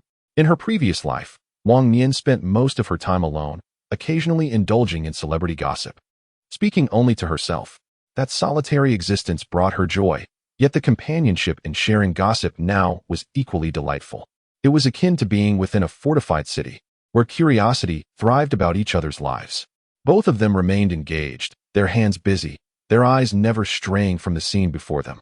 Zhou Shanxiu's ability to captivate Xie Hua amidst a sea of young women undoubtedly spoke to her talents, at least in Wang Nian's view. Her performance was nothing short of masterful, effortlessly captivating. Sorrowful and distressed, words linger unspoken, ultimately manifesting as a long sigh of helplessness. Let it shatter. The child is still young and innocent. What has transpired? Particularly with the arrival of Yang Fu, Zhou Shan's face was a portrait of grievance. On the verge of tears, starkly contrasted by the sweet words flowing from another's lips. A glance directed toward her cousin prompted him to embellish his complaints.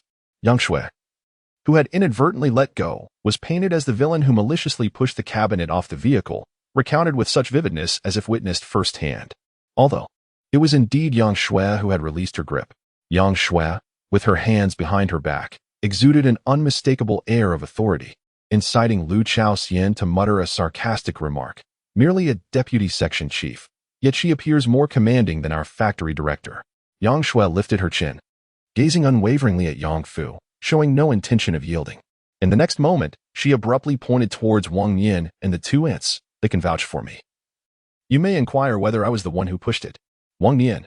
Suddenly, the flames of blame were directed at him. Yang Fu turned to look, his hands still unyieldingly clasped behind his back. Lu Chaoxian furrowed her brow and murmured quietly, "Shall I speak the truth?" Wang Nian smiled at Yang Fu and proclaimed loudly, "I simply saw the dressing table tumble down. Had Yang Shui not pulled her sister away, both of them would have been trapped beneath it." In truth, she was not entirely fabricating. She neither specified who had witnessed the incident nor claimed that Yang Shui had deliberately let go. Ultimately, the dressing table had rolled down on its own. And had the sisters not dodged it, they would have suffered the consequences. It was far more than a mere piece of furniture damaged. Yang Fu, quick-witted as ever, raised an eyebrow and grasped the situation. "It is a relief that the child is unharmed. Tomorrow, I shall take a respite and seek out a carpenter to craft a new one for you. However, these matters are," Yang Shui interjected, eloquently suggesting, "since Aunt Zhou is so fond of it, let us gather the planks and request the carpenter to remake it." Yang Fu remained silent, evidently awaiting Zhou Shanxiu to make a decision. The prospect of future domestic life appeared tumultuous, as predicted by Lu Chaoxian. Wang Nianxin concurred. Zhou Shanxiu was formidable, and Yang Shui was no less so. With two such formidable individuals at odds, the Yang family would hardly enjoy tranquility. Conversations aside, neither of the two neglected their tasks. After an hour of toil, they had peeled nearly half a basin of shrimp meat, while the shells towered precariously. Lu Chaoxian disdainfully sniffed her seasoned fingers, remarking, "If your shrimp oil is not palatable, just wait and see how I criticize you." With that, she hurriedly grabbed some soap and scurried to the water room on the second floor to wash her hands. Whether her intention was to cleanse or merely to observe the commotion remains uncertain. With no one else around, Wang Nian slowly retrieved several blocks of seafood paste to set aside and poured out half a basin of rapeseed oil, unsure if it would dissolve into the oil. Gently placing a piece into the oil, the seafood paste vanished the moment it made contact, not even a bubble surfaced. One truly cannot apply common sense when discerning the spices within this realm. A faint, enticing aroma began to waft, and the surface of the shrimp shells gradually glistened with a reddish hue. At this juncture, extinguishing the flames in the stove and adding slices of ginger and scallions for a slow simmer was prudent. Once the residual heat deepened the color of the shrimp heads, they could be retrieved. Delaying further would result in an acrid oil. Therefore, one must remain by the stove while brewing, and even upon hearing a quarrel from upstairs. Wang Nian merely twitched her ears. The deep crimson and transparent shrimp oil was scooped into a basin to cool, and the stove was thoroughly cleaned. Turning around to check the time, it was already past 4 in the afternoon. It seemed that the commotion upstairs would not be witnessed today. She picked up a bowl of shrimp she had set aside and hurried towards Huang Xiaohong's home. In the 17th family building, the air was already infused with the savory aroma of braised meat, indicating that some household had begun preparations for dinner. As Wang Nian approached the building, Zhang Meili, who was peering out from the kitchen window, excitedly waved at her. "Aunt Wang Nian, you finally arrived." Upon noticing that SHWN and SHWN were also leaning there, their bright eyes sparkled with evident joy. "I was held up for a bit," Wang Nian replied, waving back at the 3 children. "It's dangerous to lean out the window. Do be careful." Though the little ones were somewhat proud, they were indeed obedient. Ascending a few steps, Huang Xiaohong was already waiting at the kitchen door. Upon seeing her, she teased, "If you hadn't come soon, Xiangming would have gone to the factory gate to fetch you." "Here it is." Wang Nian lowered the basket for the little ones to see. "Oh, such large shrimp are quite rare." Huang Xiaohong, unlike Lu Chaoxian, was not so direct, but offered enthusiastic praise. Then, with a smile, she added, "Look at Xiangming. It seems he can't bear to be away from you even for a moment." In the cramped living room, several men sat, and Shi Xiangming, who had his back to the door, turned his body, his gaze following Wang Nian without missing a beat. Zhang Liang jested. "You two have only been married for a few days. Remember our wedding day?" "Enough," Huang Xiaohong playfully scolded. "What nonsense are you spouting in front of the child? I shall prepare dinner, otherwise we'll miss our evening meal." With a smile, Huang Xiaohong gestured towards Zhang Liang and then turned to enter the kitchen. The vegetables were already washed, and she began slicing them for stir-frying. In truth, Huang Xiaohong was not entirely mistaken, having not seen him for just half a day. She felt a genuine sense of unease. The broadcaster's voice resonated clearly, announcing recent adjustments in national policies, prompting Zhang Liang to rise and lower the volume. "Have you received any letters from home lately?" he inquired. "Even Brother Lian has heard about it." It's astonishing how swiftly a person's expression can change. Zhang Liang glanced over at Shi Xiangming, whose eyes, initially sparkling with mirth, suddenly clouded with frost, only to revert to tranquility in the blink of an eye. "My father-in-law mentioned it in his letter," Zhang Liang continued. Interestingly, Huang Xiaohong's parents and Shi Xiangming's parents worked in the same factory, one residing at the beginning of the alley and the other at the end. In such a communal courtyard, news travels fast. Anything happening would echo throughout the entire lane, especially concerning the second son's prospective partner while his parents were away. "Did you mention to Comrade Xiao Wang that our family initially disapproved?" The reasons were hardly concealed. They deemed the daughter-in-law a rural girl, fearing it would hinder Shi Xiangming's future prospects and serve as fodder for ridicule. In stark contrast stood sister-in-law Hu Xiaomei, a native of Anhui, whose father worked in a governmental institution, thus aiding her elder brother Shi Xiangming's career. It is utterly fanciful for his parents to wish for Shi Xiangming to find a wealthy and influential father-in-law. Shi Xiangming is no longer the naive teenager of yesteryears, subject to the whims of others. His aunt's actions were indeed inappropriate. Even after his marriage, she still meddled in matchmaking. The Shiri radio factory is where Shi's father is employed. Calling there would undoubtedly result in a torrent of reprimands, yet fortunately, the matter of matchmaking ultimately dissipated. He even harbored doubts as to whether it was solely his grandfather's initiative or if his parents were complicit in this scheme, reminiscent of a decision made without prior consultation. Chapter 24, Mid-Autumn Festival 2. It would be prudent for you to have a word with Comrade Xiao Wang, lest you find yourselves embroiled in disputes over this matter in the future. Zhang Liang, a seasoned figure in the realm of marriage, offered heartfelt advice. As long as there are no disagreements in everyday life, once an argument arises, trivial matters from the past could resurface. And even if one is in the right, they may still lose the argument. Let us discuss it again on payday. Shi Xiangming smiled and glanced at the bustling kitchen, reminding himself to remain composed. Having only been married for a few days, how could he already be so intimidated by Comrade Xiao Wang? Zhang Liang jested. There's nothing wrong with being submissive. Shi Xiangming had a different understanding. As long as the family is happy and the couple is affectionate, being a devoted husband for a lifetime is entirely acceptable. You rascal. Two grown men, when discussing trivial domestic matters, would quickly divert their conversation back to the policies being announced on the radio. Situated in such a remote mountain valley, the 431 factory had to acknowledge that, at present, this was indeed a fortunate circumstance. The city's policies shift with the wind, and political strife extends into numerous facets, even affecting research institutions like the Municipal Engineering Institute.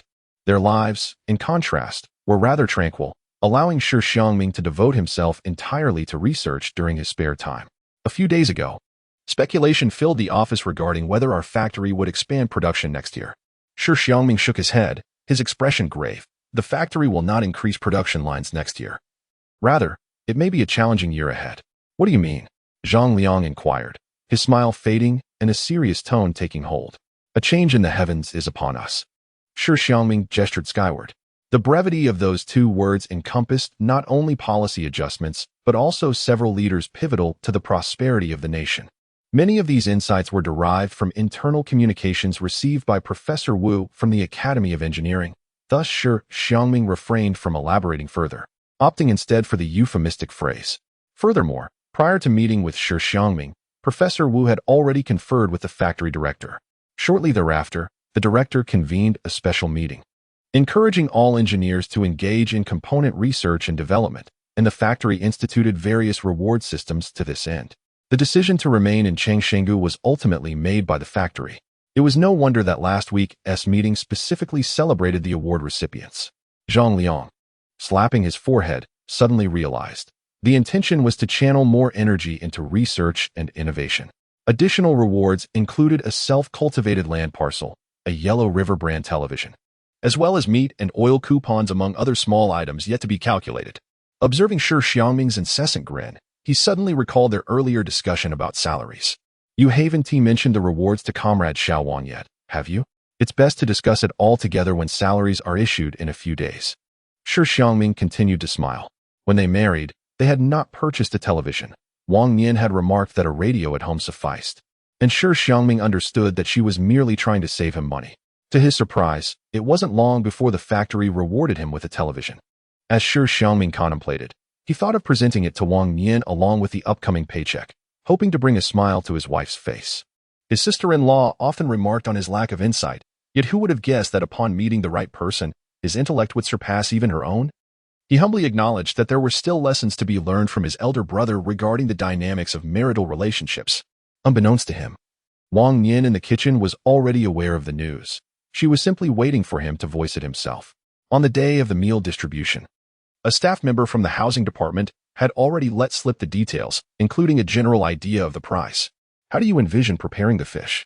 2 striped catfish laying neatly on the cutting board, their scales and entrails already removed. What about cooking a sour fish dish? I noticed my sister-in-law has gathered quite a bit of pickled cabbage. Upon entering the kitchen, the aroma of pickled chili peppers greeted him. In the culinary traditions of Wunshi people, sour and spicy dishes are essential, and even pickled chili can stand alone as a dish. Your elder brother adores sour fish. Yet I can never seem to replicate that flavor. The fish always ends up too pungent, Huang Qiuhong remarked. Having been born during times of national turmoil, when food was scarce and fish was a luxury, she had little opportunity to learn the art of cooking it well. First, you must remove the black membrane inside. Otherwise, no matter how you prepare it, the fish will retain its unpleasant odor. Wang Nian opened the fish's belly and skillfully scraped away the membrane with a small knife. Casually glancing at the stove, with so many dishes prepared, is my sister-in-law hosting others tonight? Someone from the factory? Huang Qiuhong nodded in affirmation. It's Deputy Factory Director Zhu's nephew, Zhu Zhigua. Noting the absence of anyone else in the room, she continued her musings. You know, Lu Tsing. If we say she lacks ambition, yet here she is, involved with the Deputy Factory Director's nephew. One might argue her discernment is quite commendable. Yet, she has unexpectedly become involved with Zhu Zhigua. Who is Zhu Zhigua, one might wonder. Wang Nian was curious. He is nothing but a useless scoundrel. Had it not been for his uncle, this fellow would have long been apprehended by the police for hard labor. Zhu Zhigua was notorious at the 431 factory, albeit for entirely different reasons. Back when the factory had not yet relocated, Zhu Zhigua, along with a few rascals, had the audacity to sneak into the women's bathhouse to spy on the female comrades, only to be caught red-handed. Fortune was on his side. As the ringleader insisted that Zhu Zhigua was unaware of the scheme, thereby sparing him from the fate of labor reform. Speculation abounds regarding whether Vice Director Zhu intervened on his behalf. Nonetheless, Zhu Zhigua's reputation was irrevocably tarnished, leaving him single even at the age of 29. In truth, Zhu Zhigua hails from a rather well-off family. His father serves as an accountant in the general office, and his mother works in the cafeteria. Lu Ziyun has been at the factory for several years, so it is implausible that she is unaware of Zhu Zhigua's infamous reputation. Her interest in him is clearly motivated by his family background. One must choose their own path and bear the consequences, whether good or bad. Just as she chose to marry Shi Xiangming, which inherently meant accepting the role of a stepmother. Since Lu Ziyun is aware of the kind of person Zhu Zhigua is yet still wishes to marry him, she must have mentally prepared herself for whatever lies ahead. You are right. We should focus on living our own lives. The sun dipped low in the west, casting a warm glow that flooded the kitchen, blinding one's eyes. Coupled with both households preparing meals simultaneously, the small kitchen was filled with smoke, compelling Wang Nian to rely almost solely on instinct while cooking. The smoke predominantly emanated from the fervently sizzling dishes of Sister who seemed utterly satisfied with the outcome of today's discussions. Huang Xiaohong had just finished preparing 3 sumptuous dishes, but Wang Nian suggested a light, easily digestible meat dish for the children. She gently smashed the river shrimp with the back of a knife, then mixed in some reserved minced pork to form small meatballs before placing them into the pot.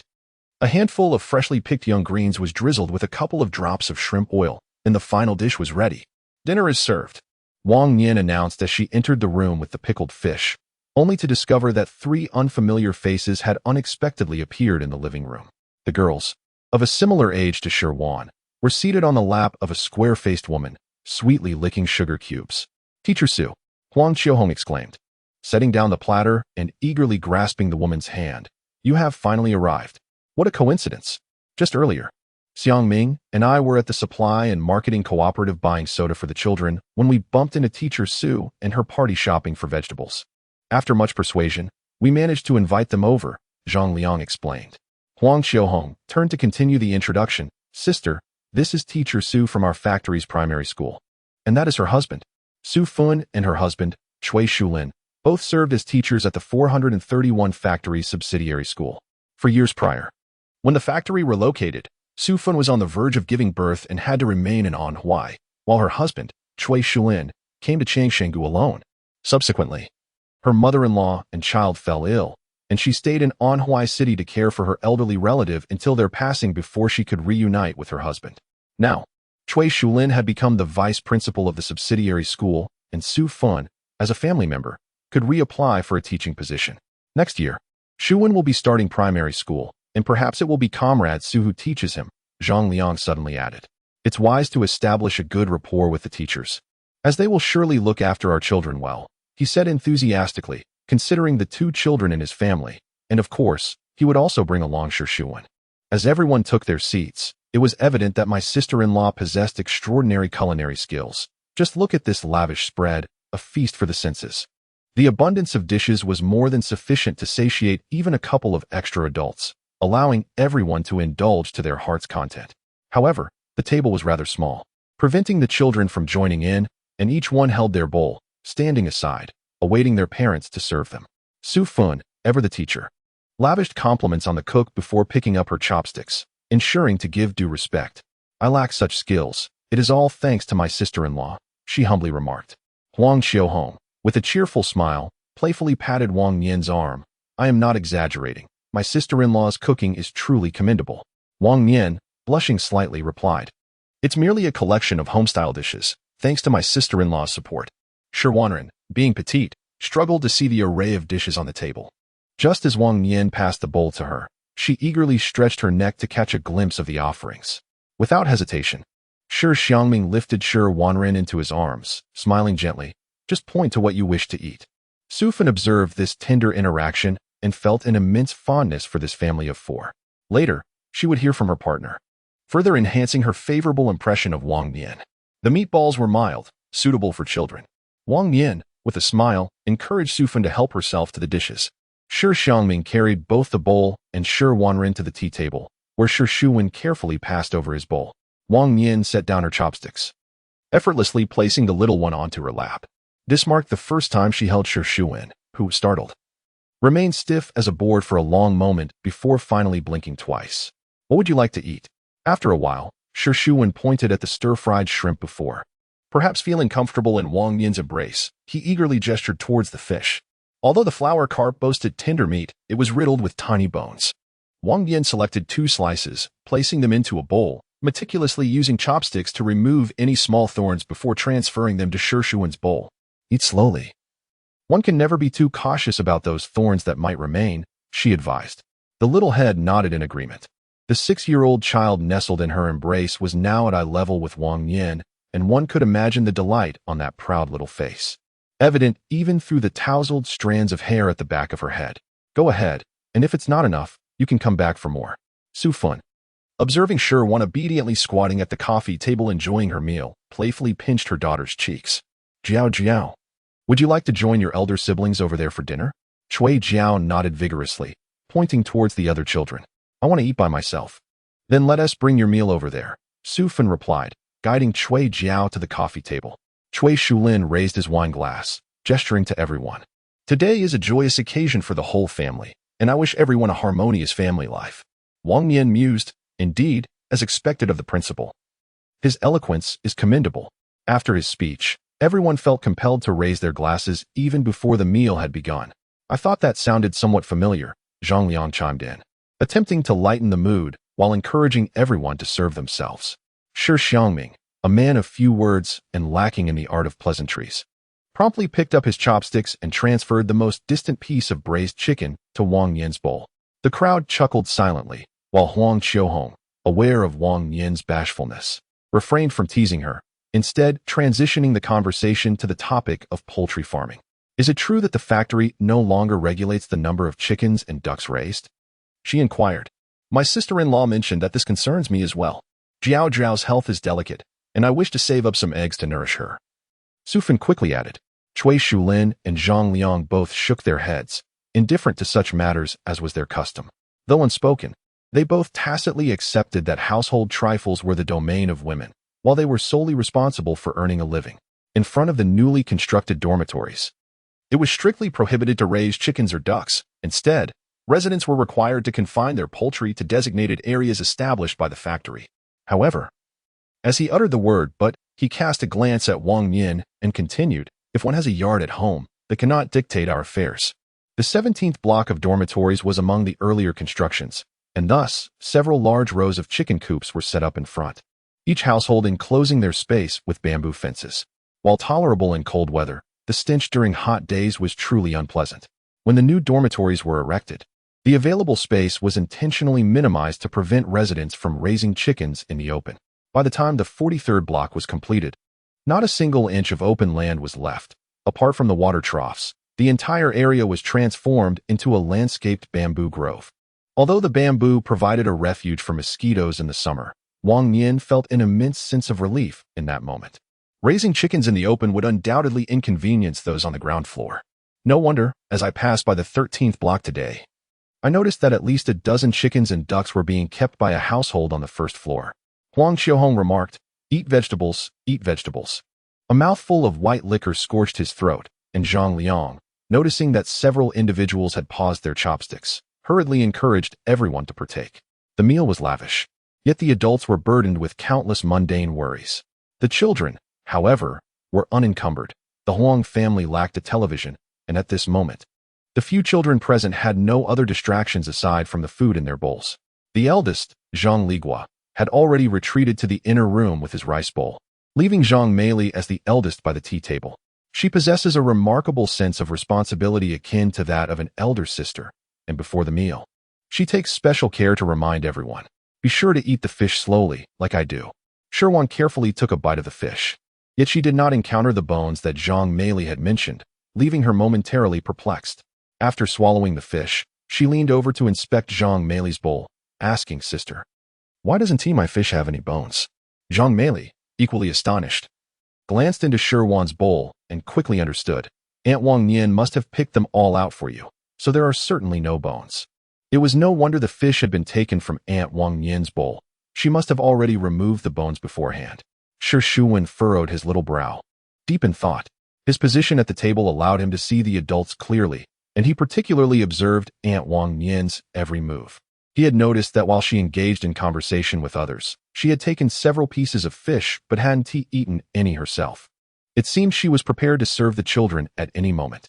Aunt Wang Nian is truly kind to you, Zhang Meili remarked enviously as she extracted a fish bone. My mother wouldn't bother with such things.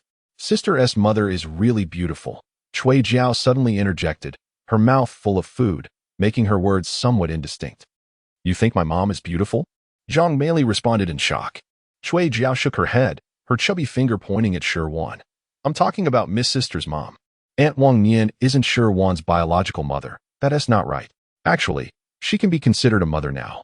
Zhang Meili struggled to clarify the distinction between a biological mother and a stepmother, and after some time, Cui Jiao became increasingly confused. I believe if Aunt Wang Nian treats you well, that makes her a mother. Shi Wan quickly nodded, expressing her desire for Aunt Wang Nian to become her mother. Then you shall call her mom, for she is indeed your mother, she declared. Will Aunt Wang Nian be upset if I call her mom? Since I am also calling her mom, does that mean I have a mother too? The two 3-year-olds engaged in a whimsical conversation, their words mismatched yet playful, before swiftly losing themselves in the delights of the feast. Zhang Meili was intently picking out fish bones, while Wang Nian, sensing something, suddenly turned her head, startling Shi Xiangming, who nearly buried his face in his bowl. Mom, I want more, he exclaimed. Cui Jiao seemed to have her appetite awakened by a particular dish, finishing a few bites before promptly taking her bowl and rushing towards Su Fun. Su Fun was taken aback, carefully examining her daughter's bowl. Aside from a portion of rice that remained untouched, the vegetables were indeed devoured, and the oil glistening at the corners of her mouth revealed the truth. Did you eat all of this? Su Fun inquired. Yes, I want more, Cui Jiao replied, patting her little belly in a playful manner. I want many meatballs. The meatballs she referred to were, in fact, meatball soup. Su Fun, feeling that 2 servings were insufficient for the little girls, pointed at the greens, saying, We need the green vegetables too. Cui Shulin paused his chopsticks, looking down at his lively daughter. He had always believed that naming her Jiao had rendered her quite spoiled. While other children went hungry, his daughter seemed to thrive on refusing to eat anything. With a delicate constitution, she lacked appetite for anything. Thus, she tirelessly varied her cooking each day, solely to encourage her child to eat a few more bites. I fear you may find this amusing. But during the time when I gave birth to Jiao Jiao, I nearly perished in the hospital.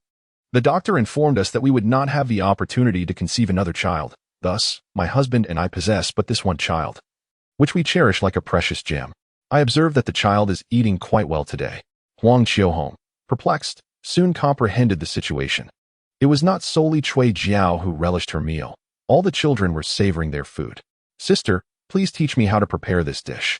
I would like to learn, said Su Fun, who also recognized this. She picked up a meatball and took a bite. The flavor was exquisite. The freshness danced on her palate, swirling like a melody. Having grown up by the sea, Su Fun had tasted plenty of seafood, and she immediately discerned that this delightful essence stemmed from the shrimp.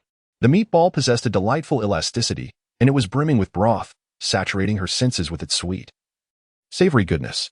What appeared to be an ordinary meatball was unexpectedly capable of such a remarkable taste. Wang Nian generously shared the meticulous method of preparing the meatballs, concluding with a few drops of shrimp oil. Su Fun thought to herself, firstly, acquiring such large river shrimp is no small feat, and secondly, shrimp oil is even more elusive. Thus, the essence of the matter can be succinctly summarized. A clever woman finds it hard to cook without rice. Suddenly, Huang Qiuhong burst into laughter, patting Su Fun on the shoulder in response to her bewildered expression. Let us not attempt to replicate the dishes made by Sister Wang Nian. Even if we stir-fry the same ingredients, the result will inevitably differ. This conclusion is drawn from personal experience, she remarked. Take, for instance, the stir-fried pig liver. After several attempts, even Zhang Liang remarked it lacked something. Is it any wonder we specifically awaited Wang Nian to cook today? This is what one might call talent. Teacher Su, please don't rush. In a moment, I will ask my husband to bring you a bottle of shrimp oil. When you prepare the noodles, just add a spoonful into the clear broth, and the flavor will be impeccable. Wang Nian generously offered to deliver it directly. Zhang Liang promptly swallowed the fish slice in his mouth and added, if there is any left over, do share some with my family. At his age, he still indulged in food like a child. Huang Qiuhong playfully shot a glance at her husband and remarked, as if you need to remind me. The sister already sent a bowl over. Otherwise, What do you think you have been eating tonight? Zhang Liang immediately responded with a smile. Then let us add some tomorrow morning.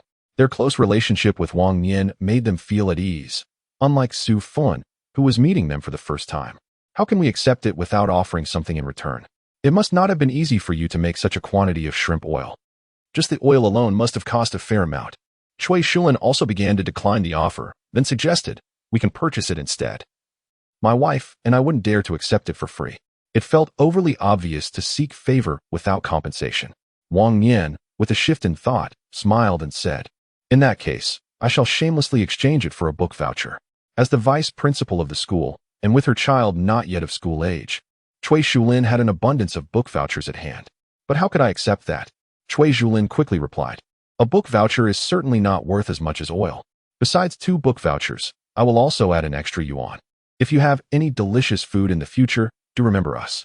Then I shall bring you some shrimp as well. Su Fan laughed, naturally growing closer to Wang Nian, her address transitioning from Comrade Wang to sister. They are all friends, and there will be ample opportunities for mutual exchanges in the future. Dear sister-in-law, please do not hesitate. Wang Nian readily addressed her as sister-in-law. Very well, we reside in. As their conversations continued, Wang Nian and Su Fan began to discuss plans to visit the Chongqing commune together in a few days. Cui Shulin had become significantly more cordial towards Shi Xiangming than at the outset. Huang Qiuhong and Zhang Liang exchanged glances, both astonished by the developments. They endeavored to cultivate a closer relationship with Cui Shulin, yet their efforts over the past few years had yielded little success. Cui Shulin held a deputy position at the children's school, but his primary responsibilities lay with the technical school. The eldest, Zhang Ligua, struggled academically and aspired to enroll in the technical school to eventually take over. Thus, establishing a good rapport with the principal was essential. It goes without saying that with just a few words of recommendation from Cui Shulin after graduation, Zhang Ligua could secure an immediate internship at the factory. Unexpectedly, Wang Nian had successfully bridged the gap with Su Fan over a single meatball. Therefore, one must never underestimate the power of words, after all. No one is more important than a child. Chapter 25. The beef has gone bad. You refuse to believe it. The family building number 43. After the Mid-Autumn Festival, the temperature in Changshangu seemed to drop suddenly. Amidst the swirling mist, a chill quietly approached. By morning, one could already see the condensation on the window. Surely this winter will not bring snow? According to the memories of the original self, Wenshire Township had never seen snow. At most, one could observe a touch of frost in the fields during winter, as the mountains remained cloaked in green throughout the year. However, this year felt peculiar. Frost had formed by the end of September, and by November it was already cold enough to don a thin cotton jacket. In a moment of distraction, the warmth of a chest suddenly pressed against her back. Shi Xiangming rested his head on Wang Nian's shoulder, lazily nuzzling against her. What is one muttering to oneself? He mused. Look at the thick fog outside. I wonder if it will snow this winter. His breath brushed against Wang Nian's ear, evoking memories of the intimate whispers shared in the darkness the previous night, causing her to shiver slightly. It probably won't snow, but there should be frost this year. Shi Xiangming lifted his face, teasingly rubbing his stubbled chin against hers, eliciting a soft laugh from her. Just then, the door of the small room creaked open, and they swiftly separated, one feigning interest in the view outside, the other smoothing out the creases in her clothing. Dad, Aunt Wang, Shi Xiangming, rubbing his eyes, passed by them, and after a moment of confusion, he shivered from the cold, quickly regaining his senses and hurrying towards the bathroom. It was Saturday, and neither of the children had risen early. Their essay colleague in our office who keeps an eye on the weather, he mentioned that this year, the snowfall in the north would be particularly heavy, while we in the south will face frost, Shi Xiangming continued, clearing his throat to pick up the earlier thread of conversation. Wang Nian's expression shifted to one of concern. However, her family was not overly anxious. The rice harvest had been collected and distributed among households, and the habits formed during years of hardship persisted even now. Before winter, some storable vegetables were sent to the cellar for the cold months ahead. Even with frost, the worst outcome would merely be a shortage of green vegetables. Yet, the situation was different for the factory. Their vegetable supply came from 2 nearby provinces. If the farms failed to produce, the vegetable stations and supply cooperatives would run out of stock. For those employees who relied solely on purchasing their daily sustenance, it would spell disaster. Wang Nian felt that perhaps she was being overly concerned. What she could conceive, others could undoubtedly fathom as well. Do you think it will affect our lives? Wang Nian inquired, her unease evident. Where are we going? You will know when you get there. Wang Nian smirked lightly. This suspense had been prolonged for over a month, and the moment had finally arrived. The 431 Factory's state-run restaurant was bustling. It was rumored that due to the lackluster performance of the restaurant, they had recently invited a renowned chef from the city to helm the kitchen. The chef, hailing from the Northwest, was exceptionally skilled in crafting noodle dishes. Although he was of retirement age, he had been persuaded to return to the 431 Factory. With numerous northern workers in the factory, the chef's arrival had significantly boosted the restaurant's business. As they approached, the restaurant's entrance was adorned with plastic sheeting. When Shi Xiangming pulled aside the curtain for the mother and son trio to enter, Wang Nian couldn't help but steal a few glances. Indeed, the place was thriving. The dining hall was filled with patrons. The atmosphere was lively, with waitstaff weaving through the crowd, loudly inquiring about each table's orders. Oh, it's Engineer Shi and his spouse, Wang Nian noted, realizing there were no vacant tables, and they would have to share one. The restaurant manager, clearly recognizing them from a previous banquet, promptly rushed over to greet them. There are so many people, Wang Nian remarked, noticing the bustling crowd. It was 8:30 in the morning, usually at this hour. She would see the waitstaff basking in the sun at the entrance, but today, the pace was nearly frenetic. There's a spot over there. You all go ahead and sit down. The waitstaff will bring the menus shortly. With that, the restaurant manager dashed off to attend to a new influx of customers, leaving little room for further conversation. Let us settle down over there first, she suggested. The restaurant manager indicated a large round table for 10, where several individuals were already seated, engaged in ordering with the waiter. Their faces were obscured by the waiter's presence until Wang Nian approached, only to discover familiar faces. It was Teacher Su. Opposite was the couple, Cui Shulin and Su Fang. Upon spotting Shi Wan, Cui Jiao immediately waved enthusiastically, urging, Sister Shi Wan, come sit here. Shi Wan shook her head at the hand that pulled her, and Wang Nian released her grasp, joyfully dashing over. Wang Nian, you've come for noodles too. Su Fan coughed violently, loosening the blue silk scarf around her neck to cover her mouth, recovering after a moment. How did you catch a cold? Wang Nian did not take a seat, but turned to pour a glass of warm water from a nearby cabinet, placing it before Su Fan. It's an old ailment. I start coughing every time the season changes, and it takes a few days to subside. Then you must be cautious when going out. A chill in the air can easily aggravate it.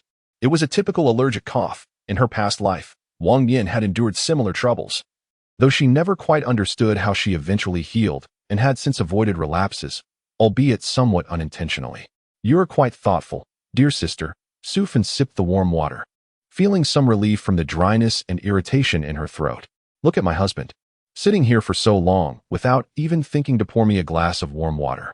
Teacher Su, you look so lovely today. Where are you planning to go? Wang Nian deftly shifted the conversation. Speaking of which, I'm rather muddled myself.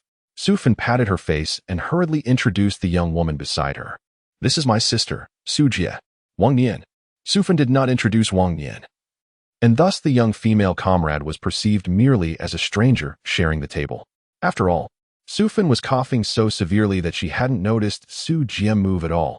Her gaze either wandered around the hall or briefly glanced at Wang Nian, seemingly unaware of her presence. My sister had just been transferred to the factory's health clinic 2 months ago, working as an internal medicine nurse. Su Jie bore no resemblance to Su Fan. With an oval face and long hair tied into a high ponytail, it appeared as though she had curled her locks, with the wispy bangs at her forehead resembling a comma. Her features were compact, small eyes, a petite nose, and a diminutive mouth. However, what stood out the most was her aloof demeanor, which exuded a palpable disdain towards anyone she encountered. Hello, Comrade Su. Hello. After a curt nod, the conversation faltered, and Wang Nian did not pursue further dialogue. Su Fan, evidently accustomed to her sister's disposition, seamlessly continued the conversation. I just had a work photo taken at the studio. Where are you headed? We are going to the housing department, Wang Nian replied with a smile. Shi Xiangming. Then Wang Nian continued. My spouse received an award last month. We plan to check out the award-winning vegetable garden. Shi Xiangming. I've heard about it. Cui Shulin's tone suddenly escalated, his face lighting up as he grasped Shi Xiangming's hand with enthusiasm. It is an honor to finally meet you, Chief Engineer Shi. Wang Nian was perplexed. Just a month ago, Cui Shulin could barely exchange a few words with Shi Xiangming. Why had his demeanor shifted so dramatically, as if he had encountered an idol? Indeed, It was the excitement and uncontrollable exhilaration of meeting an idol. Chief Engineer Shi is a source of pride for our factory. I have long admired the esteemed Mr. Cui, and to my astonishment, I failed to recognize him upon our first encounter. Su Fan chuckled, followed by a fit of coughs. Cui Shulin, unfortunately, has poor eyesight and memory. During a dinner at Huang Xiaohong's home, I mistakenly thought the affectionate Wei Zhongliang and his wife addressed Xiangming was his full name. It was only when I overheard Su Fan mention that Shi Xiangming had recently ascended to the factory's honor roll that I suddenly realized Xiangming does not bear the surname Xiang, but rather Shi.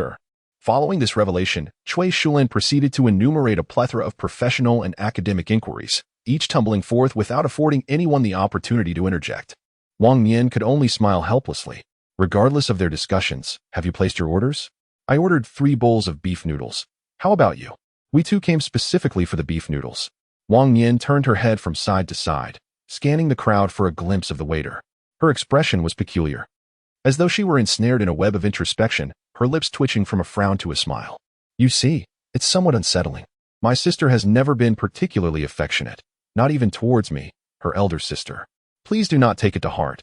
Su Fan whispered conspiratorially into Wang Nian's ear. Wang Nian's lips moved as if she wished to express that Su Jia's demeanor resembled more than mere aloofness. It appeared to stem from a deep-seated reverie from which she could not extricate herself. At that moment, the waiter navigated through the throng, bearing a large tray laden with 3 bowls of noodles, which he placed upon the table. Please, indulge yourselves. Our order will arrive shortly. Wang Nian smiled, stifling the urge to blurt out her thoughts. With the noodles now before them, Su Fan still needed to summon her family members who were preoccupied with other matters. Old Cui, let's eat the noodles first. We can talk afterward.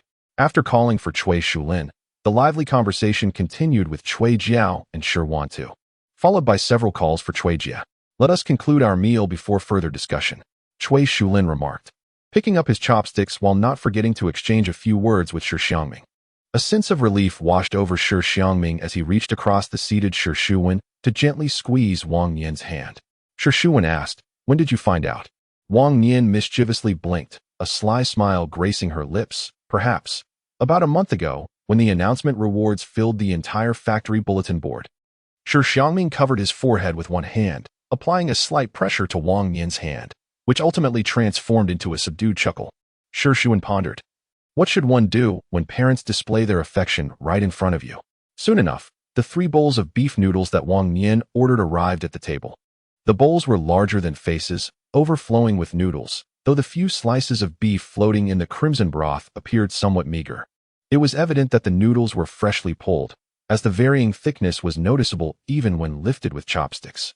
Shi Xiangming transferred a small portion of noodles into a smaller bowl and added some beef slices from his own.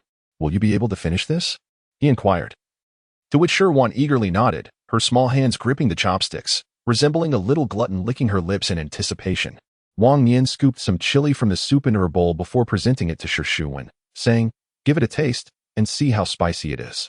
The chef displayed generosity by adding a generous spoonful of chili to each bowl, regardless of the diner's spice tolerance. Wang Nian took a bite of the noodles. The thinner strands were slightly overcooked, while the thicker ones were just right, offering a delightful medley of textures with each mouthful. Wang Nian possessed a keen sense of taste. After merely sipping the broth, she instantly discerned the reason behind the chef's habitual addition of chili peppers to each bowl. Without the spice, the lack of freshness in the beef became glaringly apparent, and beneath the layers of spices and chili, an odd flavor in the soup could still be detected. It was evident that the prolonged transportation had resulted in the beef beginning to spoil.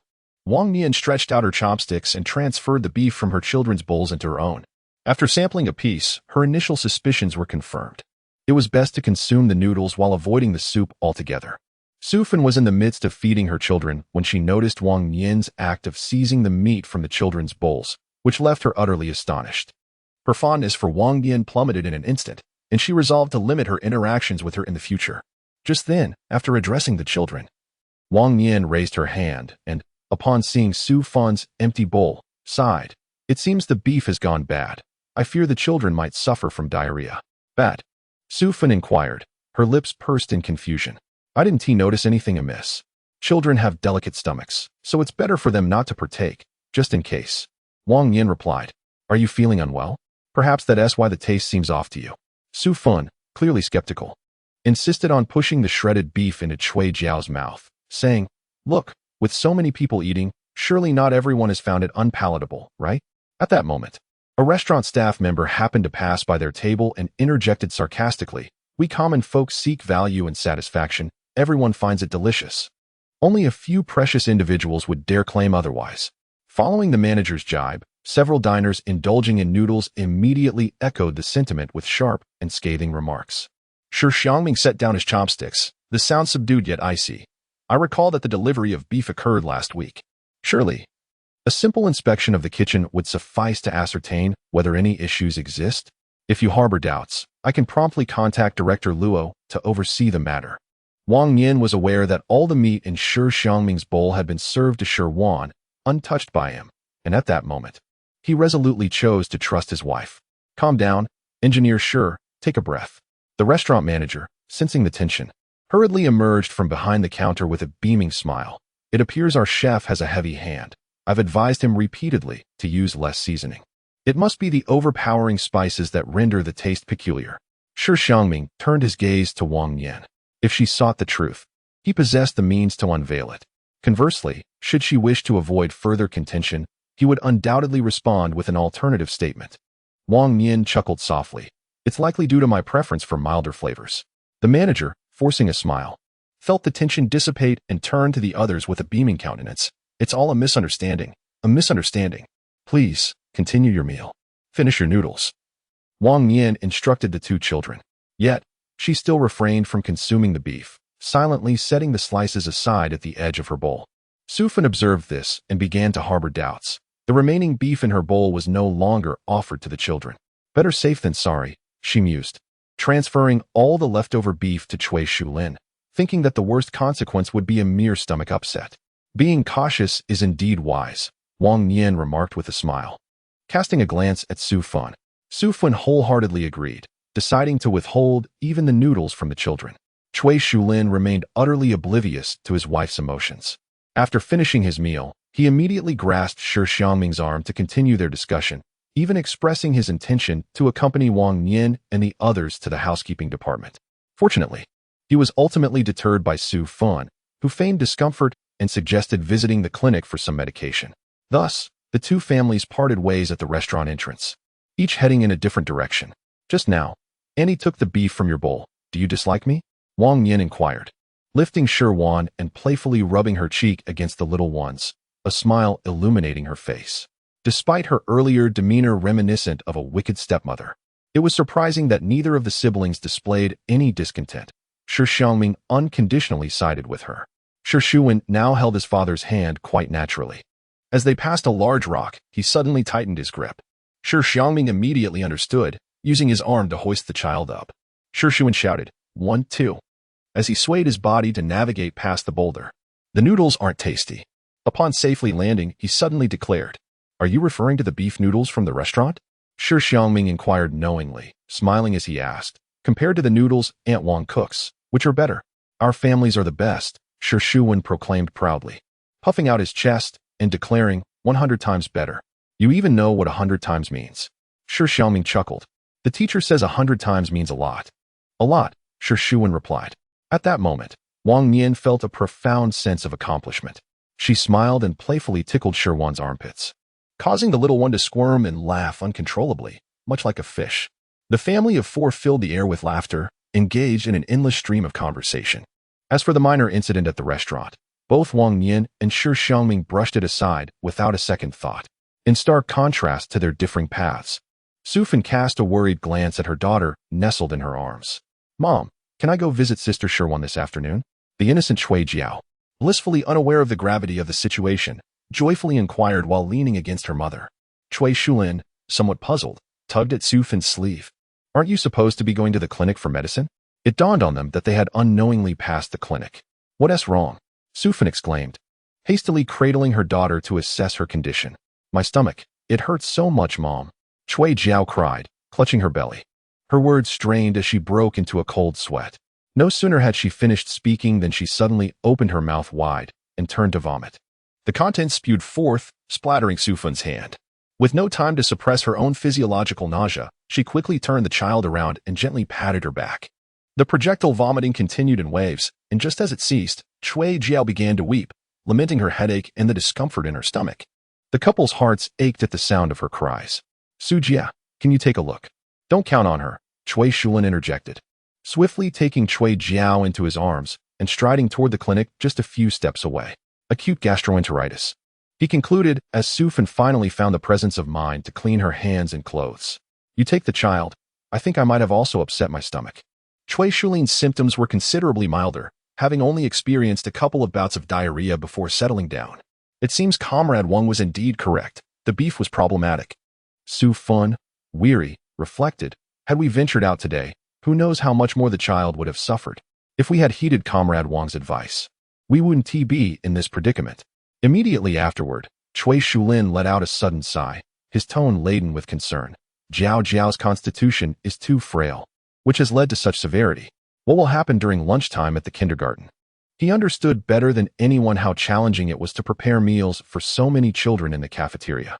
Su Fan's brow was equally furrowed with worry. With so many children eating, why does Jiao Jiao react so strongly? If it happens again, I truly can't bear to think of what to do. For some reason, her thoughts drifted to Wang Nian. Just a few days ago, Comrade Wang had come to deliver shrimp oil, and it seemed she had brought one along.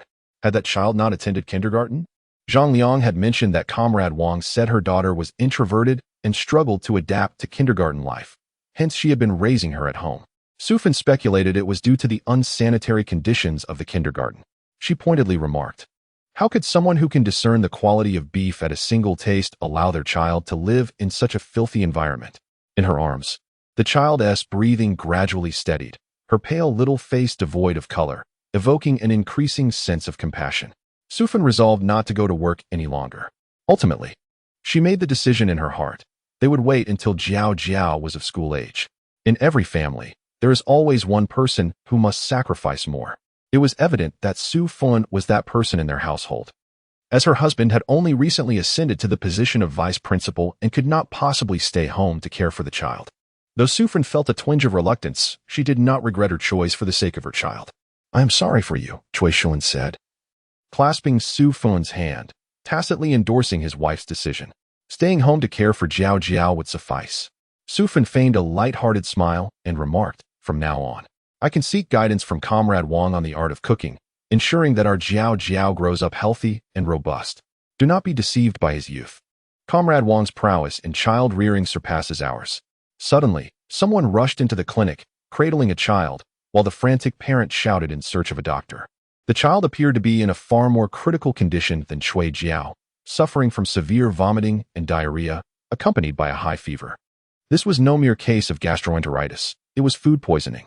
Not long after the child was taken into the office, Su Fan witnessed a doctor carrying the child into the emergency room. Outside, the child's parents were weeping, collapsing to the ground, repeatedly lamenting how well the child had been moments before. The duration of their cries was in sync with the time the emergency room door remained closed. As the intravenous fluids for Cui Jiao were exhausted, the couple felt a sense of dread and prepared to hastily leave the hospital with their child. Just then, the emergency room door swung open, revealing the doctor, his white coat stained with yellow bile. The child has been stabilized. But what on earth did you feed him that caused this food poisoning? The child's mother, with a tone of grievance, replied, he only had a bowl of beef noodles for breakfast, and when he felt unwell at noon, he ate nothing. Beef noodles? The doctor suddenly recalled Cui Jiao and turned to Su Fan and her husband. Your child had beef noodles for breakfast as well, did she not? Su Fan nodded vigorously. Subsequently, the entrance of the hospital resembled the opening of a floodgate, with a steady stream of parents carrying their children and assisting the elderly into the facility. Those with milder symptoms experienced diarrhea, while others, like the child earlier, suffered from severe dehydration. In comparison, Cui Jiao's condition was relatively mild amidst the chaos. Now, without the need for Su Fan and her husband to speculate, it can be unequivocally determined that everyone's illness is linked to the beef noodles from the restaurant. Su Fan, filled with trepidation, clutched her child tightly, haunted by the thought. Had it not been for the fact that the subsequent beef was not consumed by Cui Jiao, it could very well have been her weeping outside the emergency room. Chapter 26. The worries of a fool. We have a television. We now possess a television. Shi Xiangming exclaimed as he eagerly led his sister into their home. Shi Xiangming carried the newly acquired black and white television, entering the house amidst the envious gazes of their neighbors. Wang Nian, from now on, everyone will come to your house to watch television, Lu Chaoxian jested with a beaming smile, firmly restraining the eager Zhang Liyue from rushing next door. Feel free to come by any time. Wang Nian beamed with delight. For the first time experiencing a burgeoning sense of pride, the television had not been purchased with money. Rather, it was a unique prize won by her husband in a national competition. The housing clerk who delivered the television had yet to depart. As they were preparing to measure the land awarded by the factory, among the two substantial prizes was a plot of 88 square meters of farmland. The housing office showed great respect to Shi Xiangming, even consulting the couple on where to allocate the land. To Wang Nian's surprise, Shi Xiangming suggested the area behind their own yard. Behind Building 43, which housed the families, lay the party committee office, and the vacant space in between had long been overrun by weeds. The housing office readily agreed and promised to measure the land and assist in constructing a boundary wall, providing thorough service. Let my son Guoqiang help out. Just let us know if you need anything. Guohua, you should also assist in delivering some bricks and tools, said Xie Yulan, who turned to call Huang Guohua. I propose we shift the courtyard in this direction to achieve a more rectangular form. The staff member from the housing department wandered about the yard and suggested dismantling the eastern wall, thereby expanding its length and rendering the courtyard more symmetrical. This notion resonated with Shi Xiangming as well. The wall, lacking a foundation, could be taken down with just a few strikes of a hammer. And with the help of several hands, a path was swiftly cleared. After measuring the land, the wall still needed to be rebuilt, which would undoubtedly take some time to complete. Wang Nian stood at the entrance for a moment, contemplating whether to join in or pursue his own tasks. Lu Jie, shall we go grocery shopping together? I was just planning to do so. Let's buy some peas and perhaps some honeycomb coal on the way. Is there peas at the market? Indeed. There are this year's fresh peas, perfect for cooking. The trade union office is merely a wall away from the supply and marketing cooperative, and Lu Chaoxian often pops over to see what is available, ensuring he is always the first to know about any good items. For instance, peas, which can be purchased without a ration ticket, are in high demand. Yesterday, Lu Chaoxian had already inquired about the arrival time of the goods, guaranteeing he would be the first to secure them. Wang Nian understood that good items wait for no one, so he casually grabbed a basket from the corner, and the two hurried to the market. As for Xie Yulan, Wang Nian noticed she had been eating nothing but cabbage and radishes for 3 consecutive days, as she intended to save her money tickets to exchange for cloth tickets in a few days. Huang Guohua's parents were preparing to head south with their 2 children, as they would soon need to support a family of 7, which would incur considerable expenses. Thus, Wang Nian chose not to invite her along. He simply waved as he passed by, and she shook her head in understanding, both parties aware of the situation.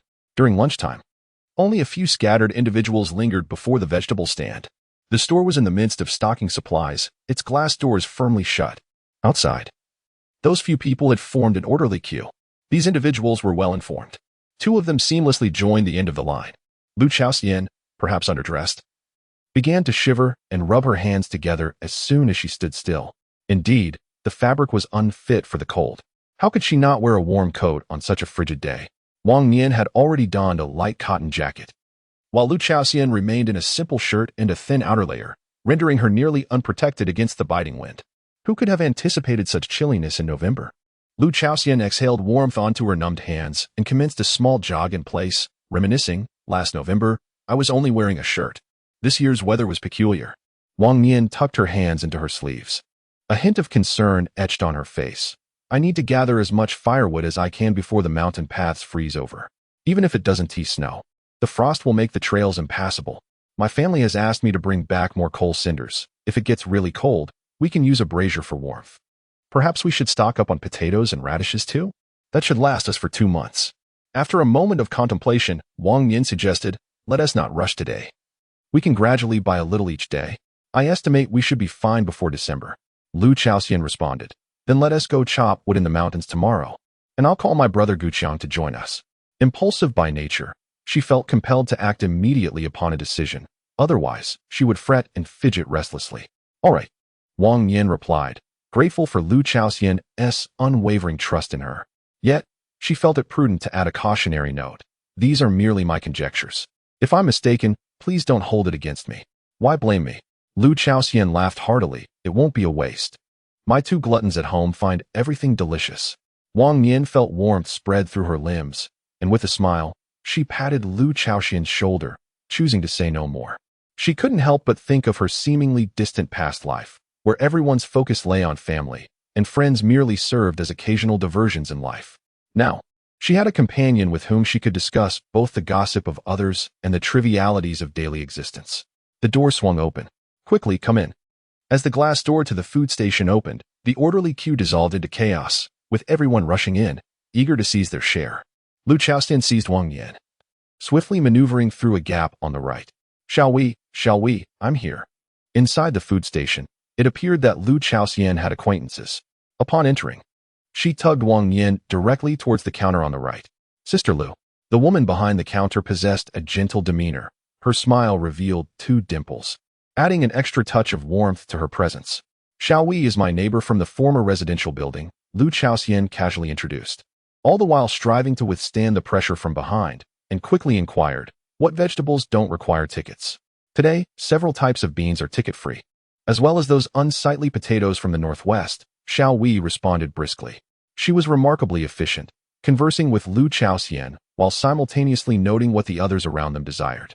She first set several small baskets on the counter for them to see, then promptly began weighing vegetables for the other patrons.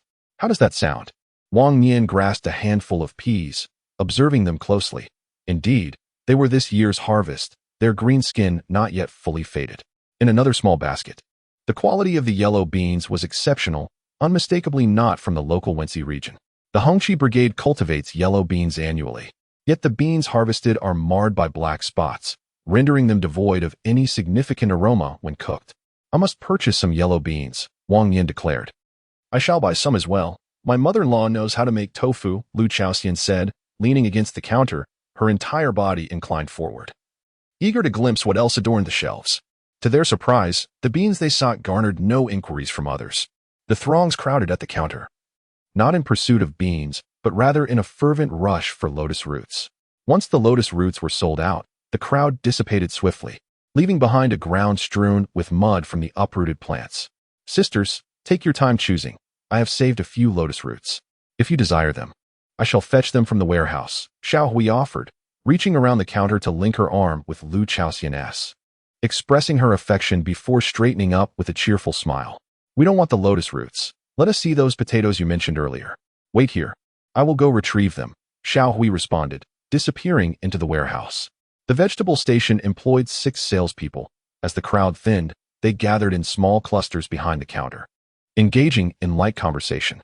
Wang Nian's curiosity piqued. She discreetly shifted a few steps to the left to ensure she could overhear their discussion. It's peculiar that today's delivery consists solely of potatoes and radishes, each box weighing dozens of pounds. Oddly enough, at this time of year, there should be cucumbers.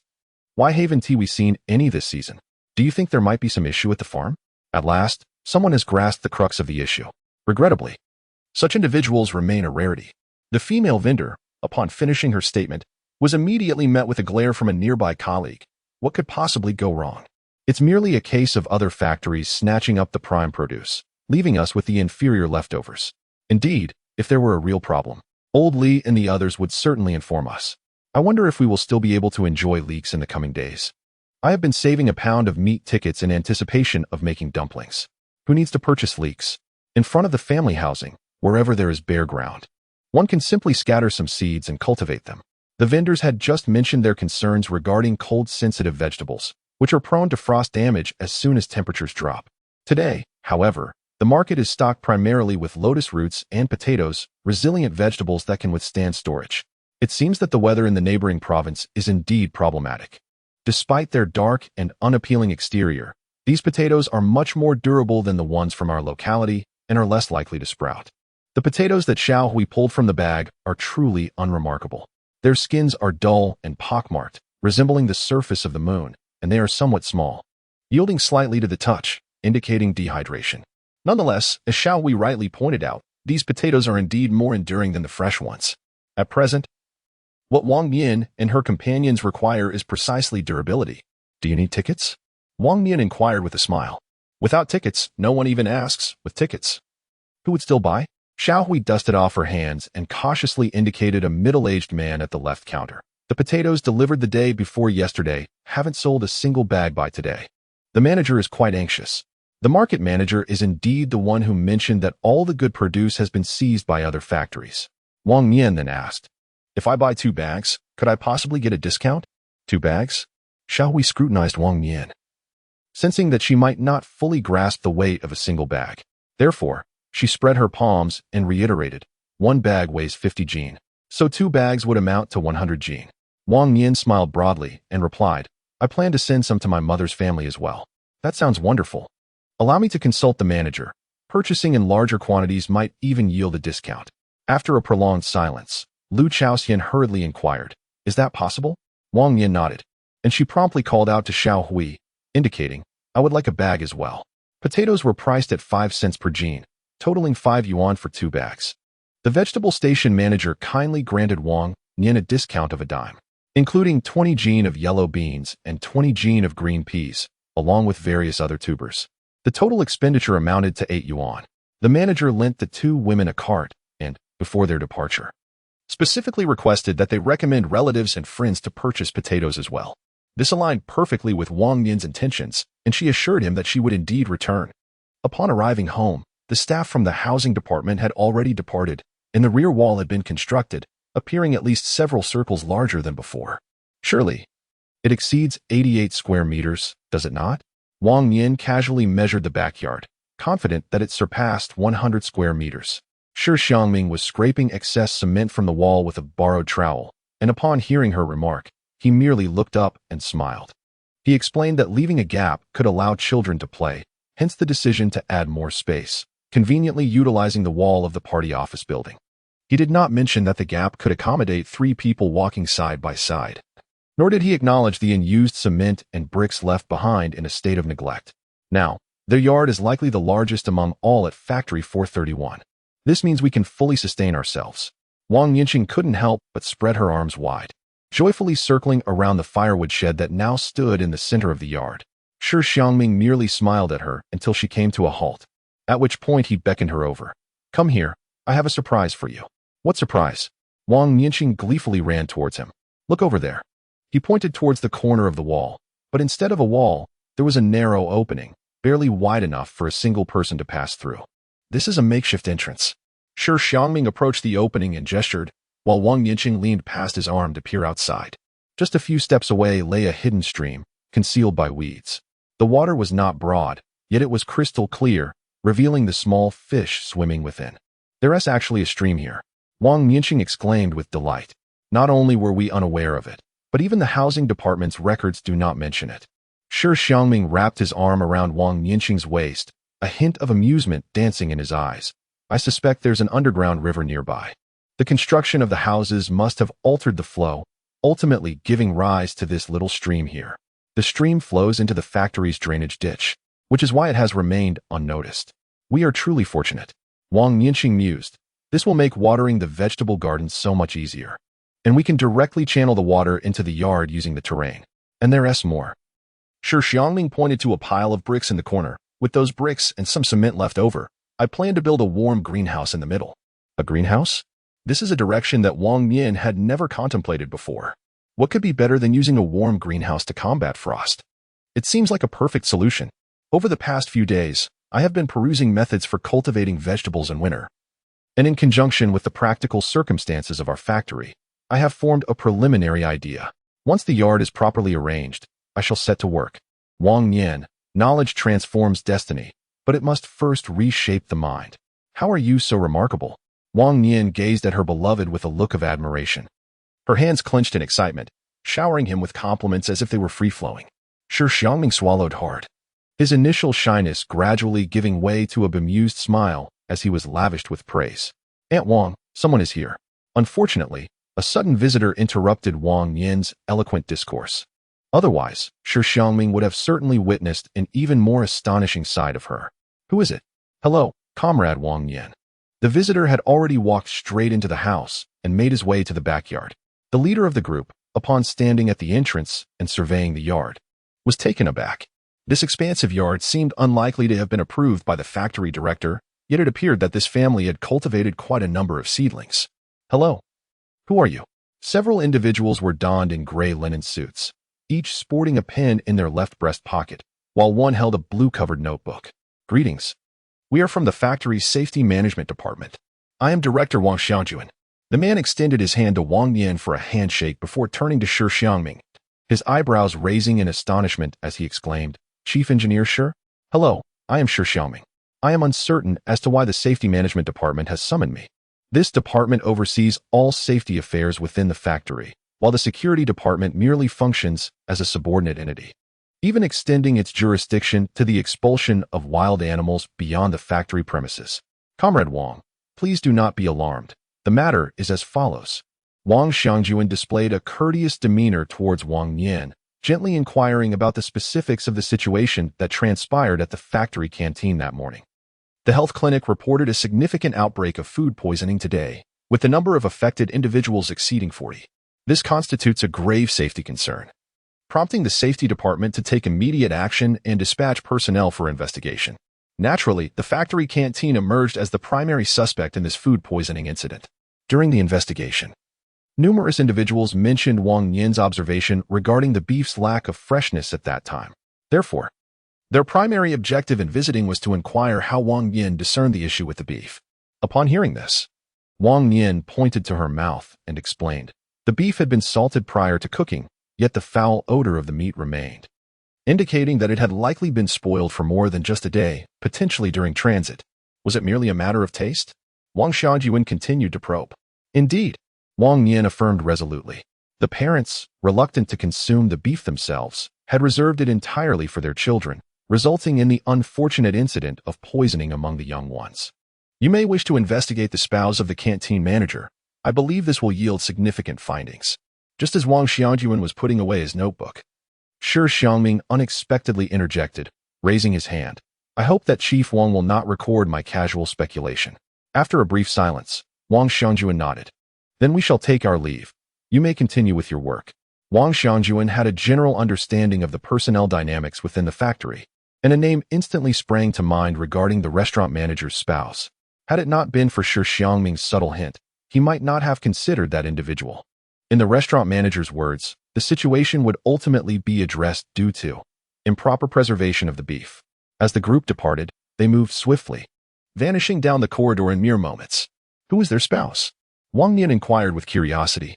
The deputy head of the transportation department, Shi Xiangming replied with a smile. The thought of this person had only just occurred to him, spurred by Wang Nian's earlier speculation that the beef might have spoiled en route. Wang Nian mused, scrutinizing Shi Xiangming with her chin in hand. Aren't you supposed to be engrossed in research in the workshop every day? Why the sudden interest in someone's spouse? Speak. Have you been keeping tabs on them? Shi Xiangming chuckled, allowing Wang Nian to chatter on in his ear while he remained unperturbed. 10 days later, all the bulletin boards in the factory displayed announcements regarding the investigation and resolution of a food poisoning incident at the factory's restaurant.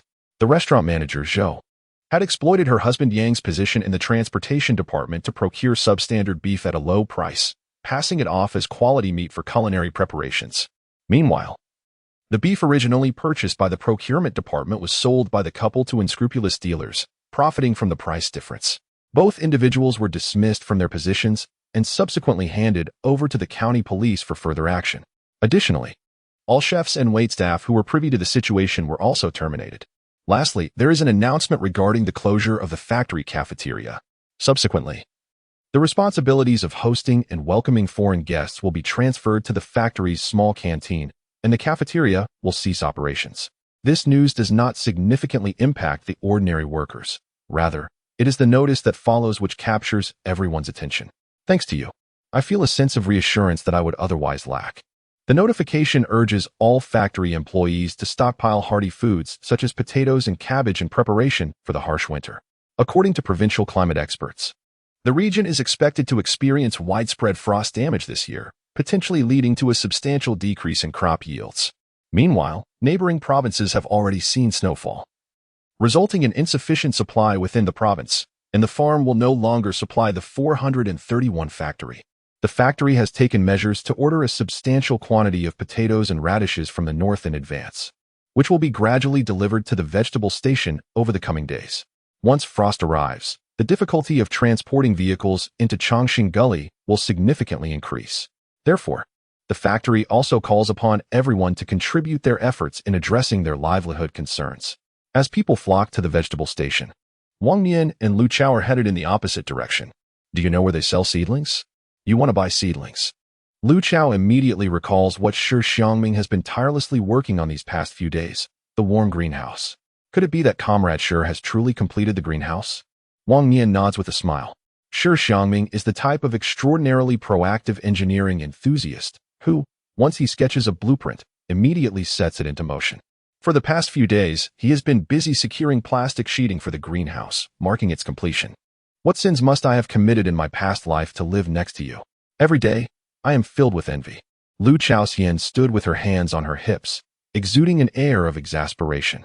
Wang Nian burst into laughter and retorted, "If you have the ability to grow vegetables in the future, make sure you don't eat them." "That won't do," Lu replied. "Who would have thought you would be so unfortunate as to live next door to me?" As more individuals became aware of the announcement, the streets were filled with people rushing toward the vegetable station, some even riding bicycles. However, Wang Nian and Lu Chaostin were headed to the factory store. While others busied themselves with seizing vegetables, they intended to purchase jars for pickling and salt, planning to turn the bitter greens they had bought yesterday into preserved vegetables. Perhaps, at times, worrying excessively could indeed be a blessing. Chapter 27. A fire. The first thing Wang Nian did upon waking was to pull back the curtains and check the weather, as was her routine. The sky remained overcast, devoid of any sunlight. Though it had not snowed, the intermittent drizzle enveloped Changxing Valley in a hushed stillness. The cement road, coated in a layer of ice, was both wet and slippery, making it difficult for vehicles and pedestrians alike. With parts unable to be dispatched, production in the workshop had to be halted, leaving the workers awaiting further notifications from the factory regarding resumption. Schools had also announced an early winter break, allowing the children to remain at home. However, staying indoors did not guarantee comfort, as the warmth inside offered little respite from the chill outside. Wang Nian wiped the condensation from the glass, even noticing the steam rising from her breath. Thud, thud, thud. Once again, a dull thudding echoed from the neighboring room, a sound that had been reverberating since dawn. Sighing, Shi Xiangming reluctantly set down his book and pulled back the covers to rise from his bed. I must go see what is happening. I cannot allow those two to demolish the wall.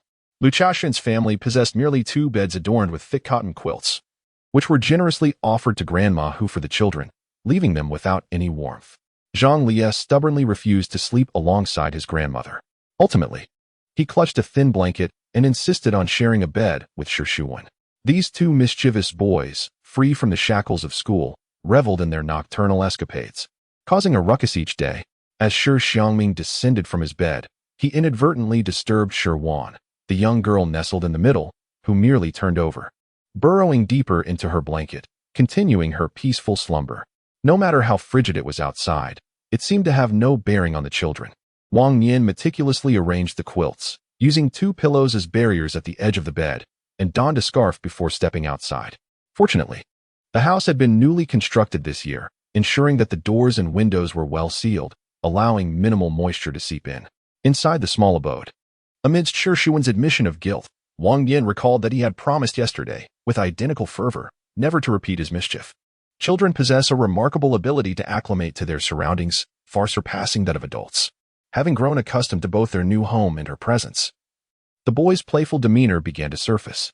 The old adage rings true: by the age of 7 or 8, even chickens and dogs become burdensome.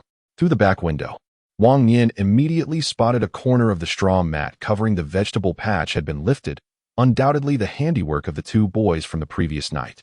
Uncertain whether the warm shed had been disturbed, Wang Nian hurriedly opened the door and ventured outside. The outdoor temperature felt at least below freezing, and the biting cold wind rendered her old cotton jacket ineffective, leaving her shivering within moments. She crouched down to inspect the recently sown cabbage seedlings, relieved to find that the young plants, still the length of her palm, remained unscathed by frost. Wang Nian lifted the straw mat.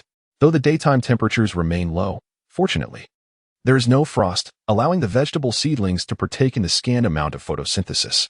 Surrounding the vegetable patch, branches are fashioned into a framework, and at night, a straw mat is draped over it, ensuring that the mat does not crush the delicate seedlings. Straw is scarce. Thus only 2 plots have been cultivated, one of cabbage and the other of lettuce, both seeds preserved by Grandma, who from last year. A large and a small greenhouse have been erected in the center of the side yard, while a plastic cover has been affixed to the firewood shed to prevent moisture. The 3 plastic sheets cost over 50 yuan, a considerable expense for such a scarce commodity. The main structure of the greenhouse is constructed from discarded workshop parts, each frame bearing numerous welding points. The top beams are made of wood, facilitating dismantling and replacement during the summer months. Wang Nian removed the clips and pulled aside the door curtain, instantly greeted by a wave of warmth. The greenhouse was even cozier than indoors, and after a moment, Wang Nian felt a sheen of sweat forming on her back. The greenhouse spans approximately 30 square meters, with the left side densely packed with vibrant green pea shoots, which appear ready for harvesting. All of Wang Nian's agricultural knowledge in her previous life stemmed from agricultural channels. Yet in this life, she finds herself in the countryside, without any prior experience in farming.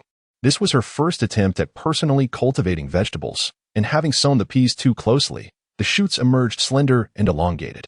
Conversely, the small scallions and baby bok choy thrived remarkably well, transforming dramatically with just a splash of fertilizer. The natural fertilizer, while somewhat pungent, yielded vegetables that were purely organic and healthful. The cilantro seedlings grew slowly, taking nearly half a month to reveal the faint outlines of their leaves. Nevertheless, gazing upon the lush greenery of the greenhouse, Wang Nian felt an overwhelming sense of accomplishment. After taking a brief survey of the surroundings, she plucked 2 handfuls of pea shoots before turning to lower the door curtain, leaving only a palm-width opening for ventilation. The small greenhouse was filled entirely with fast-growing vegetables. And in her absent-mindedness, Grandma, who had mixed the seeds of bitter greens with those of cabbage, when Wang Nian sowed them, she was unaware of the mixture. And even now, with the seedlings sprouted, she could not discern their identity. However, as long as it was edible, that was sufficient. Since the factory had ceased operations for 8 days, this was the first day Wang Nian's family had seen green vegetables. They had truly grown. It was not just Wang Nian's family that had been deprived of greens at the dining table for several days. Everyone had been in the same predicament. In honor of these pea shoots, they would have to prepare a bowl of noodles that morning. Wang Nian smiled and pointed towards Xie Yulan's house, inquiring with her gaze. For several days, Xie Yulan's front door had remained tightly shut. Although someone was inside, they did not make an appearance. Lu Chaoxian sighed and led Wang Nian aside. Xie Yulan was moving. Why? Wang Nian was taken aback. She had only just moved in a few days ago. Lu Chaoxian gestured upwards and whispered, "Actually, she isn't moving far, just to the floor above you." The floor above? Wang Nian glanced up, immediately recalling that the upper floor was already occupied. She vividly remembered the altercation between the mother-in-law and daughter-in-law at the door. She had even inquired about that family afterward. The mother-in-law was Jiang Fang. The daughter-in-law was Zhong Monli, and the father-in-law, Xiao Hua, was the head of the second workshop, with whom Shi Xiangming frequently interacted. The 2 families, living one above the other, generally exchanged little more than nods when they crossed paths, having barely established any rapport. I must tell you about the daughter-in-law named Zhong Monli. In essence, Xiaohua conveyed to the housing department that his daughter-in-law, Zhong Monli, is experiencing difficulties navigating the stairs due to her pregnancy, and her partner, Jiang Fang, has mobility issues. Thus, they requested a transfer to a ground-floor apartment. However, units 1 to 3 on the first floor are already occupied, reportedly by the factory director's son and some department heads. The notion of swapping those 3 units is utterly impractical, leaving only the option of negotiating with the 3 families on the right. Yet, Zhong Monli harbors a preference for Unit 6, which the housing department has outright dismissed. Consequently, the only alternatives remaining are Units 4 and 5. It is worth noting that our entire family owes gratitude to Comrade Shi. Do you recall the day we visited the store to purchase a pickling jar? That day, representatives from the housing department came to our home. Huang Guohua, despite being the deputy director of the logistics support department, would find it easier to advocate for a housing change than the technician Zhang Guiqiang. Lu Chaoxian, however, is staunchly opposed to the idea of relocating, not for any other reason, but because the upstairs has a communal restroom and a water room, while the first floor boasts a courtyard, along with additional storage rooms flanking either side of the staircase. Their bicycles and some agricultural tools are parked there. The crucial advantage is the indoor restroom, which has greatly enhanced Lu Chaoxian's winter experience, making the prospect of residing upstairs less appealing. As the housing department's attempts at persuasion proved futile, they resorted to enforcing the factory's regulations with an iron fist. At that moment, Shi Xiangming heard the commotion and went next door. Comrade Shi directly inquired with the housing department which specific regulation mandated a housing change, and he offered to investigate the matter further. Lu Chaoxian shook his head in amusement, remarking that the housing department staff had merely claimed they had misremembered the rules. Why didn't you mention that at the time? Old Zhang advised that this matter should not be spoken of widely, fearing it may bring trouble to Comrade Shi. Lu Chaoxian sighed, glancing at the raucous scene in Wang Nian's home, bemused. I thought Comrade Shi would certainly have mentioned it to you.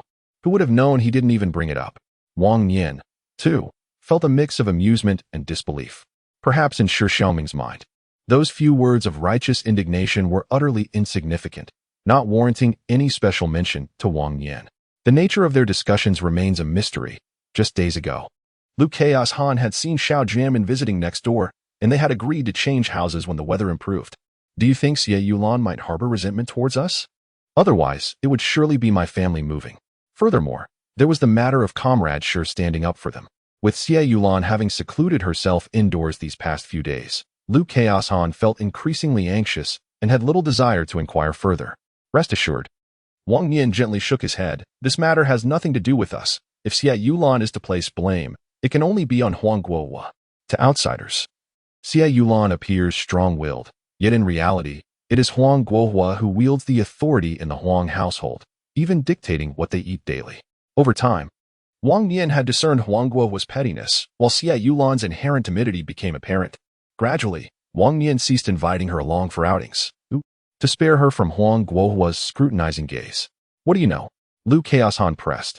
Wang Nian shook his head, and at that moment, Shi Xiangming emerged from the doorway.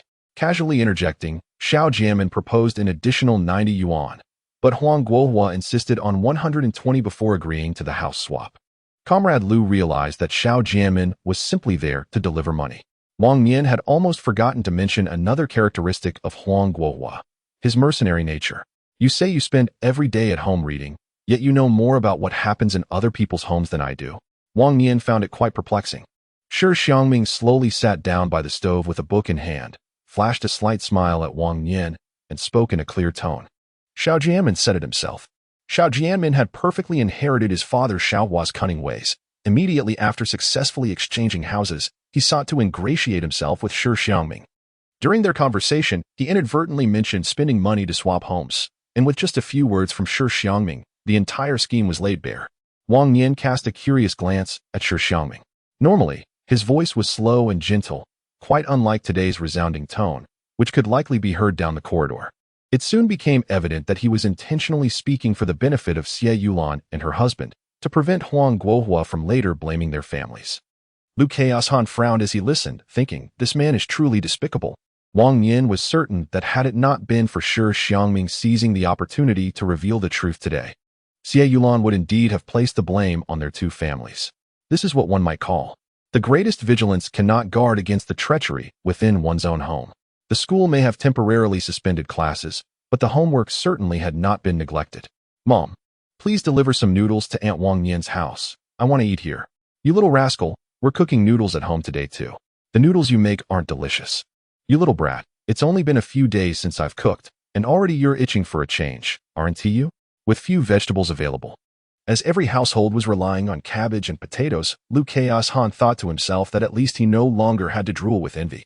To her surprise, Wang Nian's preparation of the same potatoes surpassed hers in taste. It is no wonder that Zhang Liya shamelessly seeks to dine at her place.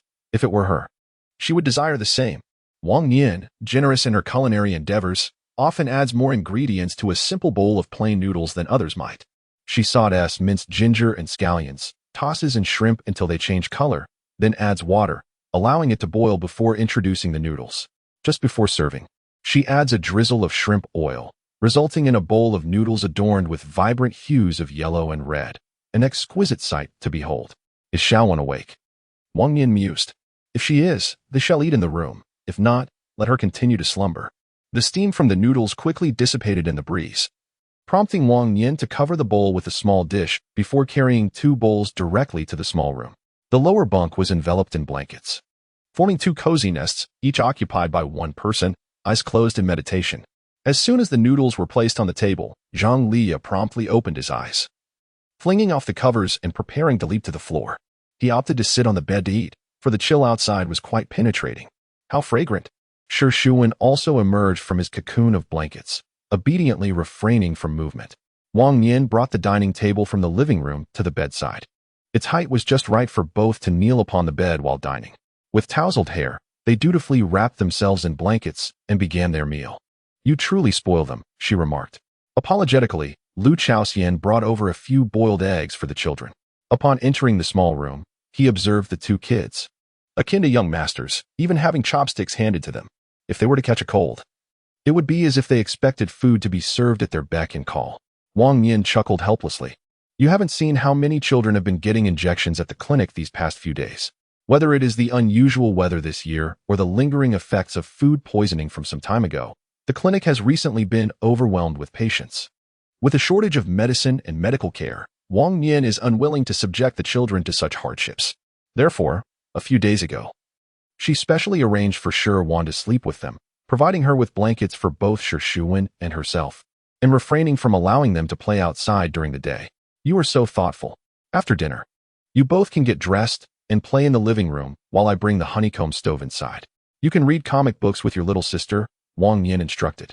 During the day, they would either read or write, or occasionally watch television, thus passing the time rather efficiently. "Got it."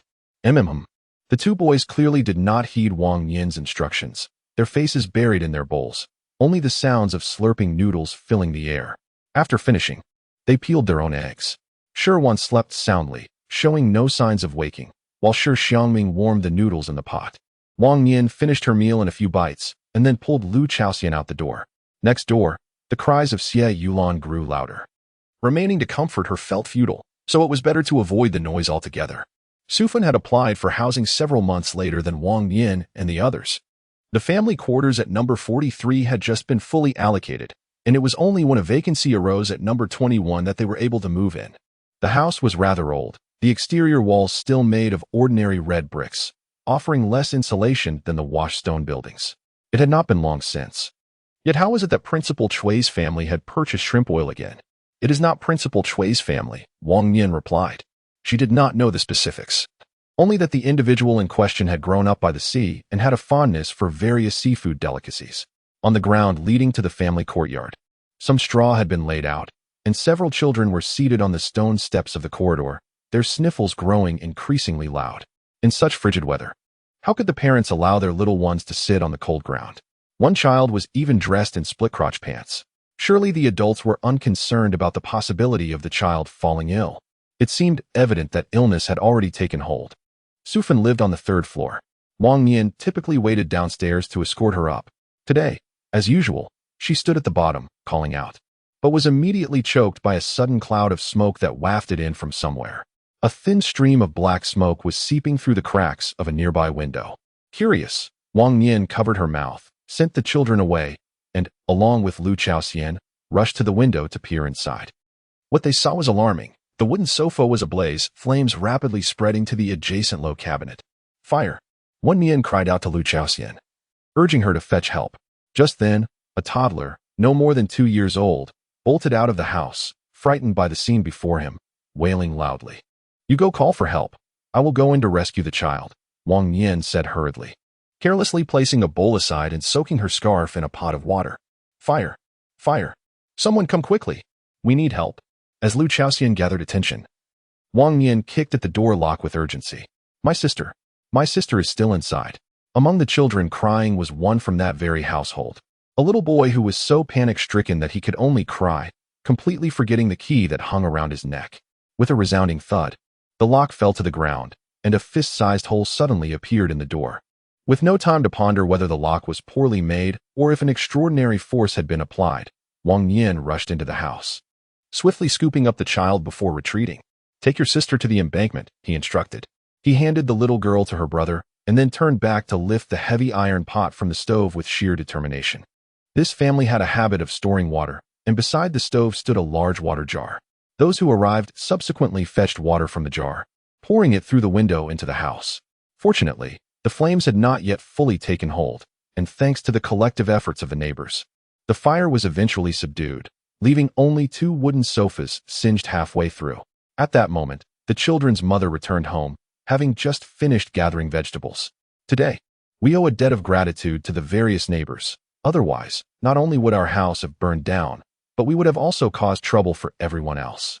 Upon hearing the details of the incident, the woman immediately expressed her heartfelt thanks to her neighbors for their assistance, while also not forgetting to give her eldest son a couple of firm taps on the head. I told you to stay inside and play, but you just wouldn't listen. Sometimes, it is not that parents do not care for their children, but rather that the little ones bring trouble upon themselves. After disciplining her child, the woman hurried over to Wang Nian, saying, I truly appreciate the efforts of both of you. If anything were to happen to my daughter, I wouldn't be able to go on living. Wang Nian smiled and waved his hand, wiping the water that had soaked into his clothes with the back of his hand. As long as you do not hold me accountable for damaging your door, that is sufficient. How could I blame you? I am grateful for your life-saving assistance, she replied. The woman's name was Wu Taohua. Her husband was a 5th-level officer in the transportation department, and they had 1 son and 1 daughter. This morning, upon hearing that fresh produce had arrived at the market, she felt reassured knowing her partner was at home, prompting her to venture outside. Little did she anticipate that her eldest son had moved the charcoal brazier to the sofa to warm himself. Later, when a friend called him out to play, he promptly forgot about it. Presently, every household had their doors and windows tightly sealed, had it not been for Wang Nian and her companion. The fire might have consumed half the house before anyone noticed. Where could my old Zeng have gone? He can't even keep an eye on the child. Wu Taohua's expression was taut, her gaze sharp as a knife directed towards the path leading to the family quarters. Wang Nian pressed her lips together and suddenly remarked, The fire was against the wall. I wonder if your neighbor's place was affected. Just now, I saw someone moving inside. After speaking, she pulled Lu Chaoxian towards the stairwell and gestured towards Su Fun, saying, We'll be on our way now. All right, another day. My old Zeng and I will certainly visit to express our gratitude, Wu Taohua replied, not having the time to linger. After exchanging heartfelt thanks, she turned to tidy up her home. Before Su Fun escorted the 2 upstairs, Wang Nian caught a glimpse of Wu Taohua knocking on the neighbor's door. I had assumed no one was home next door. Such a significant event as a fire could occur without any noise. Were it not for Wang Nian mentioning she saw someone moving, who would have suspected anyone was inside? Su Fun suddenly cleared her throat and said, Next door lives a widow, Shi Xiangming, whose husband passed away 2 years ago. Their daughter is preparing to marry this year. Wang Nian. The conversation continued once they entered the house. As Su Fun elaborated, the groom is the youngest son of Director Luo, and their marital home is in your building. Shi Xiangming's husband died in the line of duty, and the factory provided special consideration by allocating that apartment to the young couple. Wang Nian had not anticipated that delivering shrimp oil today would lead not only to an act of salvation but also to an unexpected encounter with infidelity. Upon exiting with the child, Wang Nian distinctly observed through the inadequately drawn curtains of the adjacent room 2 pale figures hurriedly donning their garments. The man, having fastened his trousers, attempted to make his exit but was restrained by the woman, engaged in such indecorous activities in broad daylight. Their hushed tones indicated a lack of sincerity typical of a genuine couple. Now, after hearing Su Fun's account, it was nearly confirmed. They were indeed having an affair. The thought of interacting with such individuals, who would soon become neighbors, sent shivers down Wang Nian's spine. In Chapter 28, Sister Yuing, Su Fun had alluded to this intricate relationship, yet Wang Nian refrained from disclosing what she had just witnessed. Was the shrimp oil sufficient? She suggested Su Fun inspected herself. Su Fun stood up, placing the child on the ground, and took a few steps to the mirror at the door to tidy her hair before heading out. Su Fun's home was a 1-bedroom apartment, where the placement of a sofa and dining table made the living area feel cramped, while the bedroom was surprisingly spacious. Wang Nian entertained Cui Jiao with light-hearted banter, while Su Fun called for the visitor. The moment Wang Nian laid eyes on the newcomer, she understood why Su Fun had taken extra care with her appearance prior to her departure. The visitor was a female, and an exceptionally stylish one at that. Adorned with a red bow headband complementing her long, flowing black hair, she donned a black woolen coat, coupled with a red and white checkered knitted dress, quite a contrast to the cotton-padded attire worn by everyone else. Could it be that the 431 factory housed such a remarkable individual? This was Comrade Zhou Weiing, who had recently been transferred to their factory and, despite her youth, held the esteemed position of the head of internal medicine at their health center. Hello, Comrade Wang. Zhou Yuanying's voice is melodious, imbued with a magnetic charm and an elegantly comforting smile. Hello, Comrade Zhou. Wang Nian couldn't help but smile in return. Zhou Yuanying is evidently the quintessential leading lady in any gathering. A proper university student, a city girl with striking looks, and a remarkably affable personality amidst all these qualities. Under Su Fan's introduction, the two quickly warmed to each other, with Zhou Yuanying expressing unparalleled admiration for shrimp paste. From now on, I shall call you Wang Nian's sister. I believe I am a few years your senior. Then I shall call you Yuanying's sister. Sounds good. Much more endearing than Zhou's sister. Zhou Yuanying clapped her hands with a smile and then immediately turned to the shrimp paste. If you ever make anything delicious again, feel free to send it my way. I can pay for it. If one were to search for any shortcomings in Zhou Yuanying from an outsider's perspective, it would be that she is not yet married at her age. At 27, a single woman, even the factory leadership would assist in arranging blind dates for her.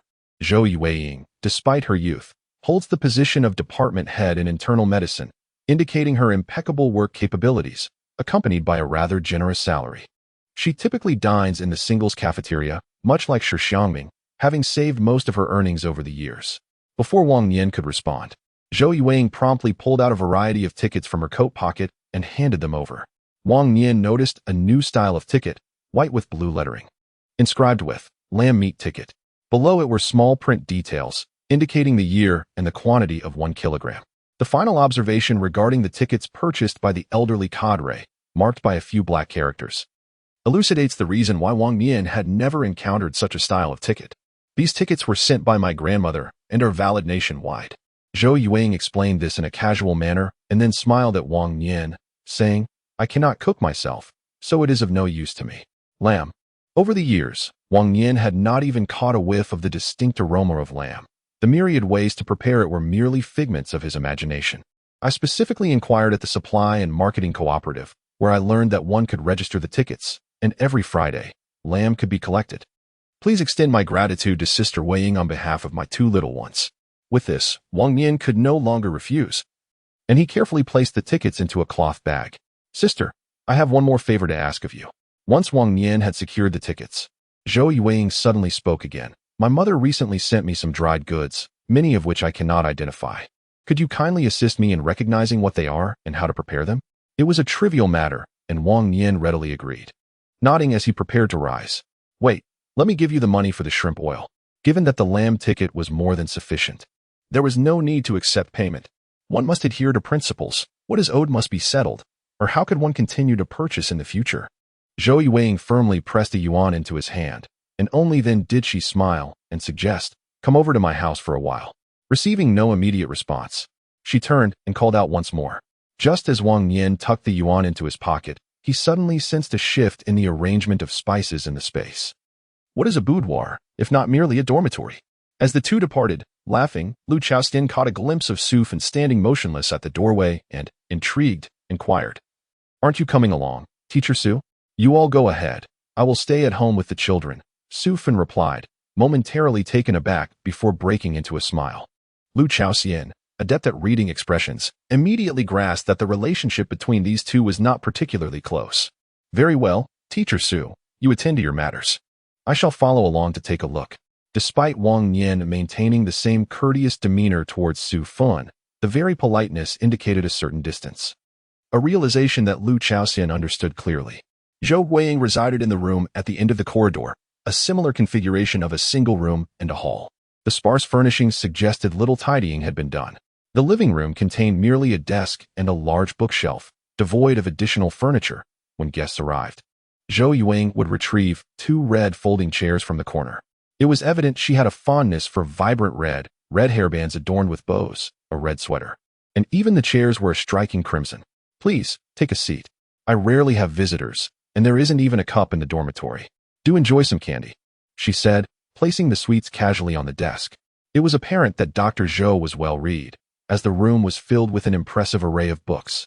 In all my years, I've only seen you and Comrade Shi with such a collection, Lu Chaoxian remarked, surveying the living room where the shelves overflowed with books, easily reachable from any seat. Wang Nian, do you think my sister Yuanying might have courted my spouse in the past? He mused, finding humor in the notion. especially as Zhou Weiying's playful gestures while mentioning it evoked no trace of annoyance. That Shi Xiangming truly lacks discernment. He missed out on such a wonderful woman as Sister Yuang. Oh, dear sister, please refrain from teasing me, Wang Nian replied. Zhou Weiying, suppressing her amusement, continued. You and Comrade Shi are truly a match made in heaven. I heard you got married shortly after your blind date. Zhou Weiying initially mentioned her previous courtship with Shi Xiangming to convey that there was nothing to hide between them, ensuring no one would tarnish their friendship later. It was also a subtle test to gauge whether Wang Nian was a person with whom one could genuinely connect. Sister Weiying, being such a wonderful individual, would undoubtedly encounter an even more remarkable partner in the future. Wang Nian smiled sincerely. You do have a way with words, but I have no desire to re-enter the confines of marriage. It turned out that Zhou Weiying was not single but divorced. She spoke candidly about her situation, reclining casually in her chair as she recounted her story.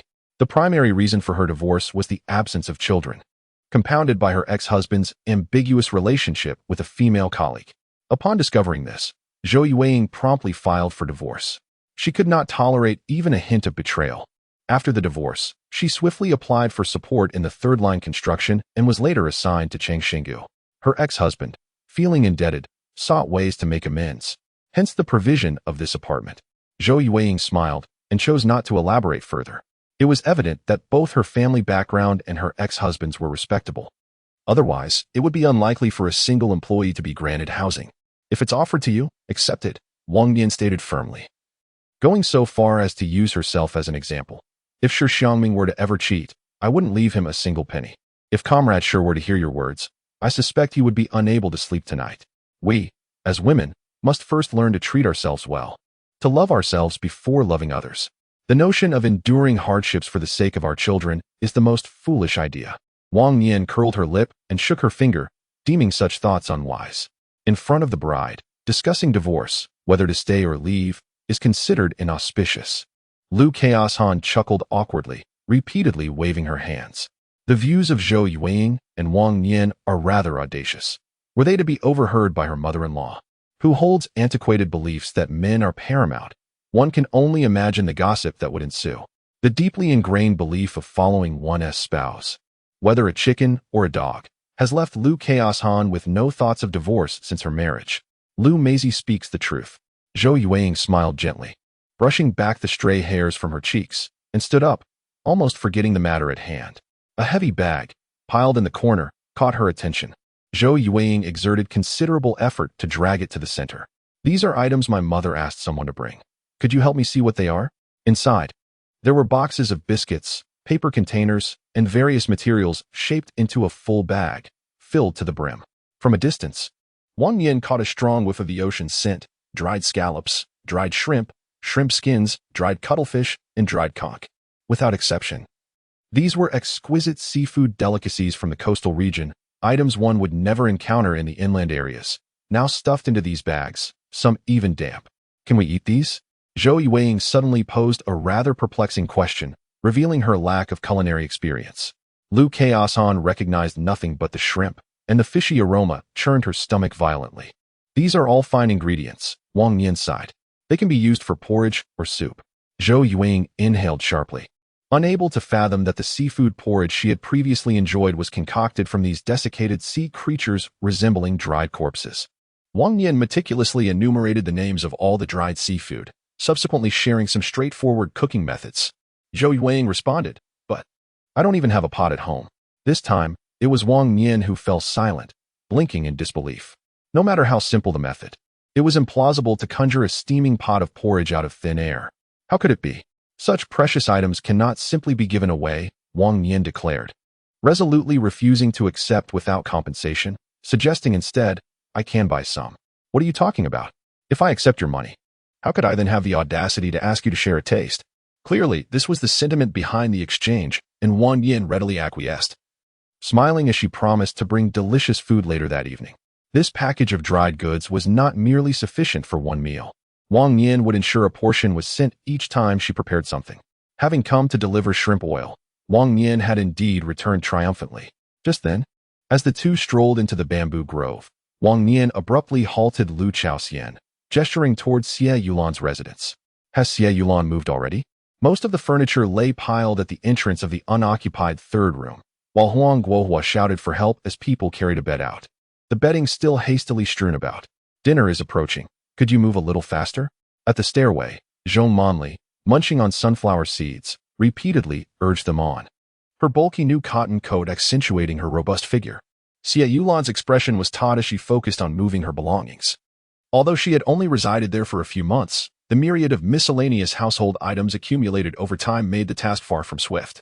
The bunk bed was lifted and placed at the staircase entrance, while the middle-aged man who assisted ascended the stairs. This was indeed a considerable effort. After watching for a brief moment, the cold began to bite at their feet, prompting them to step out of the courtyard one after the other, exchanging awkward greetings.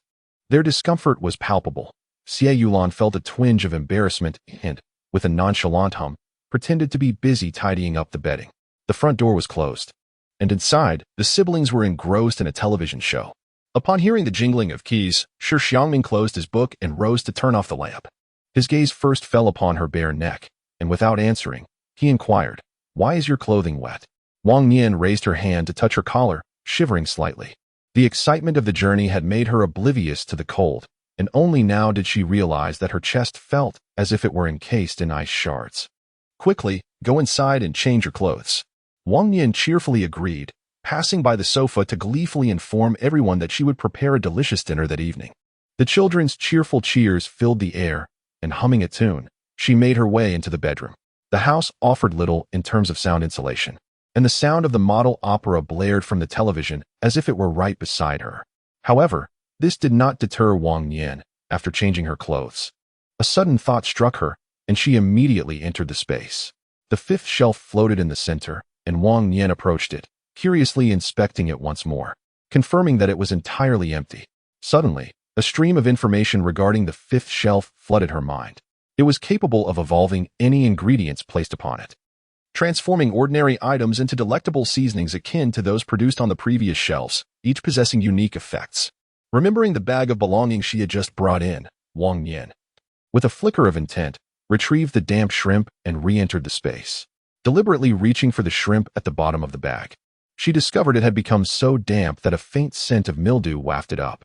Information flickered through her mind, indicating that a choice needed to be made between two modes.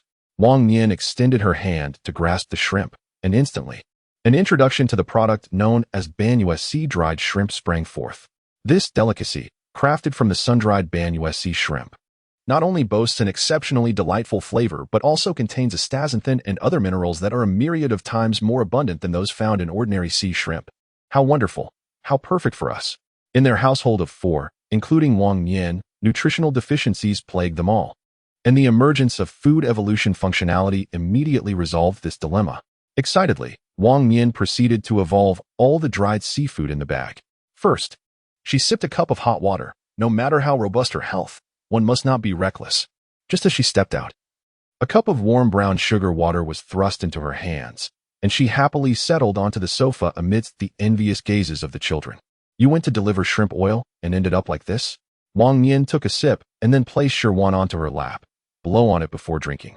Once you finish, let your brother have a taste." They had just savored dried kiwi, and Shi Xiangming exclaimed, "Any drinks, you drink. Once you drink, you won't get sick." The sweet brown sugar water was tantalizingly close, making Shirwan lick her lips repeatedly, yet the little one dutifully pushed the cup back towards her. Shi Xiangming nodded in agreement. "You drink. We are not hungry." Wang Nian smiled with her eyes squinted in delight, her visible happiness radiating and infecting everyone seated around her. Chuckled softly, wrapping his arm around Wang Nian's shoulder and grasping the hand that held the jar. "Let the hardest worker in our family drink first." The jar was brought to Wang Nian's lips, and she smiled as she took a sip, before passing it to Shi Xiangming, ultimately to the two children. "Do tell, why did Xie Yulan move today?" Wang Nian couldn't help but inquire once more. Zhong Monli remarked that the wind was strong on the second floor, necessitating the move today. Strong wind? What kind of wind is so severe that one must move immediately? Besides, Wang Nian observed that Zhong Monli was still wearing high heels, which did not suggest she was pregnant. One must not forget that when one accepts payment, they are obliged to comply with the client's wishes regarding the timing of the move. Huang Guohua truly has a hard heart, showing no consideration for the elderly in the household. Initially, Xie Yulan specifically chose the first floor for the sake of her ailing in-laws. Yet her own son had no qualms about changing residences at a moment's notice. As long as we can maintain a cordial relationship with Xiao Jianmin's family, there's no need for special visits, Wang Nian mused. Xiao Jianmin has a knack for charming women with his sweet talk, often stirring up discord in their families. Are you envious of his eloquence? Auntie, Daddy is not afraid of tickling. Shi once suddenly leaped into Wang Nian's embrace, earnestly revealing a newly discovered little secret. Brother tickles me, and it feels so itchy. Let us give it another go. Wang Nian burst into laughter, seizing Shi Wan's hand to tickle Shi Xiangming's armpit. The sound of an argument from the corridor, carried in through the slightly ajar window due to the presence of the honeycomb stove inside, abruptly interrupted their merriment. Wang Nian paused her actions, turning to push the window open and peering outside. In unison with her movements, Lu Chaostin flashed a smile, and the two turned their gazes toward the staircase. It was revealed that the middle-aged man who had assisted in carrying the bed earlier was not a hired hand by Huang Guohua. In fact, he was a friend of Xiao Jianmin, who had come to help move the large furniture from the Xiao residence before preparing to depart. However, Huang Guohua called him back, and after exchanging a few words, they soon found themselves embroiled in an argument. You helped me bring it down, so you must assist in taking it back up. Otherwise, I refuse to move it today. Huang Guohua planted himself at the foot of the stairs, embodying the stance of a man determined not to budge unless assisted. At that moment, Xie Yulan's expression was far from merely displeased. Her face was as dark as a pot bottom, filled with resentment directed at Huang Guohua. Uncle, please, just lend a hand in taking the bed up. Some people may lack shame, but we have our dignity, she implored. Zhong Monli stood with her hands on her hips. A mocking grin plastered across her face. When a man casts aside his dignity, he becomes far more intolerable than a shrew. Despite the insult, Huang Guohua remained unfazed, seemingly unwilling to part with any money. Otherwise, with a mere shout, he could summon several people to assist. Wang Nian took the initiative to step outside and lend a hand, followed by Lu Chaoxian and his wife.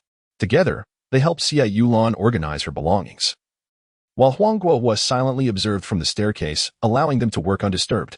A grown man chose only the lighter bedding to carry, while the furniture was entirely reliant on Shi Xiangming and Zhang Guiqiang. Throughout the ordeal, Xie Yulan maintained a stoic demeanor, uttering only a few words of thanks at the end.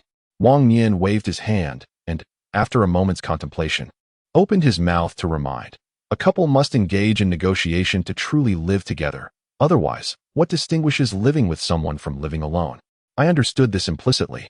Xie Yulan nodded, casting a glance at the disheveled Huang Guohua, who was grumbling loudly in the room. If it weren't for this encounter, how would one ever realize what they have been sleeping with for all those years? Xie Yulan was acutely aware, more so than anyone else. After a protracted period of 1.5 months shrouded in gloom, sunlight finally broke through the crevices of the clouds, revitalizing the entire Chongqing Valley as if it had been reborn. Although the air remained chilly, the mere presence of the sun heralded the gradual return to normalcy in life. The workers received notice to resume their duties, and the transport team became increasingly bustling with activity. Following 2 days of frenzied purchasing, the supply and marketing cooperative finally settled into a semblance of tranquility. At the break of dawn, Wang Nian took his mutton ration tickets to the cooperative, confirming with a look of astonishment on the manager's face the specific time to collect the mutton the following Friday. Starting to cook so early? I wondered what delicious dishes were being prepared. As the saying goes, one does not enter the same door unless they are of the same family. Shi Xiangming remarked on Xiao Jianmin's silver tongue, unaware that marrying a wife would reveal a tongue equally adept. Zhong Monli was naturally affable, albeit in a one-sided manner. Wang Nian had positioned a honeycomb stove at the door, diligently simmering porridge when Zhong Monli arrived again, although it was already 10:30 by the clock. To the just-awakened Zhong Monli, this still felt like the early morning. Cooking porridge, indeed. Zhong Monli glanced at the bubbling iron pot and lightly hummed. Porridge should be simmered in a clay pot. Porridge made in an iron pot lacks fragrance. Wang Nian. Who doesn't know that one must use a clay pot? But it's not as if one has one. Indeed, she chuckled lightly, lifting her chin in a playful manner. How about you lend me your clay pot? She was hardly convinced that Zhong Monli owned one. That day during the move, it was evident that the Xiao family's possessions were even less impressive than her own. Chapter 29, Delivering the Kanji. My marriage to Xiao Jianmin had just begun, and we had yet to procure a clay pot. Finally, Zhong Monli found a suitable excuse. Little did she know that Wang Nian quickly retorted.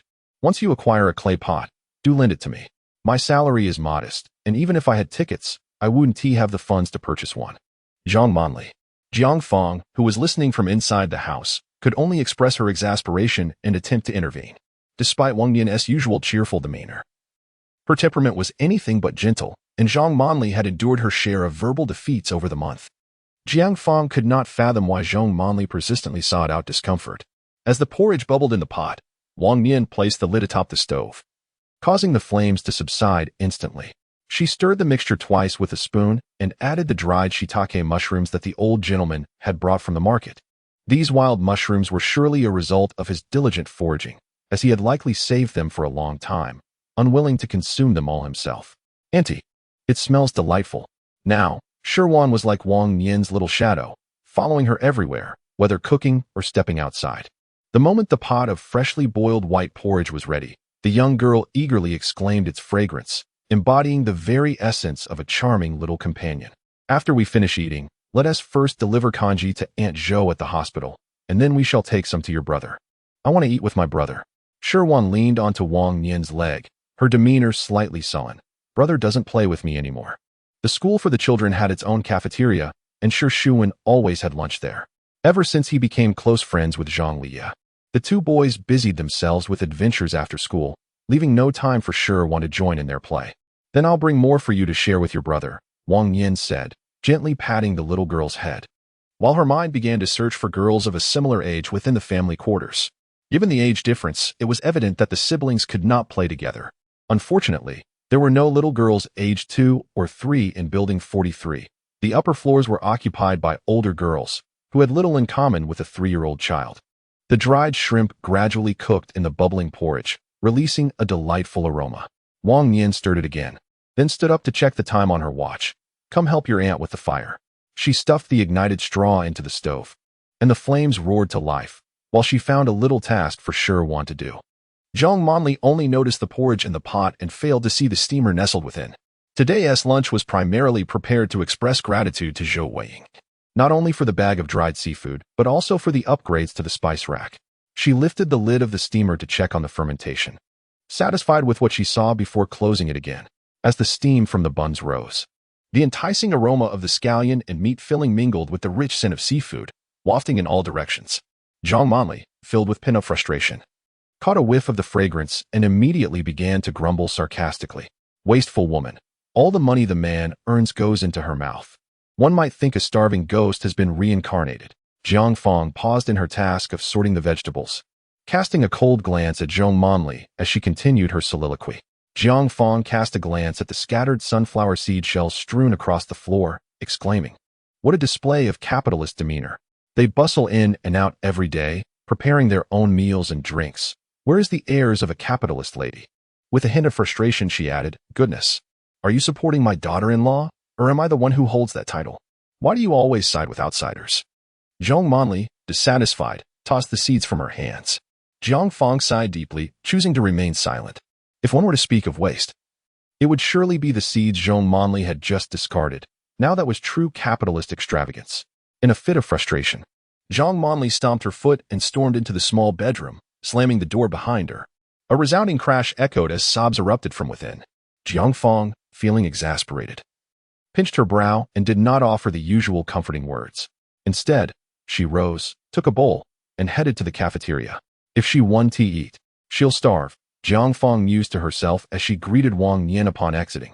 In truth, Zhang Manli was envious of Wang Nian's more comfortable life, feeling inferior in comparison.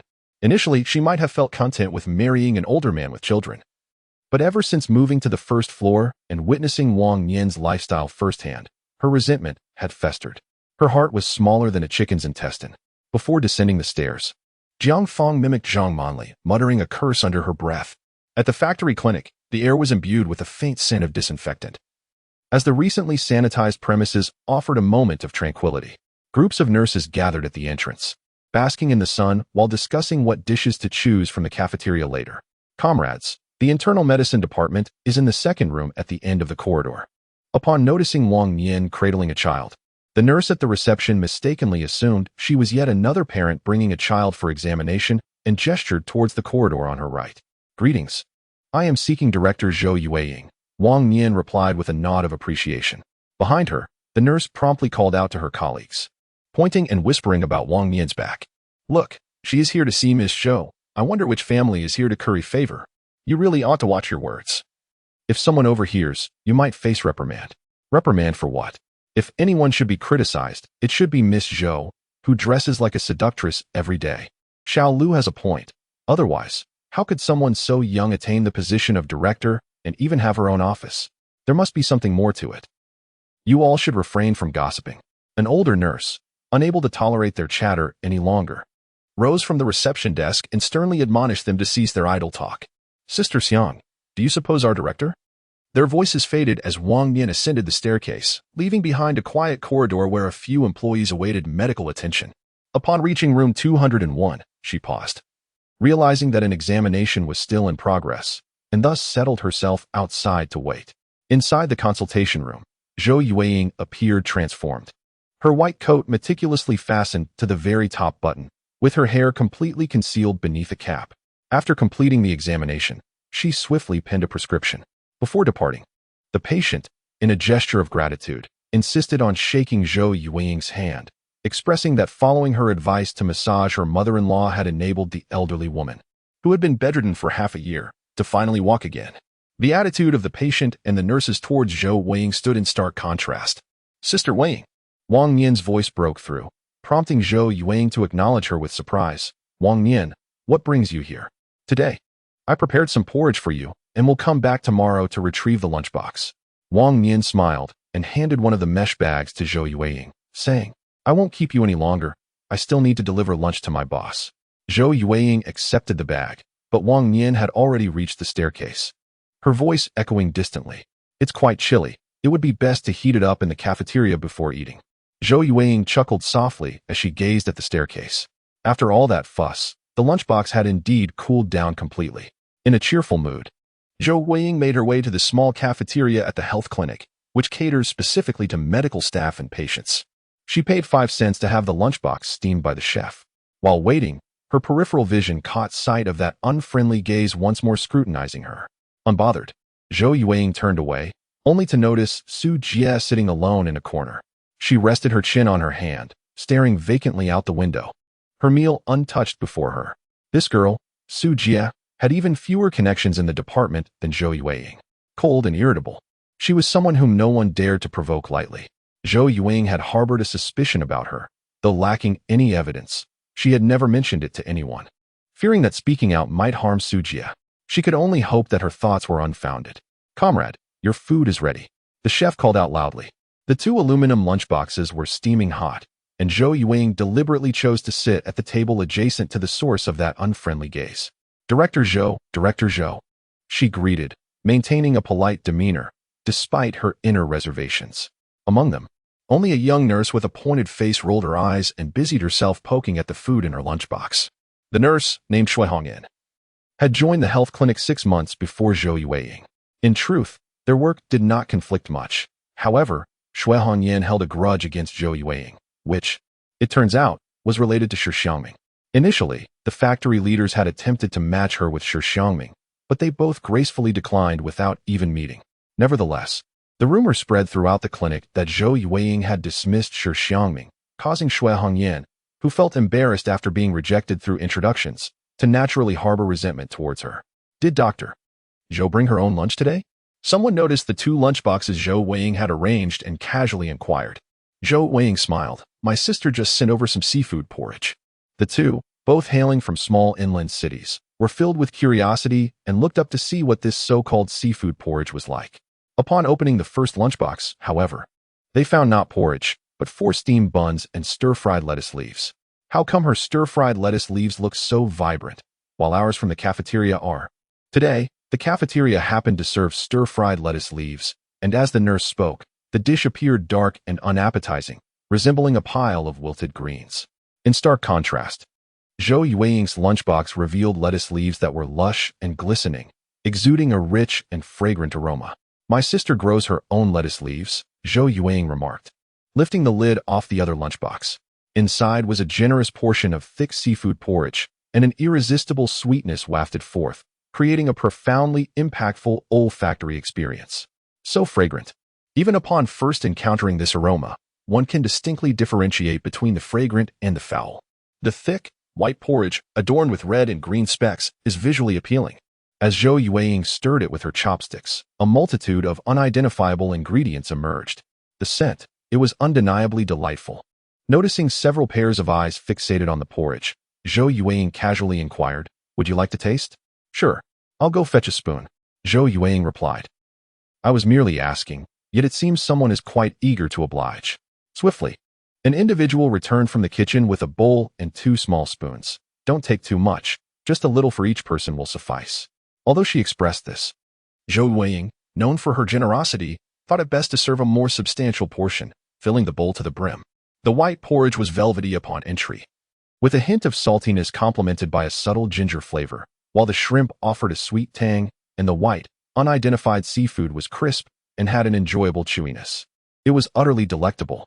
Zhou Yueying raised an eyebrow, the term delicious springing to mind. How splendid it was. Who knew savory porridge could be prepared this way? It surpassed even the taste of meat. Director Zhou had declared it seafood porridge, distinguishing it from the usual salty congee we typically consume. "Let's have some buns as well. I cannot finish them all by myself." Zhou Yueying decided to split 2 buns to share. Next time, she must insist that Wang Nian prepare fewer. As she took a bite of the bun, her eyes instantly lit up, but before she could savor the moment, someone dashed into the cafeteria. "Director Zhou, there's a patient from the internal medicine department who requires urgent assistance." Zhou Yueying sprang to her feet, leaving her lunchbox unattended, hastily stuffing the remaining bun into her mouth as she turned to rush away. "I believe Director Zhou is quite a good person," murmured the short-haired nurse, who had yet to savor the bun in her hand as she gazed at the retreating figure of Zhou Yueying. Another remarked, "Few possess her generosity. It seems you are all swayed by a mere bowl of thin porridge." Shi Xiangming retorted, her voice emerging as if squeezed through clenched teeth. "Thin porridge?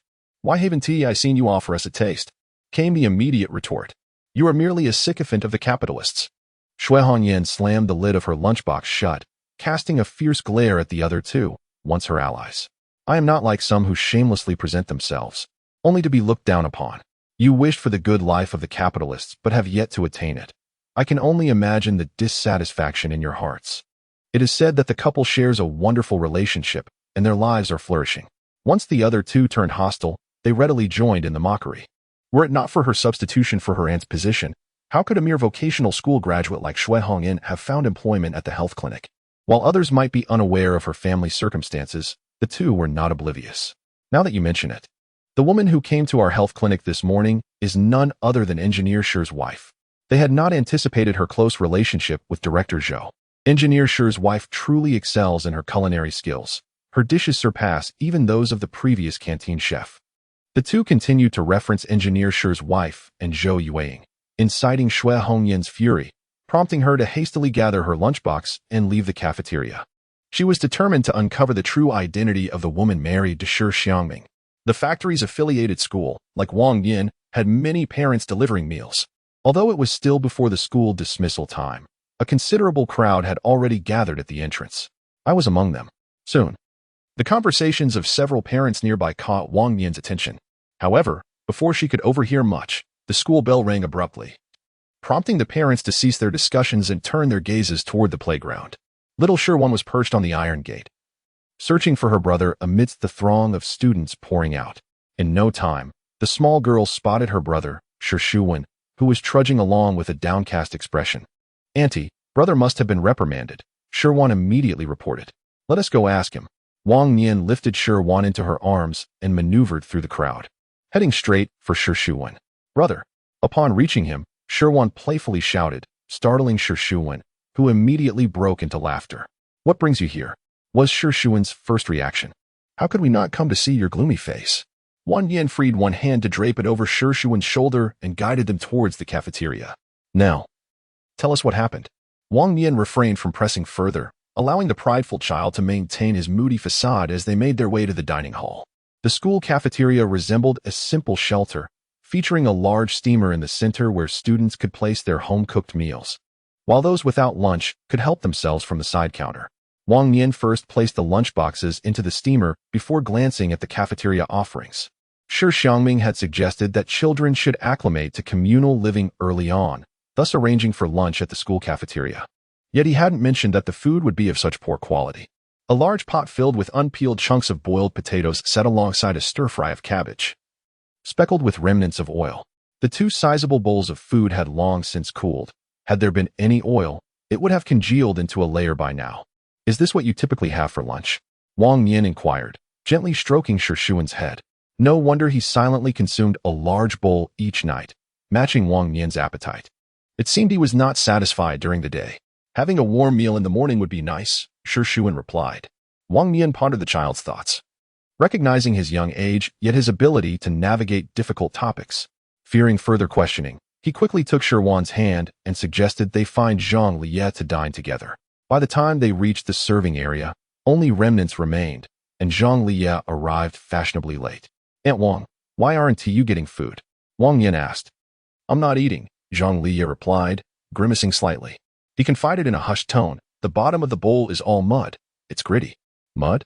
That is how our school cafeteria washes vegetables."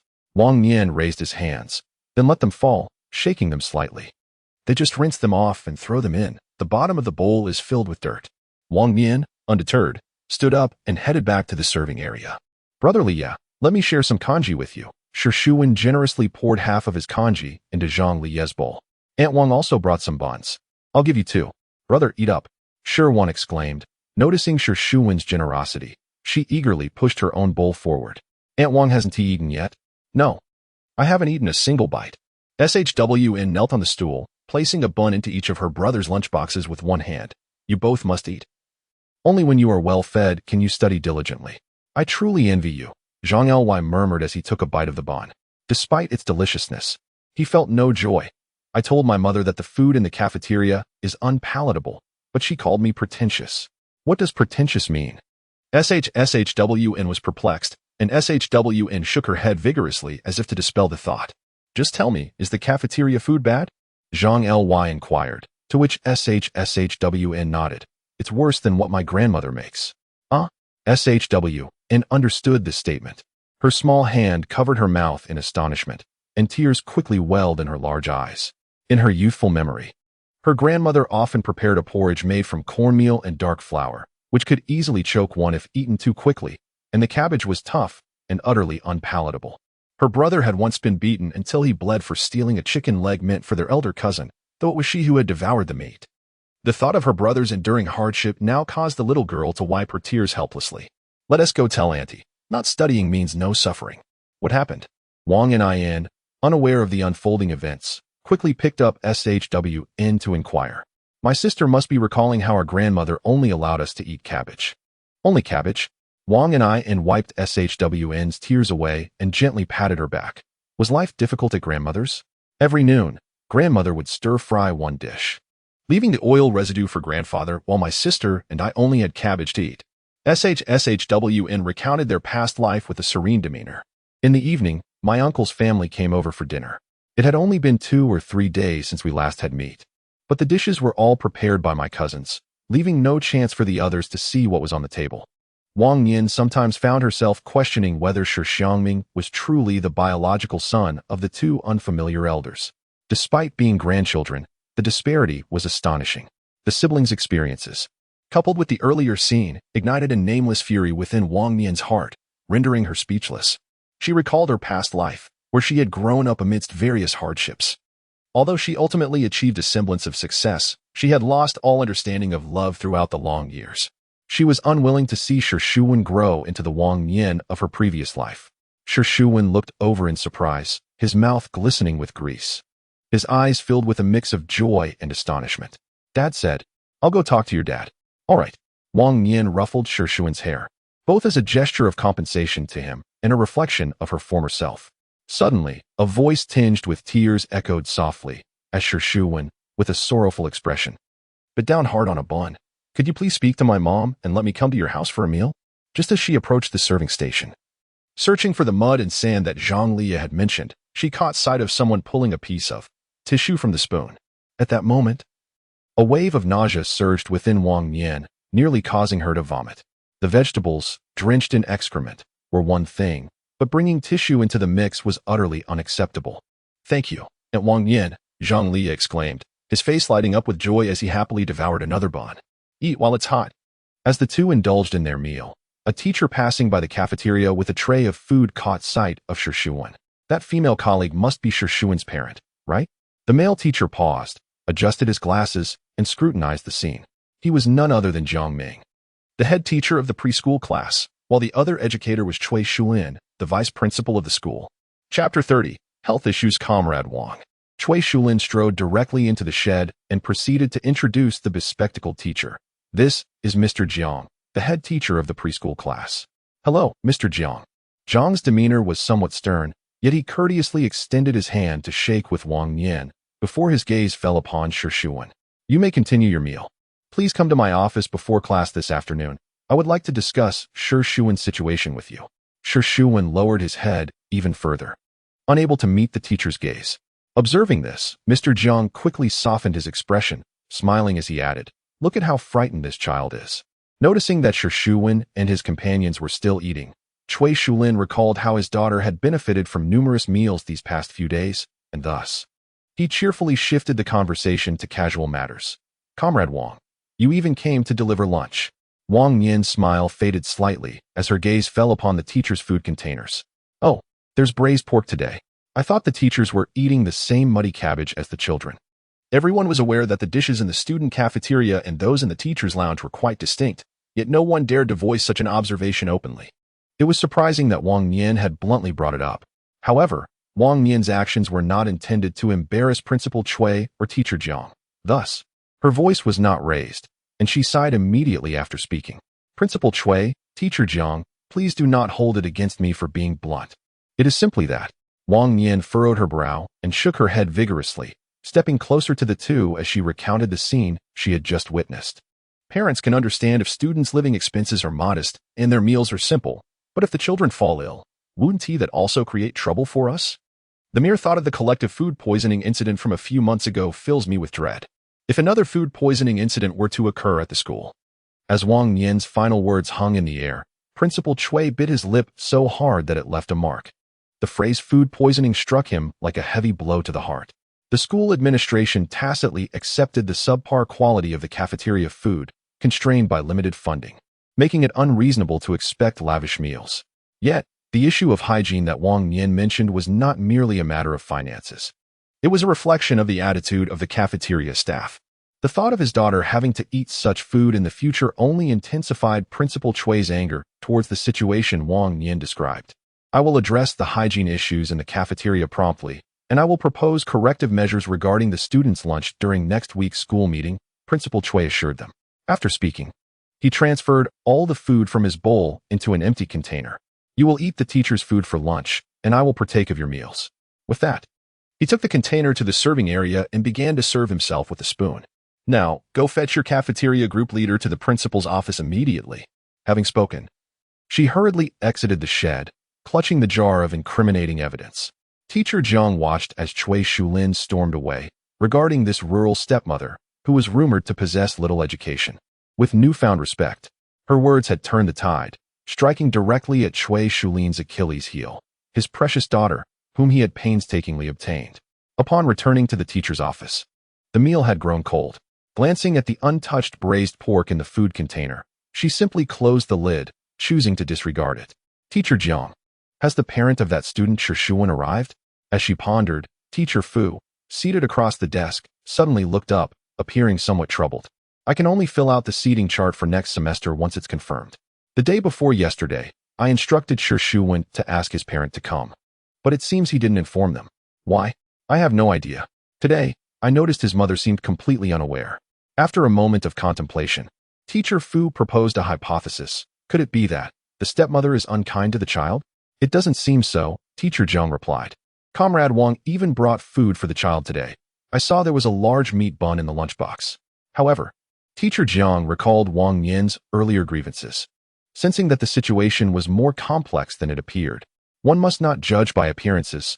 Some stepmothers may present a facade of care.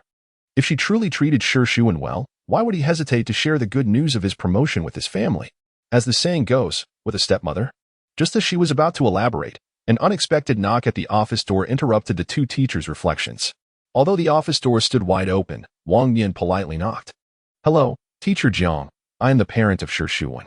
Teacher Jiang coughed awkwardly several times, while Teacher Fu hastily lowered his head, feigning busyness, tapping his pen on an unopened ink bottle. "Hello, please have a seat over here."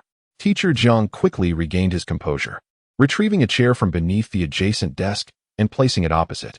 "Has Xiangming caused any trouble at school?" Wang Nian inquired upon sitting down. "It's not a bad matter, so please do not be alarmed. Here's the situation. After conferring with Teacher Fu, we have decided to allow Shi Xiangming to skip a grade and continue into the first grade. Skipping a grade, especially bypassing the crucial first half of the first grade where the essential phonetic learning occurs, directly entering the subsequent semester, were it not for other reasons. Wang Nian would certainly not agree. After all, how could one overlook such a vital foundational half-year? "May I inquire about the primary reasons for wanting Xiangming to skip a grade?" Shi Xiangming has already mastered phonetics and does not need to waste time in preschool. Initially, Shi Xiangming exhibited no abnormalities, learning phonetics alongside the other children, starting from the basics. However, gradually, the teachers discovered that Shi Xiangming not only had an impressive grasp of phonetic letters, but could also effortlessly transcribe idioms based on phonetics. This indicated that the child had not only studied phonetics, but also recognized far more characters than his peers. The teachers specially prepared a midterm examination paper from the first grade for the child to complete, and ultimately, Teacher Jiang handed the paper directly to Wang Nian. Glancing at it himself, "In the first half of the annual examination, I scored 98 in Chinese. At that moment, I sensed something amiss. So I presented a mathematics paper for classmate Shi Xiangming to tackle, and behold, a perfect 100. This year's final examination was exceedingly challenging, leaving no one in the entire grade with a full score." Upon the release of the results, Teacher Jiang promptly reported to the school administration, and the head of the first grade concurred that Shi Xiangming should be allowed to skip a grade in advance to first grade studies. Last month, I suggested that Shi Xiangming invite his parents, only to discover that he had not informed his family, perhaps due to a lack of their consent. Wang Nian quickly shook her head. "This is a good thing. How could they possibly disagree?" Teacher Jiang smiled. "Then I am reassured. The child is remarkably intelligent. He should be eligible for direct admission to a technical school in the future." Teacher Jiang continued to chatter, seemingly pleased. Yet each word served as a subtle reminder to Wang Nian not to jeopardize the child's future. It appeared that the unspoken words about the stepmother had indeed resonated with Teacher Jiang. A year and a half later, the college entrance examination will resume. And if Shi Xiangming truly possesses the aptitude for study, he must pursue higher education. However, at this moment, Wang Nian certainly would not voice such thoughts, lest she be labeled a wicked stepmother by the teachers. After all, what Teacher Fu mentioned earlier about stepmothers inevitably leads to stepfathers lingered in her mind. And she silently supplemented that notion. As the last rays of sunlight descended upon the mountains, darkness gradually enveloped the surroundings, and a biting chill surged from the ground, intent on shrouding the entire Chongqing Valley in its icy embrace once more. The three households to the right of Building 43 were ablaze with light, marking the dinner hour. Yet, the first household was eerily quiet, with no warmth emanating from the stove. Shi Xiangming curled up in the corner like a quail, not daring to make a sound. At that moment, a faint fragrance wafted through the air, mingling with the laughter and merriment from next door, which only fueled Xiaohua's anger. Zhang Guiqiang and his wife had once again been called over by Shi Xiangming for dinner, without so much as a thought to invite them. Xiaohua was not particularly covetous of the meal. Rather, he was disheartened by the realization that living so close to Shi Xiangming had not brought them any closer in their relationship. "Has your workshop applied for the engineer inspection? Is it scheduled for this week?" Xiaohua inquired. Xiaojiamin nodded, his expression grim. With 4 factories and over a dozen workshops, the routine lathe inspections occurred every 6 months. Should they fail the inspection, the entire workshop's employees would face penalties, and their bonuses and benefits for that year would be forfeited. In the 4th workshop of the 3rd factory, where Xiao Jianmin worked, inspections were typically scheduled half a month after applications were submitted. To their astonishment, their inspection date had been set for this Friday, nearly 2 days after their application was filed. "Have you offended someone?" Xiaohua probed further. The operations within the factory were well known among the staff. Such a sudden inspection could only suggest that someone had crossed the wrong person. Xiao Jianmin's face grew even more troubled. "It's just that Monli and Shi Xiangming's spouse don't get along. I haven't offended anyone else. He mused. It shouldn't be Shi Xiangming. Xiao Hua extinguished his cigarette in the ashtray, his expression inscrutable. If it were truly Shi Xiangming, you would already be writing a self-criticism.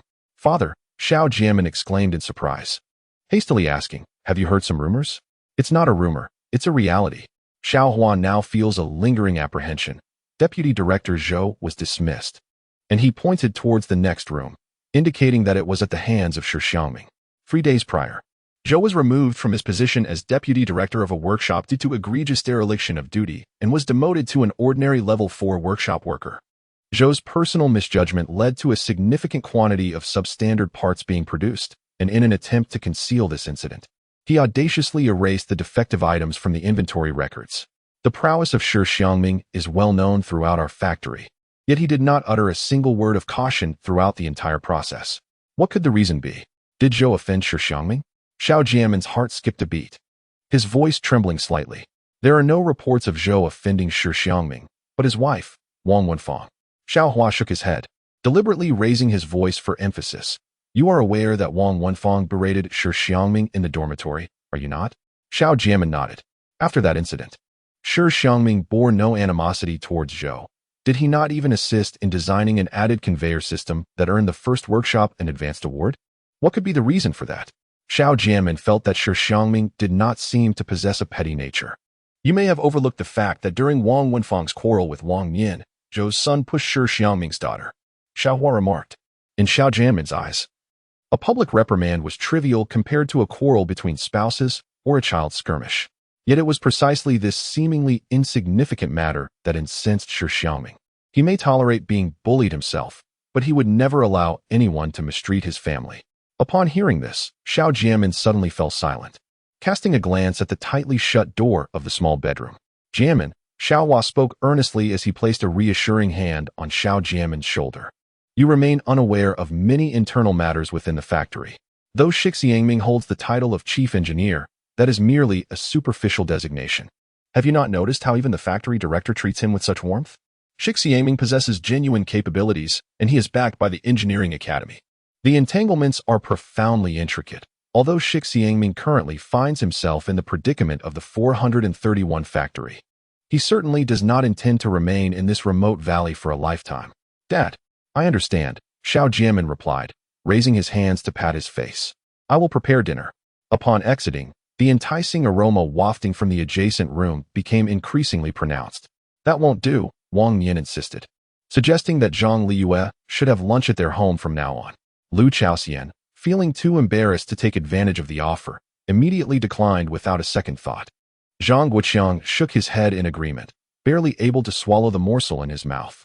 Old Mrs. who certainly wished for her grandson to dine at Wang Nian's house, not for any other reason than the fact that the Shi family enjoys a prosperous life. However, she was not the type to be shameless, and being reluctant to part with her money, she concluded that cooking for herself was undoubtedly the best option. Having listened, she quickly chimed in. I will take care of it. After all, I need to eat alone anyway. Zhang Liyue looked at his parents with a mix of despair and disbelief, suddenly finding his food unappetizing. The meals prepared by his grandmother were far inferior to those served in the school cafeteria. At least there, they were generous with the salt. His grandmother's dishes lacked flavor. Wang Nian smiled. Since Lu Chaoxian and her husband had expressed their sentiments, she felt no need to persist further. Speaking of pea shoots, old Mrs. Hu, having cultivated them for a lifetime, had much to say. Why is it that your pea shoots turn out better than mine? I have certainly not skimped on the fertilizer. The difference in flavor between the pea shoots from the two families becomes distinctly apparent when boiled together. One can discern the texture with utmost clarity. In my confusion, I pondered how such a secret could escape my aunt's notice if it truly existed. Wang Nian chuckled, deftly using her chopsticks to serve sautéed asparagus slices to Shi Xiangming. There must be a reason, yet it remains unutterable. Ever since the fifth tier of the spice rack manifested, Wang Nian has been exploring its numerous evolutionary functionalities. One day, struck by inspiration, she placed a spoonful of stream water upon the rack. A scoop of water from the Tsang Lake emerged, described as a specialized fertilizer sourced from another world for cultivation purposes. Each plant requires merely a few drops to fulfill all its nutritional needs, negating the necessity for any additional fertilizers. Conversely, if tap water is subjected to evolution, the resulting liquid becomes suitable for human consumption. The evolutionary framework possesses an innate ability to automatically recognize the items subjected to transformation. Wang Nian experimented with diluting the evolved water and irrigating her vegetable garden, yielding astonishing results within a fortnight. In recent days, the household has no need to purchase vegetables. They are harvested daily, with any surplus generously given away. Should there be an excess, she could sell it, garnering a modest income. An offhand suggestion from Lu Chaoxian sparked a glimmer of excitement in Wang Nian's eyes. With the recent chill in the air and the vegetable supply not yet fully restored, the small gardens yield scant produce. If she were to sell at the small square, she would undoubtedly sell out quickly. Shi Xiangming parted his lips, but ultimately stifled his thoughts. Recently, his factory had granted him a raise, supplemented by the Engineering Institute's support. Thus, the family had no pressing need to sell vegetables to make ends meet. Yet, witnessing the sparkle in Wang Nian's eyes, he found himself at a loss for words. Very well. Once I finish my writing tasks, I shall visit the small square. What is happening with Shuwen? Several adults turned their gazes towards Shuwen, who appeared to be momentarily frozen, as if time itself had paused. It was indeed a joyous occasion. Wang Nian set down his chopsticks and, with a solemnity befitting the moment, proclaimed loudly, Shuwen will directly advance to the second semester of first grade next term. Upon finishing, he initiated a round of applause. The other adults, caught up in the enthusiasm, joined in the clapping. Shuwen, feeling bashful, cast her eyes about awkwardly. Yet her upward curving lips betrayed her inability to suppress her joy. Her shy demeanor was strikingly reminiscent of Shi Xiangming. Wang Nian, contemplating this, raised his hand to quiet the room. So today, we feast in celebration of our Shuwen soon becoming a first-grade student. Zhang Guiqiang, amused, erupted into laughter, while also playfully admonishing Zhang Liya, who was too engrossed in eating. From now on, you and Shuwen will be classmates. You must keep a watchful eye on her. Brother is the best. Shi Wang clapped her small hands in delight. Shi Xiangming smiled at his wife's exuberance, gently reaching out to ruffle Shuwen's hair. Wang Nian's flattery radar activated instantly, and he grinned while wrapping an arm around Shi Xiangming's shoulder.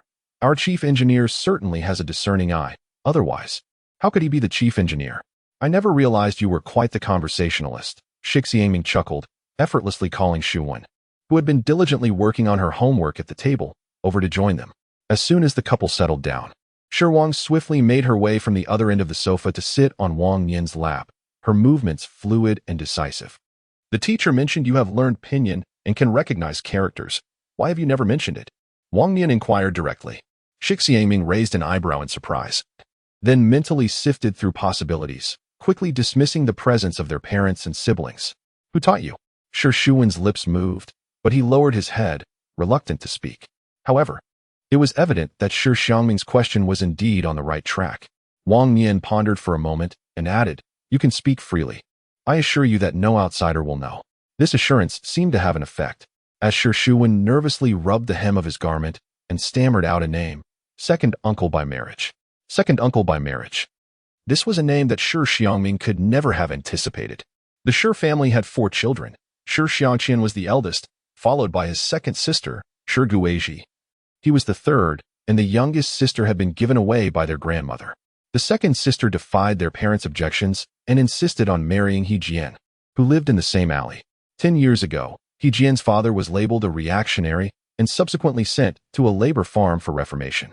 He Jian was also implicated, losing his job as a teacher and was forced to pull a manure cart for a living, while his sister took on various odd jobs. In the early years of his employment, Shi Xiangming often sent money to his second sister. Later, when her father-in-law died at the farm while trying to save someone, the organization approved the restoration of He Jian's identity. However, he could no longer be a teacher and was instead assigned to work in the school library. From then on, the second sister no longer allowed Shi Xiangming to send her money, and their lives finally seemed to improve. How could your second uncle by marriage teach you to read? Shi Xiangming inquired further. The second sister's family had originally rented a house in the suburbs, but their old home had long been occupied by relatives of her husband. The second aunt lived on Bu Lane, just a few minutes away from us. Shi Wen carefully observed Shi Xiangming's expression, and seeing that he had not lost his temper, he dared to continue. Grandmother forbade us from associating with the second aunt's family, so my sister and I would sneak off to visit her. Shi Wan covered her mouth with her small hand, her eyes darting around playfully. Let us sneak over. My second aunt will still give us some meat. What about your second uncle? Isn't he at work? My second uncle isn't working. And neither is my second aunt. Not working?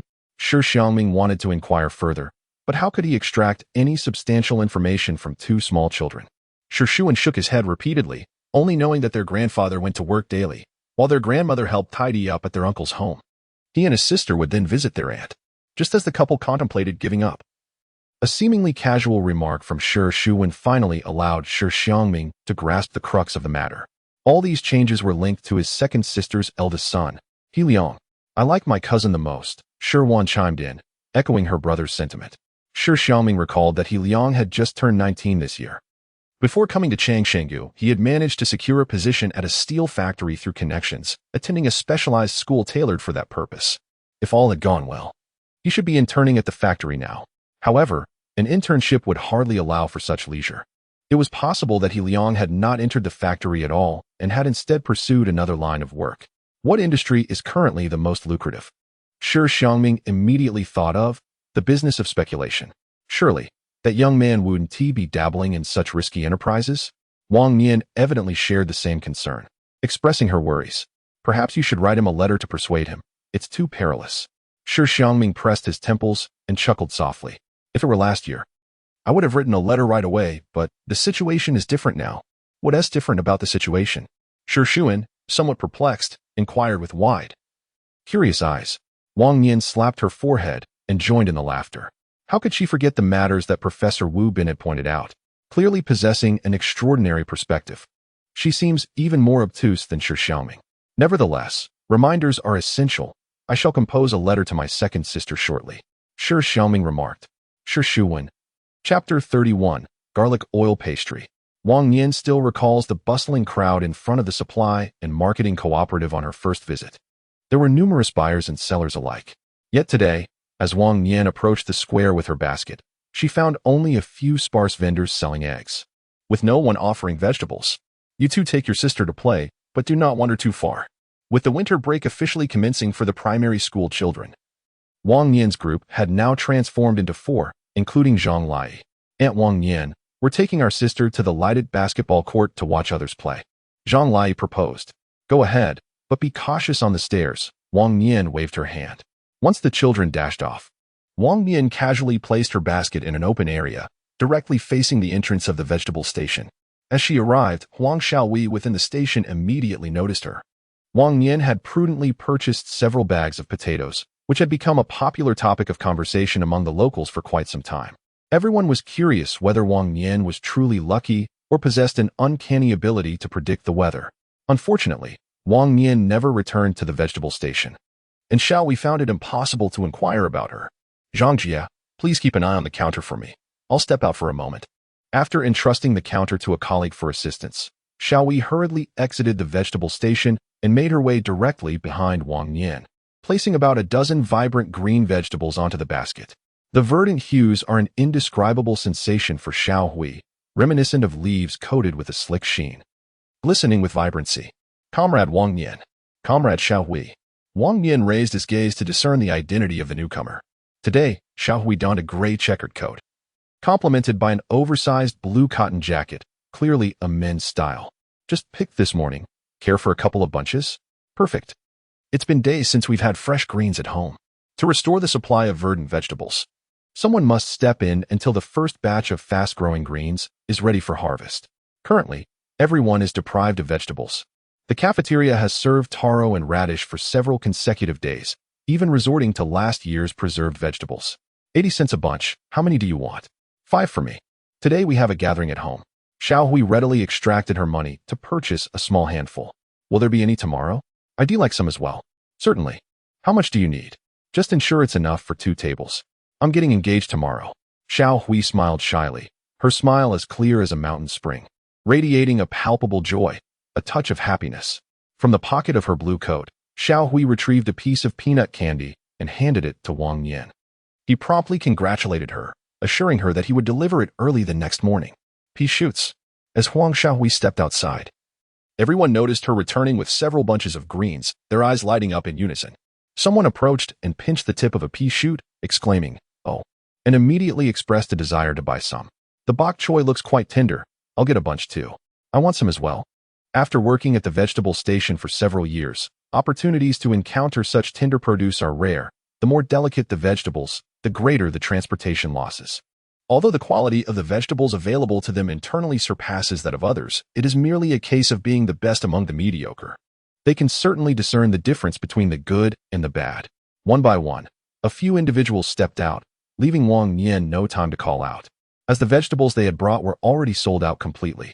The 30-numbered family building, converted from offices into dormitories, typically houses one room per family. If there are more than 3 occupants, they can apply for additional accommodations in other buildings. Consequently, this edifice is predominantly occupied by newlywed couples. Today, being a Saturday with splendid weather, the corridors are adorned with freshly washed bed linens and clothing, creating a vibrant and colorful spectacle throughout the building. Wang Nian stood at the bottom of the stairs, following Xiao Hui's directions to count to the 3rd room on the right from the 2nd floor. Soon noticing a throng of people gathered outside that particular door. Are you all coming too? The 3 little tails nodded eagerly, while Shi Xiangming repeatedly assured that they would not intrude. We will just observe the bride from the doorway. Wang Nian replied. I should not have mentioned to Shi Xiangming about Xiao Hui's engagement today. This is a significant day for them, so you must refrain from speaking carelessly. After receiving nods of agreement from the 3, she led them upstairs. Upon reaching the 2nd floor, the sounds of laughter and merriment echoed both inside and outside the room. Excuse me. A group of young people at the entrance turned to look. One sharp-eyed individual immediately noticed the basket on her back. The comrades delivering vegetables have arrived. Sister Su, the vegetables are here. Wang Nian. A few individuals seemed to be aware that Wang Nian would be bringing the vegetables, and upon seeing her, they called out not for Huang Xiaohui, but for a comrade surnamed Zhang. In the blink of an eye, Sister Su hurriedly exited the room, her face beaming as she immediately glanced toward Wang Nian's back. Xiaohui and her partner had gone to the photo studio, entrusting me to wait here for the vegetables. Sister Su gestured towards the side of the door, instructing Wang Nian to place the vegetables there, assuring her that they would handle the rest. With that, she quickly beckoned to those inside. Xiao Su, grab a handful of peanuts.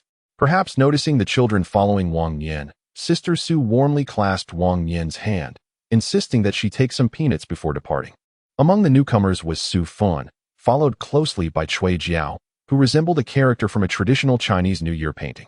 The 2 young girls embraced, leaping and laughing, while Cui Jiao cheerfully popped a milk candy into Shi Wan's mouth. At this point, Wang Nian found it impossible to leave immediately, even if she had intended to do so after delivering the vegetables.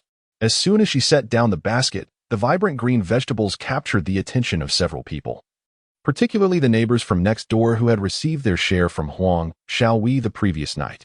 Sister Su's smile deepened significantly at the moment Su Fan called out her name. You must be the comrade Xiao Wang that Xiao Su and her partner mentioned. Seeing you is indeed more delightful than hearing about you. Sister Su grasped Wang Nian's hand, warmly showering her with compliments regarding her appearance and the good behavior of her children. Ultimately, after an abundance of praise, she concluded with a remark on her dexterity. Wang Nian. Unbeknownst to her, she had been encircled by several individuals. In a modest room of about 20 square meters, the windows and walls were adorned with bright red characters of good fortune. In the middle of the room hung a gray curtain, dividing the space into inner and outer sections. The outer area was cramped with a double sofa and dining table, leaving only a small corner cluttered with everyday items such as pots and kettles adorned with red characters. Wang Nian found herself nestled between Su Fun and Sister Su, who each held one of her arms, pressing her onto the sofa.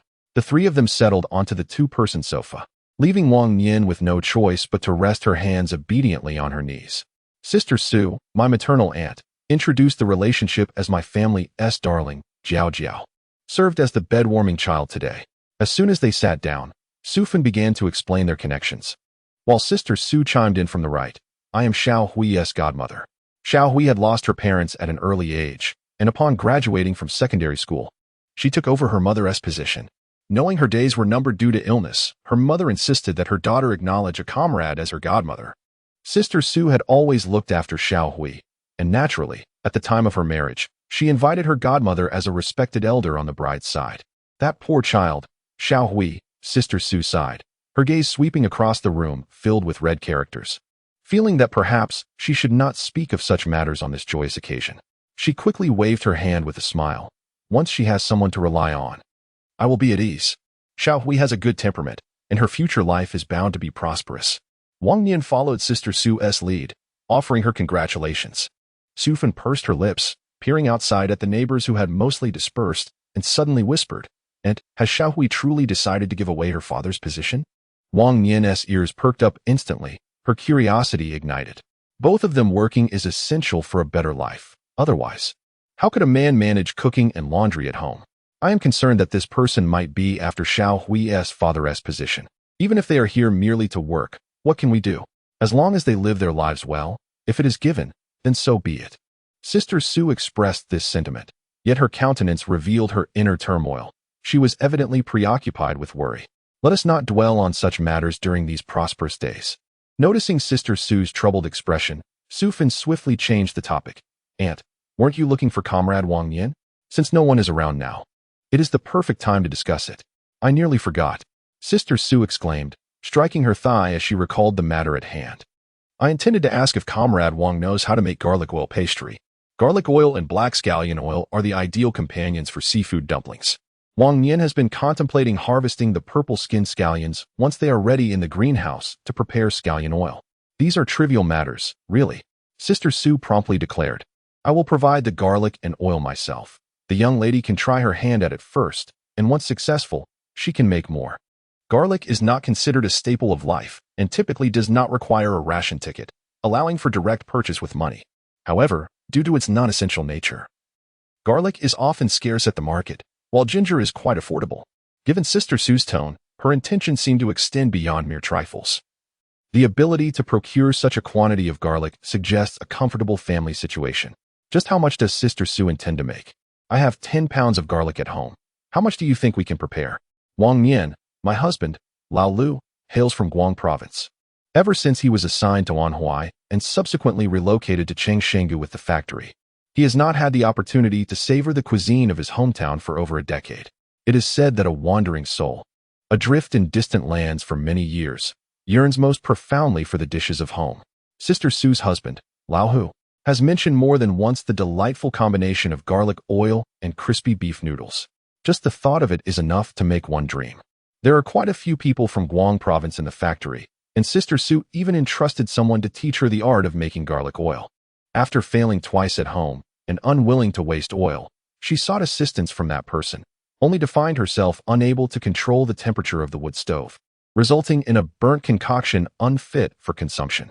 It wasn't until Su Fan mentioned Wang Nian that Sister Su regained hope. Even if there is a bit of waste, it is far better than letting it spoil in her hands. The sister offered 2 yuan as a token of gratitude. Sister Su raised 2 fingers, contemplated, and added, "Once it's prepared, save some for me. With such faith in my abilities, I am certain I can succeed in this endeavor." 2 yuan. With the prospect of saving some for herself, made Sister Su's generosity leave Wang Nian feeling somewhat bashful. "I will come to observe how you prepare it, and I shall learn as well." It was a trivial matter, and Wang Nian had no reason to decline. "We can make it tomorrow. You can come directly to my home. As for the cost of the ingredients, settling it another day would pose no issue." Sherwan, acting like an adult, patted Cui Jiao's shoulder. "Jiao Jiao, do come and visit me when you have the time." The 2 young men, unable to find a bride to admire, were already growing restless, peering through the door into the room. "Then I shall not keep you any longer. We shall converse properly tomorrow." Sister Su enthusiastically accompanied Wang Nian downstairs, during which she assisted in ordering over a dozen dishes, causing a slight delay of a few minutes. After placing Sherwan into her backpack, Wang Nian had only taken a few steps when she encountered a couple adorned with large red flowers. Wang Nian swiftly seized the collar of a nearby youth and dashed behind a large tree at the roadside, urging silence. How could Changsheng Slope be so diminutive? It was astonishing that merely half a year into her marriage, Wang Nian would come across yet another familiar face from the Red Flag Brigade, Xiahua. To her surprise, the man wed to Huang Xiaohui was indeed Xiahua. The two were affectionately leaning against each other. The woman appeared bashful and sweet, while the man gazed at her with profound affection. Had Wang Nian not witnessed the clandestine affair between Xiahua and Zhou Shanjing, she might have genuinely believed that Xiahua cherished Huang Xiaohui. Huang Xiaohui retrieved a red marriage certificate from her pocket, pressing it against her chest, as she clung to Xiahua's arm, radiating happiness and playfulness. The concerns of Sister Su and Su Fan were likely to materialize. The thought of caution lingered in Wang Nian's mind for but a few fleeting seconds before the sight of the marriage certificate extinguished her resolve. What difference would it make to voice her thoughts? It would only cast a shadow over someone else's future. Standing behind the tree, Wang Nian furrowed her brow and sighed, while Zhang Liye and Shi Xiangming, who had been observing for quite some time, each harbored their own anxieties. As they watched Xie Hua and Huang Xiaowei recede into the distance, Zhang Liye, with a furrowed brow, earnestly inquired, "Aunt Wang, are you in debt?" His father had remarked that only those who owed money would avoid others. Shi Xiangming's small face was filled with concern as she anxiously twisted the hem of her garment. Upon hearing Zhang Liye's question, their worry intensified manifold. This concern lay buried deep within, unspoken, until that evening after dinner when Shi Xiangming earnestly broached the subject of not purchasing stationery and books with Shi Xiangming.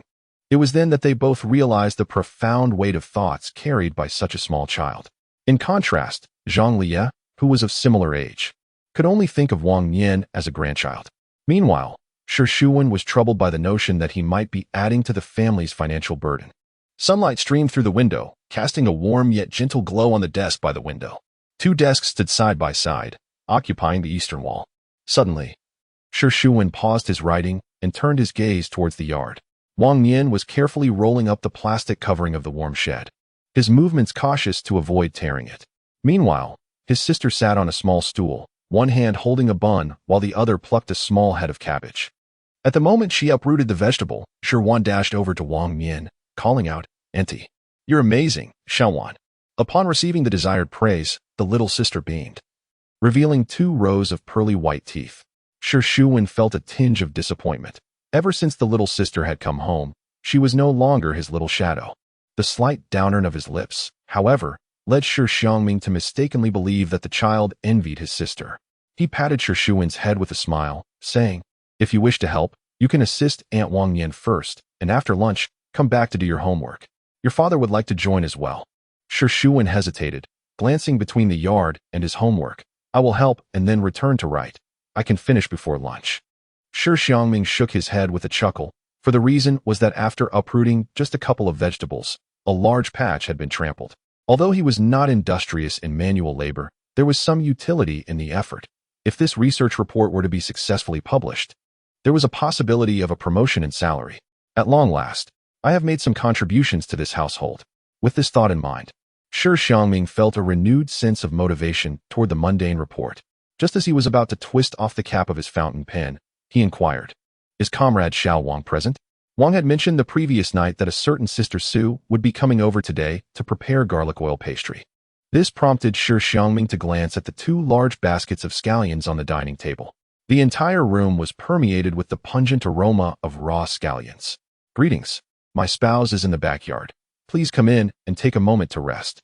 Shi Xiangming welcomed them into the house, offering a courteous nod to Su Fan without any particular acknowledgement. However, the individual accompanying Su Fan caught Shi Xiangming by surprise, causing him to raise an eyebrow. It was Sister Su, the wife of Party Branch Secretary Hu.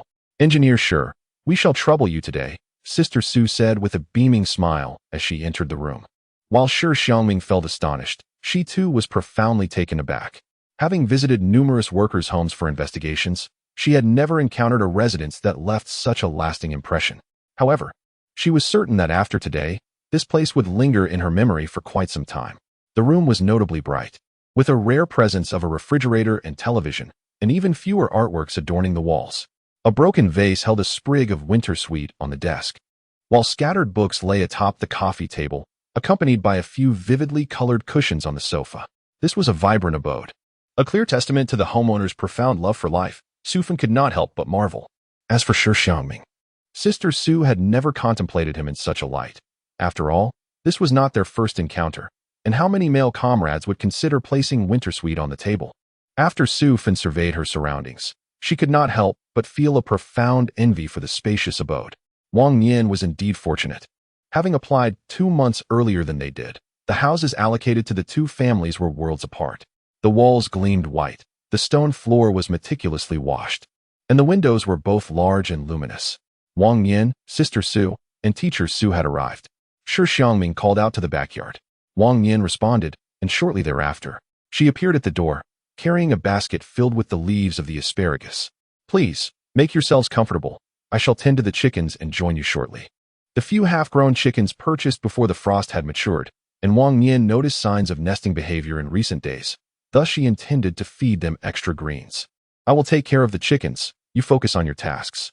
Shi Xiangming finally found a way to assist. Also beckoning Shi Xiangming went along. Here lies our opportunity to contribute. Wang Nian smiled, albeit with a hint of resignation. Earning a meager 2 yuan was indeed a pressing matter. While writing a research report had seemingly become a frivolous endeavor, I wish to help with the chickens too. Cui Jiao insisted on joining them, struggling to get up. After Shi Xiangming led the group of children away, Sister Su expressed her admiration for the house, then pointed to the stove. Your stove is truly one of a kind in our factory. Do share how it was made. Wang Nian had no secrets to withhold and explained the methods behind the stove and the sofa cushions. Bit by bit, adhering each piece together, patching the corners with scraps. Merely listening to the intricate details made Sister Su feel overwhelmed, and she immediately waved off any intentions of attempting to refine her own stove. Let us prepare garlic oil pastry instead. The thought of it gives me a headache. First, we must peel the garlic. To create garlic oil pastry, the first step is to remove the skins of the garlic, followed by chopping it finely. The 10 pounds of garlic brought were all freshly harvested this year, and having been left on the ground, they absorbed moisture, making the skins particularly difficult to peel. Sister Su managed to peel a dozen or so before her patience was exhausted, contemplating the option of crushing them first before peeling. While it was indeed feasible to crush them, the resultant flavor would be somewhat inferior. Wang Nian remarked on how, despite her age, she still had the appetite of a child. With a sense of resignation, she resumed peeling, and as she worked, Sister Su began to voice her grievances about her spouse. Wang Nian found the situation both amusing and perplexing. It finally dawned on her why Sister Su's attempts at making garlic oil had repeatedly ended in failure. Even the simplest task of cooking seemed to require her to rise earlier than others. I decided to enlist some assistance and called over Lu Chaoxian from next door to join our garlic peeling brigade. With 4 women gathered, the conversation naturally gravitated towards the various gossip from the factory. They began with Zhou's blunder during a work meeting where he publicly read his self-criticism, then moved on to discuss a couple who had only been married for a few days before quarreling. Wang Nian, being somewhat out of the loop, could only listen. Suddenly, Lu Chaoxian recalled an incident from Thursday. A couple of days ago, Xiao Hui had brought her partner to the union to apply for her father's job position, and it was expected that she would start work next week. A couple of days ago, Sister Su was taken aback and incredulously reiterated, "Is it really my Xiao Hui?" Given that Sister Su had been neighbors with Xiao Hui for several years, it seemed implausible that she could mistake her for someone else. Lu Chaoxian was adamant. "That girl," Sister Su exclaimed, her teeth clenched in frustration as she squeezed the garlic, releasing a sharp, pungent aroma that filled the air. She didn't heed a word I said.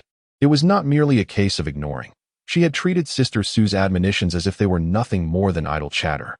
Sister Su remarked that the couple should change their job positions a year after marriage, yet they applied for a transfer before even tying the knot. She suggested that they could postpone having children for 2 years post-marriage to thoroughly assess the character of Xiahua. In truth, there were matters I hesitated to share with you. Su Fun, on the verge of speaking, cast a glance at Sister Su. Yesterday, I saw a pair of men's thermal trousers on Xiao Hui's bed. Sister Su tightly shut her eyes, seemingly oblivious to the latter part of the statement. Chapter 32. Who Caused the Trouble 1. 2. The sounds of shouting echoed through the bamboo grove as several individuals slowly maneuvered a dark red wooden wardrobe out.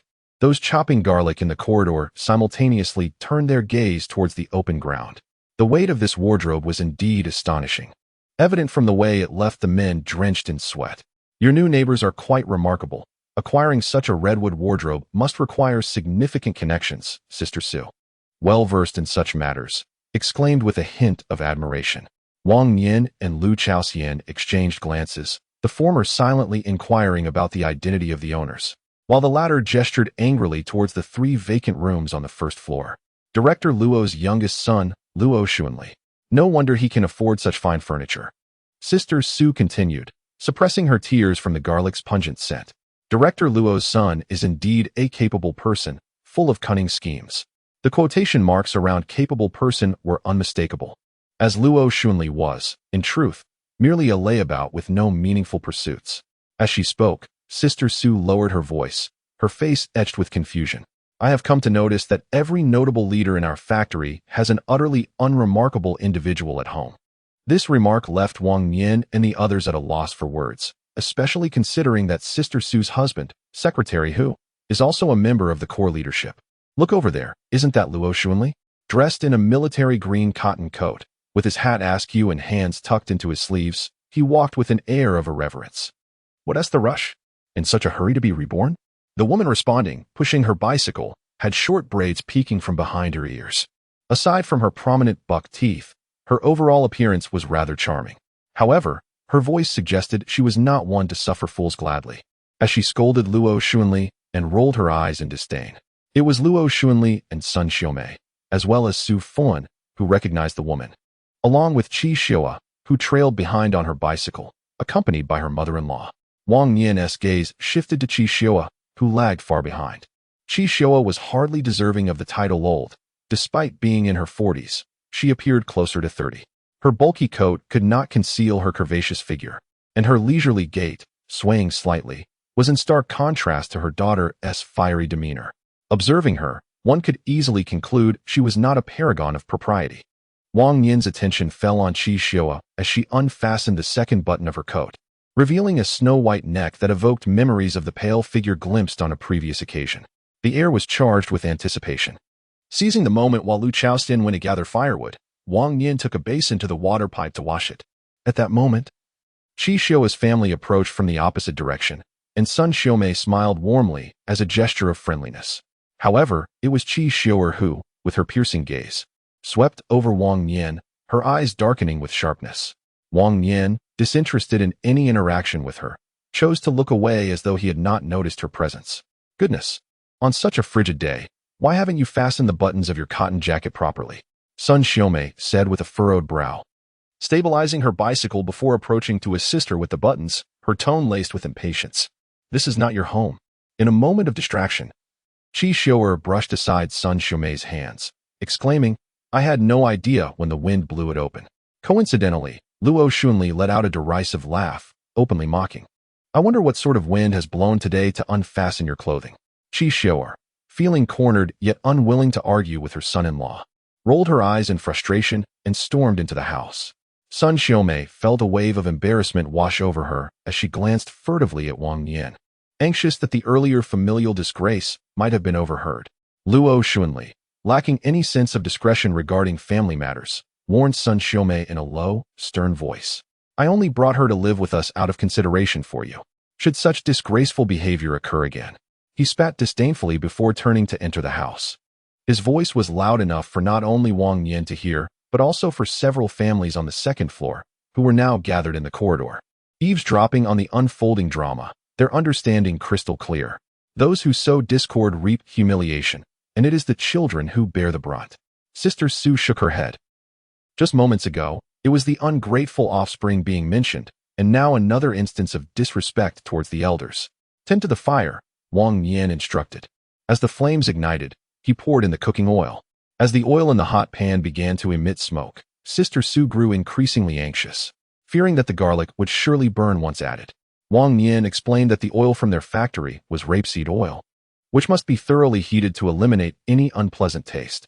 Observing that the oil was nearly ready, Wang Nian instructed Lu Chaoxian to turn off the heat, suggesting they wait for the oil to cool before adding the garlic. It was no wonder that the dish I prepared had an odd and bitter flavor. Clearly, the oil had not been heated properly.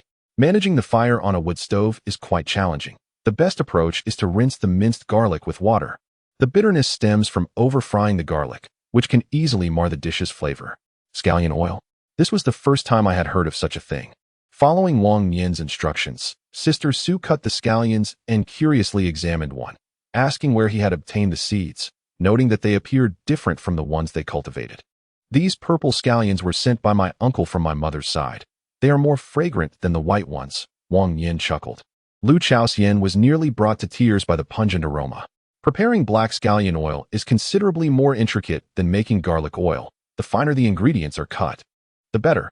Garlic and ginger can be crushed with the back of a knife before chopping. And what is this? 13 spices. Wang Nian unwrapped several layers of cloth, offering the fragrant mixture for everyone to smell. I have seen this before at the supply and marketing cooperative. It was placed in the top compartment. Wang Nian's mention of the old chef further confirmed to Lu Chaoxian that the Hongqi Brigade indeed had a royal chef imparting culinary skills. And she felt no surprise at the presence of the 13 spices. With all the ingredients prepared, the moving process at Luo Xunli's place was also nearing completion. After a few days of absence, Zhong Monli finally stepped out of her home, a handful of sunflower seeds in hand and a playful smirk on her face as she approached room 3. Today, her target for mischief had shifted from Wang Nian to the new neighbor. "Is there anything you need assistance with?" Zhong Monli inquired, her opening line delivered with a hint of jest. Meanwhile, Wang Nian was busy inviting Lu Chaoxian to ignite the fire. "A gentle flame, please." As the moisture from the minced garlic gradually evaporated, its color transformed from white to a golden hue. Although it had yet to achieve a crisp texture, Wang Nian at that moment ladled both the oil and garlic into a bowl. If one were to wait until the garlic turned a slightly darker shade, the residual heat would inevitably scorch it. The group responded with a half-hearted understanding. Subsequently, Wang Nian poured in more rapeseed oil and repeated the process of heating and cooling the oil. Moreover, the rapeseed oil in her home had undergone a transformation of its own. She reignited the fire, adding lard along with scallions, ginger, and garlic, stirring gently along the edges of the pan with a spatula. The aroma of the scallions was exceptionally rich, and as it infused into the hot oil, the entire apartment building became enveloped in this delightful fragrance. If I were to purchase it, would Comrade Xiao Wang agree?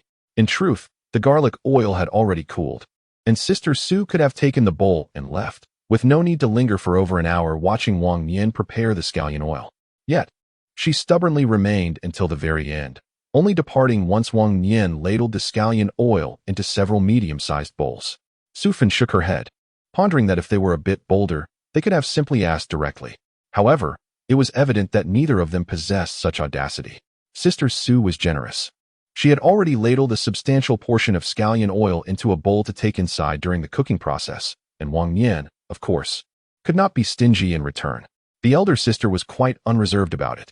The bowls had been intentionally divided into multiple portions for sharing, and those in the cupboard had long been designated for a purpose. "In a short while, old Chui from my family will come to return the favor," Su Fan smiled. After sending the two away, Wang Niansai served a large bowl to Lu Chaoxian, acknowledging the need to distinguish between intimacy and distance. Once all those who had lent a hand were properly arranged, Wang Niansai carried the remaining bowls into the room. He intended to first deliver a bowl to Sister Qiu Hong, leaving one bowl for Sister Yuing. The last bowl he would fill with canned goods and send to Director Luo. He had heard that Director Luo's spouse was also from Guang Province and would likely appreciate it. The couples in the factory who had good relations with Director Luo had already been considered, and as for Director Luo himself, it was purely a gesture of gratitude. Were it not for Director Luo's strong recommendation, Shi Xiangming would not have had the opportunity to leave Chongqing. Receiving invitations from various major machinery factories in the county and even the provincial city. For years ago, it was also Director Luo who personally traveled to Anhui City to bring Shi Xiangming to Factory 431. Factory 431 successfully made a name for itself domestically, and this year, the factory secured a contract for military vehicle parts, with the Army specifically allocating research funds for specialized studies. During their conversations, Shi Xiangming expressed his heartfelt gratitude to Director Luo, which Wang Niansai duly noted. "Then I shall ride over this afternoon and submit the application materials," Shi Xiangming said. Wang Niansai paused to pour oil, questioning curiously, "Is it work-related?" "The higher-ups have proposed the development of our own automobile engine. In fact, I had already conducted research on this while abroad, which is why I filled out the application to join the project," Shi Xiangming replied. Upon hearing this, Wang Niansai's eyes widened with excitement, and he clapped his hands enthusiastically, exclaiming, "In the future, the entire nation will surely drive cars made entirely from our domestic parts." Whether the application will be approved remains uncertain, Shi Xiangming chuckled. Well then, sunlight poured into the room, bathing it in warmth. Children frolicked in the backyard, chasing after the dog in joyous abandon. Everything seemed to shimmer with a golden glow, reflecting the brightness in Shi Xiangming's smiling eyes. As he pedaled his bicycle a tad too swiftly, the chill crept in through his scarf and into the collar of his coat. Yet, Shi Xiangming remained blissfully unaware of the cold, riding faster against the biting wind. Perhaps it was the providence of life, or merely a buoyant spirit within him. But this winter felt far from unbearable. The Luo family resided in the first building designated for families of factory officials, located behind the factory office. This building, the first of its kind, consisted mainly of single-story dwellings, offering ample space both in front and behind. The Luo family occupied the last row of 3 rooms, enclosed by wooden fencing, now adorned with flourishing vegetables. Luo Yongda's wife, Fu Fong, was diligently weeding in the yard, while their granddaughter played at the door with a tattered doll, its color long faded. Shi Xiangming brought his bicycle to a steady halt by the fence, his long legs touching the ground as he smiled lightly. "Auntie, hello?" Fu Fong looked up, taking a moment to recognize him. The backlight was partly to blame, but she also struggled to reconcile the cheerful figure before her with the usually reserved Shi Xiangming, who spent his days either dismantling machines in the workshop or sketching designs in the office, often wearing a stoic expression. Had marriage truly transformed him so profoundly? Fu Fong mused, her face radiating warmth as she set aside her hoe and invited Shi Xiangming to come inside for a while. "Is Director Luo home?" Shi Xiangming inquired with a smile, as he secured his bicycle and retrieved a net bag hanging from the handlebars. "My wife made some scallion oil today, Annie. Please take some home to enjoy with your noodles." Homemade delicacies were graciously presented by Shi Xiangming, who openly handed over the net bag in front of the other neighbors. Comrade Wang truly possesses remarkable skills. Fu Fong accepted the net bag with a smile, cradling it in her arms. "My husband, Lao Luo, is at home, and you all can enjoy some in the evening. My loved ones are still waiting for dinner, and I have an application form to submit to Factory Director Luo. This material is of great importance. I appreciate your assistance, Auntie. Then I shall deliver it to Auntie right away. Do invite Comrade Wang to visit us when he has the chance," she replied. Fu Fong gazed fondly as Shi Xiangming rode away until he vanished from sight, before she sighed and entered the middle room. Luo Yongda lay sprawled on the sofa, snoring thunderously. At that moment, Fu Fong felt truly fortunate that Shi Xiangming had not stayed for dinner. Witnessing Luo Yongda in such a state would surely provoke unfathomable thoughts. "You won't drink yourself to death, will you?" Last night, he had indulged with an old comrade visiting from the provincial capital until the early hours, and now it seemed that the factory's commotion had rendered him utterly unresponsive. Fu Fong gave Luo Yongda a gentle kick and placed the stack of application documents on the desk. He slept soundly until dusk, finally awakening with a splitting headache. "Oh, I still need to eat." Fu Fong happened to be entering the room with dishes and shot him a fierce glare before pulling the light cord. The living room illuminated, and their eldest son's family emerged from their respective rooms. Luo Yongda took a hot towel to wipe his face, but upon scanning the room and noticing the absence of his younger son, Luo Xuanli, he instinctively shouted, "Where has that boy run off to now? Xuanli is already married, and yet you still fret over a child's mischief. You've truly lost your senses." Luo Yongda tapped his forehead, awakening to the delightful aroma wafting through the air. What delectable dish awaits this evening, so fragrant? Noodles. His eldest son, Luo Jiefeng, entered the room, carrying 2 large bowls of noodles, and with a smile, placed the larger bowl in front of Luo Yongda. "Can noodles possess such flavor? I've added a touch of the scallion oil that Chief Engineer Shi sent this afternoon, and the eggs were also a gift from him." "Chief Engineer Shi Xiangming?" Luo Yongda raised his eyebrows in surprise. "Who else in our factory bears the surname Shi?" The family gathered around the table, and although it was merely a bowl of plain noodles, the enticing aroma caused everyone, young and old, to swallow in anticipation. Luo Yongda urged everyone to eat and picked up his chopsticks. Indeed, they were delicious. Just a few bites revealed the rich essence of our Guangbei scallion oil. Fu Fong remarked. In no time, Luo Yongda polished off the large bowl, setting down his chopsticks with a satisfied belch. Shi Xiangming's wife truly possesses talent. With just a bowl of noodles, she has etched herself into our family's memory. It just goes to show that gift-giving requires finesse. Even a bottle of scallion oil can leave a lasting impression. Fu Fong concurred. Look at how the children have cleaned their bowls, even finishing the broth. In a few days, I'll surely have to visit her again. This back and forth naturally fosters closeness. Who would have expected Shi Xiangming to come to our home bearing gifts? It's truly surprising, Luo Yongda reflected. Having a good daughter-in-law makes all the difference. Fu Fong smiled, casting a glance at Luo Jianxi and his wife. If a daughter-in-law is extravagant, even the finest household can be torn apart. Luo Jian's wife, Zheng Lihua, is akin to a bottle of oil that would not be righted even if it fell. She remains entirely uninvolved in household matters and the upbringing of their children. Marrying this daughter-in-law was a deception orchestrated by the introducer. It was only after the wedding that the depth of her laziness became apparent.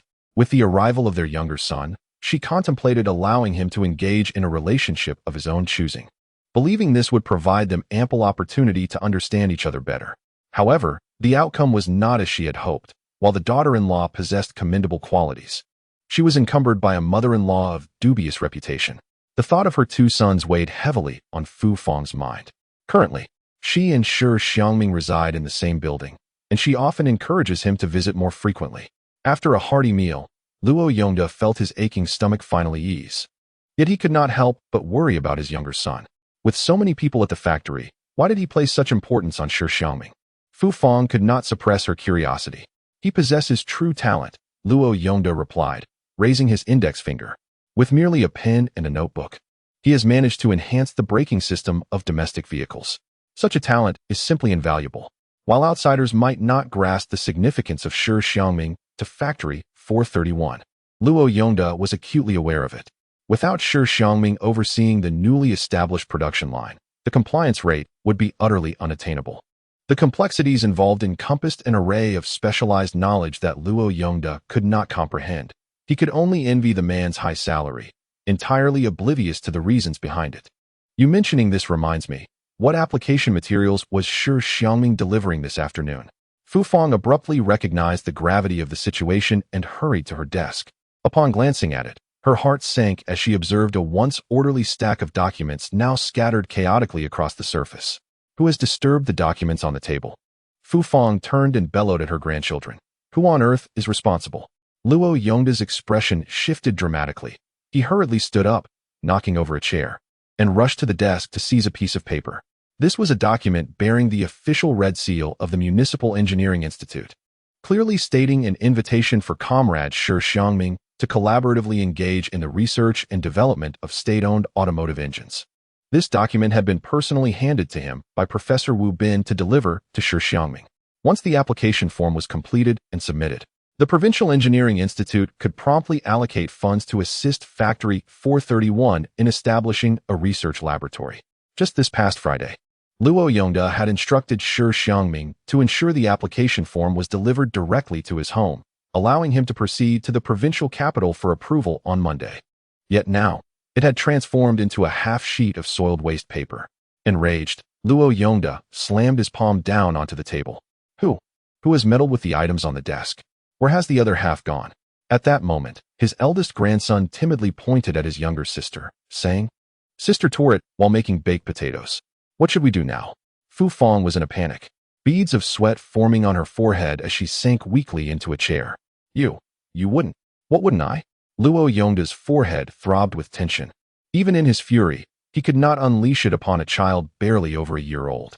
Taking a deep breath, he retreated to the dining table, pondering whether he could maintain his position as factory director next year. That would depend on fate. Fu Fang trembled with anger, casting a fierce glare at the true instigator, Zheng Lihua. Marrying you into our family has truly brought us a lifetime of misfortune. At this moment, Zheng Lihua was utterly terrified, her composure shattered by Fu Fang's fierce glare, and two streams of tears cascaded down her cheeks. What should we do now? There seems to be no solution. Luo Yongda sighed, covering his face, his voice thick with emotion. The application form was issued by the National Academy of Engineering, and this is the only one among several counties. Then we can simply say that Shi Xiangming failed to deliver the application to us, and Mother will adamantly insist that she never took it over. Suddenly, Zheng Lihua shouted this through her tears. As her words hung in the air, a profound silence enveloped the room. Luo Jianxi gazed at his wife in disbelief, scarcely able to fathom that such words had escaped her lips. Luo Yongda's eyes widened in anger, his clenched fists ultimately falling helplessly to his sides. If we are at fault, then we are indeed at fault. You only blame others. And such a person is utterly unworthy of educating children. At this moment, Fu Fang could scarcely afford to reproach her daughter-in-law, her anxiety mounting as she urgently questioned, Old Luo, what shall we do now? Luo Yongda pondered for a moment, then sighed deeply. I will speak with Shi Xiangming first. On Monday, I will proactively admit my mistake to the party branch. As for the consequences, we can only wait for the factory meeting to decide. Whatever punishment it may be, Luo Yongda is prepared to accept it, yet he feels the deepest regret towards Shi Xiangming. This not only jeopardizes the opportunity for Factory 431, but also jeopardizes his promising future. I will accompany you. It was my carelessness that led to this incident. I would even kneel before him if necessary. Fu Fang untied her apron, her expression resolute. Luo Jianxi also intended to join, contemplating how to shoulder the blame himself.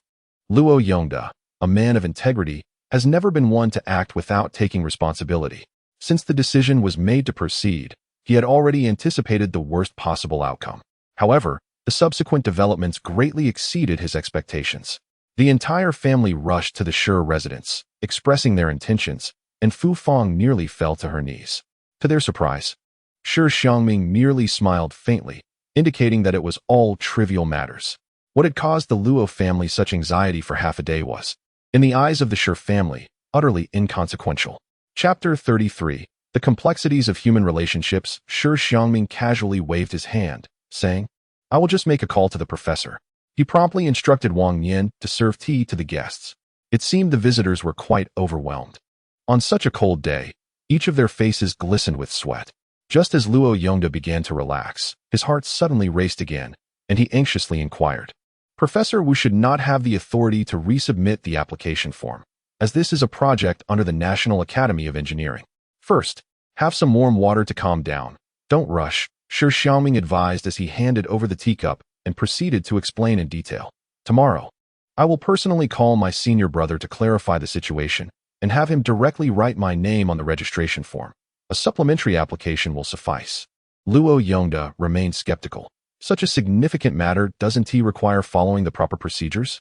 The procedures had actually been completed 3 years prior, with applications from various counties having passed the initial screening. Due to less than ideal circumstances, the second batch was only reopening this year.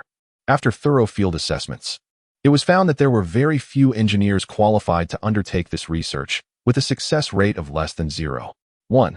This had resulted in a pressing need for suitable candidates just as the project was about to commence.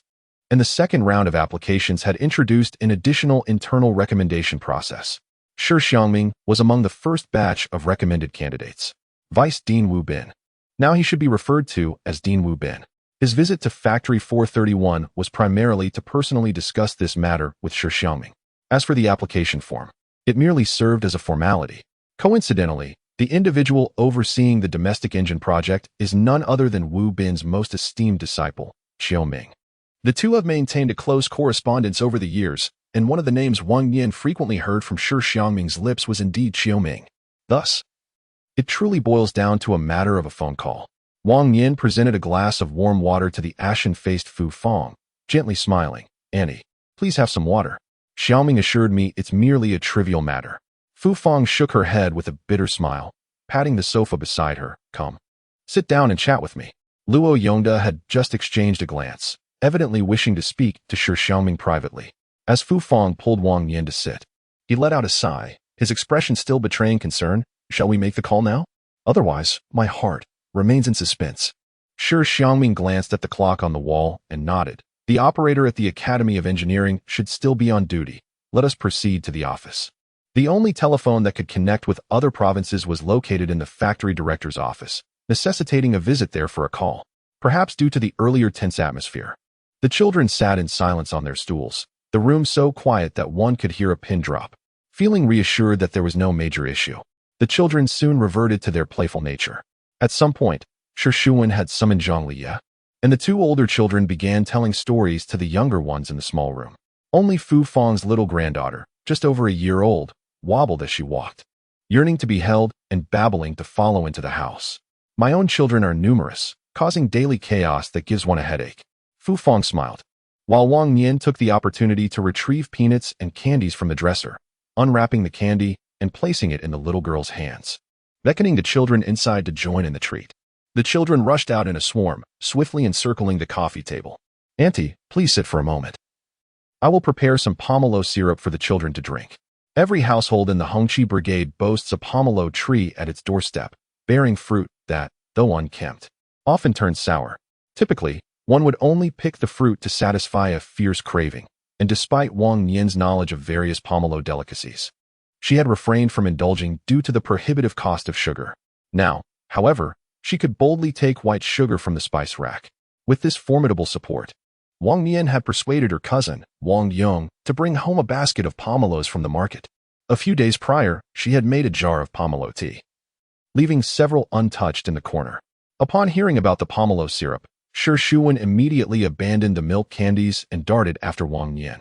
He and his sister could consume a cup within 2 days, but Aunt Wang warned that excessive consumption might lead to dental decay, thus advising moderation. Having just enjoyed a drink yesterday, today, had it not been for guests, they would have missed the chance to indulge. The 2 little followers trailed around, their eager expressions amusing Fu Fang, who smiled knowingly.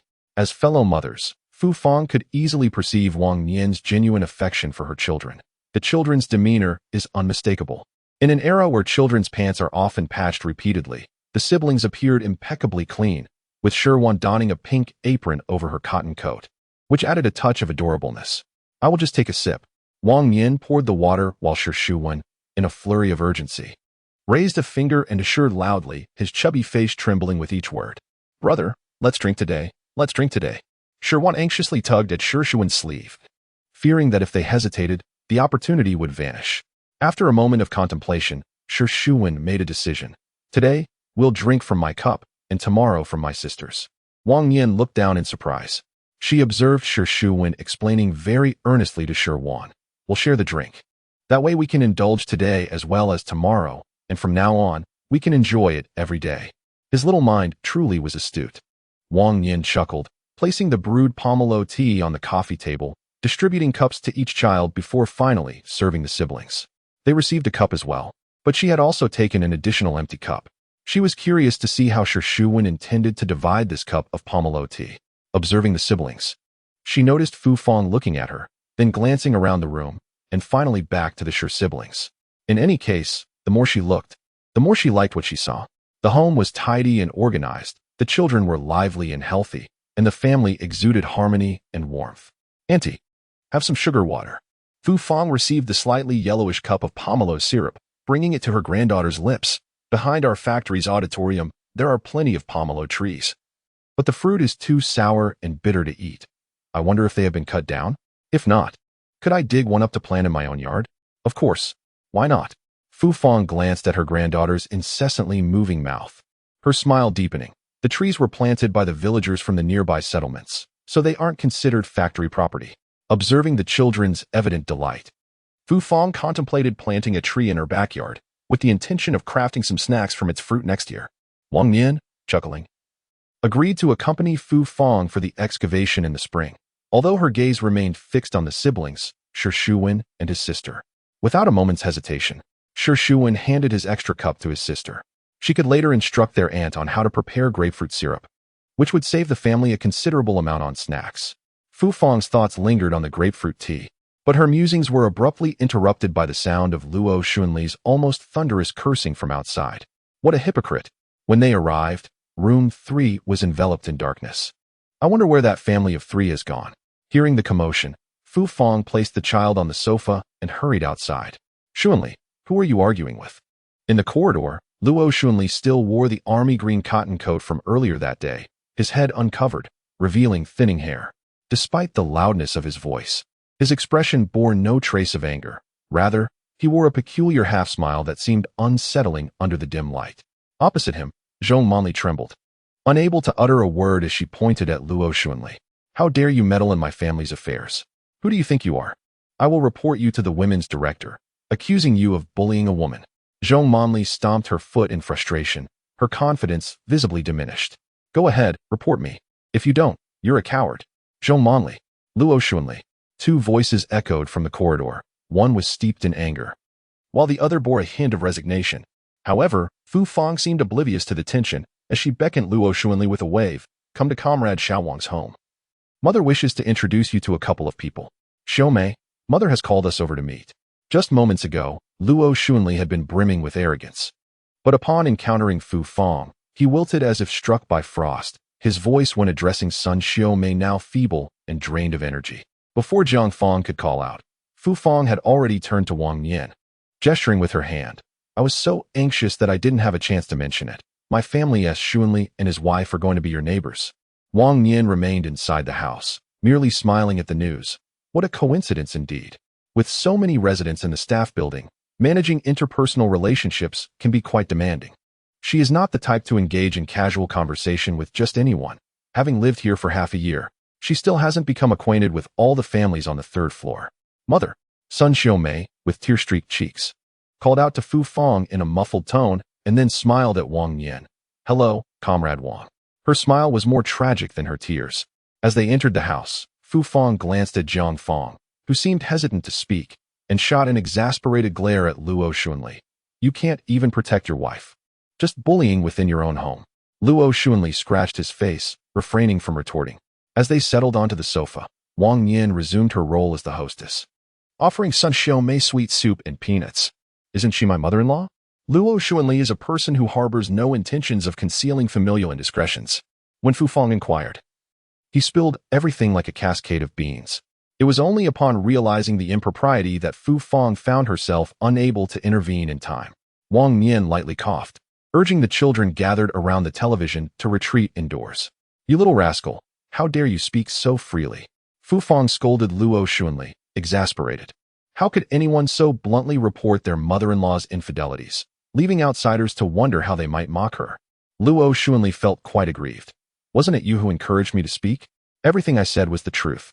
Just half a day after moving into the 43rd block of the residential building, Shi Xiangming had already begun to act restlessly, caught in a compromising situation in the bamboo grove by Zhong Manli. And the unfortunate coincidence was that Zhong Manli's husband, Shi Xiangming, was the one who discovered them. I told you to speak, not to make unfounded accusations. Fu Fang retorted. Shi Xiangming is still so young. How could he possibly be entangled with Shi Xiangming? I know. Luo Xuanli replied, rolling his eyes in annoyance. If it weren't for that woman coming to our house to berate Xiaoming, I wouldn't have bothered with her at all. Shi Xiangming claimed he merely helped Shi Xiangming when she nearly fell and that they were complete strangers. Yet, here he was, being falsely accused without daring to defend himself. The fierceness he once possessed in retorts seemed to have vanished. Luo Xuanli even felt that his wife was being spineless. If I were you, I would have jumped up and scratched her face. Seeing Luo Xuanli's increasingly inappropriate remarks, Fu Fang raised her foot and kicked him aside. Get lost. Luo Xuanli indeed retreated to a corner, picking up a piece of candy to chew. Sister, please don't take offense. My second child is not inherently bad-hearted. Just lacking a filter, he dares to say anything.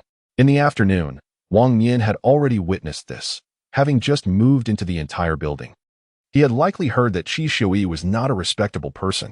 I did it on purpose, Luo Xuanli mumbled indistinctly. Sun Xiaoming let out a heavy sigh, her eyes reddening as she looked at Wang Nian.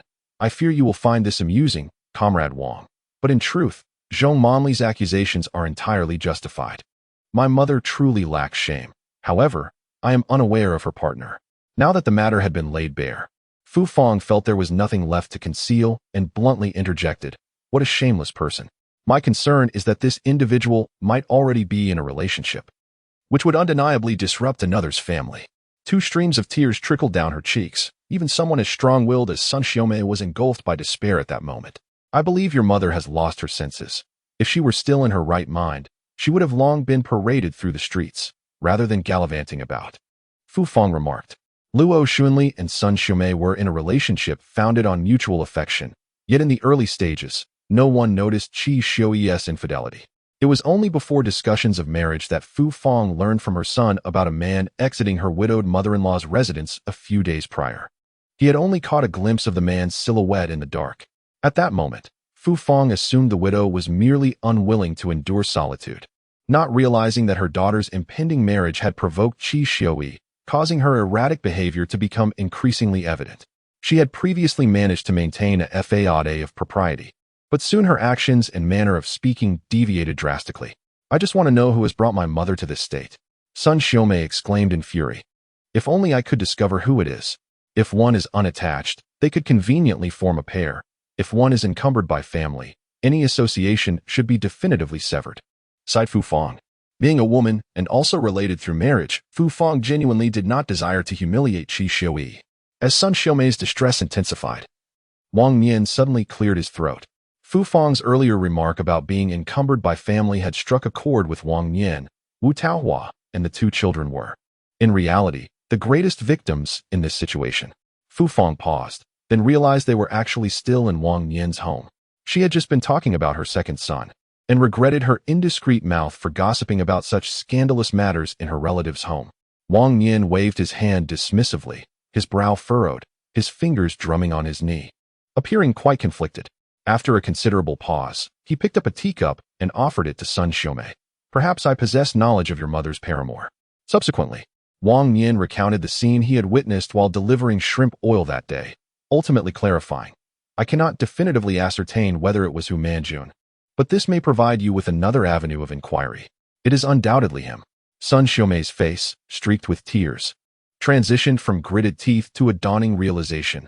No wonder my mother was constantly assisting Wu Taohua with childcare next door. Aiding with childcare was merely a pretense, a ruse to exchange flirtatious glances with Hu Manjun.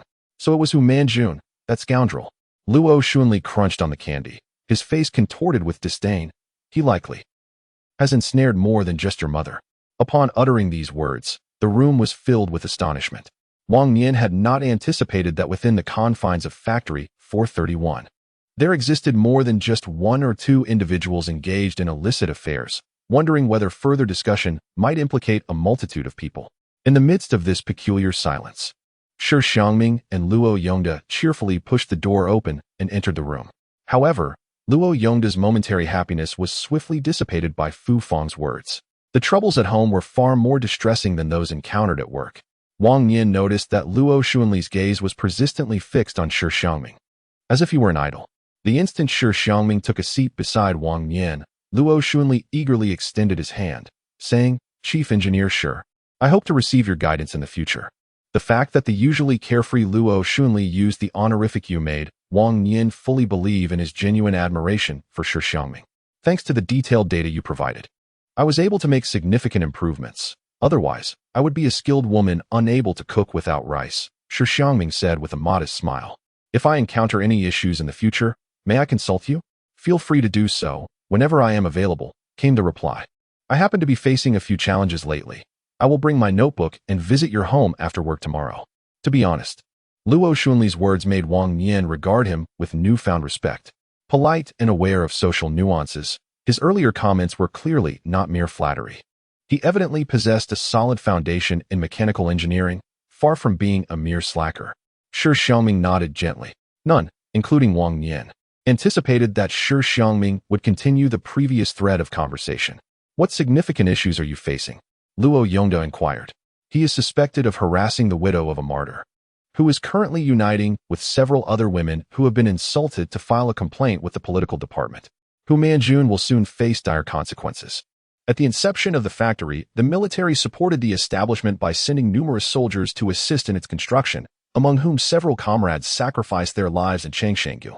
Subsequently, the factory arranged employment for the families of the martyrs, forming a particularly unique group of employees within the establishment. If Hu Manjun dares to insult the families of the martyrs, and if investigations reveal his culpability, he will undoubtedly face labor reform as punishment. How could you be privy to such confidential matters? Wang Nian couldn't help but feel curious. The denunciation materials were penned by me personally, Shi Xiangming replied, his expression unusually somber. Moreover, this situation also involves coercion and intimidation. It is not merely a matter that can be resolved through moral condemnation. Damn it! This scoundrel is truly inhumane, Luo Xunli muttered in anger. My advice is to swiftly prevent Aunt Qi from associating with Hu Manjun to avoid implicating you. Shi Xiangming added. I will take action immediately. Initially, it seemed that a grave mishap required atonement, but who would have anticipated that it would lead to such a larger predicament? Today, I, Lao Luo, owe both of you a significant favor. Luo Yongda stood up and firmly patted Shi Xiangming on the shoulder, stating that he would express his gratitude properly in the future. The concerned elders of the Luo family all went to visit Sun Xiaoming, leaving the children behind for Wang Nian to watch over. Once they departed, Wang Nian immediately approached Shi Xiangming, narrowing her eyes and intentionally adopting a fierce demeanor as she posed a grave question. How could they have sought you out to write the denunciation materials? None of them can read. In the factory, with so many literate individuals, why do they not seek assistance from others, but turn to you? Shi Xiangming understood that Wang Nian was merely joking, So he slowed his speech and replied with a smile, "Perhaps it is because I am the most reliable." Wang Nian chuckled, gently patting the little girl nestled in her arms, who had fallen asleep unbeknownst to her. "I know they would undoubtedly come to you." "Why?" Shi Xiangming inquired in return. "It must be because you have made the newspaper. People assume that a person of your intellect must be virtuous." Wang Nian replied with a laugh. Surprisingly, her guess was indeed accurate. The reason several individuals sought Shi Xiangming's assistance was indeed due to the article that reported his award in a competition. Furthermore, Shi Xiangming held a certain degree of influence within the factory, which led them to seek him out in his office. How could factory director Luo be entirely unaware of such a significant matter? Wang Nian asked again. Shi Xiangming sighed. Lowering his voice, the political department and the factory leadership operate independently. Their relationship has never been harmonious since the establishment of the factory. This involves power struggles between different factions, and I have always refrained from getting involved, only having a general understanding. Moreover, Wang Nian was curious about more than just one or two matters. As soon as Shi Xiangming finished speaking, she posed another question. Do you think Luo Xuanli and his wife can maintain their relationship? Her opinion of Luo Xuanli had shifted several times, leaving her uncertain about her judgment of others. Between Luo Xuanli and Principal Cui, whom do you believe is a better person? Shi Xiangming asked with a smile. Cui. Principal Cui, I suppose. In the past, she would have unhesitatingly chosen Cui Shulan. Shi Xiangming stood up, tidying the peanut shells on the coffee table as he continued. Thus, whether we can maintain our interactions depends on our mutual rapport. Comrades Lu and Xie serve as the finest examples. Wang Nian suddenly understood, who said that men engaged in research are oblivious to the intricacies of human relationships. Chapter 34. Sister Jinjin. As the night deepened and the sky became adorned with countless stars, the entire Chongqing Valley fell into a profound silence. The Luo family exited from the Luo Xuanli residence, their faces marked by solemnity, and not a word was spoken. If only you had shown more concern for our mother-in-law. She might not have chosen this path. Shi Xiangming quickly opened the door, and as they entered, it closed behind them. What did Aunt Shi say? Shi Xiangming inquired. Fu Fang took the child and gently shook her head, momentarily at a loss for words. Luo Yongda sighed deeply and, after a moment's contemplation, spoke. Hu Manjun is truly a vile character. Initially, it was Hu Manjun who exerted pressure, while Qi Xiaoa feared that her daughter's prospects would be tarnished, leading her to endure the humiliation in silence. Little did they expect that as time passed, Qi Xiaoa would come to find a strange pleasure in the matter at hand, gradually becoming more complicit. Later, when Sun Xiaomei was to marry, Qi Xiaoa, observing her daughter and son-in-law's joyful union, felt an acute sense of loneliness and, in a moment of folly, sought to engage with Hu Manjun herself. Strangely, Hu Manjun, despite having no qualms, insisted on terminating their liaison. The reconciliation was futile, and instead, Hu Manjun subjected her to further humiliation. Let Aunt Qi rest at home for these days. She must never return to Hu Manjun. Shi Xiangming remained composed. Wang Nian was taken aback by the words later added by Fu Fang, blinking in astonishment. Hu Manjun must be grappling with some internal issues. He seems to be coercing women aged between 40 and 50, while Qi Xiaoa, by age, could very well be his mother. Ironically, it is this very age difference that he employs to humiliate Qi Xiaoa. Wang Nian did not expect that the metaphor of a toad aspiring to court a swan would originate from Hu Manjun's description of himself. It is inappropriate for me to intervene with the political department. You must inform me of any developments in advance. Tomorrow, I will inquire about the progress at the political department, and I shall certainly relay any news to you. Luo Yongda's family departed with mixed emotions. Meanwhile, Shi Xiangming brought forth news that was undeniably fortuitous for Wang Nian. This evening, even if Shi Xiangming does not make a call, he will receive a telegram from Xiao Ming in the following days. Before the year ends, Xiao Ming will represent the project team in Xianding City for candidate assessments. And Shi Xiangming will also travel to the provincial capital for examinations. He plans to take his family along, providing an opportunity for his senior brother to meet her. As Wang Nian enters the 5th year of her journey in this world, she finally has the chance to step out of Wenxi Township. As January approaches, the weather has surprisingly warmed up. Once the sun emerges, even the cotton-padded coat feels a tad excessive. Driven by her biological clock, even on a day of rest, Lu Chaoxian rises at her usual hour to freshen up. Holding a mouthwash cup, she opens the door, and indeed, a delightful aroma wafts in. Lu Chaoxian inhaled deeply. attempting to identify the elusive scent and cast a weary glance at Wang Nian's profile. What good fortune has befallen you? Why have you been smiling so cheerfully these past few days? Look at this. A clay pot of ochre hue simmered on the honeycomb coal stove, emitting a steady stream of steam, with bubbles continually rising and bursting from the vent. The enticing aroma that wafted through the air was emanating from this very pot. Such a substantial vessel. Did you purchase it from the factory shop? Acquiring a clay pot of this nature is no simple task. Most households utilize earthen jars, and to craft an authentic clay pot, one would require the expertise of a seasoned artisan. Wang Nian raised an eyebrow. Displaying a hint of pride, a friend gifted it to Shi Xiangming. What do you think? It looks quite nice, doesn't it? Indeed, indeed. Your esteemed Shi engineer certainly has a knack for it. Lu Chaoxian replied with a broad grin, waving dismissively at Wang Nian. Just be vigilant. Don't let it get snatched away. Wang Nian chuckled in response. Hu Manjuan's investigation concluded within a month.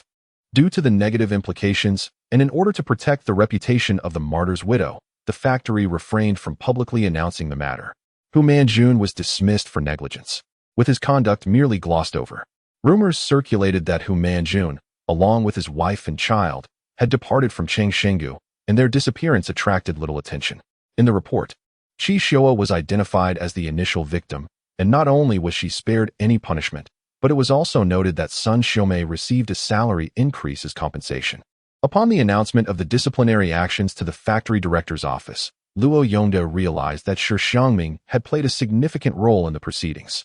This clay pot, along with the chicken inside it, was a token of gratitude from Fu Fong, delivered under the cover of night. Accepting the pot served to convey to Fu Fong that they would not speak of this matter indiscriminately. One might even consider it a covert hush money. Sister-in-law, have you prepared a feast so early? As more individuals rose from their slumber, Luo Xunli and his wife sequentially emerged from their abode to freshen up. Sun Xiaomei approached, her hair being deftly arranged. Once the matter was resolved, Sun Xiaomei regained her vivacious spirit, her voice scolding Luo Xunli resonating across several households. Boil some thin porridge for breakfast, Wang Nian suggested. I heard from Xunli that you plan to dig up a pomelo tree today. After breakfast, we shall borrow a cart and accompany you to assist. Just one tree. That will suffice for Xiangming and me.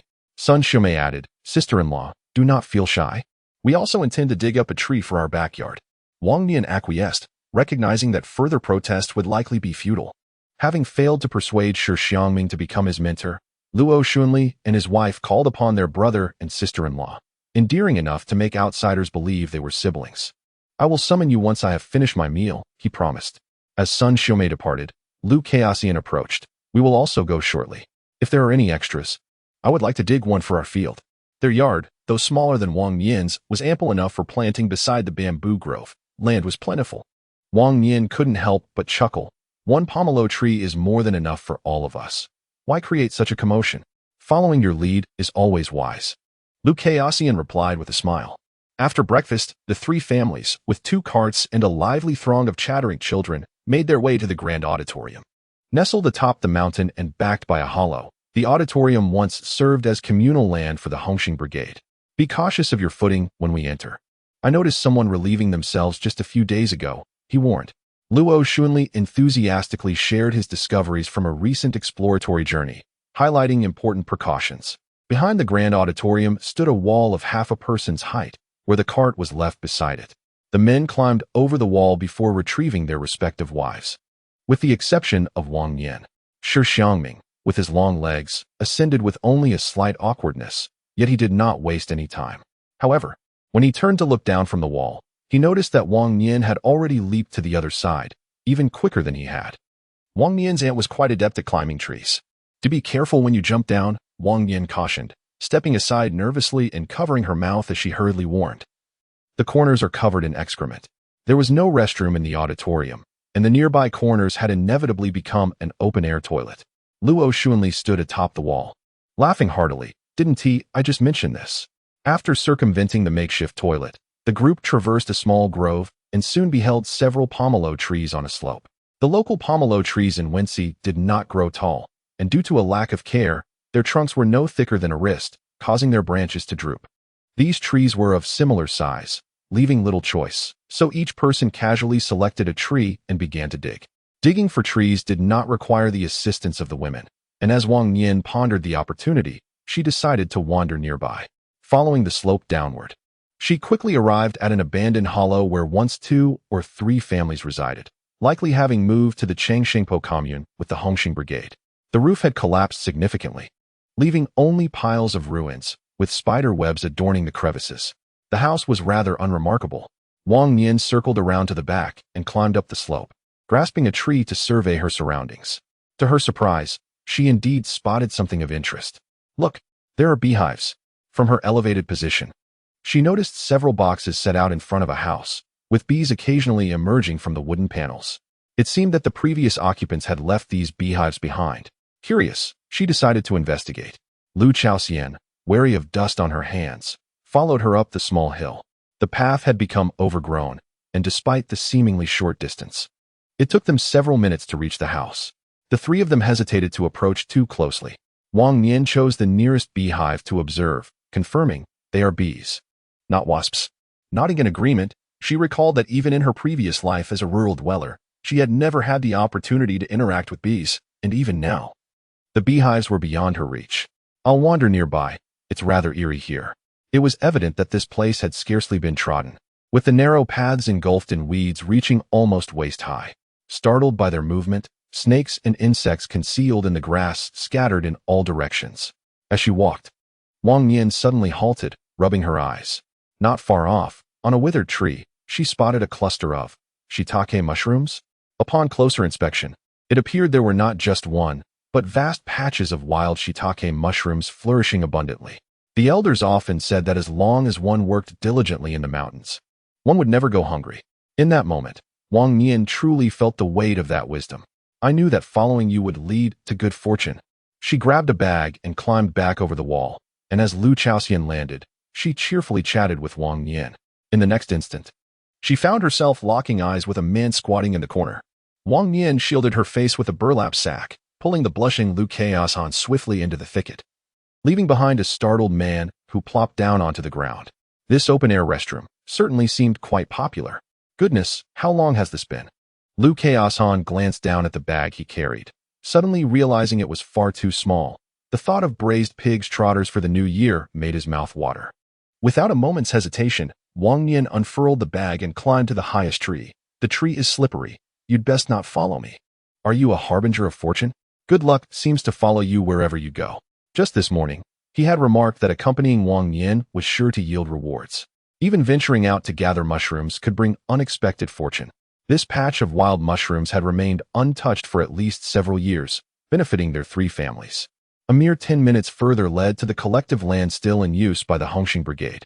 Although the mushroom gathering was delightful, the repetitive motion inevitably grew a bit tedious. Lu Chaoxian, being a person who thrived on social interaction, could not resist initiating some small talk after a brief silence. Glancing at Wang Nian, he found no pressing questions to ask, so he began discussing Sun Xiaoming's family. Why hasn't Tian's son been out these past few days? She's been feeling under the weather and is resting at home. Sun Xiaoming casually fabricated a reason without a hint of hesitation. Could she truly admit that she was hiding at home out of fear of being apprehended by the security office due to Humajuan's incident? Lu Chaoxian was about to inquire about their late-night conversation at Wang Nian's house when Wang Nian abruptly interjected, "Has Huang Xiaoyi's husband been assigned his job yet?" A few days ago, the assignments were finalized. Lu Chaoxian straightened his back and rubbed his aching shoulders, his tone unmistakably filled with dissatisfaction. A technician in the first factory district. Isn't Huang Xiaoyi's husband named Xiahua? Wang Nian inquired again. How do you know? Oh, right. I just recalled that Xiahua's file states he was a sent-down youth in the Hongxi brigade. You are from the same brigade?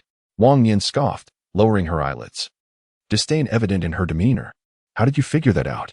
Sun Xiaoming asked, intrigued. Wang Nian raised an eyebrow, clearly in agreement with the speculation.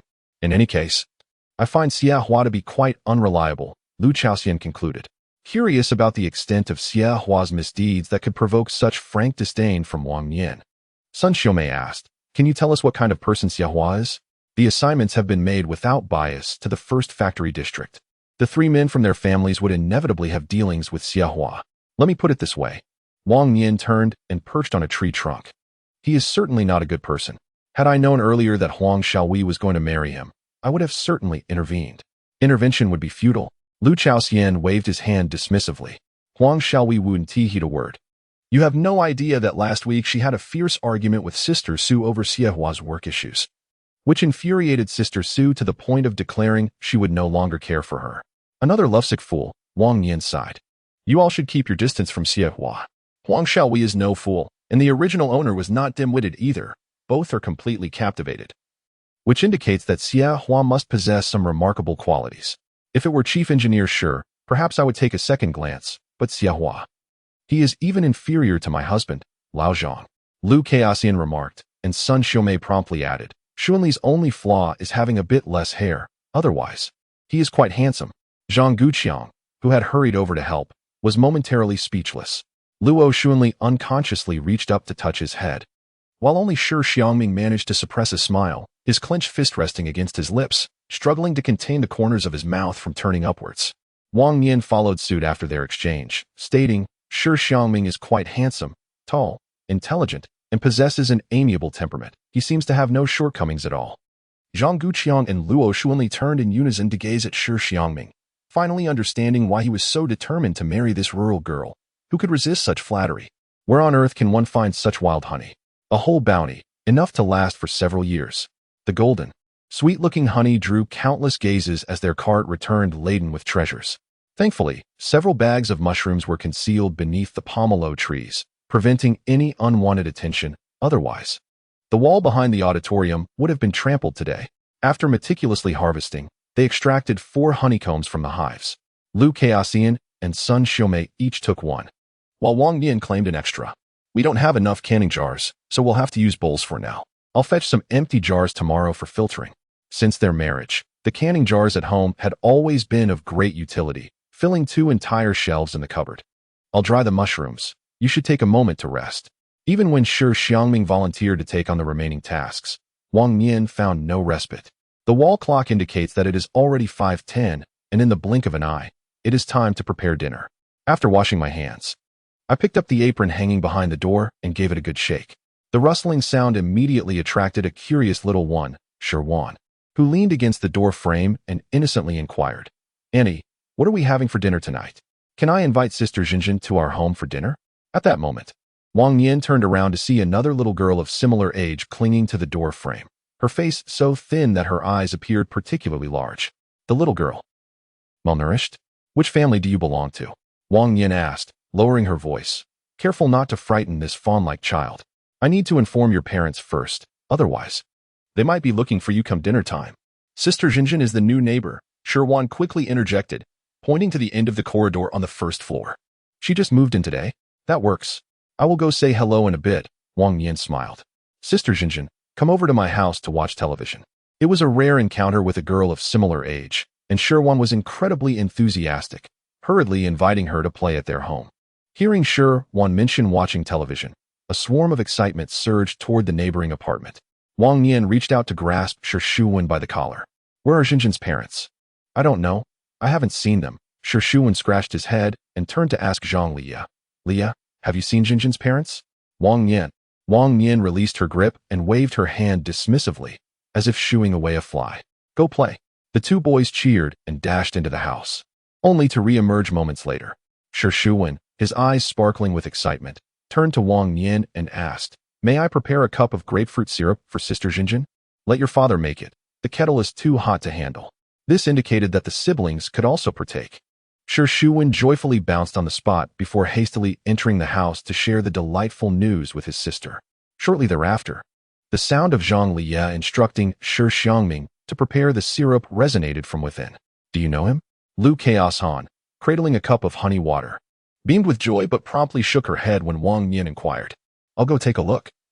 It would be quite a spectacle if the parents were searching for their children everywhere. Her concern for the parents was feigned. She was merely curious about the kind of guardians who could raise such emaciated children. I shall accompany you. They soon encountered the scene. In room 1, 2 adults and a child were enjoying a meal. The pot was steaming, and the trio was engaged in a lively and animated dining experience. Wang Nian's gaze fell upon the chubby face of a boy around 7 or 8 years old. His round cheeks were nearly squished into slits as he stuffed his mouth with meat, glistening with grease. Such a plump child was a testament to a household that hardly bore the signs of poverty. "Hello," Wang Nian greeted from the doorway, a gentle smile gracing her lips. "Is Jinjin your daughter?" A woman, wiping her mouth and preparing to rise, froze momentarily at Wang Nian's words, her eyes darting between her companions. "Why didn't you call Jinjin for dinner?" Wang Nian and Lu Chaoshan exchanged bewildered glances, momentarily at a loss for words. How could such a grown person simply forget? Surely, they would notice if someone was missing from the meal. Wang Nian cast a glance at the dining table of several individuals, noting 3 pairs of chopsticks and bowls. Yet, there was no sign of Zhenzhen's portion. "This evening, Zhenzhen is dining at my home. The child has a remarkable affinity with my little Wan. How could one feel at ease, given that there is no shortage of food in the house?" The woman's smile was so insincere that not even a flicker of emotion graced her eyes as she stood there, utterly immobile, devoid of any genuine intention to seek out the child. The first statement was, "I know who they are." The sources of information for the 2 individuals were limited, yet these 3 had no further constraints. Chapter 35, Mushroom Stewed Chicken. The man's wife was among the earliest batch to follow the main group in establishing the factory, but tragically lost her life midway due to a bout of influenza. Duan Hahua's husband, on the other hand, committed suicide by hanging, with various speculations surrounding his motives. "Is Zhenzhen the daughter of Feng Lianshan?" Wang Yin inquired. An old adage suggests that a stepmother often leads to a stepfather, yet in this instance, it appears that the biological mother is even less caring than a stepmother. Truly an eye-opener. What kind of mother treats her own daughter in such a manner? After all, the child is of her own flesh and blood. Feudal superstitions should not be propagated recklessly, hence Sun Xiaomei's voice was scarcely audible. "What nonsense!" Wang Yin scoffed. Certain individuals, when faced with misfortune, tend to attribute blame to others, regardless of the fact that Zhenzhen is merely a toddler. Blame may circulate endlessly without self-reflection, and instead, one feels fortunate for having their own thoughts validated by the miseries of others. It is indeed pitiable for Zhenzhen. Had it not been for the support from the female comrades in the dormitory, the child might not have survived to this day, Sun Xiaomei remarked. Regardless of Duan Hahua's incessant ramblings, the others remained unfazed. It is the child who deserves sympathy. There is nothing amiss in ensuring that a child has a hearty meal. Wang Nian lifted the lid of the coal stove, her expression obscured by the steam rising from the clay pot, rendering her tone icy and detached. The rest was solely her burden to bear. Much like her former life, the assistance of kind-hearted individuals was fleeting. A prosperous existence could only be forged through one's own efforts. Should one perpetually rely on the benevolence of others, a sense of security would forever elude them. As the aroma of chicken soup wafted through the air, the horizon was enveloped in a warm orange glow. Wang Nian tossed a handful of freshly washed wild mushrooms and a few large jujubes into the pot, replacing the lid once more. Through her observations over the past few days, Wang Nian discovered that vegetables nurtured with evolutionary water not only thrived remarkably, but also had significantly shorter growth cycles. Since they had commenced cultivating vegetables in their yard, the family had not visited the market for produce in quite some time. The seedlings of leafy greens could be harvested every couple of days, while the typical growth cycle for bamboo shoots spans 2.5 months. However, those she planted in the greenhouse had already reached the height of her calf in under a month. During the winter, the vegetable market offered a meager selection, consisting mostly of radishes, cabbages, shepherd's purse, and taro. In contrast, Wang Nian's garden boasted not only lettuce, but also cucumbers and tomatoes in the warm greenhouse, already blossoming and on the verge of bearing fruit. "You have water spinach?" she exclaimed, suddenly holding up a handful of water spinach that typically would not be available until October. Lu Chaoxian's hard-won garlic sprouts paled in comparison, losing their appeal even before being cooked. "Shall I give you a handful?" Wang Nian chuckled, gently squeezing a stalk of the water spinach, which emitted a crisp sound. "Last month, I barely managed to snag some at the market, but I saved a few stalks to plant, and to my surprise, they flourished splendidly. With a mere stick, one can thrive. Yet my mother-in-law toils daily amidst excrement and water, and still fails to yield sweet potatoes." Lu Chaoxian referred to the scant few acres allocated by the factory. Granny who had cultivated a patch of sweet potatoes, and Wang Nian had relished several meals of stir-fried sweet potato leaves, only to find, when the time for harvesting arrived, that the field bore no produce whatsoever. Granny who, vexed, could scarcely eat or sleep, her mind consumed with the mystery of their absence. Wang Nian's designated plot was entirely sown with chili peppers, which, after being pruned twice, had not been tended again. It was high time to inspect the results. Alas, Lu Chaoxian, distracted by the crisp sound of water spinach, could not resist the urge to rise. I shall pluck a handful to stir-fry. Otherwise, I shall surely be unable to eat tonight. I will first gather from the corner patch and allow the greenhouse ones to grow a bit longer. Understood. Lu Chaoxian chuckled awkwardly. How could one not compare? Their tree leaned against the water pipe, while Zhang Guiqiang slumbered soundly within the house. Glancing to the other side, she saw her son also assisting in the task of drying mushrooms, which elicited both amusement and irritation. Indeed, parents serve as the finest teachers for their children. The younger ones busied themselves, with Wang Nian tirelessly washing vegetables and preparing meals. Sure, Tongji, I shall gather some water spinach. Just watch and learn. I do not recognize water spinach, Shi Xiangming replied, deliberately circling the yard with a wry smile. Very well. No one is without flaw. And Shi Xiangming is no exception. The patch of water spinach at the corner was strikingly vibrant, standing out in the sea of emerald. Its pale green stalks stood upright like a regiment of soldiers. How remarkable that the vegetables cultivated could be so obedient. Lu Chaoxian pondered while plucking vegetables. Sister Qiuhong, having just begun to gather a few stalks, was soon joined by Wang Nian, who was holding onto Huang Qiuhong's arm as they entered the backyard. Upon recognizing familiar faces, Lu Chaoxian beamed and jested. Sister Qiuhong has come to pick water spinach as well? Come, there is plenty here. Such splendid water spinach, I must take some home. Look, I even brought a basket. Huang Qiuhong chuckled, handing the basket she carried to Wang Nian. I made some sesame candy a few days ago, bringing a bit for the children. The elders at home are waiting. As she spoke, her gaze casually swept across the yard before pausing. Why is Jinjin here with you? Sister, do you know Jinjin?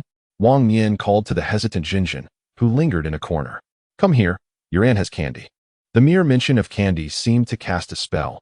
Jinjin licked her lips, nervously fidgeting with the hem of her clothes, yet still hesitated to step forward. Shi hurriedly dashed over to take Jinjin's hand. Sister, come and have some candy, or else Liye Gu will finish it all. Shi, when have I ever been so ungrateful? Zhang Liye retorted, hands on his hips. Jinjin, guided by Shi, approached with wide, unblinking eyes fixed on Wang Nian's hand. One piece each, and the rest can be saved for tomorrow. Dinner is already prepared. Though Wang Nian said this, she handed over the entire paper-wrapped bundle to Shi Xiangming. Then added, make sure to wash your hands before eating. Will there be any left for them? Lu Chaoxian laughed. Wang Nian raised an eyebrow, her expression earnest. Shall we make a bet? If there are any leftovers, let Liye be my son. Deal.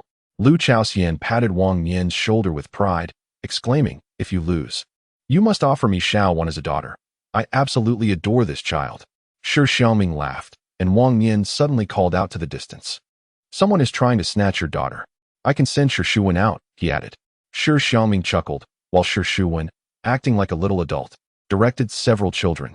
Sister and Jinjin, you take the lead. I will follow behind.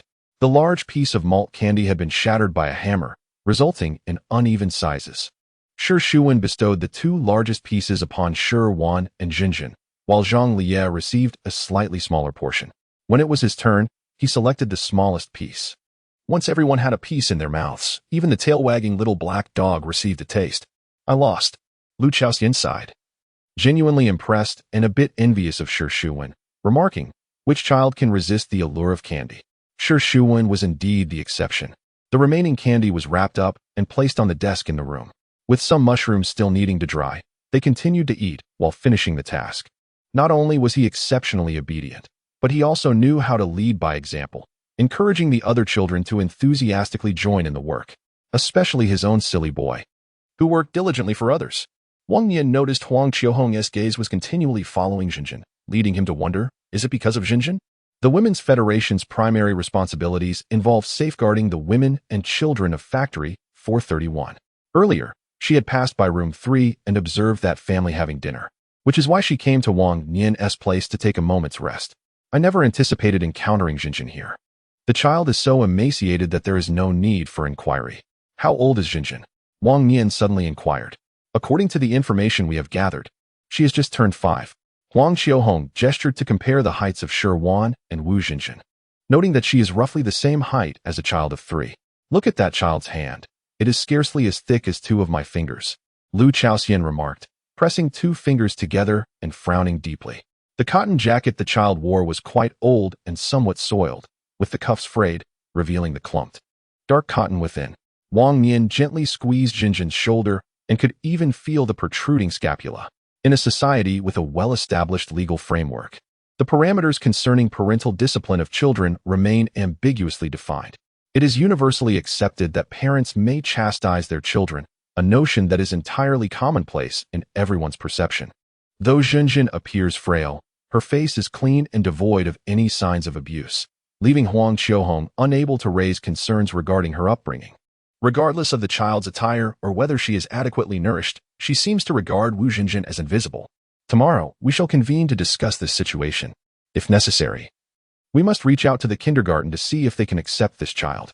If the kindergarten can provide at least 2 meals a day, even if the environment is less than ideal, it would at least offer a place for her to eat. Wang Nian concurred that this appeared to be the most viable solution at present. Huang Qiuhong did not linger for dinner, as the sky had darkened considerably. She hastily gathered some vegetables and hurried home. By the time Wang Nian and the others sat down for dinner, it was already past 7.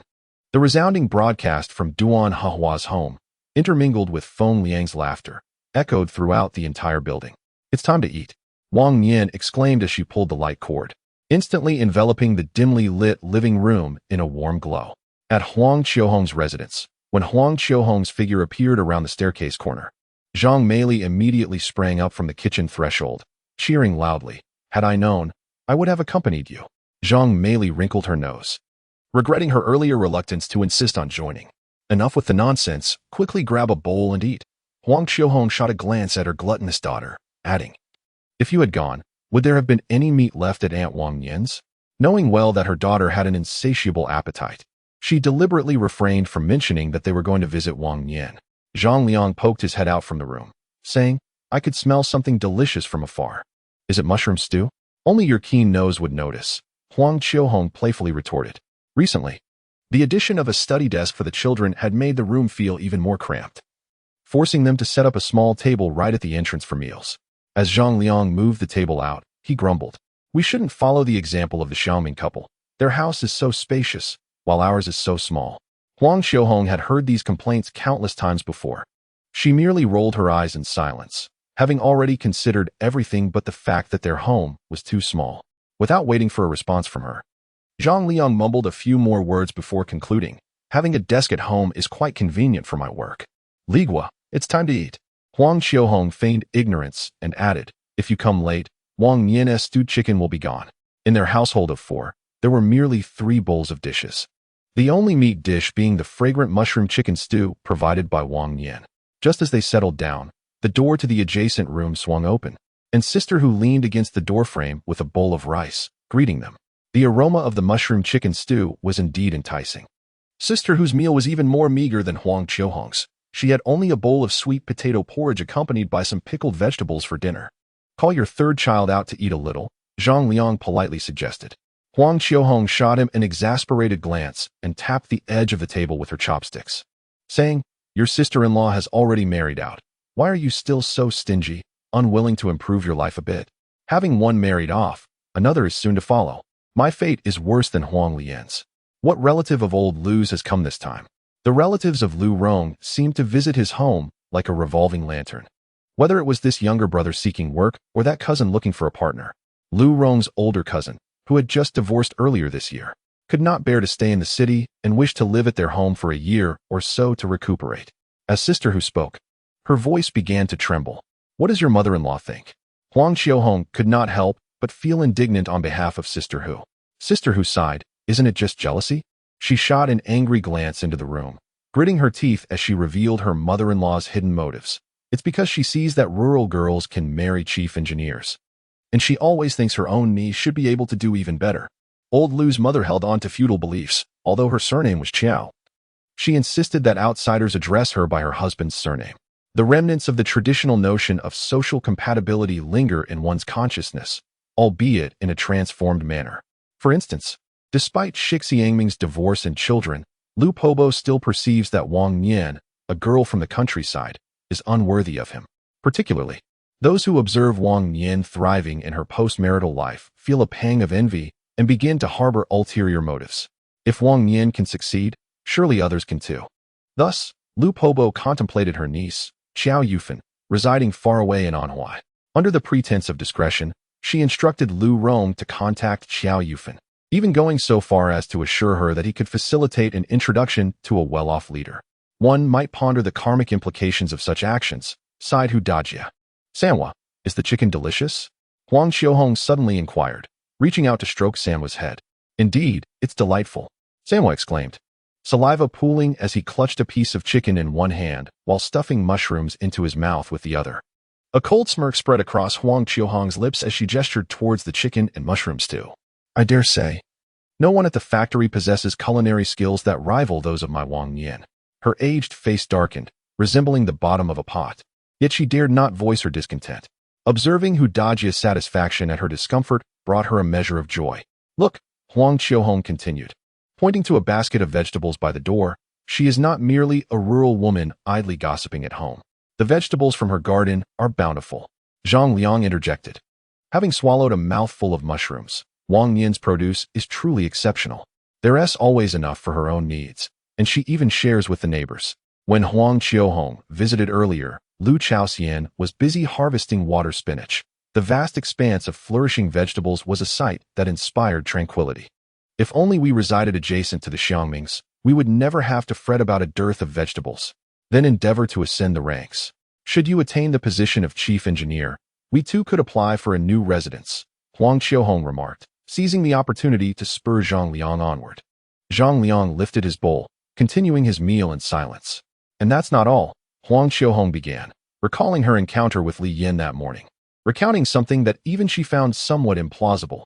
Someone is soliciting Wang Nian's services for a banquet. Since the abolition of the factory canteen, there has been no venue for weddings, birthdays, and other celebratory feasts.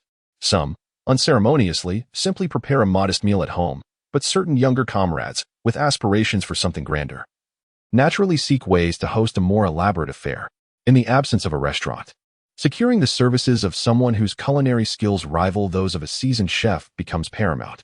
Little Li had overheard from Dr. Zhou Yuanying of the factory hospital that Wang Nian possessed exceptional culinary prowess, and thus sought out Huang Xiaohong to inquire about the situation. This young woman's parents are both employed by the Anhui municipal government, and her fiancé's father is also a factory cadre. For their wedding, they intend to invite all their acquaintances from the factory, which, by a rough estimate, amounts to at least 15 tables. The most pressing matter at hand is to secure a reliable chef. Perhaps they have already reached an agreement? I wonder how much one would charge for preparing a table full of dishes. Aunt Hu inquired, her curiosity piqued. That, I cannot say for certain. At the Shi residence in Building 43, Wang Nian and a statuesque young woman were seated at a desk, engaged in conversation. The young woman was remarkably tall, at least 1.68 meters in height, towering over Wang Nian by a full head. Li Yan, counting on her fingers, silently recalculated the number of guests she intended to invite, approximately 14 tables, plus one spare. 15 tables should suffice. So, I am solely responsible for the cooking? Wang Nian inquired. Indeed. Li Yan raised her right hand, opening it, and then gently placing it down again. The tables and chairs were borrowed from the restaurant, and there were enough bowls and chopsticks. I even enlisted a few neighbors to assist with washing and chopping the vegetables. All that remains is for you to handle the cooking.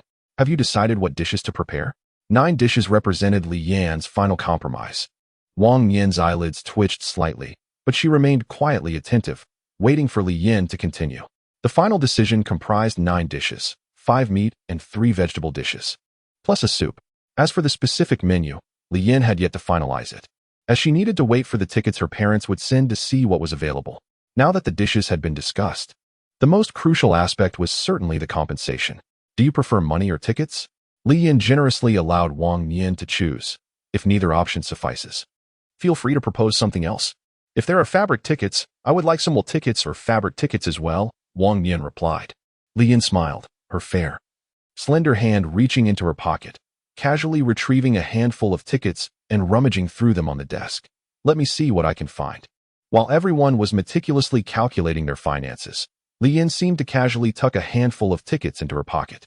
Wang Nian sensed that Li Yan's family background must be quite favorable, having never endured hardship.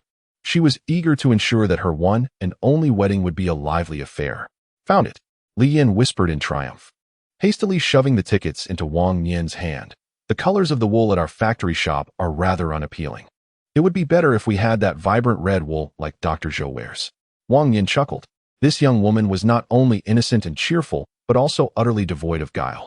To criticize the unattractiveness of yarn in the presence of those intending to purchase it is, in essence, to imply that Wang Nian possesses a lack of discernment.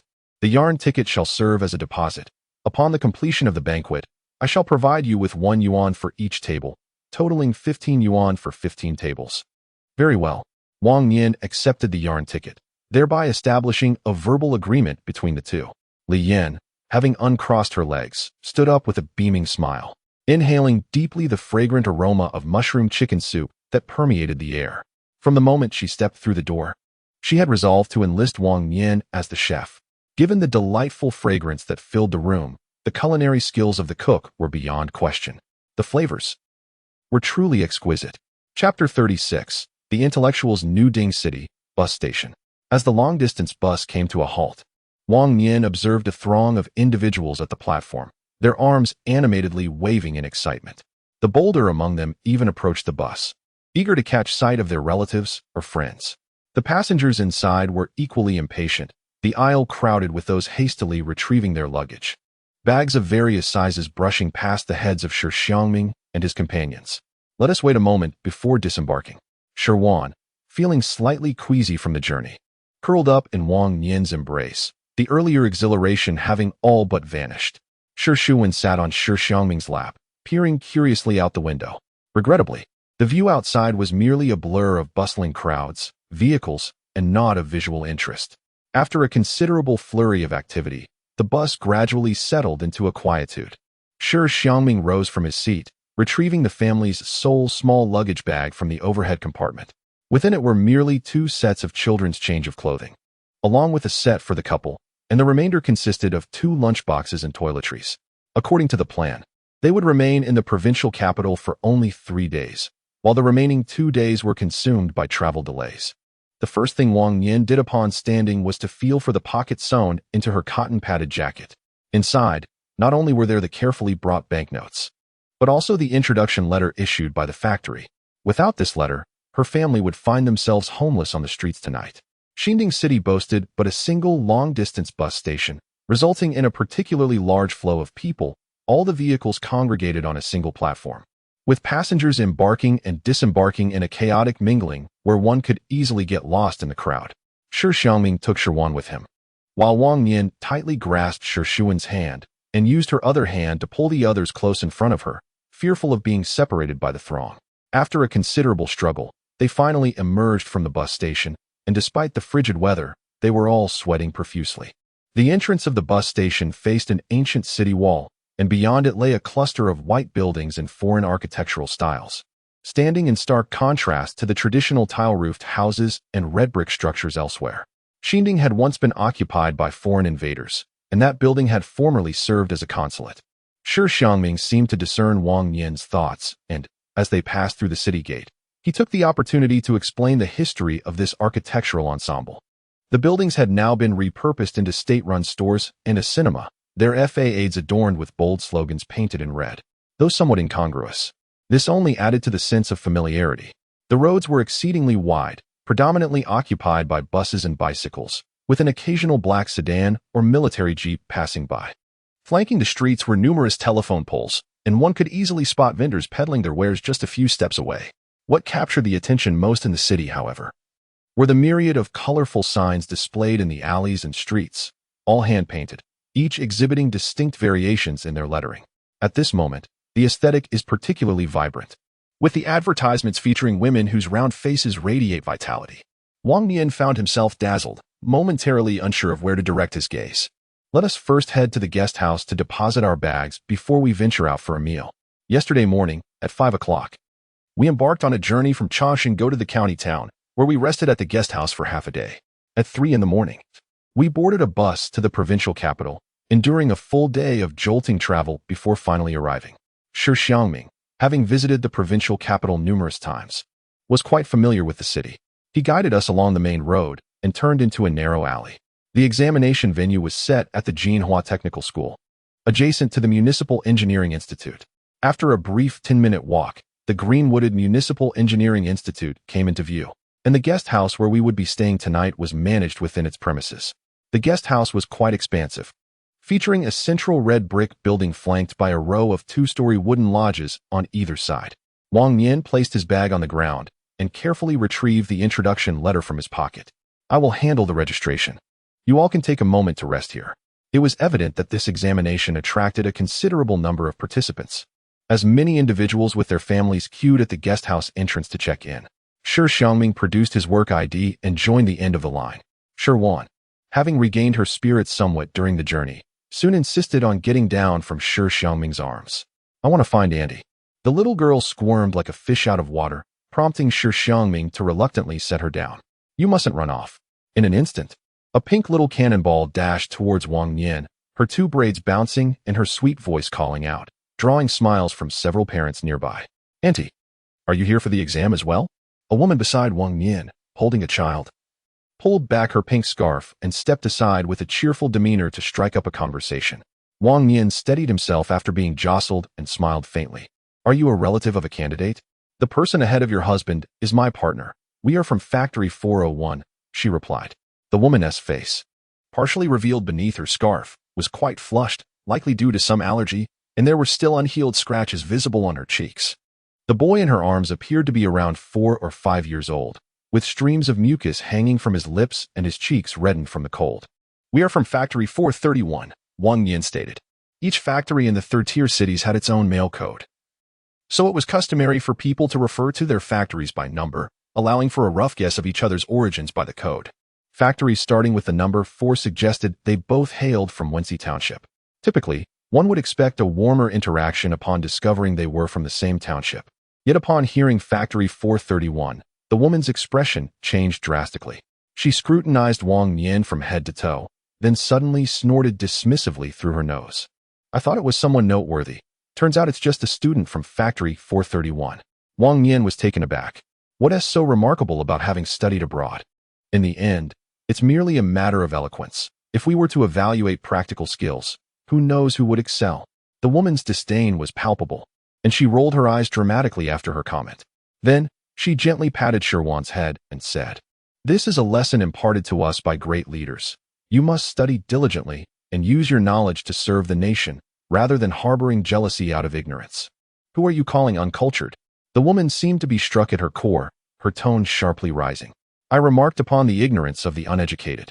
Wang Nian continued to smile, his gaze shifting to Shi Xiangming, who was submitting his work permit at the registration window. Look at my memory.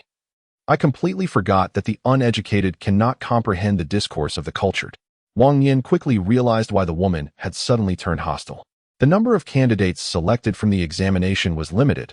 It was possible that there was only one re-examination spot for the entire county, and the 431 and 401 factories were indeed rivals.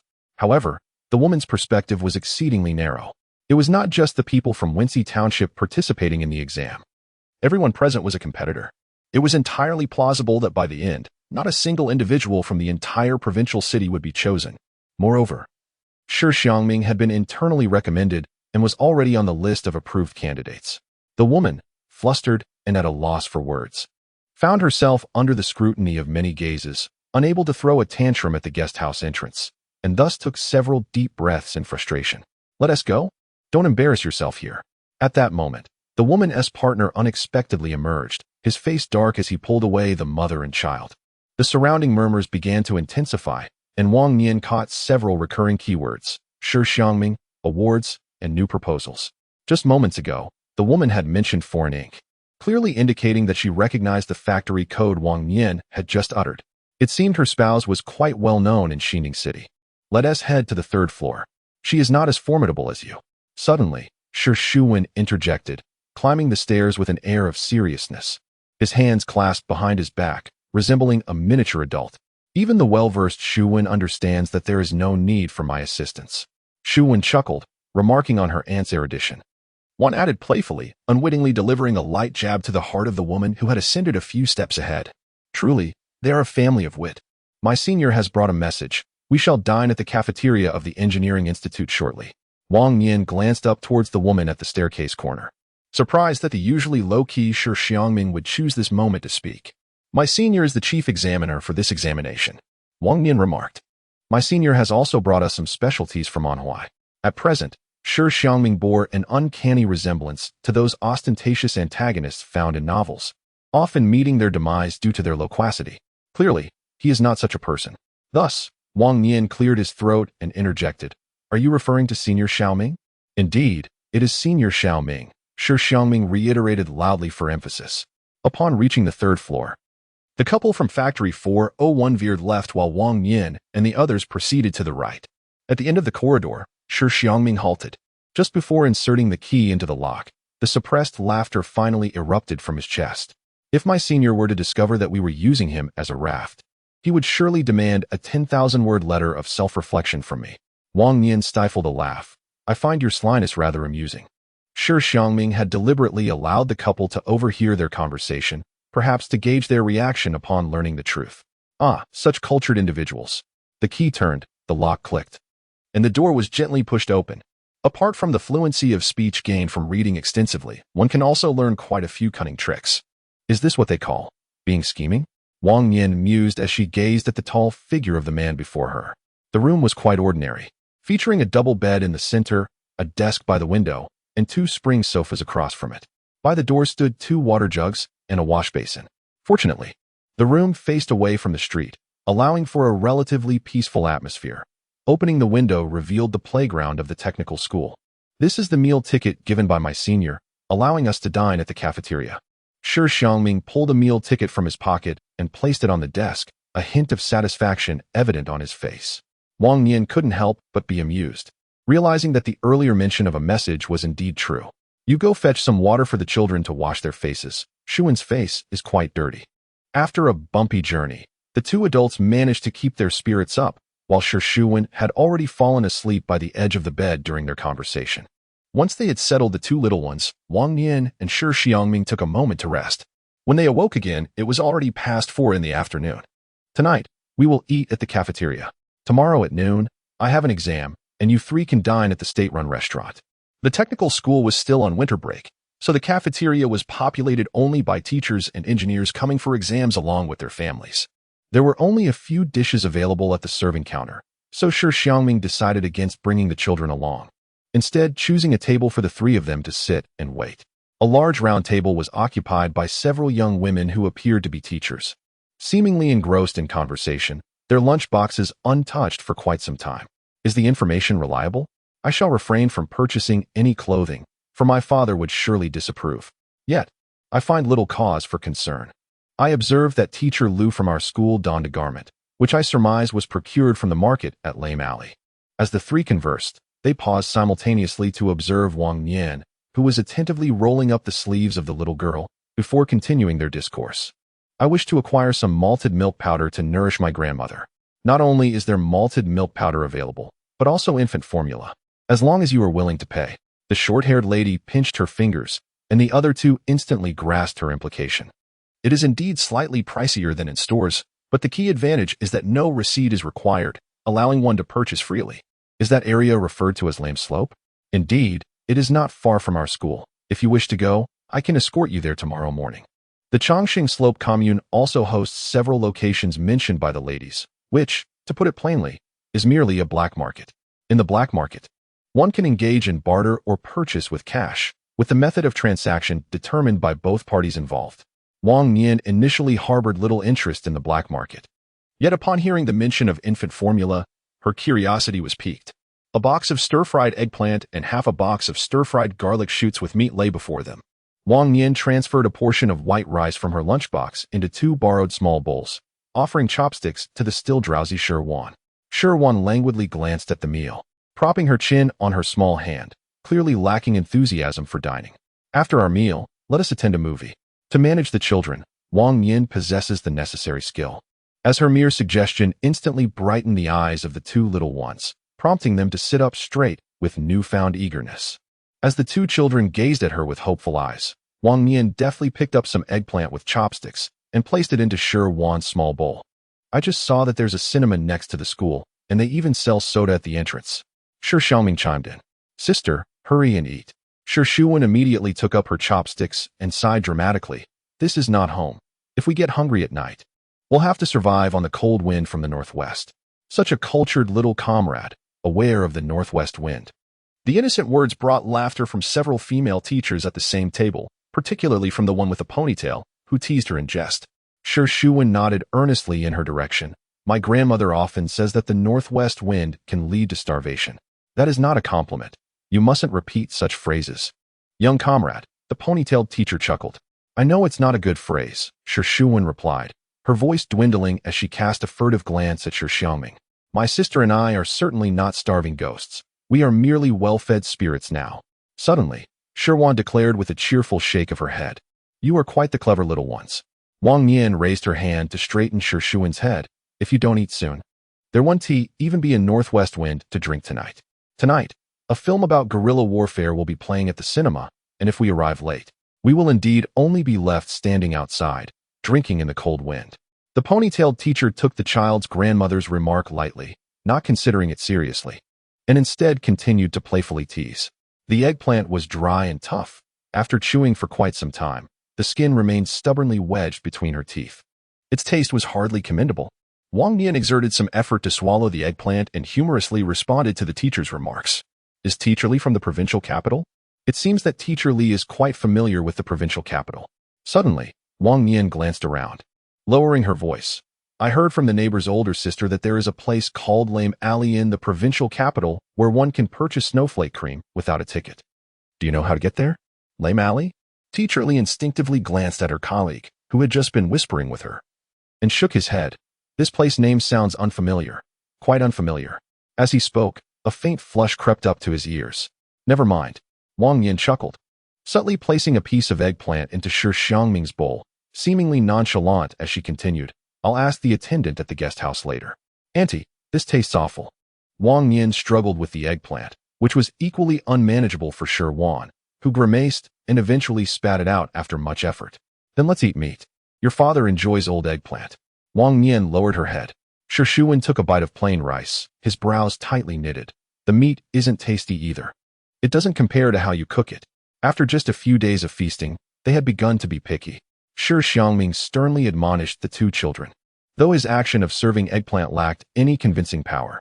But it truly is unappetizing, Shi Xiangming protested, looking quite aggrieved. Shi Xiangming quietly glanced at the eggplant on the lid of the lunchbox. Sister, let's hurry and eat. Be careful when reasoning with adults. You might get into trouble. The group of female teachers across the table fell silent, quickly finishing their meals, and as they stood up, Wang Nian flashed them a smile. It seemed that discussing the black market was much more taboo in the provincial capital than in Changshengpo. Of course, she would not be foolish enough to inquire with the service staff. Deep down, she regretted that this trip was unlikely to materialize. Suddenly, she felt a tap on her shoulder. Teacher Li? Li Xiaojun stood with one hand on her hip, breathing heavily, before leaning closer to Wang Nian and whispering a few words. If you're going, try to leave early. Finally, with a smile and a wave, Li Xiaojun turned and departed. Truly a kind-hearted woman. Wang Nian silently noted the direction Li Xiaojun had mentioned and gratefully waved back at her. As the morning sun rose, its rays gradually painted the entrance of the technical school. Wang Nian led the children, waving goodbye to Shi Xiangming. Keep it up. Humph. Such faint theatrics. The entrance was small, making it inevitable for the family's bidding farewell to collide, including the relatives of the engineer from the 401 factory. The target of that sarcasm was, of course, quite evident. However, Wang Nian was in a good mood today, for there were pressing matters awaiting her attention, leaving no room for verbal sparring. Let us go. Your father has invited us to shop and dine today. I want grapefruit syrup. I'll buy you some soda later. Soda isn't as delicious as grapefruit syrup. Shi Xiangming pouted, recalling the breakfast from this morning. The buns were nowhere near as tasty as those from home. Our buns have meat. At present, soda was not the carbonated beverage of later years. In essence, it was simply a bottle of sweetened water devoid of fizz. Her taste buds were quite discerning. With Shi Xiangming in her left hand and Shi Xiangming in her right, the mother and her children walked cheerfully through the varied expressions of the crowd. They strolled along the main street, passing numerous large shops and various establishments. The supply of goods in the provincial capital was undoubtedly far richer than that of the factory. Yet the spirit of the people seemed less vibrant than within the factory itself. Although the factory is nestled deep within the mountains, each household manages to cultivate a little plot of land and raise chickens and ducks, whereas city dwellers must spend money for everything.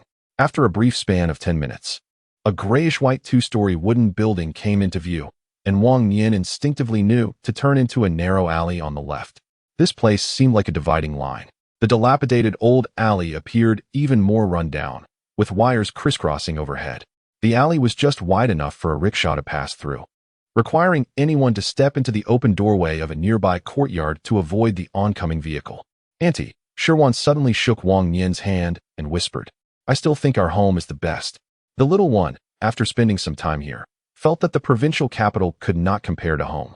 Shi Xiangming nodded in agreement, adding, "Aunt Lu said people in the provincial capital eat well and dress well, but I find it quite the opposite." After a moment's thought, he emphasized, "Grandpa and Grandma's house is just like this courtyard. I can even hear Uncle Huang's flatulence from next door." "Do Grandpa and Grandma also live in a shared courtyard?" Bored from walking, Wang Yin inquired, following the children's lead. "The house is in such disrepair." Shi sole impression lingered, having gradually forgotten other details, now only recalling the large hole in the roof. Shi Xiangming, wanting to remember more clearly, endeavored to gesture and describe.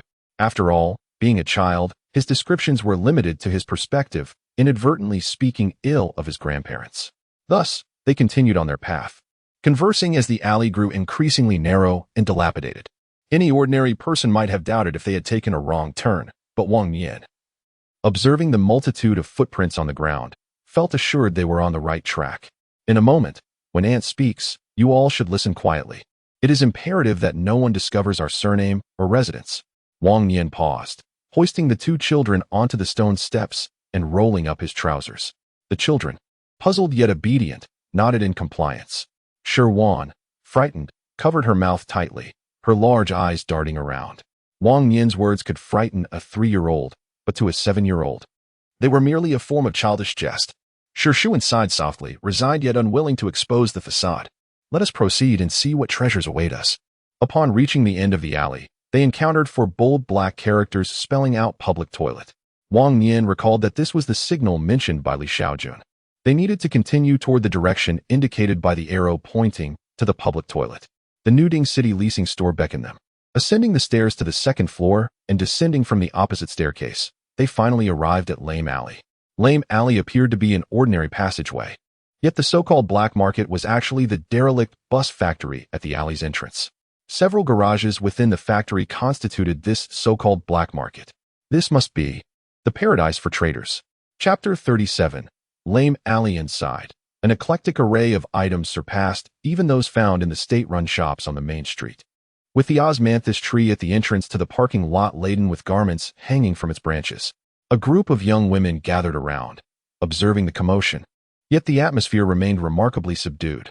Voices were intentionally hushed, either engaged in bargaining or simply enjoying the lively scene. Wang Nian paused before a clothing stall for a moment, then guided the children toward the garage. Upon entering, it felt as though they had instantly stepped into an entirely different realm. The stalls were neatly arranged in 4 rows, rivaling the scale of an outdoor market from a previous life, resembling a market rather than a clandestine black market. Vendors were abundant, as were the customers. Wang Nian found herself momentarily at a loss, gazing around in bewilderment at the entrance.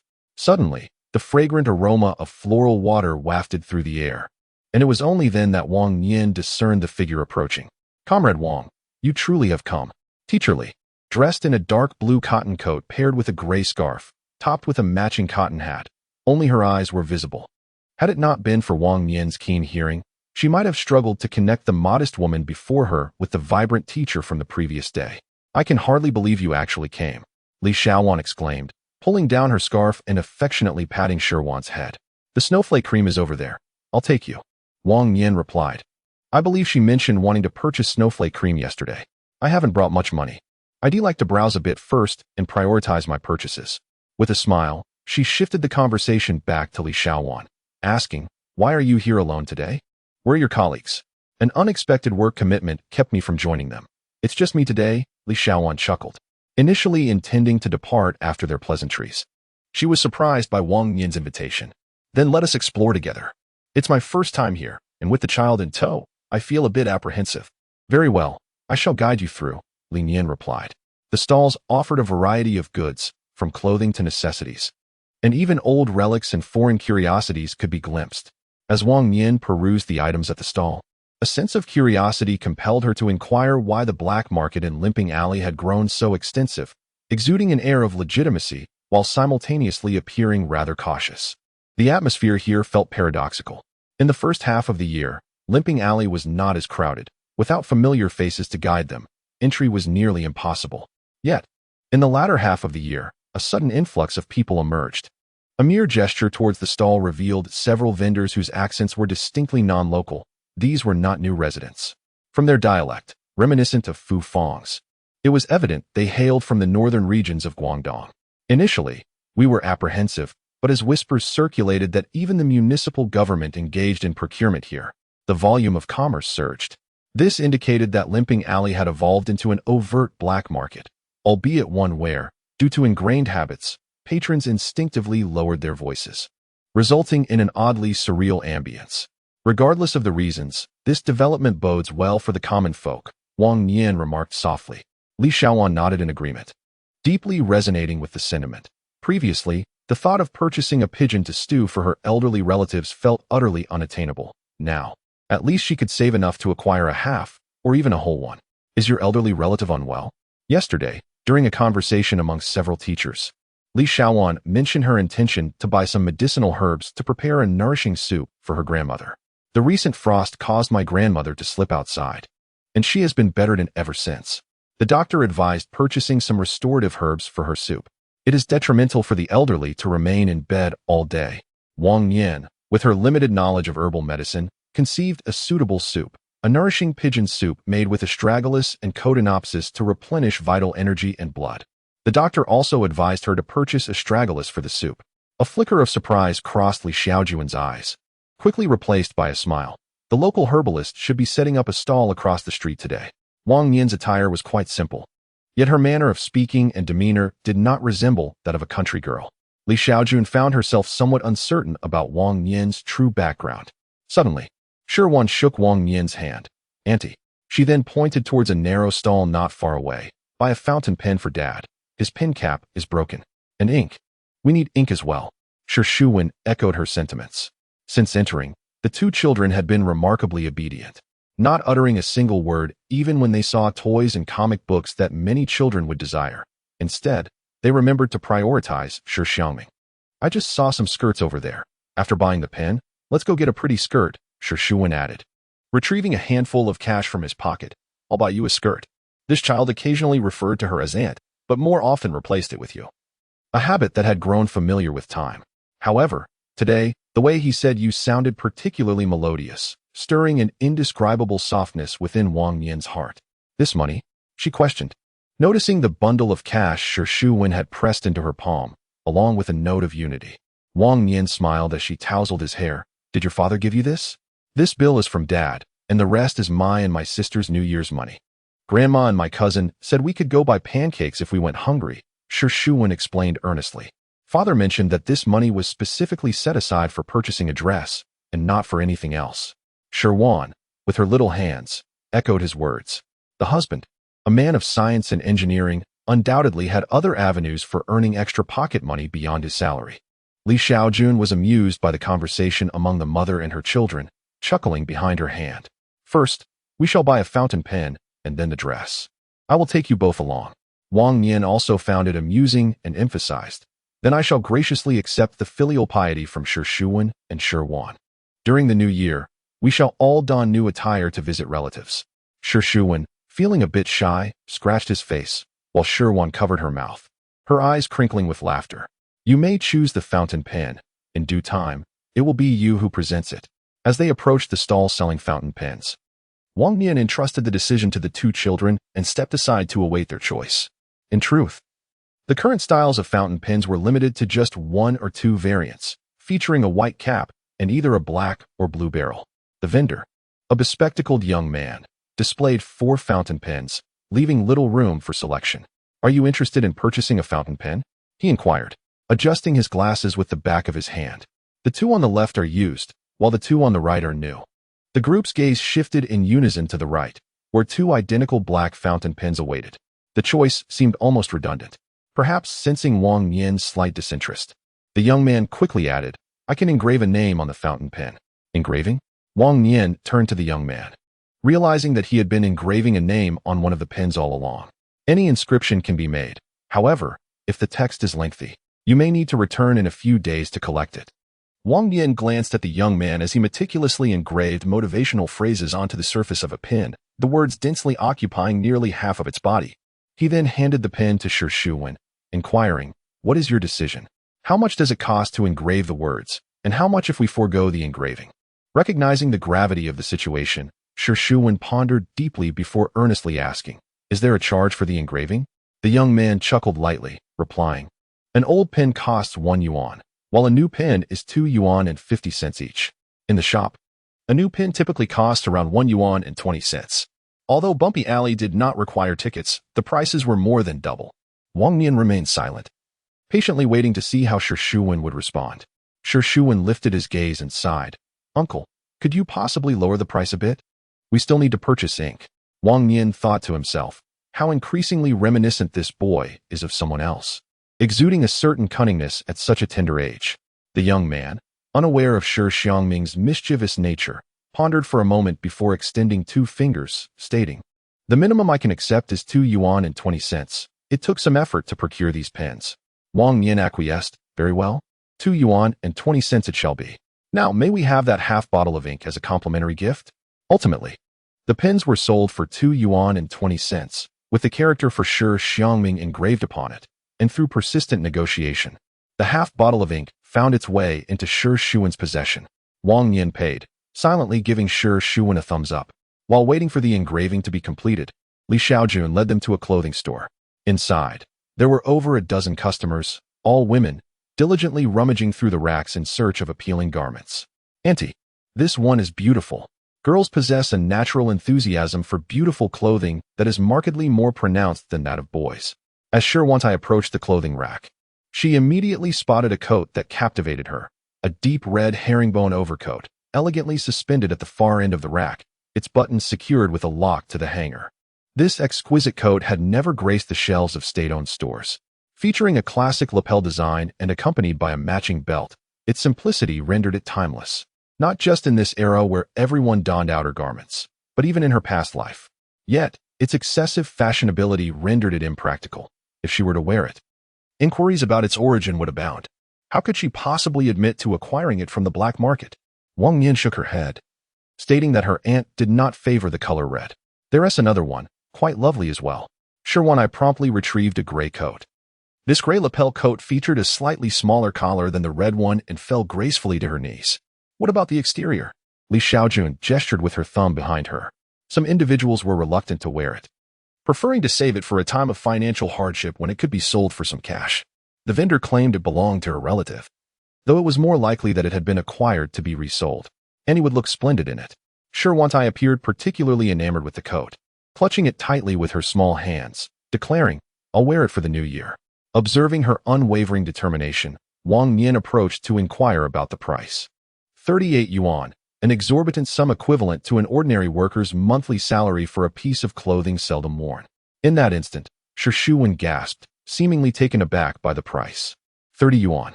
Wang Nian's outstretched fingers swiftly turned, pointing towards the first dark red coat. "If it can be sold, then let it be sold. If not, then forget it." The gray one, however, could be offered at a discount, but the red one was non-negotiable. "It was the hallmark of my collection." The woman disagreed. Yet, a smile of relief spread across Wang Nian's face as he gestured to the siblings. "Did you hear that? Let us be on our way." Shi Xiangming, obediently, took Wang Nian's hand, while Shi Xiangming grasped the hem of his coat. The trio feigned to depart. Hey, don't rush off, young lady." 30 it is, I shall sell," the stall owner exclaimed. "You heard correctly. I must inspect the garment closely to ascertain if there are any flaws." "For it was sold so readily," the stall owner retorted. "The craftsmanship is exquisite, and there are no signs of wear. It may simply have gathered dust on the shoulders from hanging too long."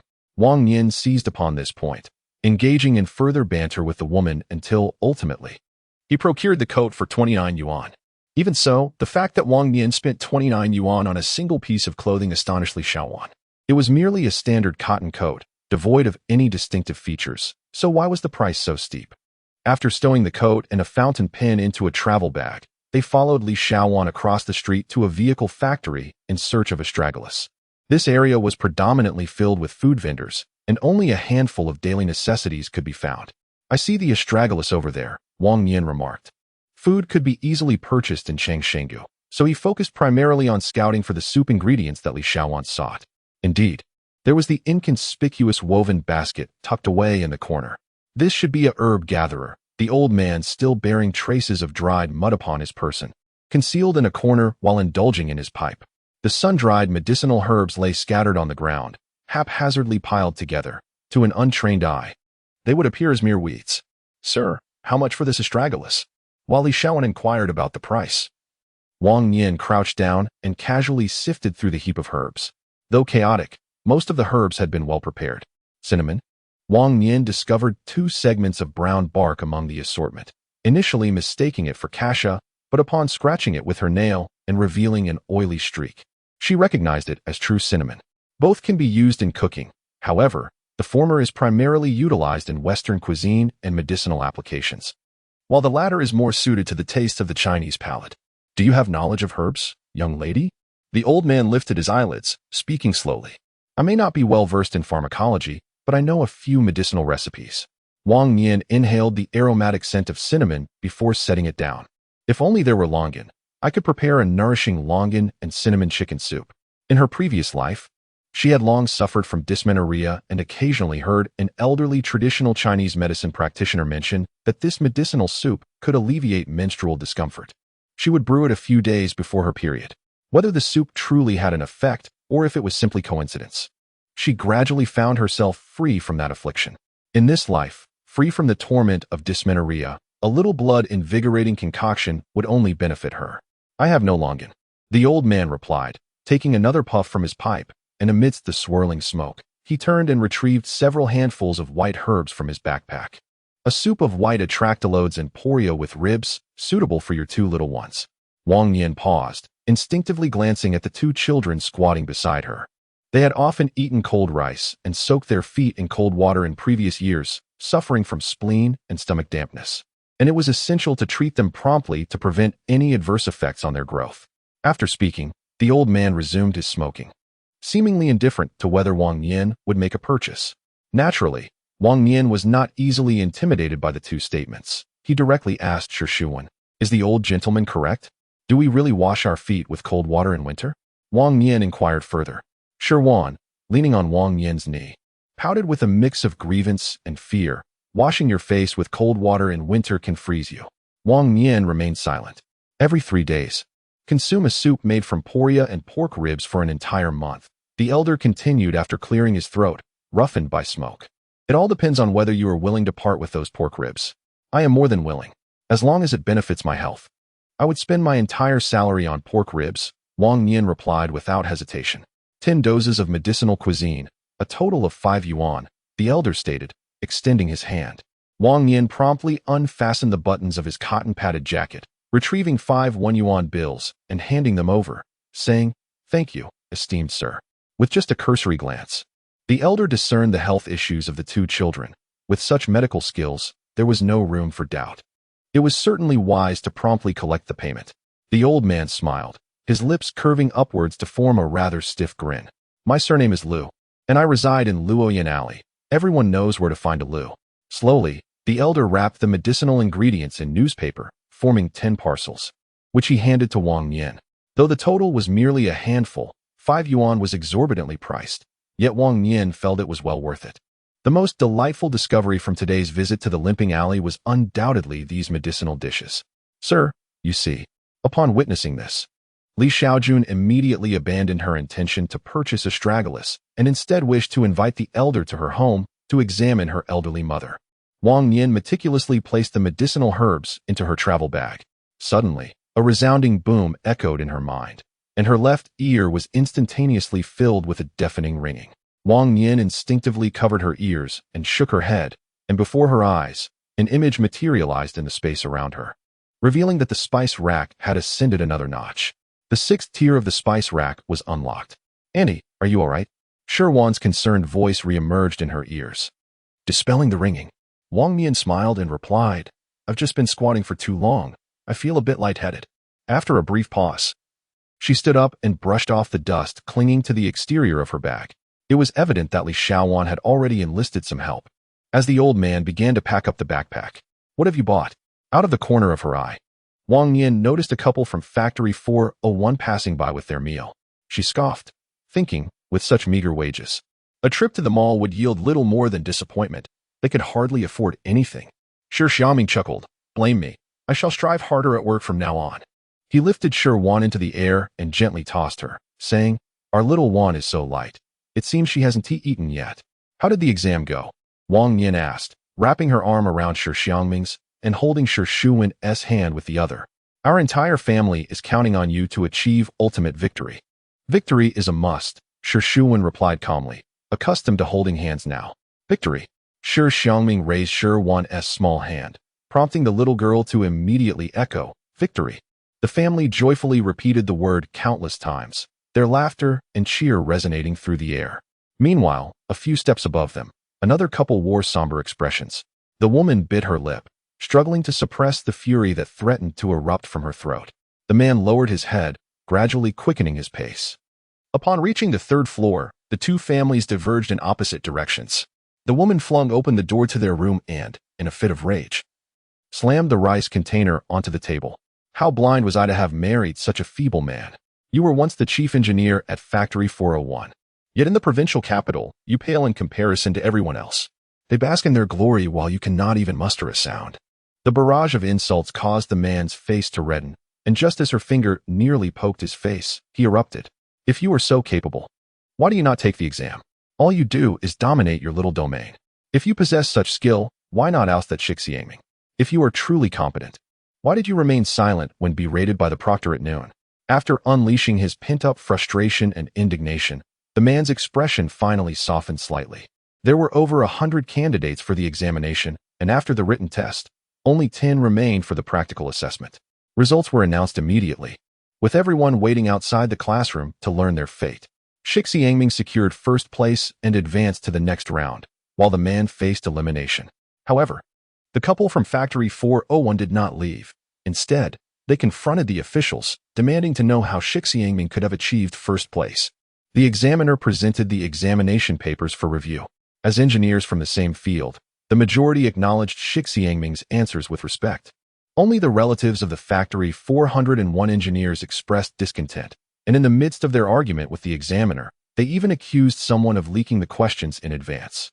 The examiner's face turned pale with indignation, and tensions rose to the point where the security department of the engineering academy was nearly called upon.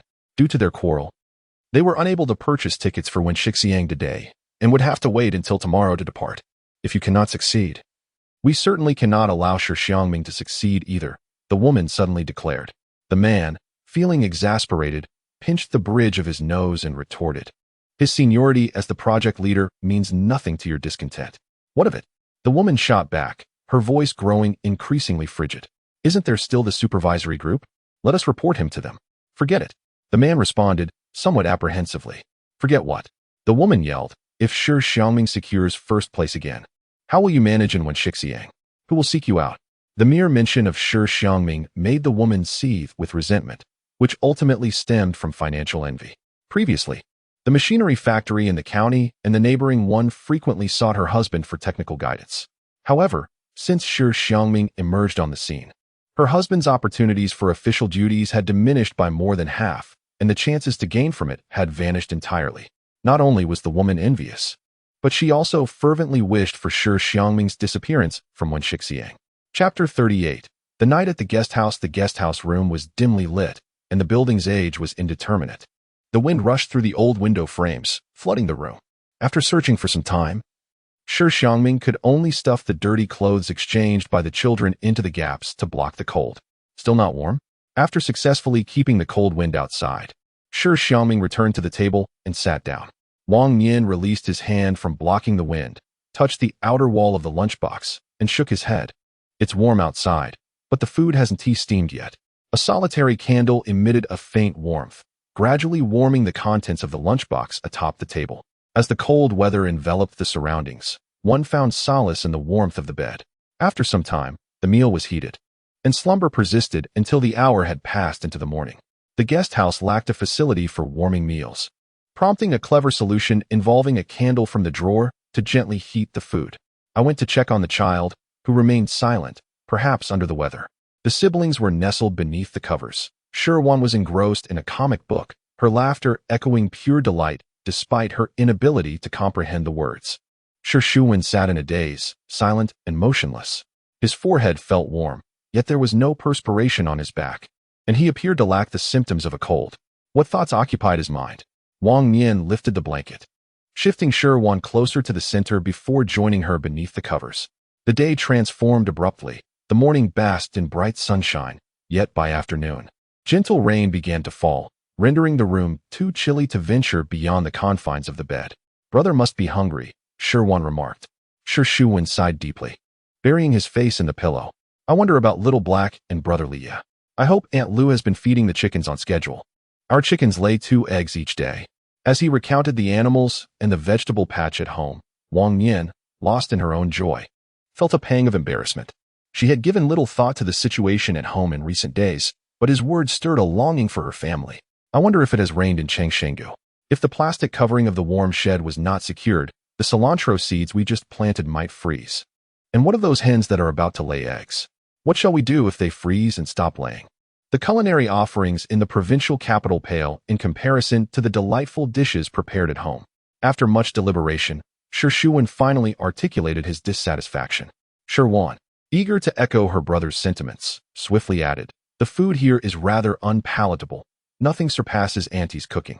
With that, she flung aside the covers and dove into Wang Nian's embrace. Transitioning from modesty to extravagance is a facile endeavor, yet the reverse proves to be quite arduous for them. No matter how splendid the accommodations or abundant the vehicles in the provincial capital, once the novelty fades, it bears no distinction to life in the factory district. Moreover, the guest house they resided in was riddled with drafts, and the hot water bottle failed to retain warmth. The boiling water served in the evening had turned tepid by morning, making even the simple act of washing one's face a mental struggle. Shi tilted her head back, her short hair brushing against Wang Nian's chin, eliciting a ticklish sensation that compelled her to lower her gaze to investigate what this little imp was up to. Auntie radiated a delightful fragrance, which permeated even the bedding. It turned out that the scent originated from the soap on Wang Nian, and the young girl had been on a quest to uncover the source of the enchanting aroma, ultimately realizing that everything around her was imbued with it. "Just wait until nightfall when I let out a foul smell. Then you can take a whiff," Wang Nian jested, grinning as he raised 2 fingers to his mouth and quickly thrust them beneath the covers, tickling Shi armpits. "Let us compete to see who can pass gas first." Their laughter echoed, Shi writhing in mirth. As the candle burned down, wisps of steam finally rose from the food container. Shi Xiangming extinguished the candle and approached the bedside with the meal. "Shall I feed you, or will you eat on your own?" "I can manage myself," she asserted, sitting upright with a sudden burst of energy, only to be promptly pulled back down by Wang Nian. "It's chilly. Eat while nestled under the covers. First, put on some clothes." Shi Xiangming placed the food container on the bedside table, fetched a cotton jacket for Shi Xiangming, and propped a book beneath the quilt. "Enjoy it while it's warm." Wang Nian leaned on his elbows, intently observing the father and daughter. The lunchbox was exceedingly hot, causing Shi Xiangming to instinctively retract his hand, while Shi Xiangming resolutely supported the box with his own. "Today, I purchased a pair of flip-flops for 29 yuan. Wang Nian remarked unexpectedly. Shi poked her head out from under the blanket, pointing her small hand toward the luggage bag hanging on the door hook. "It looks splendid. Auntie resembles a bride when she wears it." Shi Xiangming remained unperturbed, his gaze fixed on the lunchbox, a gentle smile gracing his lips. "How splendid is it?" "As beautiful as a fairy," Shi promptly interjected. Wang Nian chuckled along, emphasizing, 29 yuan. "I heard you, 29 yuan." Shi Xiangming raised an eyebrow, a hint of exasperation in his smile as he looked at Wang Nian. "You are aware of how to dress as beautifully as a fairy." "You." Wang Nian relaxed her grip, allowing her head to thump heavily against the pillow, though the warmth on her face refused to dissipate easily. "Let us take a family portrait," Shi Xiangming suddenly suggested. What is a family portrait? Shi Xiangming inquired, peeking out from the edge of the blanket, seizing the opportunity to interject. It means the four of us will take a picture together, Wang Nian explained, adding her own rationale. We must wear our finest attire. Our finest attire. The little girl fell into contemplation, quickly identifying what she deemed her most beautiful outfit. I will wear yellow, and my brother will wear green. The mere mention of clothing inspired both children to think of many things, and Shi Xiangming even recalled the pen purchased that morning. The frequency with which he brought the spoon to his mouth noticeably increased, and before long, he had finished his meal. Although he was a science and engineering student, Shi Xiangming's attentiveness sometimes surpassed even Wang Nian's expectations. With a resounding thud, the door swung shut, prompting Shi Xiangming to emerge from beneath the covers and vigorously shake Wang Nian's shoulder. Where's the pin? Why didn't you mention it? It's your intention to present a gift to father. Why must I be the one to bring it up? Wang Nian chuckled. Shi Xiangming continued. But how should I phrase it? You are the elder brother. Think about how to initiate the conversation. This is my first time giving a gift. If only Liye were here, he would surely know the right words. Presenting a gift is about sincerity. One cannot rely on others for guidance, Wang Nian replied. Rising from the bed, wrapping himself in a garment, and retrieving the luggage from behind the door. Just express what you genuinely wish to convey. What do I wish to say? Shi Xiangming pondered earnestly, while Shi Xiangming hurriedly offered her brother suggestions. Thank father for bringing us to Changxing Valley. Or perhaps express gratitude for taking us away from grandfather and grandmother's house. Is that truly gratitude? Shi Xiangming frowned, poking his sister's forehead. Grandfather and grandmother are father's parents. Uttering such words would surely sadden him. This is quite challenging. Shi Xiangming scrunched her nose. What if we thank father for giving us life? Shi Xiangming quickly glanced at Wang Nian and whispered to Shi Xiangming, from now on, do not mention mother, do you understand? Why not? Do you wish to cause pain to father and Aunt Wang Nian? I do not wish to hurt them. Shi Xiangming promptly covered her mouth, but could not suppress her curiosity. Brother, do you still remember mother? The two siblings believed they were whispering softly. Yet the confines of the room allowed Wang Nian to hear them distinctly, and outside, Shi Xiangming caught wind of their conversation as well. The pen is right here. Wang Nian exclaimed loudly as he produced the pen, causing the brother and sister to immediately cease their whispered conversation and peek out from the covers. The son hurriedly concealed something behind him, while Wang Nian, cradling his daughter, smiled with eyes that crinkled in delight. The two smiling faces bore a striking resemblance to one another. Fortunately, I arrived early, as many were vying for blankets. The door was shut with a swift motion, and Shi Xiangming's laughter became indistinct. Outside, winter rain fell incessantly. After a night of gentle rain, the temperature seemed even lower than the previous day. The practical examination was scheduled for 8 in the morning, with the venue shifting from the technical school to the Engineering Institute's inspection room.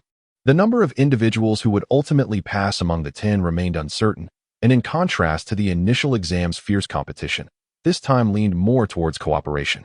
Once everything was in order and the time seemed appropriate, Wang Nian took the children to wait outside the examination venue. Outside the experimental building, numerous individuals were already huddled on the stairs, laden with bags, awaiting the outcome. Why hasn't anyone emerged yet? By the clock, it should have concluded 10 minutes ago. Where could they be?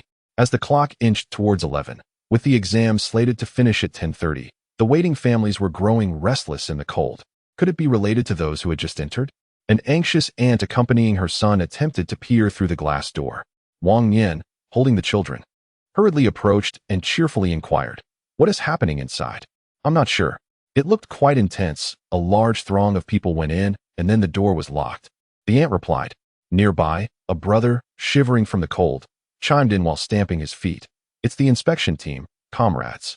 The elderly woman, perplexed, inquired, "What does the supervisory team oversee?"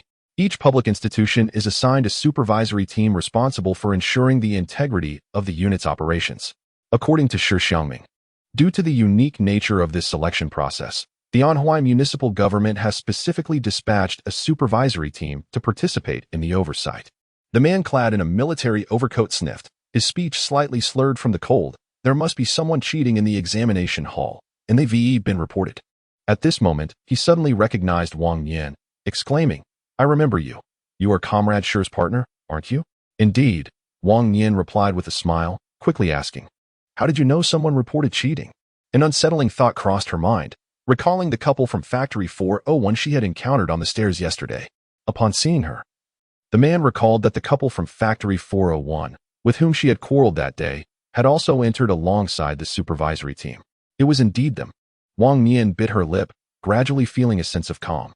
Last night, after the children had fallen asleep, Shi Xiangming had mentioned the incident that occurred outside the examination venue following the preliminary test. Why aren't they out yet?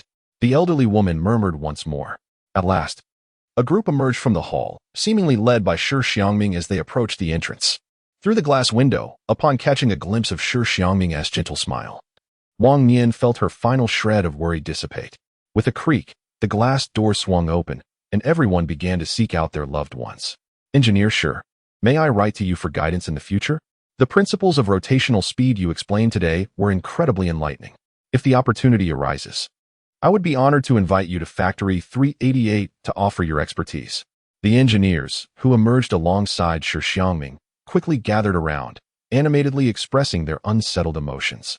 After bidding farewell to each of them, Shi Xiangming finally took his leave. Senior brother Xiaoming could only visit another time. Was it to avoid suspicion? It seemed there had been an incident involving a report, prompting a deliberate evasion. Were you the one reported today? Shi Xiangming chuckled. Had they sought the supervisory group's intervention yesterday, I would have had to waste time explaining myself.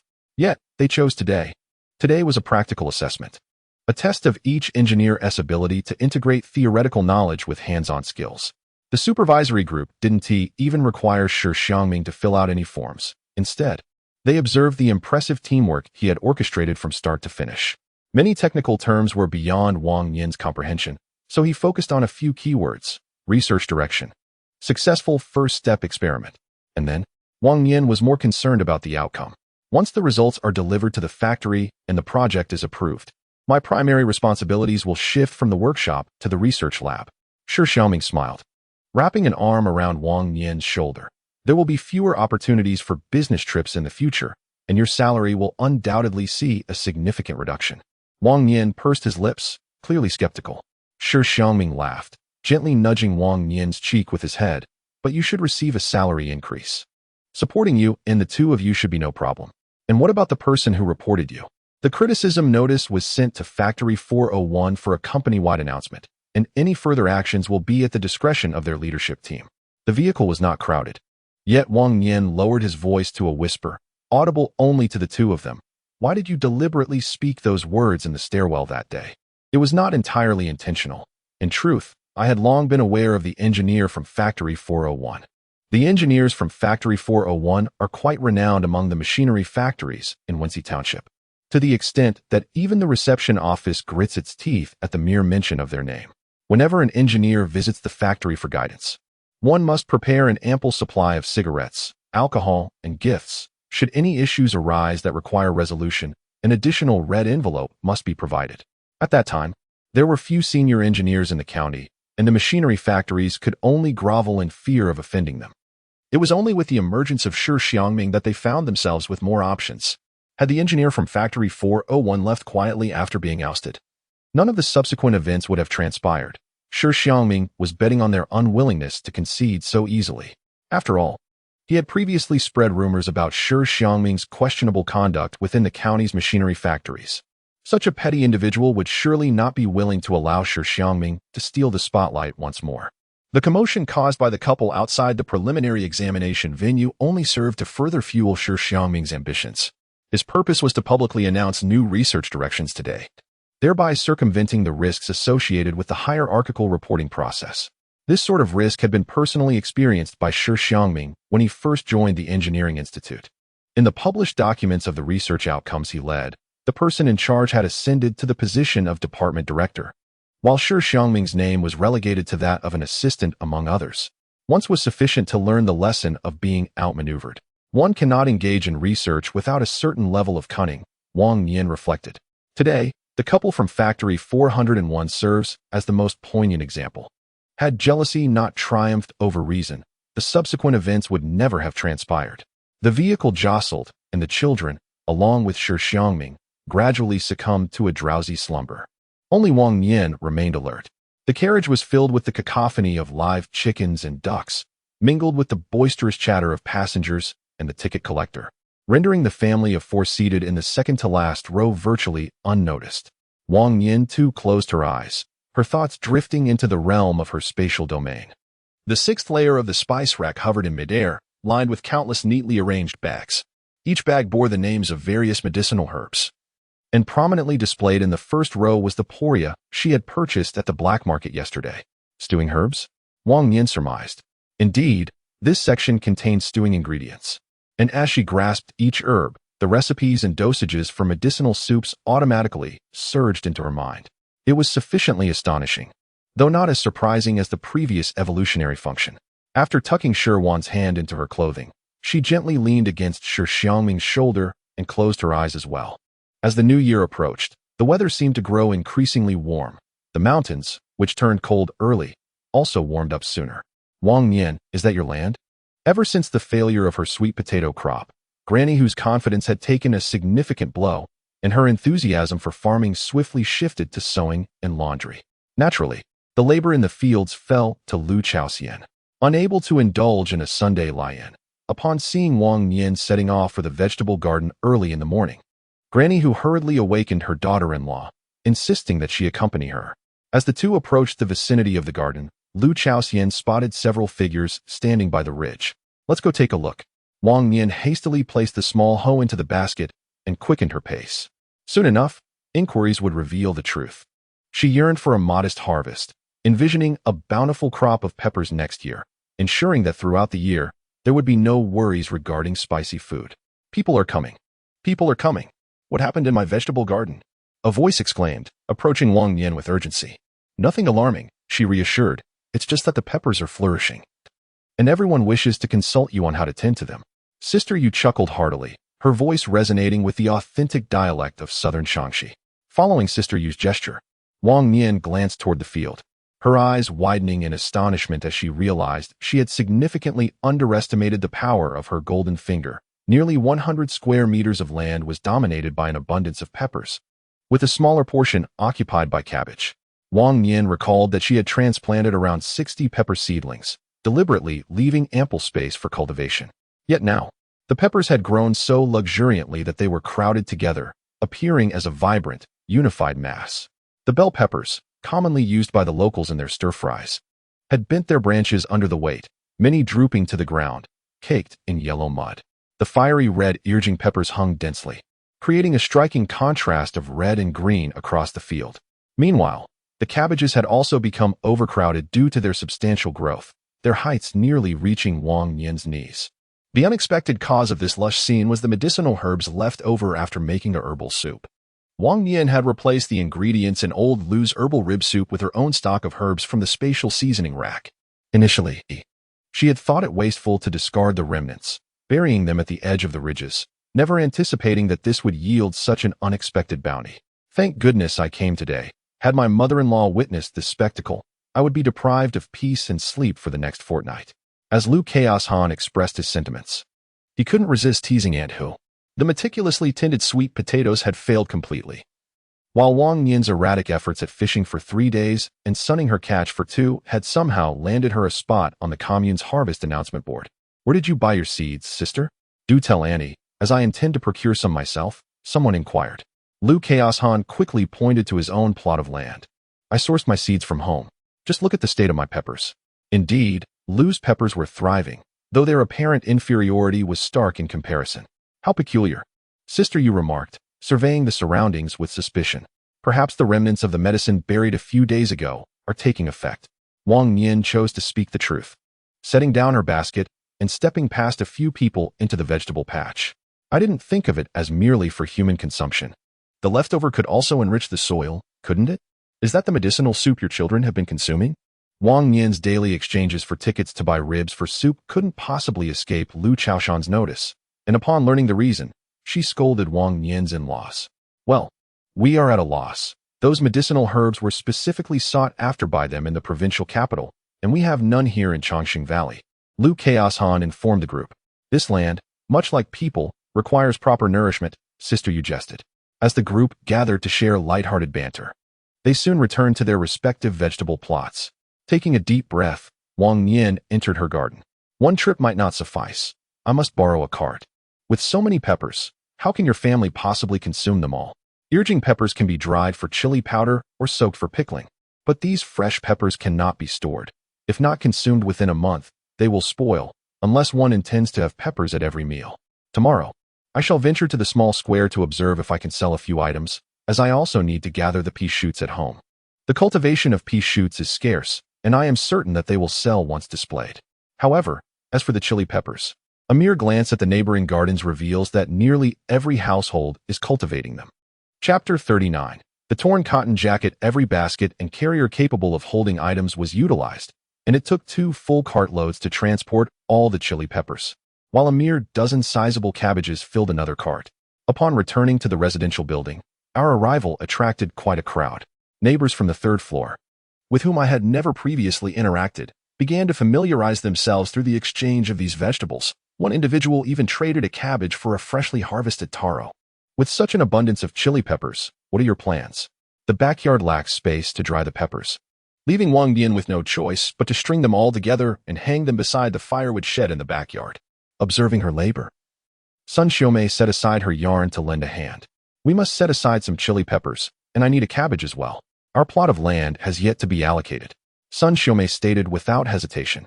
They had only recently wed, and the housing department informed them that currently there were only uncultivated lands available, which required either self-clearing or waiting in line.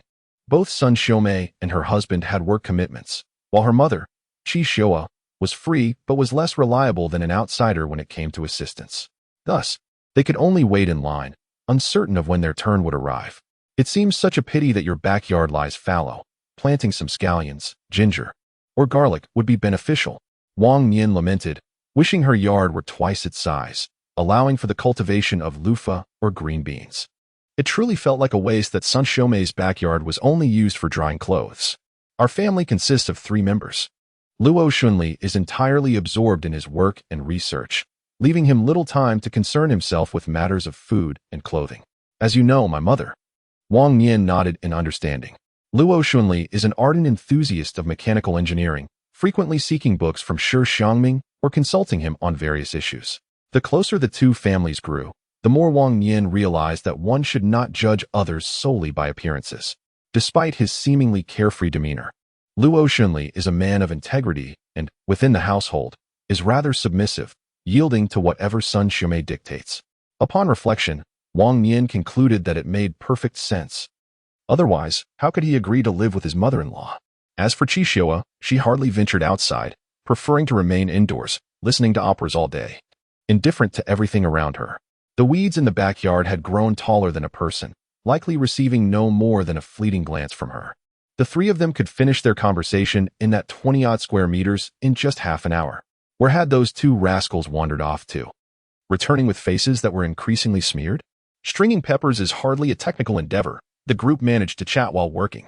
Lu Chaoxian looked up at the ground and burst into laughter. Zhang Liye and Shi Shuwen's faces were covered in mud, resembling 2 little kittens. Shi Wan and Wu Jinjin were not faring much better either. The 4 of them worked together to drag something forward, stopping every few steps to wipe away their sweat. What have you been up to?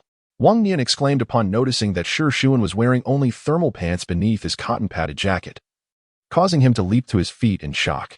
Although the weather had warmed somewhat, it was unwise to invite the cold, otherwise, the medicinal dishes simmered daily would be in vain.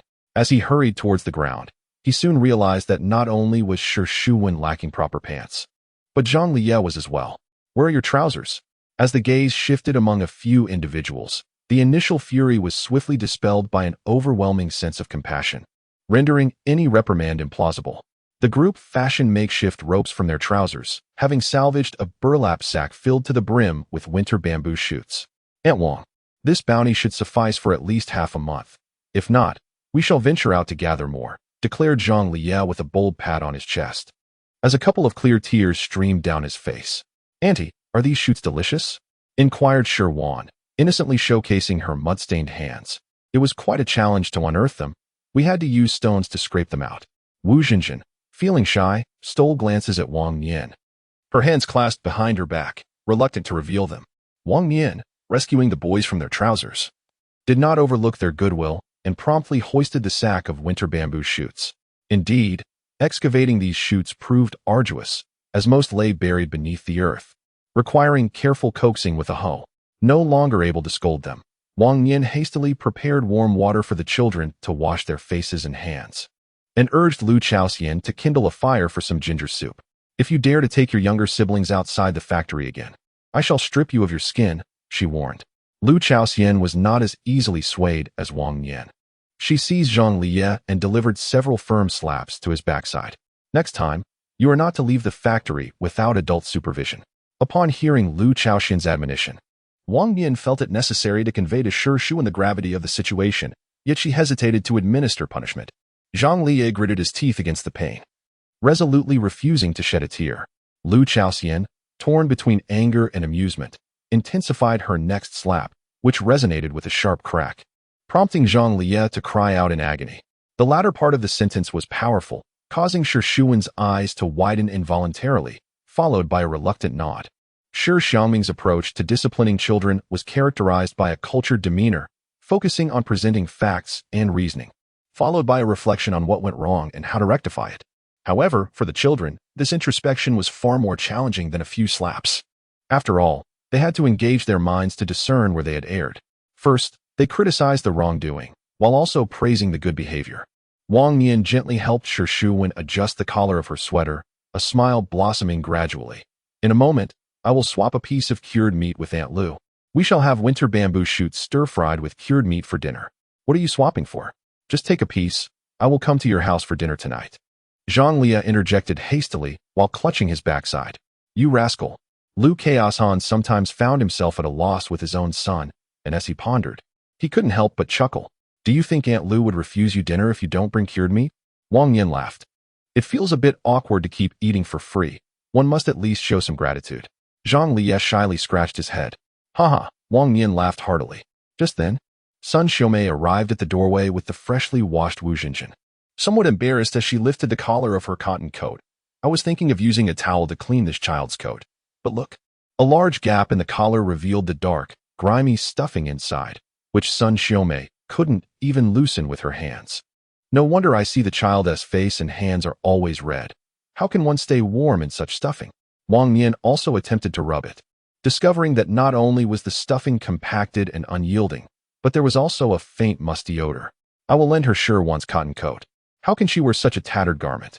The cotton-padded jacket must have been snagged by bamboo while digging for bamboo shoots. It is only natural that the thin fabric would tear easily with a gentle tug. Indeed, Wang Nian should take responsibility. The task of wearing the chili peppers will be entrusted to the two of you, and after that, I shall prepare scrambled eggs and rice for your lunch. Upon hearing the promise of egg rice, Zhang Liye, momentarily forgetting the discomfort of his fiery rear, hastily took a seat and urged Shi Xiangming to hurry. Lu Chaoxian remarked, You must be a stubborn mule. All it takes is a dangling carrot for you to comply. Jinjin, please come inside with your aunt. Wang Nian said as he wiped his hands with a damp cloth and gestured for Wu Jinjin to enter the house. Aunt, all I need is a needle to mend this. There is no need for a new garment. Wu Jinjin, feeling bashful, quickly declined and began to remove her cotton jacket. Wang Nian, however, wrapped his arm around her shoulder and guided her into the room. The jacket was damaged while helping Aunt dig for bamboo shoots, so she shall compensate you with an old one. Wang Nian smiled. There is truly no need. Aunt, Wu Jinjin insisted stubbornly, retreating with a resolute expression. At that moment, the age difference between Wu Jinjin and Shi Xiangming became apparent, with the latter exhibiting a more naive disposition. Noticing Wu Jinjin's continued refusal, Shi Xiangming innocently leaned closer, asking, Does Jinjin's sister dislike wearing my old jacket? It's not that, Wu Jinjin replied, biting her lip, her hand clutching the torn area of the jacket. After a long pause, she finally stammered, My mother will scold me. Will she scold you? Or will she have your brother wear the damaged jacket? Duan Hahua often acted as if this daughter did not exist. It was unlikely that she would reprimand her for a torn jacket. Rather, it was the thought of her brother wearing it that prompted such a reaction. Wu Jinjin lowered her head, no longer contesting the matter. Do not worry. Aunt has a solution. Wang Nian's eyes sparkled as she invited Wu Jinjin into her room. Sister Jinjin, do not be afraid. If Aunt Hahua attempts to seize your cotton-padded jacket, simply flee to my home. We shall protect you. Shi Xiangming comforted her in a gentle tone. Wu Jinjin felt a mix of trepidation and indescribable excitement. In her memory, she had never worn fine clothing. Perhaps she had, but the recollections were too distant to leave a significant impression. Since she could remember, her clothes had always been the hand-me-downs her mother procured from neighbors, altered only when they were utterly ill-fitting, and most were merely makeshift garments. Stealing a cautious glance at Wang Nian rummaging through the wardrobe, Wu Zhenjin blinked vigorously, struggling to suppress her tears. Soon, Wang Nian emerged from the wardrobe with a vibrant floral cotton-padded jacket, a striking sight indeed. The base was a vivid orange, adorned with delicate yellow and pink blossoms. After a wash, the colors had slightly faded, resulting in a softer hue that was less gaudy than when first worn. Auntie will alter it now, and if there are any leftovers, I will change the cotton for your trousers, Wang Nian assured. Wu Zhenjin sniffled, and despite her efforts, tears streamed down her cheeks. Wang Nian had already stepped outside with the jacket when she raised her hand to wipe her eyes, as if a warm breeze had swept through, carrying away all her worries and heartaches, leaving only a sense of eager anticipation. Transforming an adult's cotton-padded jacket into one suitable for a 5-year-old was akin to creating an entirely new garment. It required disassembly to extract and fluff the cotton, followed by crafting the correct garment shape before meticulously stitching it all back together, ensuring that the cotton would not shift during wear. Wang Nian first extracted all the cotton, while Lu Chaoxian took the cotton to the factory's tailor shop to seek assistance from the master craftsman for refluffing. 3 men were working overtime at the factory, and at noon, Sun Xiaoming prepared some noodles for everyone to share a meal. Wang Nian was completely focused on dismantling a cotton-padded jacket. "Come here. Let me measure the sleeves for you," she called out. Although her sewing skills were not on par with a professional tailor, crafting a jacket for a child was certainly within her capabilities. After taking the measurements, she cut the old fabric into appropriate sizes. As the sewing machine whirred to life, Wang Nian did not lift her gaze from her work. Lu Chaoxian sent the children outside to play. Wang Nian truly had a kind heart, if her heart were not in the right place. Sun Xiaoming glanced down the corridor with a hint of irritation. She has managed to raise 2 children so well. Indeed, no one could find fault with her parenting. Lu Chaoxian agreed and settled down again. "Let us finish stringing the chili peppers before we go help with the pea shoots. Do we really expect those little ones to do it? Has Zhang Ge mentioned anything about the factory? What about it?" Sun Xiaoming paused, considering that Zhang Guiqiang had likely not yet informed Lu Chaoxian, hesitating whether she should broach the subject herself. "Go ahead and say it," Lu Chaoxian urged impatiently. "What is our relationship that you would hold back?" Since Sun Xiaoming had posed the question, it was evident that it was connected to Zhang Guiqiang. It was rumored that the factory was forming a research and development team, with Brother Shi as the leader, and all engineers and technicians were eligible to apply for membership. After pondering for a moment, Sun Xiaoming decided to speak up. "A research and development team? I can't quite say what it entails." Sun Xiaoming had only heard snippets from Luo Xunli regarding a potential job transfer, which left her feeling unsettled. She decided to inquire with Wang Yinxiao about the specifics. If she were to be reassigned from a technical position to a clerical one, her salary would inevitably decrease, and that was simply unacceptable. Her husband, Zhang, had not mentioned a word about it. Lu Chaoxian furrowed her brows. Yet this only heightened her concern. Who truly understands the men and their families? Zhang Guiqiang was as taciturn as they come, never discussing matters from the factory at home. In their domestic life, he deferred to Lu Chaoxian on various decisions, but once work-related issues were broached, it signified that a decision had already been made. Lu Chaoxian suspected that Wang Nian was likely unaware of the underlying circumstances. Otherwise, she would have alerted them earlier that morning. Having spent nearly half a year together, Lu Chaoxian believed she had gleaned enough insight into Wang Nian's character. If it were truly something dire, she would have certainly warned them much sooner. Moreover, "I've been led astray by your thoughts." Lu Chaoxian suddenly smacked her thigh, causing the needle to graze her finger, prompting her to hastily withdraw it. Comrade Shi taking on the role of team leader could not possibly signify anything negative. Shi Xiangming was a prized asset of Factory 431. Working under him was undoubtedly a good choice. Lu Chaoxian was certain, and Xunli shared that sentiment. Sun Xiaoming bowed her head, continuing to thread the chili peppers, though a sense of unease lingered within her.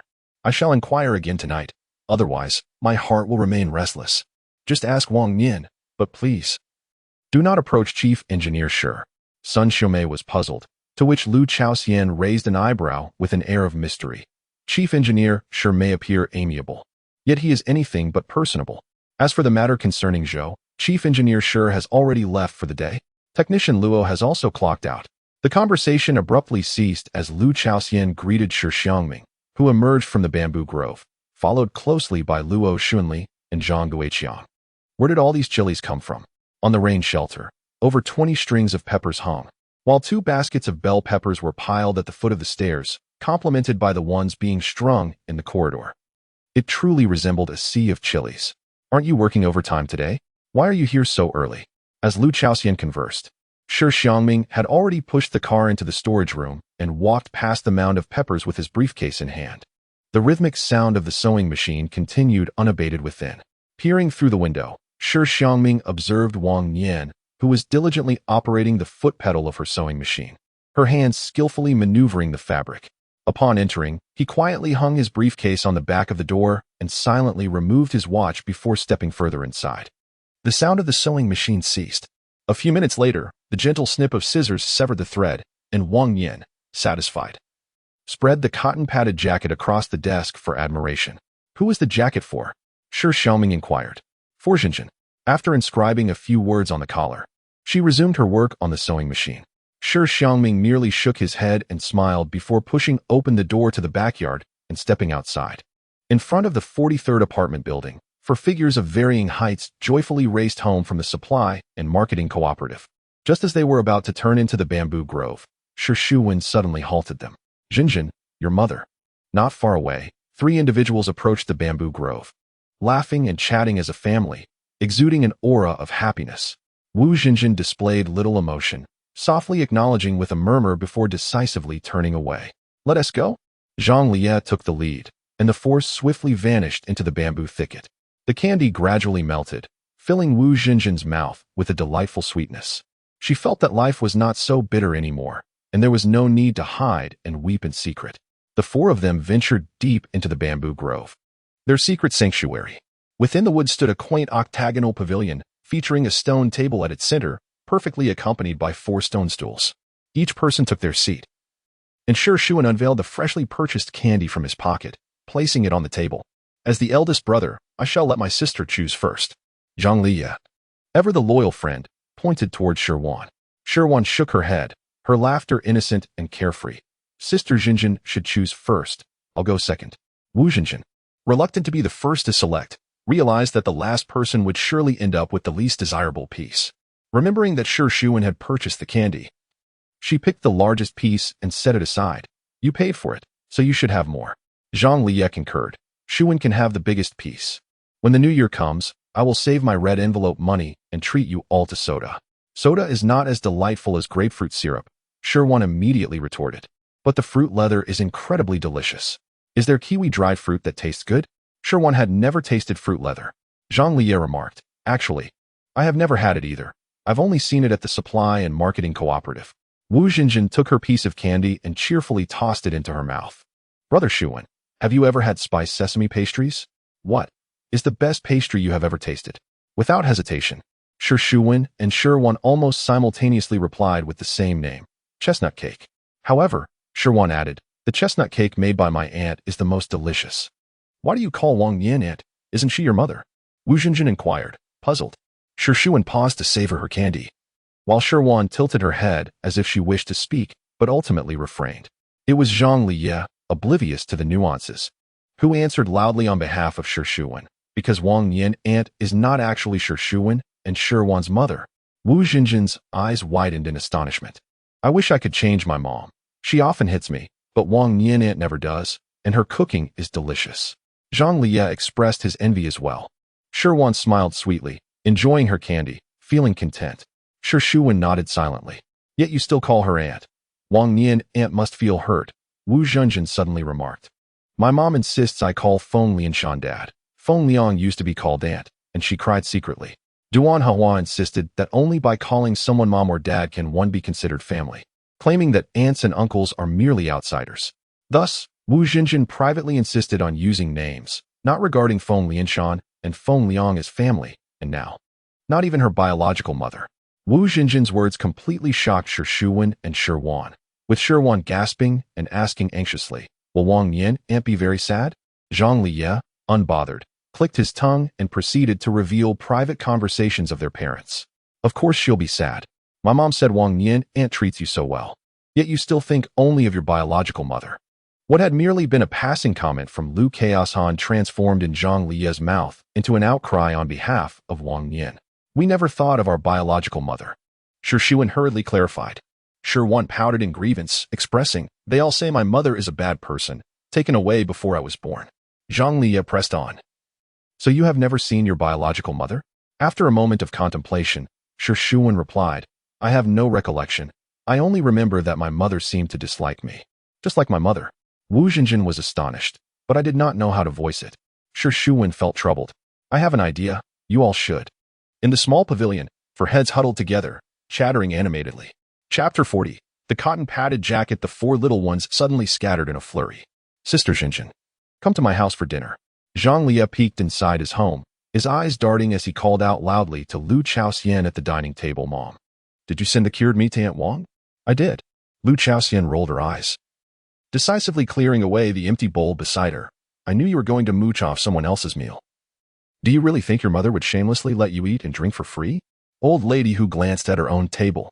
Half a bowl of water and half a bowl of stir-fried cabbage and tiger skin peppers, and let out a nonchalant hum. Quite generous, isn't it? She even offered the cured meat she can't bear to eat herself. No kidding.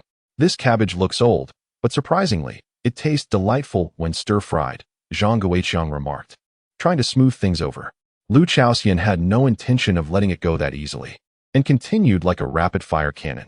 Just think of how many lavish meals our Liya has enjoyed at their place. What's the harm in sending a piece of cured meat? Zhang Guoqiang's attempt to mediate faltered, and he quickly shifted to align with his wife. Mother, when others treat us well, we should not be stingy, should we? Lu Chaoxian contentedly picked up her bowl and began to eat. Granny, whose expression darkened, her displeasure evident. Am I the only one in the family who is stingy? Last year, I prepared a piece of cured meat, and not a single bite was shared with me. She wasn't truly stingy. It would have been reasonable to reserve a little for the family to taste before gifting it away. Yet, her daughter-in-law had left not even a morsel of the lean meat, showing no consideration for her family. Lu Chaoxian was momentarily rendered speechless, a pang of guilt stirring within her. Last year, Granny, who had devoted several days in the frigid winter, taking turns with the neighbors to smoke that piece of cured meat, intending it for the New Year's guests. At that time, Lu Chaoxian had given it away without a second thought, failing to appreciate her mother-in-law's hard work. This matter was indeed her fault. Zhang Guoqiang interjected, all right. What Granny who desired was her daughter-in-law's attitude, and her expression finally softened a bit. If you are not embarrassed, I certainly am. This year, my bonus is substantial. Tomorrow we shall seek someone to exchange meat tickets and procure several pieces to make cured meat. Zhang Guoqiang hastily expressed his agreement. Mentioning this, Lu Chaoxian was about to inquire about the research and development team, but just as she opened her mouth, Zhang Guoqiang suddenly glanced toward the doorway. Cured meat. Hiki. Zhang Lai poked his head through the doorframe, grinning widely as he entered with a large bowl of cured meat. Aunt Wang asked me to bring this cured meat. A heaping bowl of winter bamboo shoots stir-fried with cured meat, undoubtedly containing at least half a piece. Zhang Lai set down the bowl, turned around, and winked at the others. I heard what Grandma said from next door. How embarrassing. Only 3 members of the Zhang family remained, their faces flushed with embarrassment. Just a wall apart, Wang Nian served stir-fried bok choy to Shi Wan, who was reluctant to eat vegetables. Shi Wan pouted and furrowed her brow as she swallowed the bok choy leaves. After a few chews, her expression gradually relaxed, and in the next moment, she proactively reached for more bok choy. The vegetable was both sweet and crisp, with a hint of meaty flavor. Aunt Wang, please teach my mother how to cook bok choy, Zhang Liya exclaimed, his mouth glistening with oil as he alternated between bites of bok choy and preserved meat without pause. Be generous with the oil, Wang Yin declared, the 4-character truth resonating in the air. The majority of households these days struggle with flavor simply because they are reluctant to use enough oil, resulting in a lackluster taste. Of course, with a bit of pork bone fat added, the dish would surely ascend to new heights. This year, let us also smoke some preserved meat, Shi Xiangming interjected, having caught wind of the conversation about preserved meat next door. With no meat rations at home, and needing to prepare a pot of medicinal rib soup for the children every 3 days, there was hardly any ration left for making preserved meat. For the New Year's feast, Wang Nian planned to splurge on the black market to satisfy her cravings, substituting the rest with the chickens and ducks raised at home. After a moment of contemplation, Shi Xiangming suddenly remarked, "I'll find a way regarding the rations. Sister Jinjin, you should eat some meat." While the two adults conversed, Shirwan noticed Wu Jinjin picking up her chopsticks to take bok choy. While she had only been eating plain rice for quite some time, the little girl demonstrated remarkable hospitality, eagerly climbing onto her stool to serve the guests. After lunch, Jinjin would try on her cotton-padded jacket. Tomorrow, her aunt would replace the cotton in her trousers. Wang Nian also placed some vegetables into Wu Jinjin's bowl. "Thank you, aunt." Wu Jinjin lowered her head in gratitude, cautiously picking at the rice in her bowl. Wang Nian raised an eyebrow across the table, while Zhang Liya, quick-witted as ever, immediately understood the situation. He stood up to serve vegetables to Wu Jinjin, saying, "Sister, please don't be polite. Feel as comfortable here as you would at home. Look at me. Eat whatever you desire." Shi Xiangming, maintaining a refined demeanor, set down his chopsticks before speaking. "Sister Jinjin, you must eat more meat to grow taller. Once you're taller, they won't dare to bully you." With a sigh, Shi Xiangming chimed in, "If there's ever a shortage of food at home, feel free to come to my house. Uncle and aunt have always welcomed you." Wu Jinjin nodded, picking up her chopsticks and beginning to eat heartily. The children were perceptive to the moods of those around them. Shi Xiangming's mere presence was enough to instill a sense of authority. Noticing her relaxation, Shi Xiangming and Wang Nian resumed their earlier conversation. After finishing the meal, Shi Xiangming took the initiative to say, "Shuan, let us go wash the dishes together with Dad." Without hesitation, Shi Xiangming rolled up his sleeves and stood up. Zhang Liya, who had sprawled on the sofa from overeating, quickly offered to help as well. The girls adored the floral cotton jacket, and he cared little about what he wore. What a beautiful cotton jacket! Wang Nian fastened the last button, as Shirwan gazed at Wu Jinjin with envy, circling around her. For 18-year-old Wang Nian, the floral design was dazzling, yet for the 5-year-old girl, it was exceptionally lovely, especially with Wu Jinjin's name embroidered on the collar. She raised her arm and moved it around, finding no restriction in her movements, and finally, Wang Nian satisfiedly patted the back of the jacket. "Do you like it?"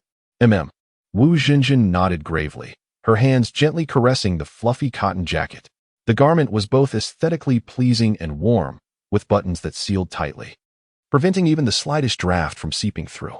She hadn't sought out anyone to share a meal with, and as darkness descended, she still hadn't inquired about her daughter's whereabouts. Knock, knock, knock, 3 firm raps on the door, followed by another trio. "Is Comrade Feng Lianshan at home?" A deliberate cough from the man punctuated the silence, after which activity stirred within the house.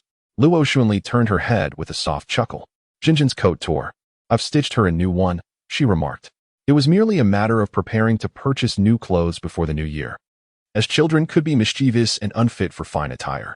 With a resounding slam, the door was forcefully shut, echoing throughout the night. "Do not knock on her door again in the evening," came the unspoken warning. With pursed lips and averted gaze, Sun Xiaomei hesitated to meet Wang Nian's eyes. Finally whispering, "Their couple makes quite a racket at night." Wang Nian responded with a look of disbelief. "What time is it?" She felt a twinge of embarrassment as she touched the tip of her nose. That couple. Indeed. Suddenly, a troubling thought struck her. If even the neighbors could hear, how could the 2 children inside possibly be asleep so early? Wang Nian sighed, troubled and uncertain about what to do. "What should we do? You know, if the children hear this every day, it will be quite awkward when they grow older." She resolved. "I will visit Sister Qiuhong tomorrow. Otherwise, this child is bound to be affected." Who said people nowadays were all reserved? Wang Nian, having lived 2 lives, found herself lacking in comparison. In the small square of Factory 431, as the weather improved, the vegetables in the workers' small garden gradually flourished, and the square once again bustled with people. Before Shi Xiangming had even arrived for work, Wang Nian was already hurrying out the door. Yet he still could not find a vacant spot in the square. After circling the area, he discovered a narrow opening by the vegetable stand. He placed his basket down, leaving himself to crouch behind it, and with a slight bend, he found himself seated on the steps. The chili peppers were quite good. No sooner had he set his basket down than a nearby vendor, an elderly woman speaking in a thick Northwest dialect, leaned over to peer into his basket. Her own basket brimmed with peppers, yet their vibrant appearance revealed that she had not sold many. Indeed, her next words were tinged with regret. "Even the best ones are hard to sell.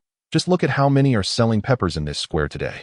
Wang Nian assumed that the crowd indicated a thriving market, but he soon realized that the square was overrun with vendors peddling only peppers and cabbages. With the recent frost, People had grown weary of cabbage, and who would wish to continue consuming the same? The elderly woman continued, shifting her basket to display her wares as Wang Nian settled onto the steps. Today, with so many people around, he thought he might try his luck. He did not expect much, just enough to buy some candy for his grandson. The woman chuckled, sharing her hopeful sentiments. Wang Nian found her optimism refreshing, unaware that she had set up her stall before dawn, enduring a cycle of hope and disappointment. In truth, it was a matter that did not concern him directly. With a smile, Wang Nian casually remarked, "As long as I get some money in return, it doesn't matter if they don't sell. Just don't let them rot in the ground." His basket contained mainly chili peppers, with only 2 heads of cabbage, along with some pea shoots and green bamboo shoots. Everyone is selling their goods at varying prices. Wang Nian, lacking a scale, planned to do the same, so he deliberately gathered a handful of grass along the way. "Comrade, let's south move to another place. This spot is not suitable for setting up a stall." Just as he finished bundling a handful, a staff member from the vegetable market emerged and immediately called out to disperse him. The entrance must be kept clear for customers coming in and out. And Wang Nian had already been asked to leave several times before sitting down. The nearby elderly woman, lacking in decency, didn't even bother to offer a word of warning. She wore a cheerful demeanor and, with her sleeves gathered, even took the liberty to relay the message. Wang Nian quickly rose to his feet, apologizing, "I will find another spot. I didn't mean to block the way." "Comrade Wang," the staff exclaimed in surprise, stepping down the stairs to detain him. "Don't rush off. We've been looking for you." Wang Nian was certain that this person did not recognize him. While he couldn't recall who they were, he vividly remembered delivering 2 baskets of vegetables to Huang Xiaowi's dormitory. "Hello," Wang Nian smiled. "I've been waiting for you for several days. You finally arrived." "Comrade Wang." Huang Xiaowi, glowing with happiness, emerged from the room. Her bulky padded coat layered over her work uniform, giving her an awkward appearance. One could easily discern from Huang Xiaowi's complexion that her married life was going splendidly. Her expression and demeanor were unmistakable. "What vegetables are you bringing today?" Huang Xiaowi inquired, glancing at the basket. "Such large peppers. They would surely be excellent for stir-frying meat." Sister Zhang, the manager of the vegetable market, stepped forward eagerly, seizing 2 peppers in her hands. "I'll take some pea shoots and green bamboo shoots as well." "I want some too," Huang Xiaowi said, hastily bending down to pick up 2 stalks of green bamboo shoots, neglecting further pleasantries. The commotion swiftly attracted the attention of several onlookers, and those quick on their feet soon made their way over. Sister Zhang decisively lifted her basket, suggesting, "Step inside and take your time selecting. Don't block the path here." Wang Nian, somewhat bewildered, was pulled into the vegetable station by a few individuals. The aunties, who had anticipated a spectacle, were instead filled with indignation as they witnessed the unfolding scene. The first to be snatched up was the pea shoots. Sister Zhang alone managed to grab a considerable portion, muttering, "With so many mouths to feed at home, we can never have enough." Huang Xiaowi, who had failed to secure any, strained to straighten up and inquired, "Comrade Wang, do you have any left in your courtyard?" Wang Nian shook his head, responding, "In such a small courtyard, how much can one possibly grow? Even if there were some, I can't possibly sell all of it." With Shi Xiangming now promoted to the head of the RD team, numerous eyes within the factory were upon him. Wang Nian could not afford to be caught in a compromising situation due to a moment of greed. "I've been craving pea shoot and pork soup for days." Huang Xiaowi lamented, her face drawn, before turning her gaze back to Manager Zhang. "Sister Zhang, please share some with me." The manager, unable to feign ignorance to the collective pleas, replied, "You aren't expecting, are you?" As she handed over a small portion, Manager Zhang scrutinized Huang Xiaowi's belly, remarking, "I was wondering why you've gained so much weight." Huang Xiaowi smiled shyly. "Isn't it normal to gain weight after marriage?" If memory serves correct, she had only been married for just over 2 months. Even if it were early, it was improbable to show so soon. Suddenly, the manager pulled her aside, gesturing, "Comrade Wang, would you like some beef? The beef we received today is quite exceptional." Wang Nian would surely desire it, yet alas, he possessed no beef ration tickets. Manager Zhang seemed to notice Wang Nian's hesitation and quietly indicated towards himself, "I will relinquish my spot for you. Within the vegetable station, there are employee benefits. Waitstaff receive 1 opportunity each month to purchase without tickets, while managers have 2. During the frosty months, Manager Zhang had not utilized a single internal purchase opportunity, accumulating nearly 10. How could he accept such generosity? Wang Nian waved his hand, saying, "It's better to save it for when I might need to host guests at home.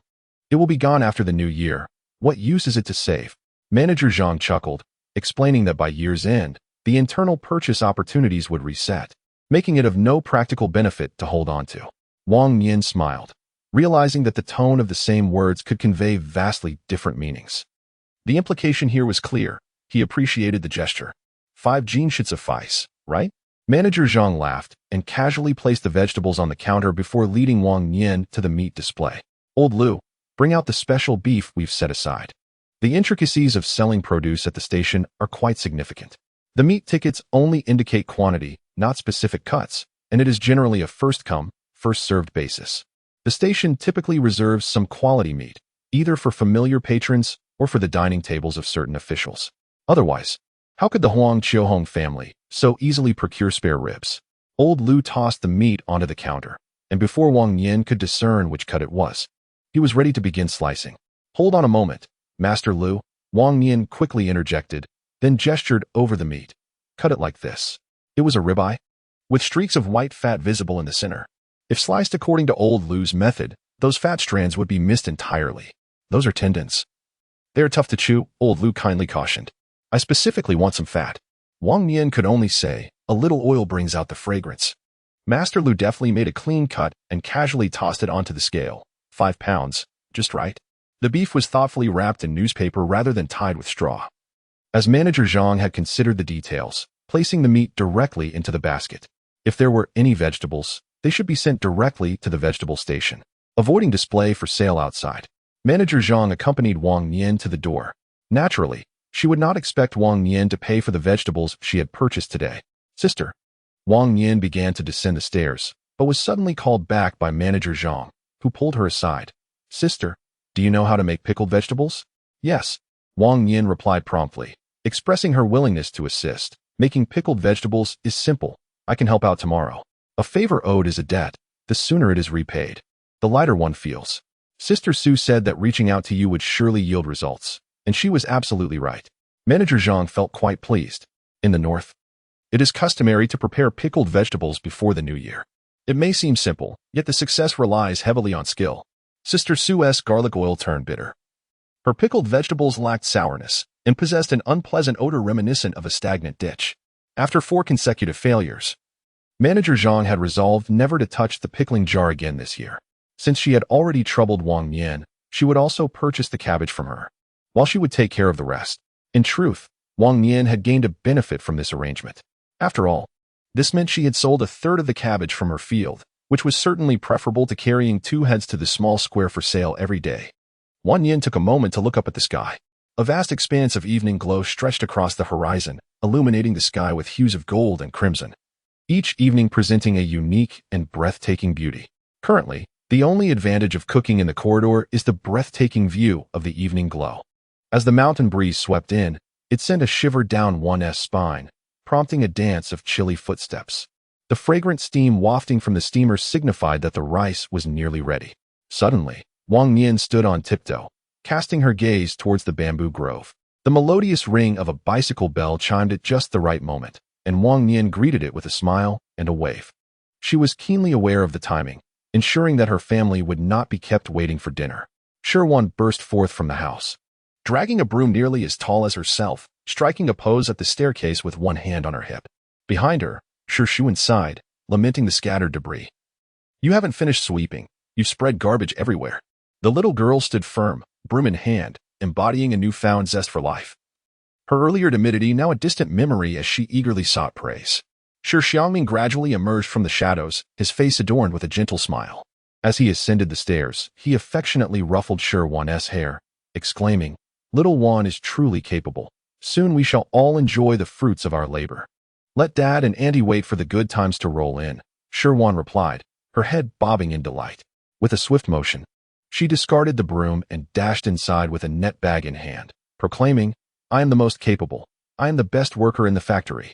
Shi Xiangming, ever fair in his dealings, extended his briefcase to Shi Xiangming, saying, "This contains very important documents. You must place it in the left drawer of the desk." Feeling a sense of responsibility, Shi Xiangming could no longer maintain her composed demeanor, her face lighting up with excitement as she eagerly accepted the briefcase with both hands. At the staircase, a dustpan suddenly appeared. Shi Xiangming chuckled, and shook his head, first picking up the dustpan and broom and setting them aside before lifting the cart into the storage room and locking the door. What shall we have for dinner tonight? His wife and children were eagerly awaiting his return for the meal. Naturally, the question remained, what to eat tonight? Wang Nian smiled, passing over a bowl of marinated beef chunks. Beef. It seems that tonight's dinner promises to be delightful once again. Chapter 41. The seasons change at Factory 431. In the engineering office of the 1st District, the sound of a bell echoed. Soon, the spacious office was left with only 2 individuals. Luo Xuanli paused his note-taking and glanced at the largest desk by the window, where Shi Xiangming was organizing his tasks, seemingly preparing to leave for the day. "Brother Shi," he called out. Despite being labeled as the engineer's office, it housed only 3 engineers, with the rest being technicians, Luo Xuanli among them. Among the 3 engineers, only one held the title of chief engineer, and Shi Xiangming's status in the office was unmistakable. "Shall we have dinner together?" Shi Xiangming inquired, placing the hand-finished components into a box and wiping the table clean, his movements perpetually unhurried and aesthetically pleasing.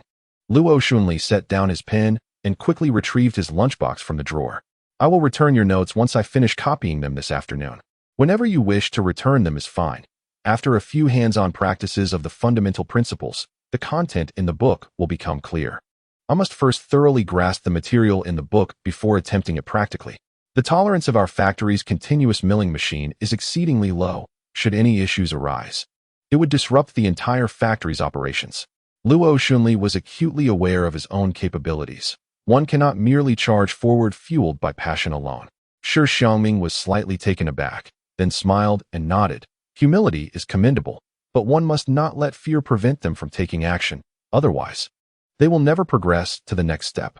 "I understand," Luo Xuanli responded earnestly. Shi Xiangming continued, "Tomorrow, I will conduct a milling machine maintenance session. You can have a hands-on experience." "Really?" Luo Xuanli exclaimed with delight. With Shi Xiangming by his side to provide guidance, any mistakes could be promptly corrected, presenting a rare opportunity for practical application. Shi Xiangming merely nodded, refraining from further discussion about learning. Instead, he affirmed Luo Xuanli from another perspective. "Since you were selected for the RD team, you should have faith in your abilities."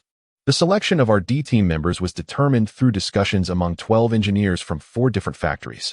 As the project leader, Shi Xiangming did not recommend candidates to avoid any conflict of interest. Rather, he made the final decisions regarding the nominees. Luo Xuanli's recommendation was, in fact, unexpected for Shi Xiangming, especially since it came from 2 engineers in the same office. Without substantial skills, it would be impossible to thrive in the RD group. "There are many areas yet to learn. I hope you won't find my inquiries tiresome, Brother Shi. As long as they pertain to work, it's fine. For matters of life, I must rely on your sister-in-law," Luo Xuanli remarked. Shi Xiangming chuckled. "It seems your sister-in-law is the truly formidable one." After a prolonged wait at the door, Shi Xiangming finally took his time to retrieve 2 lunchboxes from the drawer. "Did you bring lunch today?" Shi Xiangming's eyes sparkled with warmth, and a gentle smile spread across his face as he mentioned Wang Nian. "Your sister-in-law, noticing my recent busyness, thoughtfully prepared beef, claiming it would replenish one's vitality. No wonder I caught a whiff of its delightful aroma in my dreams before dawn. She must have been industriously at work long before." Luo Xuanli chuckled. "There is plenty of beef, and soon, you shall partake as well." The 2 exited the office in succession, as Shi Xiangming handed the lunchbox to Luo Xuanli, then turned to lock the door.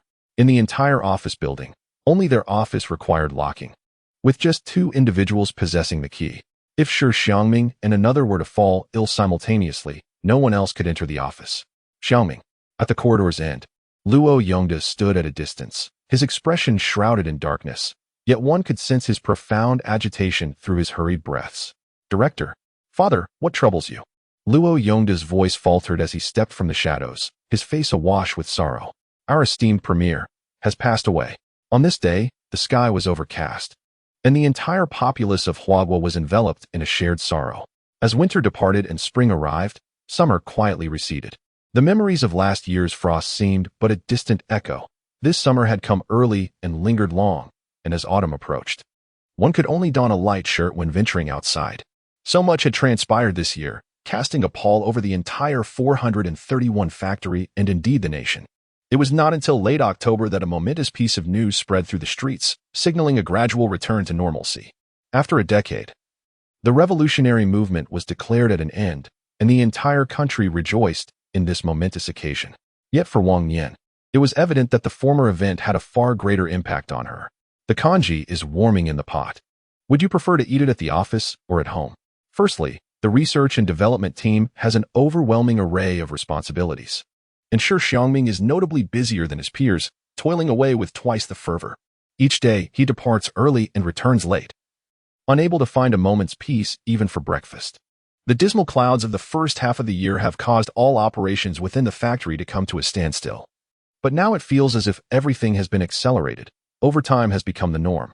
After finishing his meal, he places the bowl on the table and prepares to escort Shi Wenji to school. In the eyes of others, Wang Nian, the homemaker, is equally occupied. As Shi Wenji sets down his bowl of porridge, he must hastily consume a bun on his way to school. Wang Nian adorns Shi Wan with a straw hat and shoves several burlap bags into her backpack, urging the siblings out the door. Originally, she intended to wait for the weather to cool before foraging for chestnuts, but with the Mid-Autumn Festival approaching and no sign of respite from the heat, she must opt for the relatively cooler mornings to venture into the mountains. I wish to gather chestnuts as well, Shi Wenji remarks, watching his sister energetically hoist her small basket, feeling envious to the point that the bun loses its flavor. Couldn't you wait until tomorrow's holiday to go? There will be many people in the mountains tomorrow, Wang Nian replies, tossing a water-filled kettle into the backpack and kindly explaining, we can return to the mountains again tomorrow. Let us keep our promise. Shi Wenji extends his pinky finger, and Wang Nian, though reluctantly, hooks her own finger around it, urging, today is the recognition ceremony. You mustn't be late. With that, the three of them hurriedly depart. Due to the continuous increase in employees' families, the factory has been constructing new residential buildings since last year, and the main thoroughfare has been widened by a third to accommodate the larger road.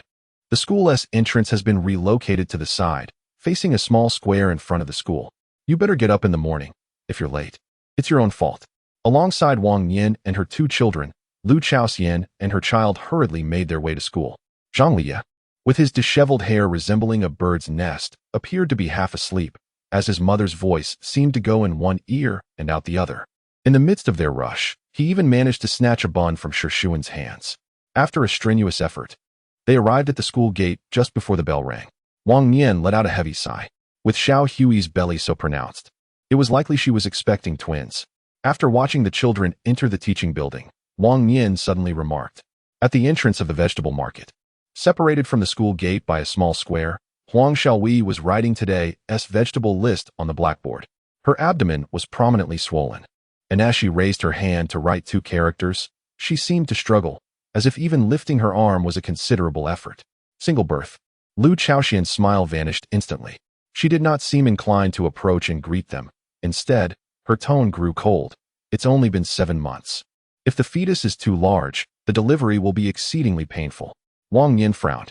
Although she had never given birth herself, she had read numerous tales in domestic dramas where adversaries were deliberately made to conceive, leading to oversized fetuses and consequent complications. The factory hospital lacked the capability for cesarean sections.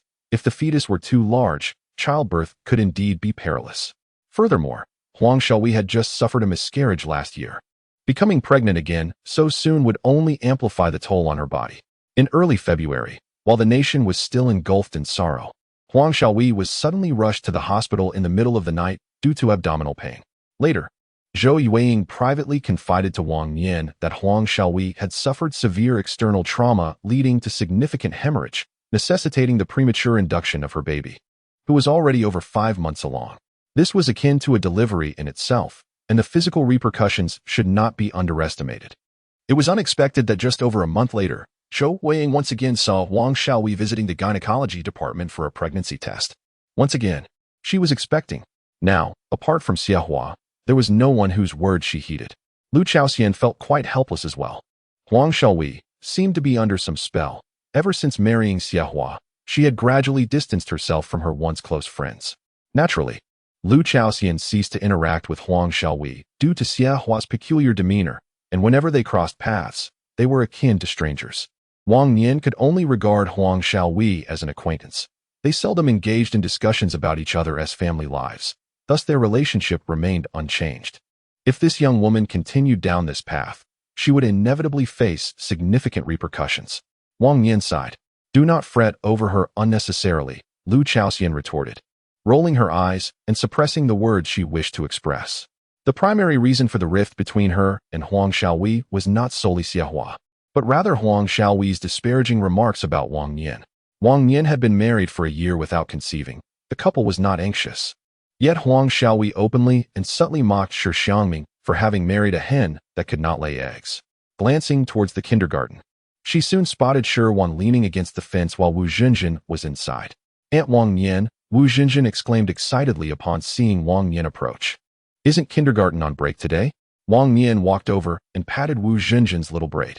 The primary school was in session due to an awards ceremony, but the kindergarten should not hold classes on weekends. Ever since the kindergarten agreed to enroll the children, allowing them to attend school and have 2 meals free of charge, Wu Zhenjin appeared considerably improved. "Mom and Uncle Feng are out for some errands. There's no one at home." Wu Zhenjin smiled, holding the steamed bun that Shi Wan had given her moments earlier. The absence of anyone at home was merely a euphemism. In truth, the door was locked, leaving her with no place to go but the kindergarten. "Are there teachers at school?" Wang Nian inquired again. "Then come with us to the mountains to gather chestnuts. In the evening, Auntie will stew chestnuts with braised pork." Wang Nian beckoned to her. "All right." The little girl turned and dashed away, her 2 braids flying high, her very silhouette radiating joy. If it weren't for your family, Zhenjin's personality would surely not be so lively. Everyone contributed their part. Among the 5 families on the first floor, Wu Zhenjin dined the most at Wang Nian's home, followed closely by Lu Chaoxian and Sun Xiumei. And even Zhong Monli occasionally brought out some dishes. To say she dined at 100 households might be an exaggeration, but it was undoubtedly more frequent than her own home. "Tomorrow, I'll help with the banquet. How about that?" A few of them waited for Wu Zhenjin at the school gate, and Lu Chaoxian expressed considerable interest in Wang Nian's plan to take charge of the banquet. "There's no salary," Wang Nian chuckled. "This year has been tumultuous, as for various reasons, Li Yan's wedding banquet had been postponed twice, finally scheduled for the last day of this month. Moreover, there was now no fear of being reported, and the number of banquet tables had increased by about 10, significantly testing Wang Nian's ability to prepare meals in large quantities. Just providing the food will suffice. Lu Chaoxian was merely eager to witness Wang Nian in action, as she had nothing else to occupy her time at home. "Invite Li Yi. There will be plenty of delicious dishes tomorrow. That silly boy will be overjoyed." Amidst laughter and chatter, they reached the spot where Wang Nian had discovered wild kiwis last year. This year, the collapsed wall had been rebuilt anew. The wall stood at a height just above a person's waist, and with a simple brick placed at its base, one could effortlessly scale it. 2 adults ascended first, and as Wang Nian leaned over to peer on the other side, a curious escaped her lips.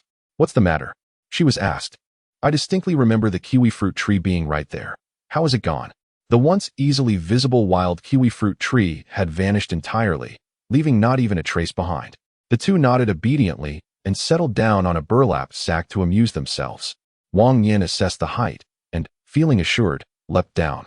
Lu Chaoxian followed closely behind. The kiwi fruit tree was indeed in the location Wang Nian recalled, but it had been uprooted, leaving only a gaping hole in the ground. What to do? They hadn't ventured deep last year. Perhaps there were still treasures to be found within. Wang Nian removed her backpack. "Taking only a sickle, we'll bring the children over to collect chestnuts, and I shall return with good news." Unfortunately, upon reaching the tree, she discovered that even the chestnuts had already been claimed by others. Scattered among the ground were empty chestnut shells, dry and wrinkled, indicating that the foraging had occurred several days prior. Wang Nian raised her hands in resignation. "Then you all rest here. I will move ahead alone. Be cautious. And do not wander too far," they cautioned. Wang Nian nodded, picking up a stick to tap against the grass as she descended the slope. Although the valley appeared shrouded in dense forest, signs of human activity were evident. Every 3 months, the security department conducted inspections of the surrounding mountains, driving all wildlife deeper into the woods. Along the way, she occasionally spotted tools hidden in the branches. Suddenly, a faint yet alluring fragrance wafted through the air, a tantalizing blend of tartness and sweetness, reminiscent of the sweet red wine that Wang Nian cherished in a past life. Could it be wild grapes? Originally intent on descending the slope, Wang Nian altered her course, following the enticing aroma and climbing upward instead. Before her stood a quaint little cabin, ensconced in a tangle of vines. Judging by the extent of the moss creeping up the walls, it had likely been abandoned for no less than 5 years, and the surrounding yard bore no signs of human habitation. Wang Nian hesitated for a moment before the dilapidated fence, summoning the courage to approach the house. Scattered across the yard were wooden basins and barrels, not indicative of a move, but rather suggesting a hasty departure, as if the inhabitants had left without a moment to gather their belongings. What if the absence of life was not due to a departure, but rather a tragedy that had unfolded within some hidden corner of the dwelling? With a mindset to quell her own fears, Wang Nian cautiously peered into the crumbling abode. To her relief, the interior was barren, with all furniture and belongings having been removed, save for a broken pot that remained in the half-collapsed kitchen. It seemed that this place had once sheltered families fleeing from the ravages of war. Continuing to follow the scent, she ventured to the back of the house and at last uncovered the source of the sweet and sour aroma. Vines laden with grapes cascaded from a collapsed trellis, and numerous purple grapes lay strewn across the ground, their skins ruptured and emitting a delightful fragrance, now being nibbled by ants. These were not wild grapes, but rather cultivated varieties, meticulously grafted and nurtured. What a delightful surprise this was. She casually selected one and popped it into her mouth. The skin was tart, sending a jolt through her senses, yet the pulp was pleasantly palatable after she spat out the skin. As she stepped back to investigate the roots of the grapevines, she stumbled unexpectedly, her heel having struck something protruding from the ground. As I steadied my body and glanced back, I beheld a circular object, reminiscent of a handle on a pot lid. Wang Nian crouched down and exerted a forceful tug, causing several cracks to appear in the surrounding earth. With another heave, it truly was a pot lid. Beneath it lay a cauldron, its duration of burial unknown, yet astonishingly, it remained immaculate, devoid of any filth. It did not appear to be made of iron. The sickle Wang Nian had brought into play soon enabled him to excavate a stone pot, standing as tall as his calves. This was indeed a stone vessel, its exterior bearing the textures of rock, while its interior gleamed with a smooth luster, clearly indicative of a previous owner who had taken great care in its maintenance, likely applying oil regularly for preservation. It was a fine pot, and yet, Wang Nian could not identify the material at all. It seemed that the former owner had buried the pot out of a disdain for its weight, intending to retrieve it upon a future return. However, years had passed, weeds had sprouted over the pot, which had yet to bask in the light of day again. Now, you belong to me. The stone pot lay here, unclaimed, but to move it was no simple feat, requiring considerable resolve. Wang Nian, however, was undeterred. He rolled the pot inch by inch towards the wall. If this pot does not yield a delicious stew, I might find myself grumbling in my sleep tonight. After thoroughly scrubbing the pot for the evening stew, with a final splash, I rinsed it clean and moved it to the terrace to dry. How shall I prepare the grapes? Unlike chestnuts, grapes can withstand 1.5 years of drying without issue. I shall concoct some grape jam for the children to mix with water, while the remainder will be transformed into preserves. The surplus jars from last year's grapefruit peel syrup will serve their purpose well. How can Sister Lu be so generous? I wish to share in her light. A vibrant figure approached the family building with a lively gait, accompanied by a delicate fragrance that wafted through the air. One could easily deduce the identity of the person by merely inhaling the scent. The aroma surrounding Yu Ying was a result of her ever-changing selection of soaps and shampoos. Wang Nian had never encountered such a diverse bouquet of fragrances on anyone else. Yu Ying, what brings you to my home today? Wang Nian inquired. Dressed in a blue and white checkered blouse, with her curly hair adorned by a matching headband, Yu Ying exuded a graceful charm that captivated the attention of several men in the building as she walked by. I hope to trouble you once more. Yu Ying raised her bag, and Wang Nian immediately understood. Another package had arrived from home. Having just finished lunch, it seemed improbable that dinner preparations would commence so soon. It was evident that Yu Ying had something important to discuss with Wang Nian. Forgive me for being so preoccupied with joy. Please, come in and have a seat. Upon welcoming her into the living room, Yu Ying's gaze was immediately drawn to the several baskets of grapes, followed by the lush greenery in the courtyard. You truly are capable. While many factory workers' families were industrious and steadfast, Yu Ying believed that Wang Nian truly exemplified capability. So you just gathered some wild grapes, and that makes you competent? As soon as Wang Nian finished speaking, a little girl suddenly leaped down from a chair at the desk, followed closely by another. Auntie, let me pour you some water. The little girl wore a light yellow suspender dress, her crescent-shaped eyes sparkling, and her cherubic face adorned with a faint dimple, exuding an adorable and playful charm as she smiled. Another girl's shirt had already turned yellow, and her blue cotton pants bore 2 patches. Wu Xinjin timidly glanced at Zhou Yueying, gathering her courage for a moment before calling out, "Hello, Aunt Zhou." "Sister Xinjin, I will go fetch water. Could you wash grapes for Aunt Zhou?" "All right." Wu Xinjin nodded enthusiastically. When Shi Xiangming mentioned fetching water, she actually meant running over to Wang Nian, gazing up with pleading eyes. "Auntie, could you pour some pomelo syrup for Aunt Zhou? It's what you want to drink, right?" Such innocent little tricks from the child allowed her to sneak in a treat when guests were present. Thus, Wang Nian was always asked to serve pomelo tea whenever someone visited. Shi Xiangming clung tightly to Wang Nian's waist, declaring, "I have a mother, so I won't go to your house." The word mother was used for the first time by Shi Xiangming, and it was unmistakably directed at Wang Nian. Zhou Yueying remained oblivious, playfully teasing the child with her words.